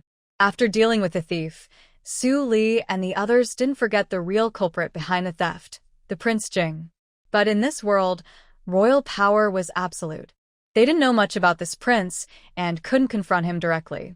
If they angered him and the emperor got involved, it would be bad for business. It wasn't that they couldn't fight him, they just didn't want to cause trouble. So they decided to first ask Princess Junlingyi for information before deciding how to deal with the arrogant prince. Shin Siyun quickly wrote a letter and asked Ming Can from the mystery box shop to deliver it to the princess's residence. The letter said there was an important matter to discuss and asked the princess to come to the shop. "After working in the blind box shop for a few months, I've seen many fine things. I also meet many high officials and noble people daily. Ming Ken is no longer the shy girl she was when she first arrived. Now, she is confident and brave. She looks serious and capable and can handle many tasks on her own." After Ming Ken left, Su Li guessed, based on when she ate the pregnancy fruit, the princess should already be pregnant now. Chenling gossiped, "I wonder which man she chose to be the father of her child." Mao Xian also wanted to know, but her little cat brain was simple. "Just wait for her to come, and we'll ask her then." The princess arrived quite quickly. The letter was delivered at noon, and she came in the afternoon. She also brought Ming Ken along to deliver the letter. When the princess arrived, Ming Ken hurried back to the shop to tell Su Li. It turned out that when the princess came, she brought several carts of goods to the shop. Su Li and Chenling immediately went out to greet her. The princess said, "I brought some silk and medicinal herbs. Among the first 3 carts, there is moonlight silver thread, made from silk spun by Snow Mountain silkworms mixed with very fine silver threads. It glows faintly at night, like moonlight flowing over it." After the princess finished speaking, her personal maid, Jiju, opened the box she was holding. "Please look, this is moonlight silver thread." Su Li looked at it and thought it was very beautiful. Under the sunlight, the silk looked like mountain stream water shining in the sun, giving a cool feeling at first glance. Chunling reached out and touched it. "Wow, it feels cool." The princess explained, "Snow Mountain silkworm's silk feels icy to the touch. It can help cool you down in summer. Unfortunately, there isn't much Snow Mountain silkworm silk, so the moonlight silver thread is very rare." Only the royal family and a few nobles can own it. This time, the princess asked the crown prince for help. She bought all the moonlight silver thread produced this year from the supplier, and also bought from families who had been rewarded with it in previous years at high prices. That's how she got these 3 carts, totaling over 200 rolls. Although Su Li didn't know much about these, she could tell that this silk was extremely precious. She asked, "Princess, how much gold and silver did you spend on all this moonlight silver thread?" Previously, it was said that the princess could help find a way, and she would cover the costs for their blind box shop. Their shop doesn't have many other things, but they do have plenty of gold and silver. The princess waved her hand and said, "Why are you so polite to me? If it weren't for the fairy fruit you gave, I wouldn't have achieved my wish so quickly." Su Li looked at her belly, which was still flat. She smiled and asked, "Are you pregnant, princess?" Junlingyi gently touched her still flat stomach and nodded with a smile. "Yes, I've been pregnant for a while. I planned to wait until I was 3 months along to tell the fairy. Now it's almost 3 months, but the fairy said she had something important to discuss. So she brought the special items the fairy liked that she had prepared during this time." Thinking this, she pointed to the 2 carts behind her. Inside those 2 carts are authentic medicinal herbs the fairy wants, including 100-year-old wild ginseng, lingji mushrooms, and polygonum root. These herbs have all been checked by the princess's doctor and are of the highest quality. After mentioning the items she brought, she told Su Li, "In nearby Wanzhou City, there is a folk kiln called the Song Family Porcelain. Their ceramics are as fine as those from official kilns. The Song family used to make official kiln ceramics during the previous dynasty. Later, because of treachery, the former emperor confiscated their property and expelled the family from the capital. But their craftsmanship was not lost. After the fall of the previous dynasty, they reopened a private kiln in Wanzhou and continued making ceramics. Although their scale isn't as big as the official kilns used to be, their skills remain excellent." The princess told Su Li, "I've already ordered this year's ceramics from the Song family. They send a batch to the blind box shop each time they finish. She has already paid the deposit, so the shop just needs to pay the remaining balance later." Su Li felt very grateful inside. Actually, besides the martial arts secret manuals, she hadn't paid much attention to the other tasks from the system. The martial arts manuals were the most useful for her current situation in Huagua, while the other items, except for the herbs, probably only work in other worlds. She didn't expect that just casually mentioning it, the princess would be so attentive. The princess said she didn't want silver, and their blind box shop couldn't take advantage of her without offering anything in return. Su Li plans to wait until the princess leaves, then give her some gifts from the beast world as a thank you present. The gifts are rare and impressive, so the princess should like them. At this moment, Chenling reminds her, "Let's go inside to talk. There are people coming and going at the door." Su Li looks over and sees many customers approaching, all greeting and paying respects to Junlingyi. She waves her hand, and the gifts brought by the princess instantly disappear, all stored in her system space. Seeing this scene, Junlingyi remains calm on the outside, but is actually panicking inside. She's seen the fairy's magic again. After entering the elegant guest room of the Gus Tianxiang Pavilion, Su Li asks Junlingyi to sit down, and then explains why she invited her here. Junlingyi frowns when she hears Su Li's question. "Brother Jing? Why are you suddenly asking about him? Did he cause trouble at the blind box shop?" Hearing this, Su Li and Chenling realize that Brother Jing is definitely not a good person in the princess's eyes. Su Li shakes her head. He didn't cause trouble himself. Chenling quickly explains to the princess, "This Jing spent 10 taels of gold to hire a killer from a group called Shadow Pavilion to steal something from the blind box shop." Junlingyi's face darkens. Her brother has embarrassed the Jun family so much that even the fairy has heard about it. What did he steal from the blind box shop? Su Li smiles. He wanted to steal the one spray action, but he failed and was caught by our shop's guards.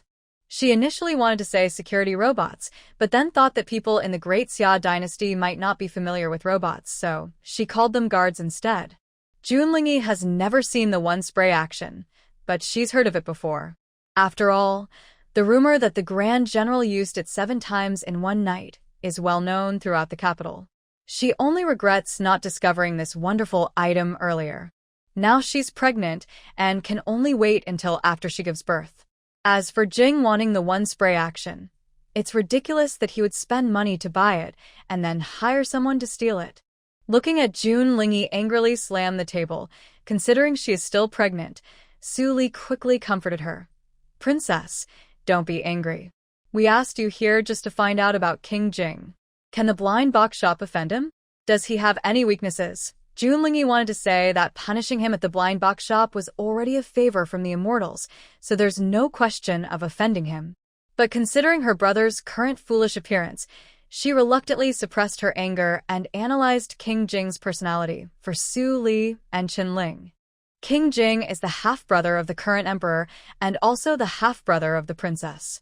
He was a spoiled and useless young man even before the emperor ascended the throne, always idle, playing with chickens and dogs. The princes competing for the throne didn't bother with him. Everyone was too lazy to deal with him. No one thought highly of him, and he himself had no desire for power or influence. However, he had one advantage. He was good at flattering others and being insincere. When the previous emperor was alive, he flattered the former emperor. Although the former emperor disliked his son's laziness, he liked hearing good words, so he occasionally rewarded him. After the previous emperor passed away and the current emperor took the throne, King Jing's flattery turned to the current emperor. He praised the emperor as wise and mighty and said the world was loyal to him. He had admired his older brother since childhood. He claimed he saw early on that the emperor was the only one among his brothers who could ascend to the throne. When the current emperor was young, he was quite wise. Although he didn't dislike flattery, he didn't find it very useful. Now that he is old and refuses to accept aging, he has become more foolish, neglecting state affairs and seeking immortality and Taoism. He also enjoys flattering the dragon. This has led to King Jing gaining more favor in recent years, even being granted significant power. Hearing this, Su Li and Chen Ling exchanged looks. It seems they can't attack directly. They need to be more subtle. Su Li asked, "Does Princess know what your brother values most?" June Lingy sneered. Besides being obsessed with beauty, the thing he cares about most is yellow and white things. Such a simple-minded person is strangely obsessed with money. The biggest restaurant in the capital is called Drunken Immortal Building, owned by my good brother. According to her, in order to make the Drunken Immortal Building the biggest restaurant in the city, brother Prince Jing did many unkind things. For example, he often spread rumors about successful restaurants, saying their owners had illnesses or their chefs had contagious diseases. In short, he used all kinds of dirty tricks to suppress his competitors. A few restaurants were forced to sell their businesses at low prices and leave the city with their families. Originally, with the money from the restaurant, along with his salary and occasional gifts from the emperor, he should have enough to live on. But for brother Prince Jing, that was never enough. Prince Jing spent money on visiting brothels, gambling, drinking, and rewarding his servants. In short, he was a bottomless pit. No matter how much he spent, it was never enough. So, when June Lingy heard that Prince Jing sent someone to steal the one spray from the blind box shop, she wasn't surprised at all. After learning about Prince Jing, Su Li invited the Princess Chong to have dinner at the yet-to-open Feast of Gluttony before sending her off in a carriage. To thank the princess for the medicinal herbs and the silver-flowing stream crafted from moonlight, Su Li presented her with a box of heavenly fruits and several boxes of silk threads made with mint-flavored popping beads. "Princess, I brought these for you." Su Li then explained these two items to June Lingy. This transparent fruit is called heavenly fruit. One piece can keep you from feeling thirsty all day, but its main function is to nourish the body. Since June Lingy was pregnant, the heavenly fruit could help repair the damage caused by pregnancy to her body. This fabric is made from silk spun by a plant. It has a minty scent, and wearing clothes made from it in summer makes people feel very comfortable. June Lingy was surprised. Plants can also produce silk. Su Li thought about the way the popping beads shot out silk threads with a bio sound. That should count as something spun from a plant. She nodded confidently. She chose to give these two items after careful consideration. Currently, the rare animals and plants in Huagua had only these two with the most inconspicuous effects. And these two items were the most plentiful. After a flood, Huagua had achieved free access to heavenly fruit. The country planned to put heavenly fruit on store shelves in various cities once the flood subsided. There is no shortage of bursting beads. Over the past 10 cold seasons in the beast world, whenever there was free time in winter, a small team of 10 people would organize to plant mint-bursting beads with all the wood-type abilities from the beast realm. Meanwhile, planting in Huagua has not stopped. Even during the hottest times, they distributed cool clothes to every citizen, and there are still many stocks of cooling fabrics. After the princess left happily with her things, it was already dark, and the people at the blind box shop relaxed. Suoli gathered everyone and explained the situation with Prince Jing. Shin Siyuan listened and said, "It seems we can't attack him directly yet." Chun Ling was a bit annoyed. "Then what should we do? Or I could secretly kill him. I can't stand this anymore." Suoli shook head. "No, if a prince dies, it will cause a big fuss. Our task isn't finished yet. The blind box shop still needs to operate in the Great Xia dynasty for a long time. But there are still ways to deal with him without completely losing," she added. Hearing this, Shin Siyuan glanced sideways, as if looking at something. "You mean?" Suoli looked in the same direction and nodded. Chun Ling grinned mischievously. Mao Xian anxiously asked, "What are you all talking about? Tell me quickly." Everyone had guessed, but she hadn't. Now she felt like a silly little cat.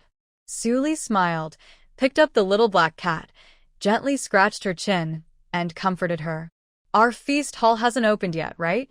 Since Prince Jing loved money, most of his income came from the Zue Xian Lu Tavern. To keep the tavern running, a prince would even oppress the common people and do all sorts of bad things. So, the blind box shop plans to open a tastier, more diverse restaurant to directly compete with him. Once customers start eating at the blind box shop, no one knows if Zue Xian Lu can keep going. Suoli and her friends are very confident about the feast hall.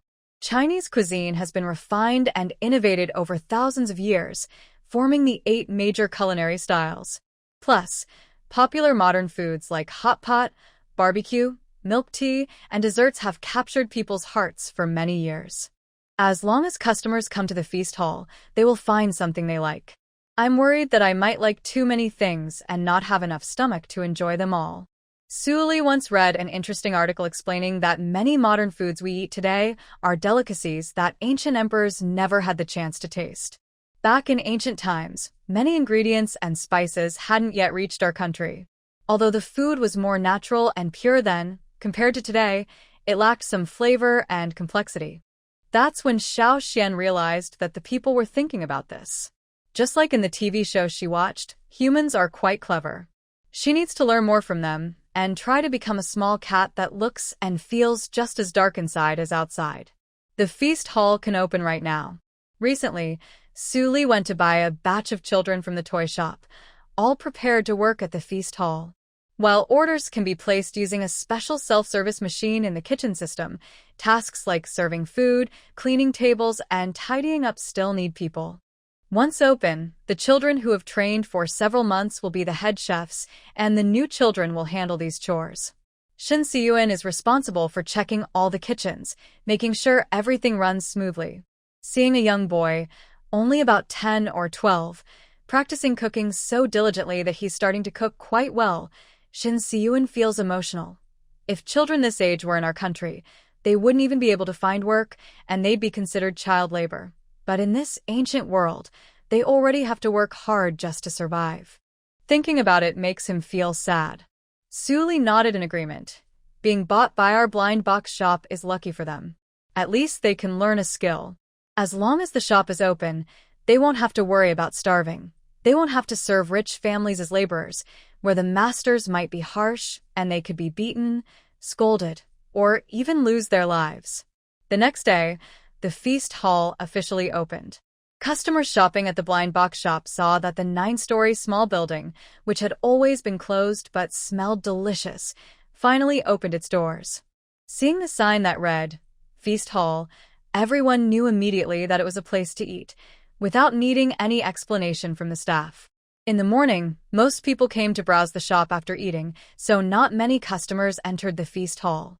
When it was time for lunch, the guests, tired after wandering for most of the day, each entered the grand feast hall. Li Wanqing was a regular customer at the blind box shop. Since the ban on her and Zhang Jingshu was lifted, she often visited.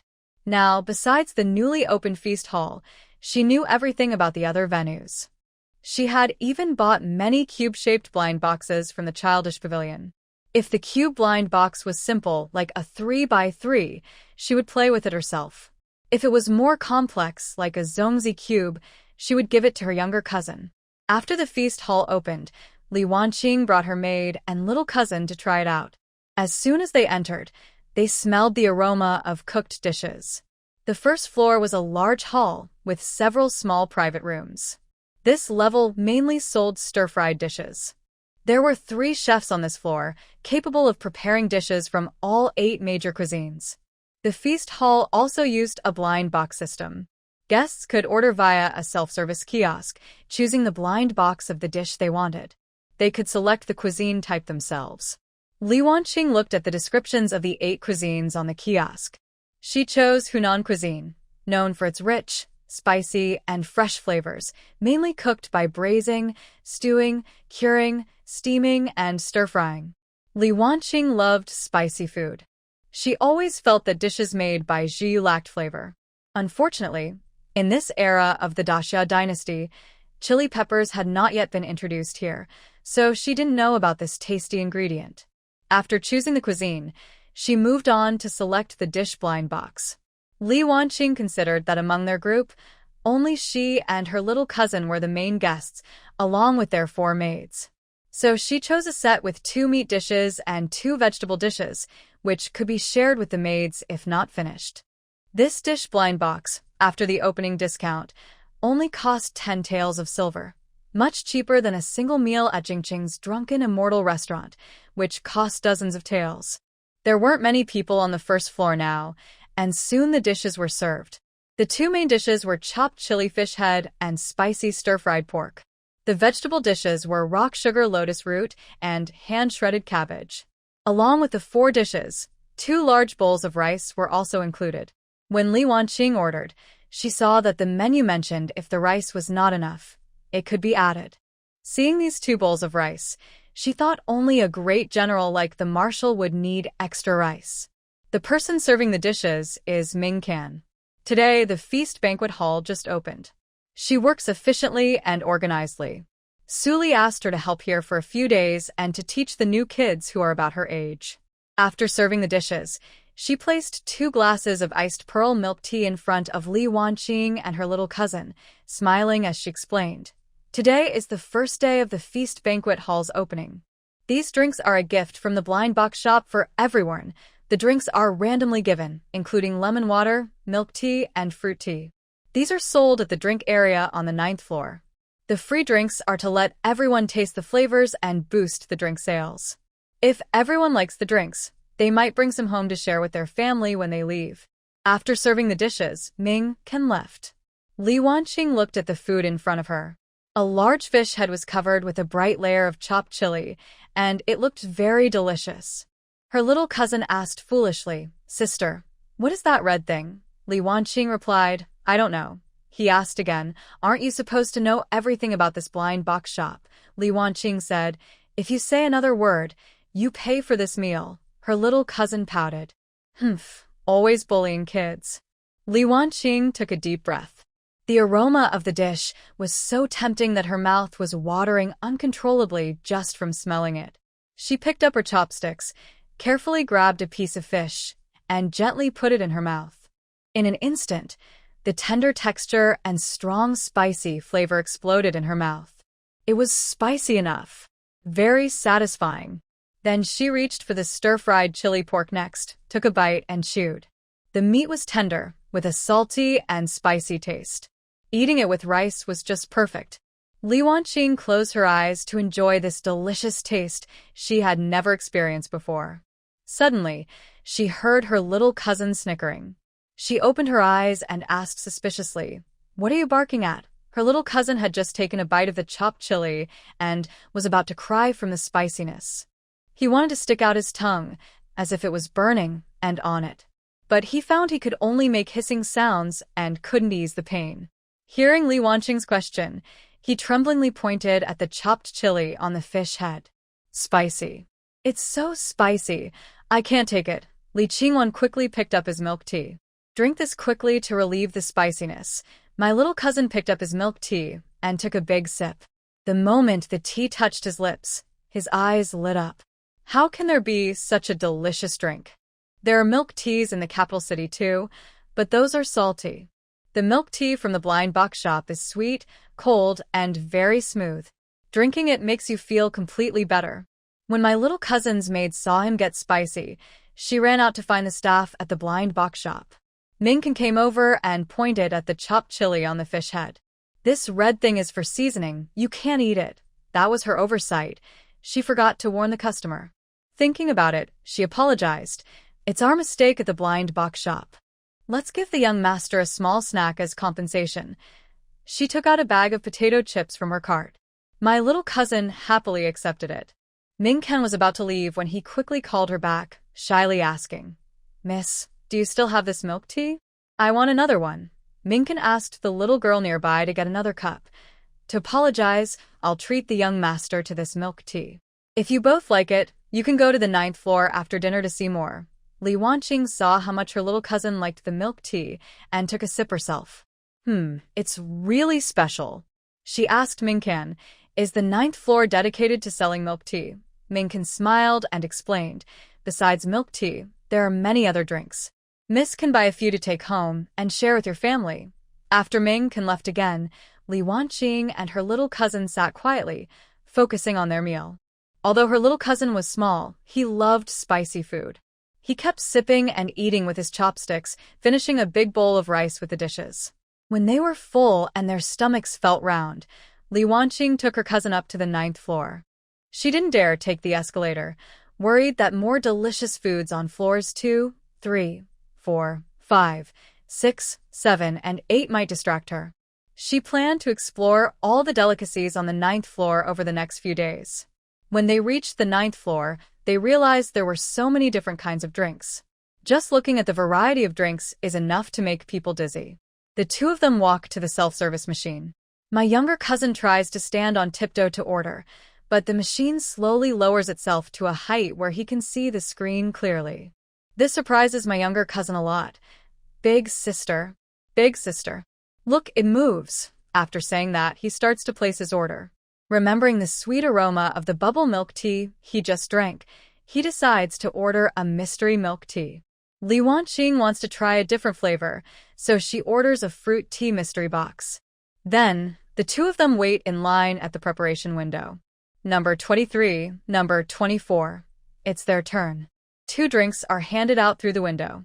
My younger cousin opens his and sees that his number 23 mystery box contains a blood-sticky rice milk tea. He immediately inserts a straw and takes a sip. The taste of the milk tea is similar, but since the pearls are replaced with blood-sticky rice, the texture is very different. It's so delicious. The blood-sticky rice isn't as bouncy as pearls, but it has a nutty flavor. Li Wanqing can't wait to open her number 24 mystery box.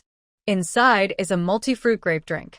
She takes a sip, and it has a sweet fruit flavor with a light tea aroma. Especially the grapes inside. So tasty. She never expected to taste the best grapes of her life in a drink. It's so good it almost makes her cry. A few days later, the lady of the yeoman marquis's estate hosts a flower viewing banquet in her garden. The Minister of Revenue's residence and the Minister of Justice's residence are both invited. Li Wanqing and Zhang Jingshu, known rivals, happen to meet again. After the incident at the mystery box shop, they naturally ignore each other. For this banquet, Li Wanqing didn't bother to wear fancy clothes or put on elaborate makeup. She simply had her servant buy over 20 milk tea mystery boxes from the mystery box shop early in the morning, planning to share them with the young ladies at the banquet. When the young ladies taste such delicious drinks, they will definitely ask her where she got them. Some who know about the grand opening of the Mystery Feast Pavilion will be happy to discuss it with her. Wouldn't she be the most eye-catching person at the flower viewing banquet? Everyone's attention would be on her. And as she predicted, things went just as she expected. When Li Wanqing asked her maid to take out the milk tea blind box she bought from the blind box shop, some young ladies asked what it was, and others asked if it was a milk tea blind box. Then they talked about the flavor she drank last time. To prevent everyone from choosing, Li Wanqing deliberately did not open the blind box packaging. She told everyone to pick a blind box directly. Whatever flavor you get, it's all up to luck. Hearing this, everyone, whether familiar with the blind box shop or not, found it very interesting. Li Wanqing saw that everyone was being polite, except for Zhang Jingshu, who looked uninterested. She took a milk tea blind box and handed it to Zhang Jingshu. "Oh, I heard Miss Zhang went to a remote village to visit relatives a few days ago. I was wondering why I haven't seen you in a while.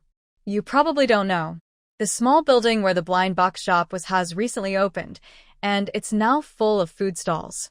That smell is so tempting I can't help but drool. You don't even know the pots in the blind box shop. Oh, I mean they call them hot pots. There are many kinds of hot pot bases like mushroom soup, beef tallow, tomato, and guizhou sour soup. And the noodles. There are knife-shaved noodles, spinach noodles, belt noodles, and mixed flour noodles. I've never even heard of some of these. By the way, the milk tea varieties are even more numerous. They release new flavors every few days. You must try them all. You haven't even tasted them yet." Zhang Jingshu clenched her teeth tightly, wishing she could tear this arrogant woman apart. She was the first to discover this treasure of a blind box shop.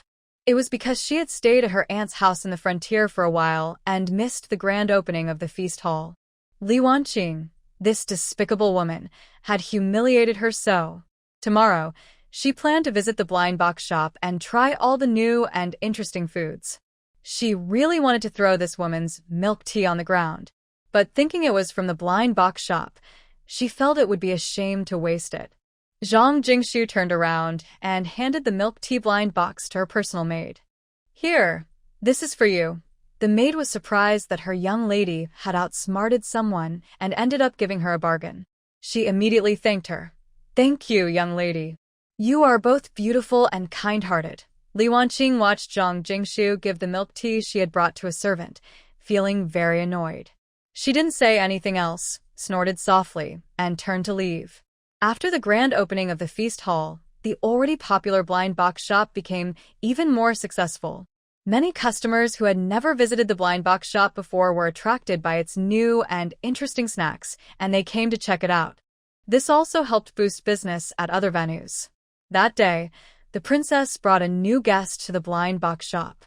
Suli looked at the young man in his 20s in front of her. He had a handsome face, wore fine clothes, and looked very distinguished. Jun Lingyi introduced him. "This is my nephew, and also the crown prince of our great Xia dynasty, Jun Maheng." She then added, "Maheng, this is the immortal I told you about, the owner of this blind box shop." Jun Maheng nodded and respectfully bowed to Suli. "Meeting the immortal is my great fortune." He showed no arrogance of someone in a high position, but instead was humble and curious. Suli also returned the bow. "Your Highness, you are too kind, please." She then led the two to the feast hall. Before Jun Lingyi arrived, she had already informed Suli that she would bring a young guest to dine. Even before the feast hall officially opened, Jun Lingyi had tasted its delicious food. Recently pregnant, she craved it even more. She thought about bringing the crown prince here to try the blind box shop. The emperor spent his days seeking immortality and didn't pay much attention to government affairs, which were left to the crown prince. Maheng was busy with many matters and hadn't relaxed in a long time. Since Maheng was the future ruler, it was a good idea for him to build a good relationship with the immortal at the blind box shop. She didn't tell Maheng that her pregnancy was aided by the immortal. That was a secret between her and the immortal. But she did tell Maheng how the immortal could wave a hand and make things disappear, or how a large courtyard could suddenly appear out of nowhere. After entering the feast hall, Suli first took them around each floor, letting them decide what to eat. When they reached the 5th floor, they saw people struggling to cut their steaks with knives and forks. The crown prince asked curiously, "What is that food? Why don't they use chopsticks?" Suli smiled. That is steak, a type of foreign food. This building is filled with food from overseas, and the way they eat is naturally different from our usual habits. The fifth floor is all foreign dishes, Western food, Japanese cuisine, Korean dishes, and even some niche Vietnamese and Thai foods. Many foreign dishes are simple to prepare, so they are made casually to give guests a new and interesting experience. The Crown Prince quickly caught a word. Overseas? Do you mean beyond the Big Sea? Suli nodded. Yes, beyond the Big Sea are other countries. If the Crown Prince becomes emperor someday, he can send people to explore them. Actually, she wanted to say that if they had the ability, they could take control of those places. The Crown Prince was surprised by Suli's boldness. Remember, the emperor is still alive, and no one in the court dares to say that the Crown Prince should become emperor. His father wishes to live forever. If he heard this, he might be furious. But according to his aunt, the person in front of him indeed seems extraordinary.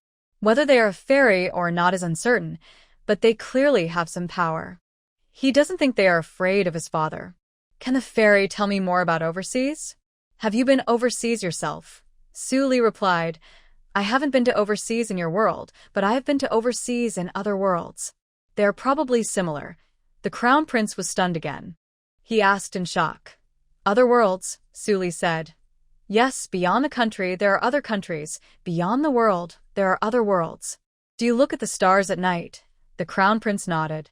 Suli explained, each star is like a sun, a fiery ball. Around each fiery ball, there are many worlds. Some worlds are just right in position, so life can be born like humans. Others are in bad spots and have no life at all, just barren lands. Jun Mo Hung was amazed, and Jun Ling listened intently. Jun Mo Hung secretly vowed that once he became emperor, he would work hard to govern and visit those overseas countries. If possible, he wouldn't mind expanding the territory of the Great Xia. Jun Ling had always felt her first half of life was full of pain, but now she realized how vast this world really is. Beyond the country, there are other countries. Beyond the world, there are other worlds. Suddenly, she felt tiny, like an ant. The suffering she experienced seemed insignificant in such a vast universe. The Crown Prince finally understood and asked, Are fairy also from another world? Suli nodded and said there was nothing to hide.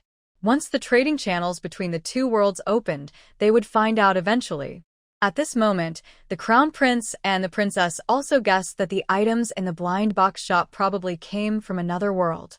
They initially thought they were just here for a meal, but when the dishes were served, they realized they were eating food from another world, which made them very excited. What was originally an 8-point delicious meal suddenly became a 12-point delicious meal.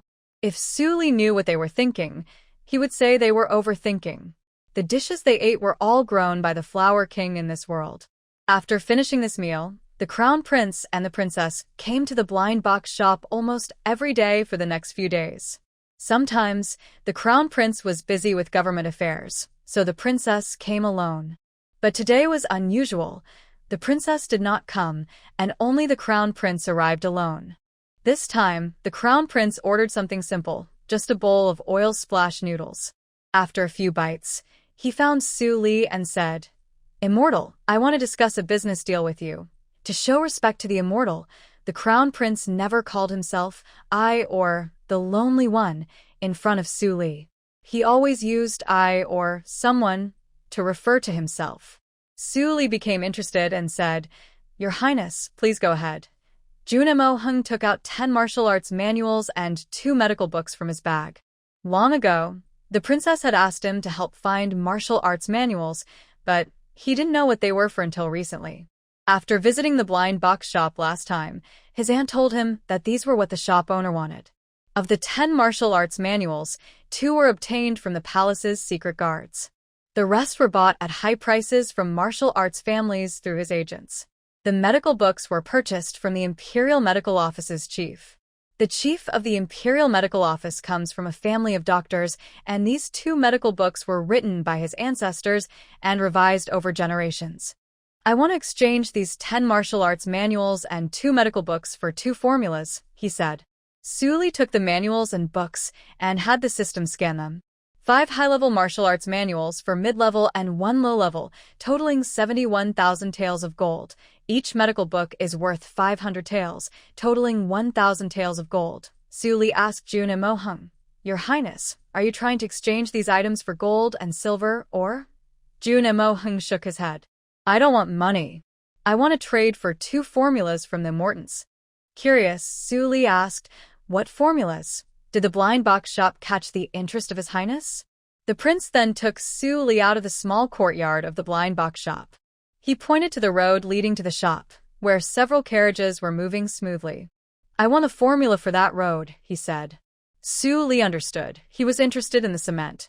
She continued, "And what about the other formula? What do you want to trade for?" The prince pointed to the clear glass on the shop's small building windows. "I also want the method to make this transparent glass," he said. Su Li thought, "Wow, this guy has good eyes." If she were a heroine in an ancient story, with these 2 formulas, she could dominate the area. But unfortunately, she was just someone doing business across different worlds. She didn't know any formulas herself. These formulas were provided by the country. Getting 2 formulas in exchange for a martial arts secret manual worth over 70,000 taels of gold was pretty good. After all, their blind box shop didn't sell cement or glass, so there was no conflict of interest. Most importantly, collecting 100 martial arts manuals early would mean returning to Blue Star sooner. Thinking of this, Su Li agreed to Jun and Mo Heng's deal. She took out 2 system process formulas from her space and handed them to him, also reminding him, this cement can be used not only for paving roads but also for building houses. Glass has many uses too. Besides making windows and cups, it can also be used to make greenhouses, where you can grow vegetables in winter. She added a bit more to let these 2 materials play a bigger role in this era. Jun and Mo Hung listened carefully, occasionally jotting notes with a paper and brush he bought at the shop, like a diligent student listening to a teacher. After finishing his notes and thanking Su Li, he also gave her some brushes, ink, paper, and inkstones before leaving the shop. At this moment, Su Li didn't realize the value of these brushes, ink, paper, and inkstones. She casually stored them in her system space, without even asking the system to appraise their worth.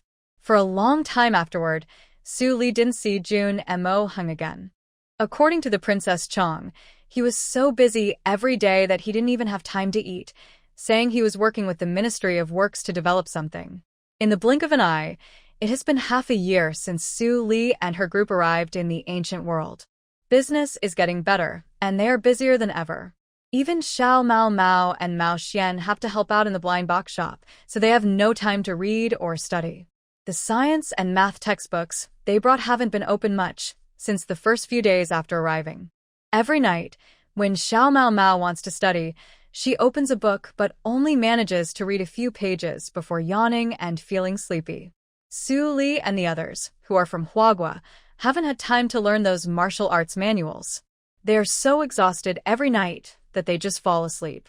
The busiest in the shop are Black Panther and the 2 invisible birds. Black Panther and the mother bird patrol the fields all day, as if worried someone might steal their vegetables. The little birds follow closely behind her. Black Panther somehow got a few sheep, and every day she takes them to eat the weeds in the fields. Su Li is worried that one day someone might come and accuse the shop's dog of stealing their sheep.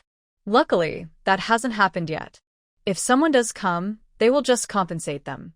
What else can they do? When their dog causes trouble, the owner has to handle it. The 2 invisible birds are growing up. Sometimes they circle above Black Panther's head, and other times they suddenly turn invisible and disappear.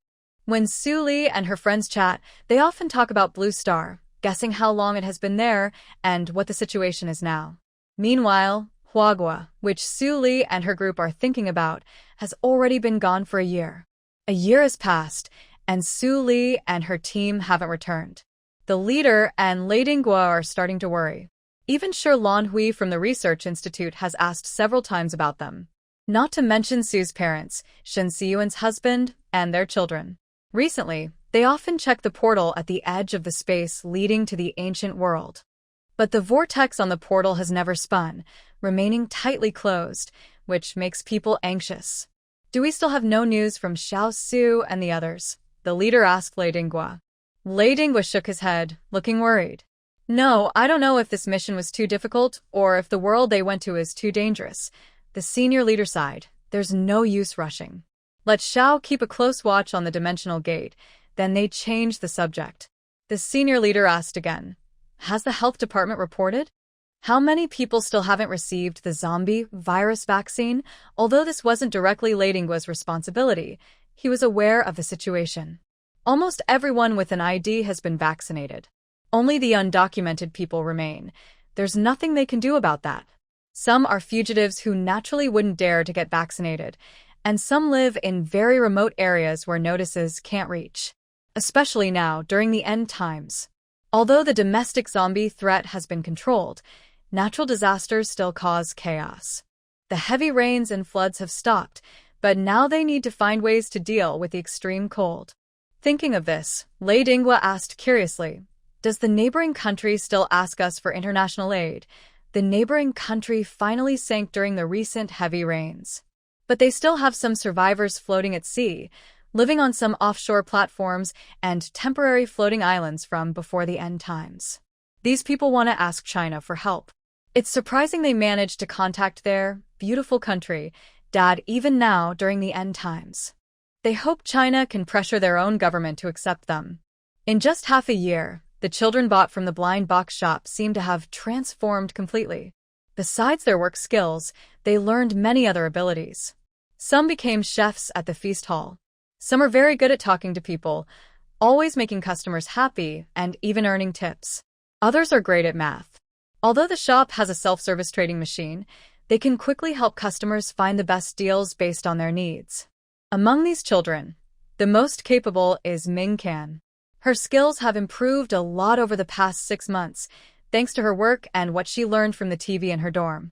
Ming Can is not only good at managing the shop but also a gossip expert. She always manages to get along with the maids and servants from various households, gathering city gossip. Recently, Ming Can heard a juicy piece of gossip about the Jing mansion. Do you say that Lord Jing's drunken immortal building now earns no more than 5,000 taels of silver each day? Su asked in shock. That was the biggest restaurant in the entire capital. Even if a lot of customers had gone to the feast hall, it shouldn't be so miserable, right? But she was quite happy about it. Ming Can nodded like a chick pecking grains. Exactly. The close maidservant of the Marquis of Wei Yuan's wife, who is also the cousin of the third aunt's husband's wife, works at Lord Jing's residence. Su Li, Fi grow winky face Fi. It's impressive that you can remember such complicated relationships. Ming Can said matter-of-factly. Isn't that how it should be? Our feast hall's food is delicious and cheap, so everyone prefers to come here. That makes sense. Even if some dishes at feast hall are a bit expensive, their portions and quality are definitely worth the price. But she teased. How do you know the drunken immortal building's food isn't good? We haven't even tried it, Ming Can pouted. I heard from the maids and young servants who follow the master to the blind box shop.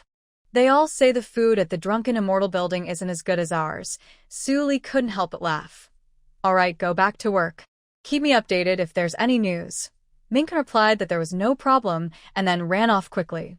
Su Li shared this news with the others at the blind box shop. Chun Ling chuckled. That old man must be furious now. As Chun Ling said, Lord Jing was indeed very angry. A chubby middle-aged man, looking somewhat bloated, sat in the main seat, clutching a ledger tightly. His small eyes squinted, and the dark circles from overindulgence made them look even more prominent. Lord Jing stared at the restaurant's daily profits, which kept decreasing, and was so angry he wanted to smash the teaware on the table. But thinking about the shrinking income and emptier wallet, he clenched his fists and held back. Lord Jing angrily said, "This blind box shop is deliberately targeting me." The butler nearby thought to himself, "Who do you think you are? The blind box shop makes a fortune daily, and they have no time to fight with a spoiled prince like you." Of course, the butler didn't know that his master had sent people to steal from the blind box shop. The butler didn't know, but Lord Jing himself did. When the assassins he sent out did not return, Prince Jing thought that even if the mission failed, the blind box shop wouldn't be able to find out about him. However, within a few days, the feast hall of the blind box shop opened. At first, he didn't pay much attention, since the fame of the Drunken Immortal Tower, the top restaurant in the capital, had lasted for many years. But unexpectedly, in just a few months, the feast hall attracted all the customers from the Drunken Immortal Tower. At this point, Prince Jing felt that the blind box shop was targeting him. They must have already known that he was the one stealing. He could only think that if he didn't do anything wrong, he wouldn't be afraid of ghosts knocking on his door. The plan to open a feast hall version of the blind box shop was already in the works, just moved up early to retaliate against Prince Jing. To him, the opening of such a hall was clearly meant to hurt him, as if they were deliberately making things difficult. Prince Jing also tried to imitate the marketing methods of the blind box shop, distributing flyers offering discounts to try to bring back his old customers. But it was only a superficial imitation. The main problem was that the food quality was poor. Plus, the entire Drunken Immortal Tower was like a big shopping mall where customers could eat, shop, and play, creating a very rich experience. As a result, the Drunken Immortal Tower gradually became quieter and was now facing closure. Prince Jing grew angrier the more he thought about it. No, I can't just sit and wait. He decided to go to his older brother for help. The blind box shop had many good things. If he could get his brother to seize their store and then ask his brother to give him the feast hall, he believed he could make money. As for the rumors that the blind box shop was opened by immortals, Prince Jing sneered. Only those with foolish minds like Junlingyi and Junmoxing would believe such fairy tales.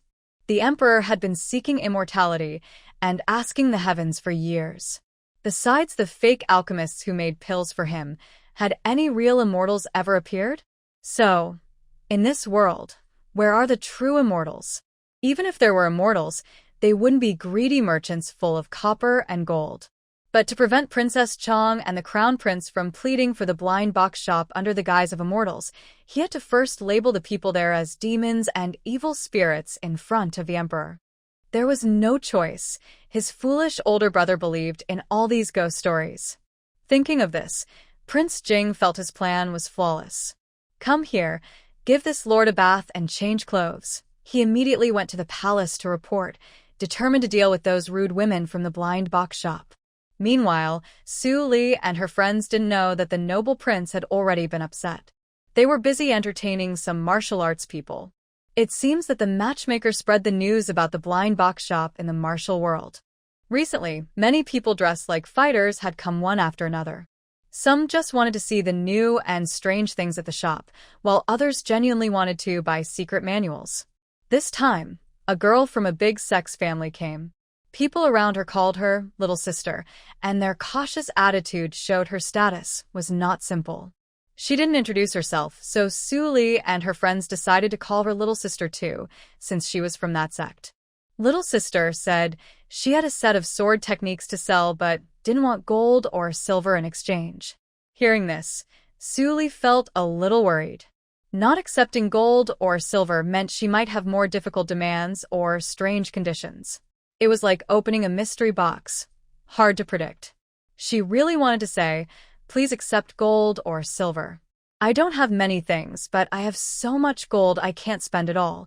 Chenling, curious, asked, what do you want to exchange for your sword techniques? Little sister waved her sword and said, since you're interested in martial arts manuals, you're probably not just from the martial world but also practitioners, right? Then she smiled slightly, with a mischievous look on her cute face. I want you to fight me. If you win, the sword manual is yours. At home, her senior brothers and sisters always let her win when they fought. Every time she won, which was boring. She didn't know her real skill level. She was willing to trade a high-level sword manual just for a fight, and she didn't worry about her family being upset. That sword manual was something she found when she was young. She was happy to show it to her father. She was generous like that. After hearing her request, Su Li and her friends all relaxed. Even though they didn't know swordsmanship or martial arts, they had special abilities and good hand-to-hand skills. Fighting little sister was no problem, and they believed they could win. So, the blind box shop sent the most suitable person, Chunling, to compete. Su Li's special ability was too strong, and her younger sister used a sword. Since the sword was made of iron, which conducts electricity, fighting against her was a bit unfair for Su Li. Chunling used to be a special forces soldier, so she was already very skilled. Although swords are long weapons and Chunling was better with daggers, which are short weapons, her speed ability helped her make up for this difference. To avoid affecting the shop's business, the two went to a nearby mountain to compete. Su Li asked Ming Ken to watch the shop, while she, Shen Xiyuan, and Mao Xian went to observe the fight. They thought it might be helpful to watch and learn something. Watching the two fight fiercely, Mao Xian asked Su Li curiously, "Why do we have to satisfy these people? We could just take their martial arts secrets." Since the shop could definitely win, she knew China had many powerful weapons, which she had seen on military channels. And there was the previous King Jing, who could have been killed easily. Why bother stealing his business? Why are the blind box shops so strong but still act so cautiously? No one in this world could beat the shop. These little cats didn't understand. In her view, strength determined who was in charge, and weaker people who disobeyed deserved to be beaten. That's just the survival rule in this beast world. Before, their cat clan didn't have weapons as powerful as the neighboring dog clans. Even if they were bullied, they couldn't do anything against those dogs. Su Li smiled and told Mao Xian, "Little cat, you don't understand. The martial world isn't just about fighting and killing. It's full of human relationships and affairs. They were here to do business, so they had to be friendly and cooperative. If they relied only on force to steal and oppress others, those others would eventually fight back when they got stronger. And with King Jing, if they didn't kill him all at once, he could ask the emperor to send troops to surround the shop or hire assassins to cause trouble. The shop wasn't afraid of these things, but it would cause endless trouble. Would they still want to do business? Even if they managed to kill King Jing in one go, he would die under mysterious circumstances, and only the shop had that kind of power in the capital. The emperor wouldn't even need to investigate. By then, the emperor would again cause trouble for the blind box shop, leading to many unnecessary conflicts. The little kitten seemed to understand but was unsure, feeling that humans are really complicated. Now, about Prince Jing. After arriving at the palace, he asked to see his older brother, but the emperor's close, Xiao Shunzi, stopped him. "Prince Jing, His Majesty is meditating. Please come back later." Hearing faint singing from the main hall, Prince Jing asked, "Why is the emperor practicing some kind of technique in the daytime?" The chief's sharp voice sounded a bit lewd. "It's a method to boost vitality." Prince Jing curled his lips. Engaging in such activities during the day is just as inappropriate, yet he spoke as if it was something noble. But now, it was not a good time to disturb the emperor's mood. If his brother got upset, he might refuse to see him again. Prince Jing returned to his residence and could only wait until the next day to go back to the palace and speak badly about the blind box shop. This went on for 3 days, and finally, Prince Jing saw the emperor. In the sleeping hall, the emperor wore a bright yellow silk robe, half open, looking like he had just finished some vitality-boosting practice. However, the emperor didn't look well. He seemed drained, pale, with dull eyes, and unsteady steps. If he weren't holding onto the bed, he might have collapsed. Prince Jing first praised the emperor's health, saying he looked vigorous and long-lived, and that his spirit was as strong as ever. Feeling flattered, the emperor thought his younger brother understood him best. After flattering the emperor, Prince Jing began to exaggerate and distort the truth about the blind box shop, describing it as a wicked place that sells monsters to deceive people. The emperor was shocked to hear that there were monsters causing chaos near the capital, even fooling the princess and the crown prince. As the ruler of the country, he had been kept in the dark for so long. If it weren't for Prince Jing's concern, he might never have known that monsters had entered his great dynasty. He was furious. He suspected the crown prince was planning a rebellion. Maybe the crown prince wanted to team up with the monsters to overthrow him, so he could take the throne easily. The eldest princess, his kind sister, must still hold a grudge against him for marrying her off to the Xiongnu over 10 years ago. That's why she helps the crown prince instead of supporting him, her loving older brother who has cared for her since childhood. The emperor was so angry that he immediately issued an order to place the eldest princess and the crown prince under house arrest, claiming it was to investigate whether they had been bewitched by evil spirits. Prince Jing was unexpectedly pleased by this turn of events. However, the most urgent matter now was to have the emperor order the execution of the women from the mystery shop.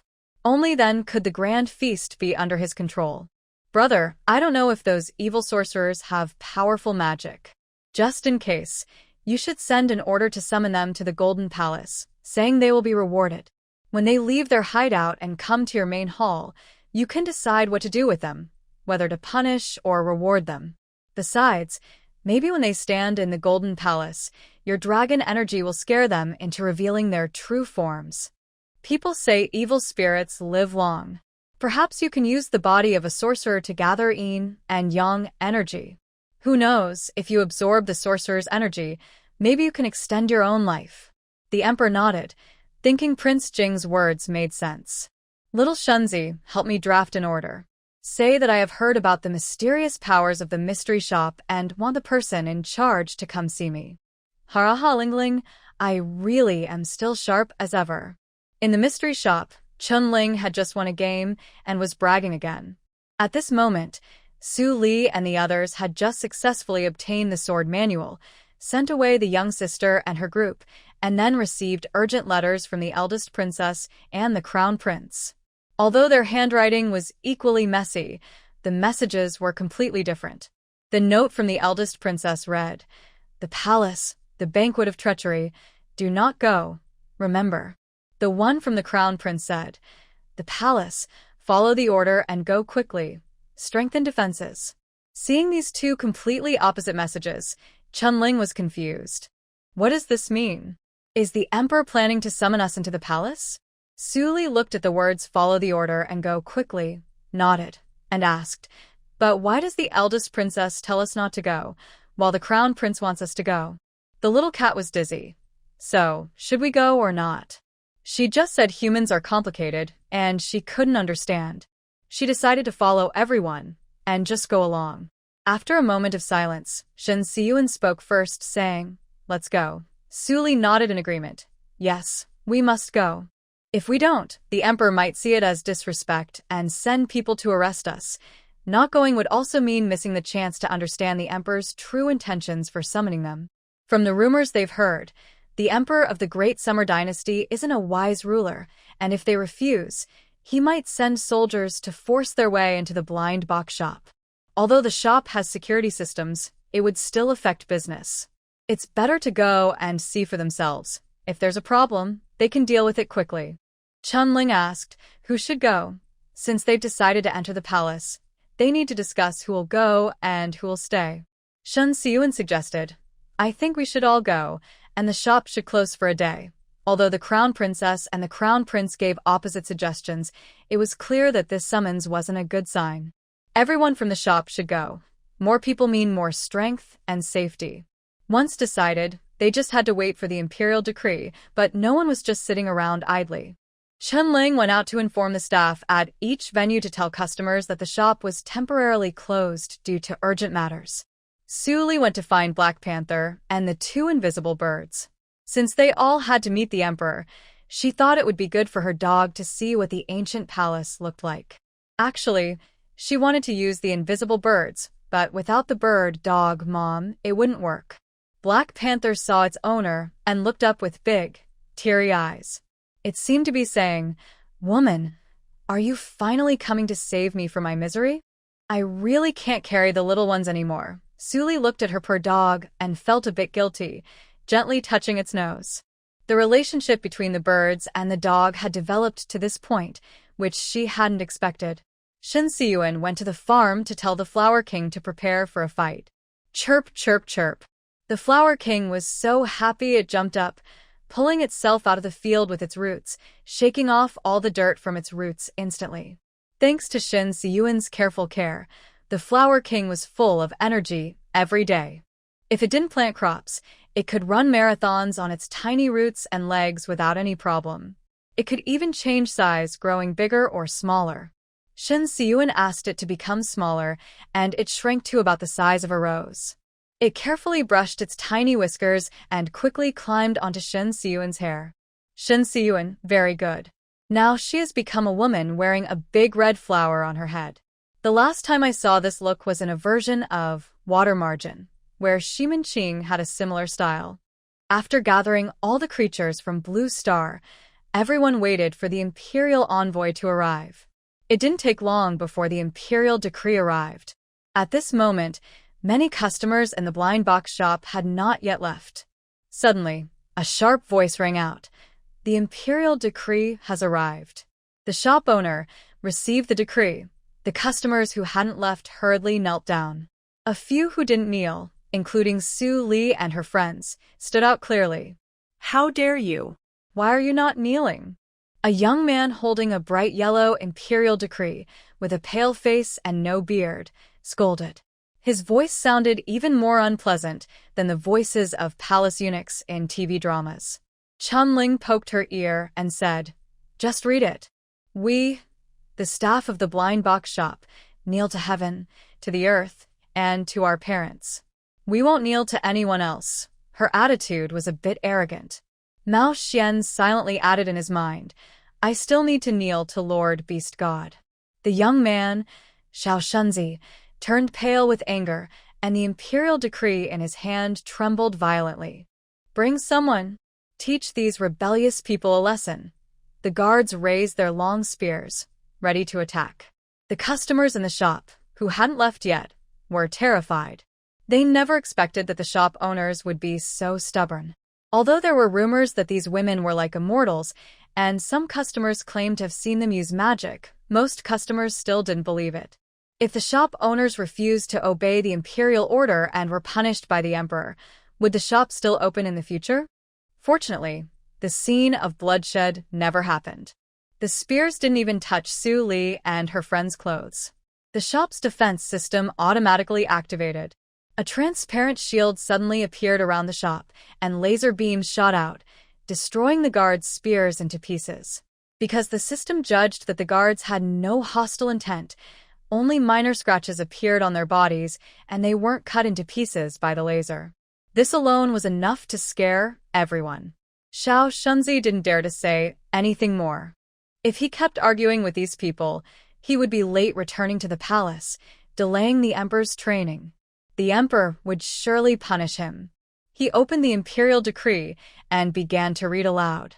"By the mandate of heaven, the emperor commands, the owner of the blind box shop is summoned." Su Li picked up the Black Panther at her feet. Unseen by others, 2 small birds sat on her shoulders, one on each side, perfectly symmetrical. Chunling was holding a small cat that had transformed into a feline form, and Shen Siyuan adjusted the large red flower on his head. The group boarded a carriage pulled by a small horse, heading toward the palace. After they left, the guests started whispering among themselves. They asked the staff of the blind box shop what had just happened. Why did the small courtyard attack people? Could it also attack guests? Are the shop owners really like immortals? These questions were not answered by Ming Can. Instead, they announced that the blind box shop would temporarily close, and the reopening time would be announced later. They then prepared to close the large gate of the courtyard. Seeing that they couldn't get any answers, the guests reluctantly dispersed. Su Li and her group sat in the carriage, which took about an hour to reach the palace. As soon as they got off, they saw tall, grand palaces shining brightly in the sunset, looking magnificent and majestic. Rows of birds flapped their wings, flying over red walls and past the carved mythical beasts on the rooftops of the palaces. At this moment, the contrast between freedom and lack of freedom was very clear. At the palace gate stood 2 rows of soldiers in armor, holding long spears, watching straight ahead with a serious and intimidating presence. Looking at the grand palace, Mao Xian thought it was much more beautiful than what he had seen on TV. The other Chinese visitors thought, "This is the place that eats people." 3 people, a cat, a dog, a flower, and 2 birds followed the grand Xiao Shunzi toward the Golden Throne Hall.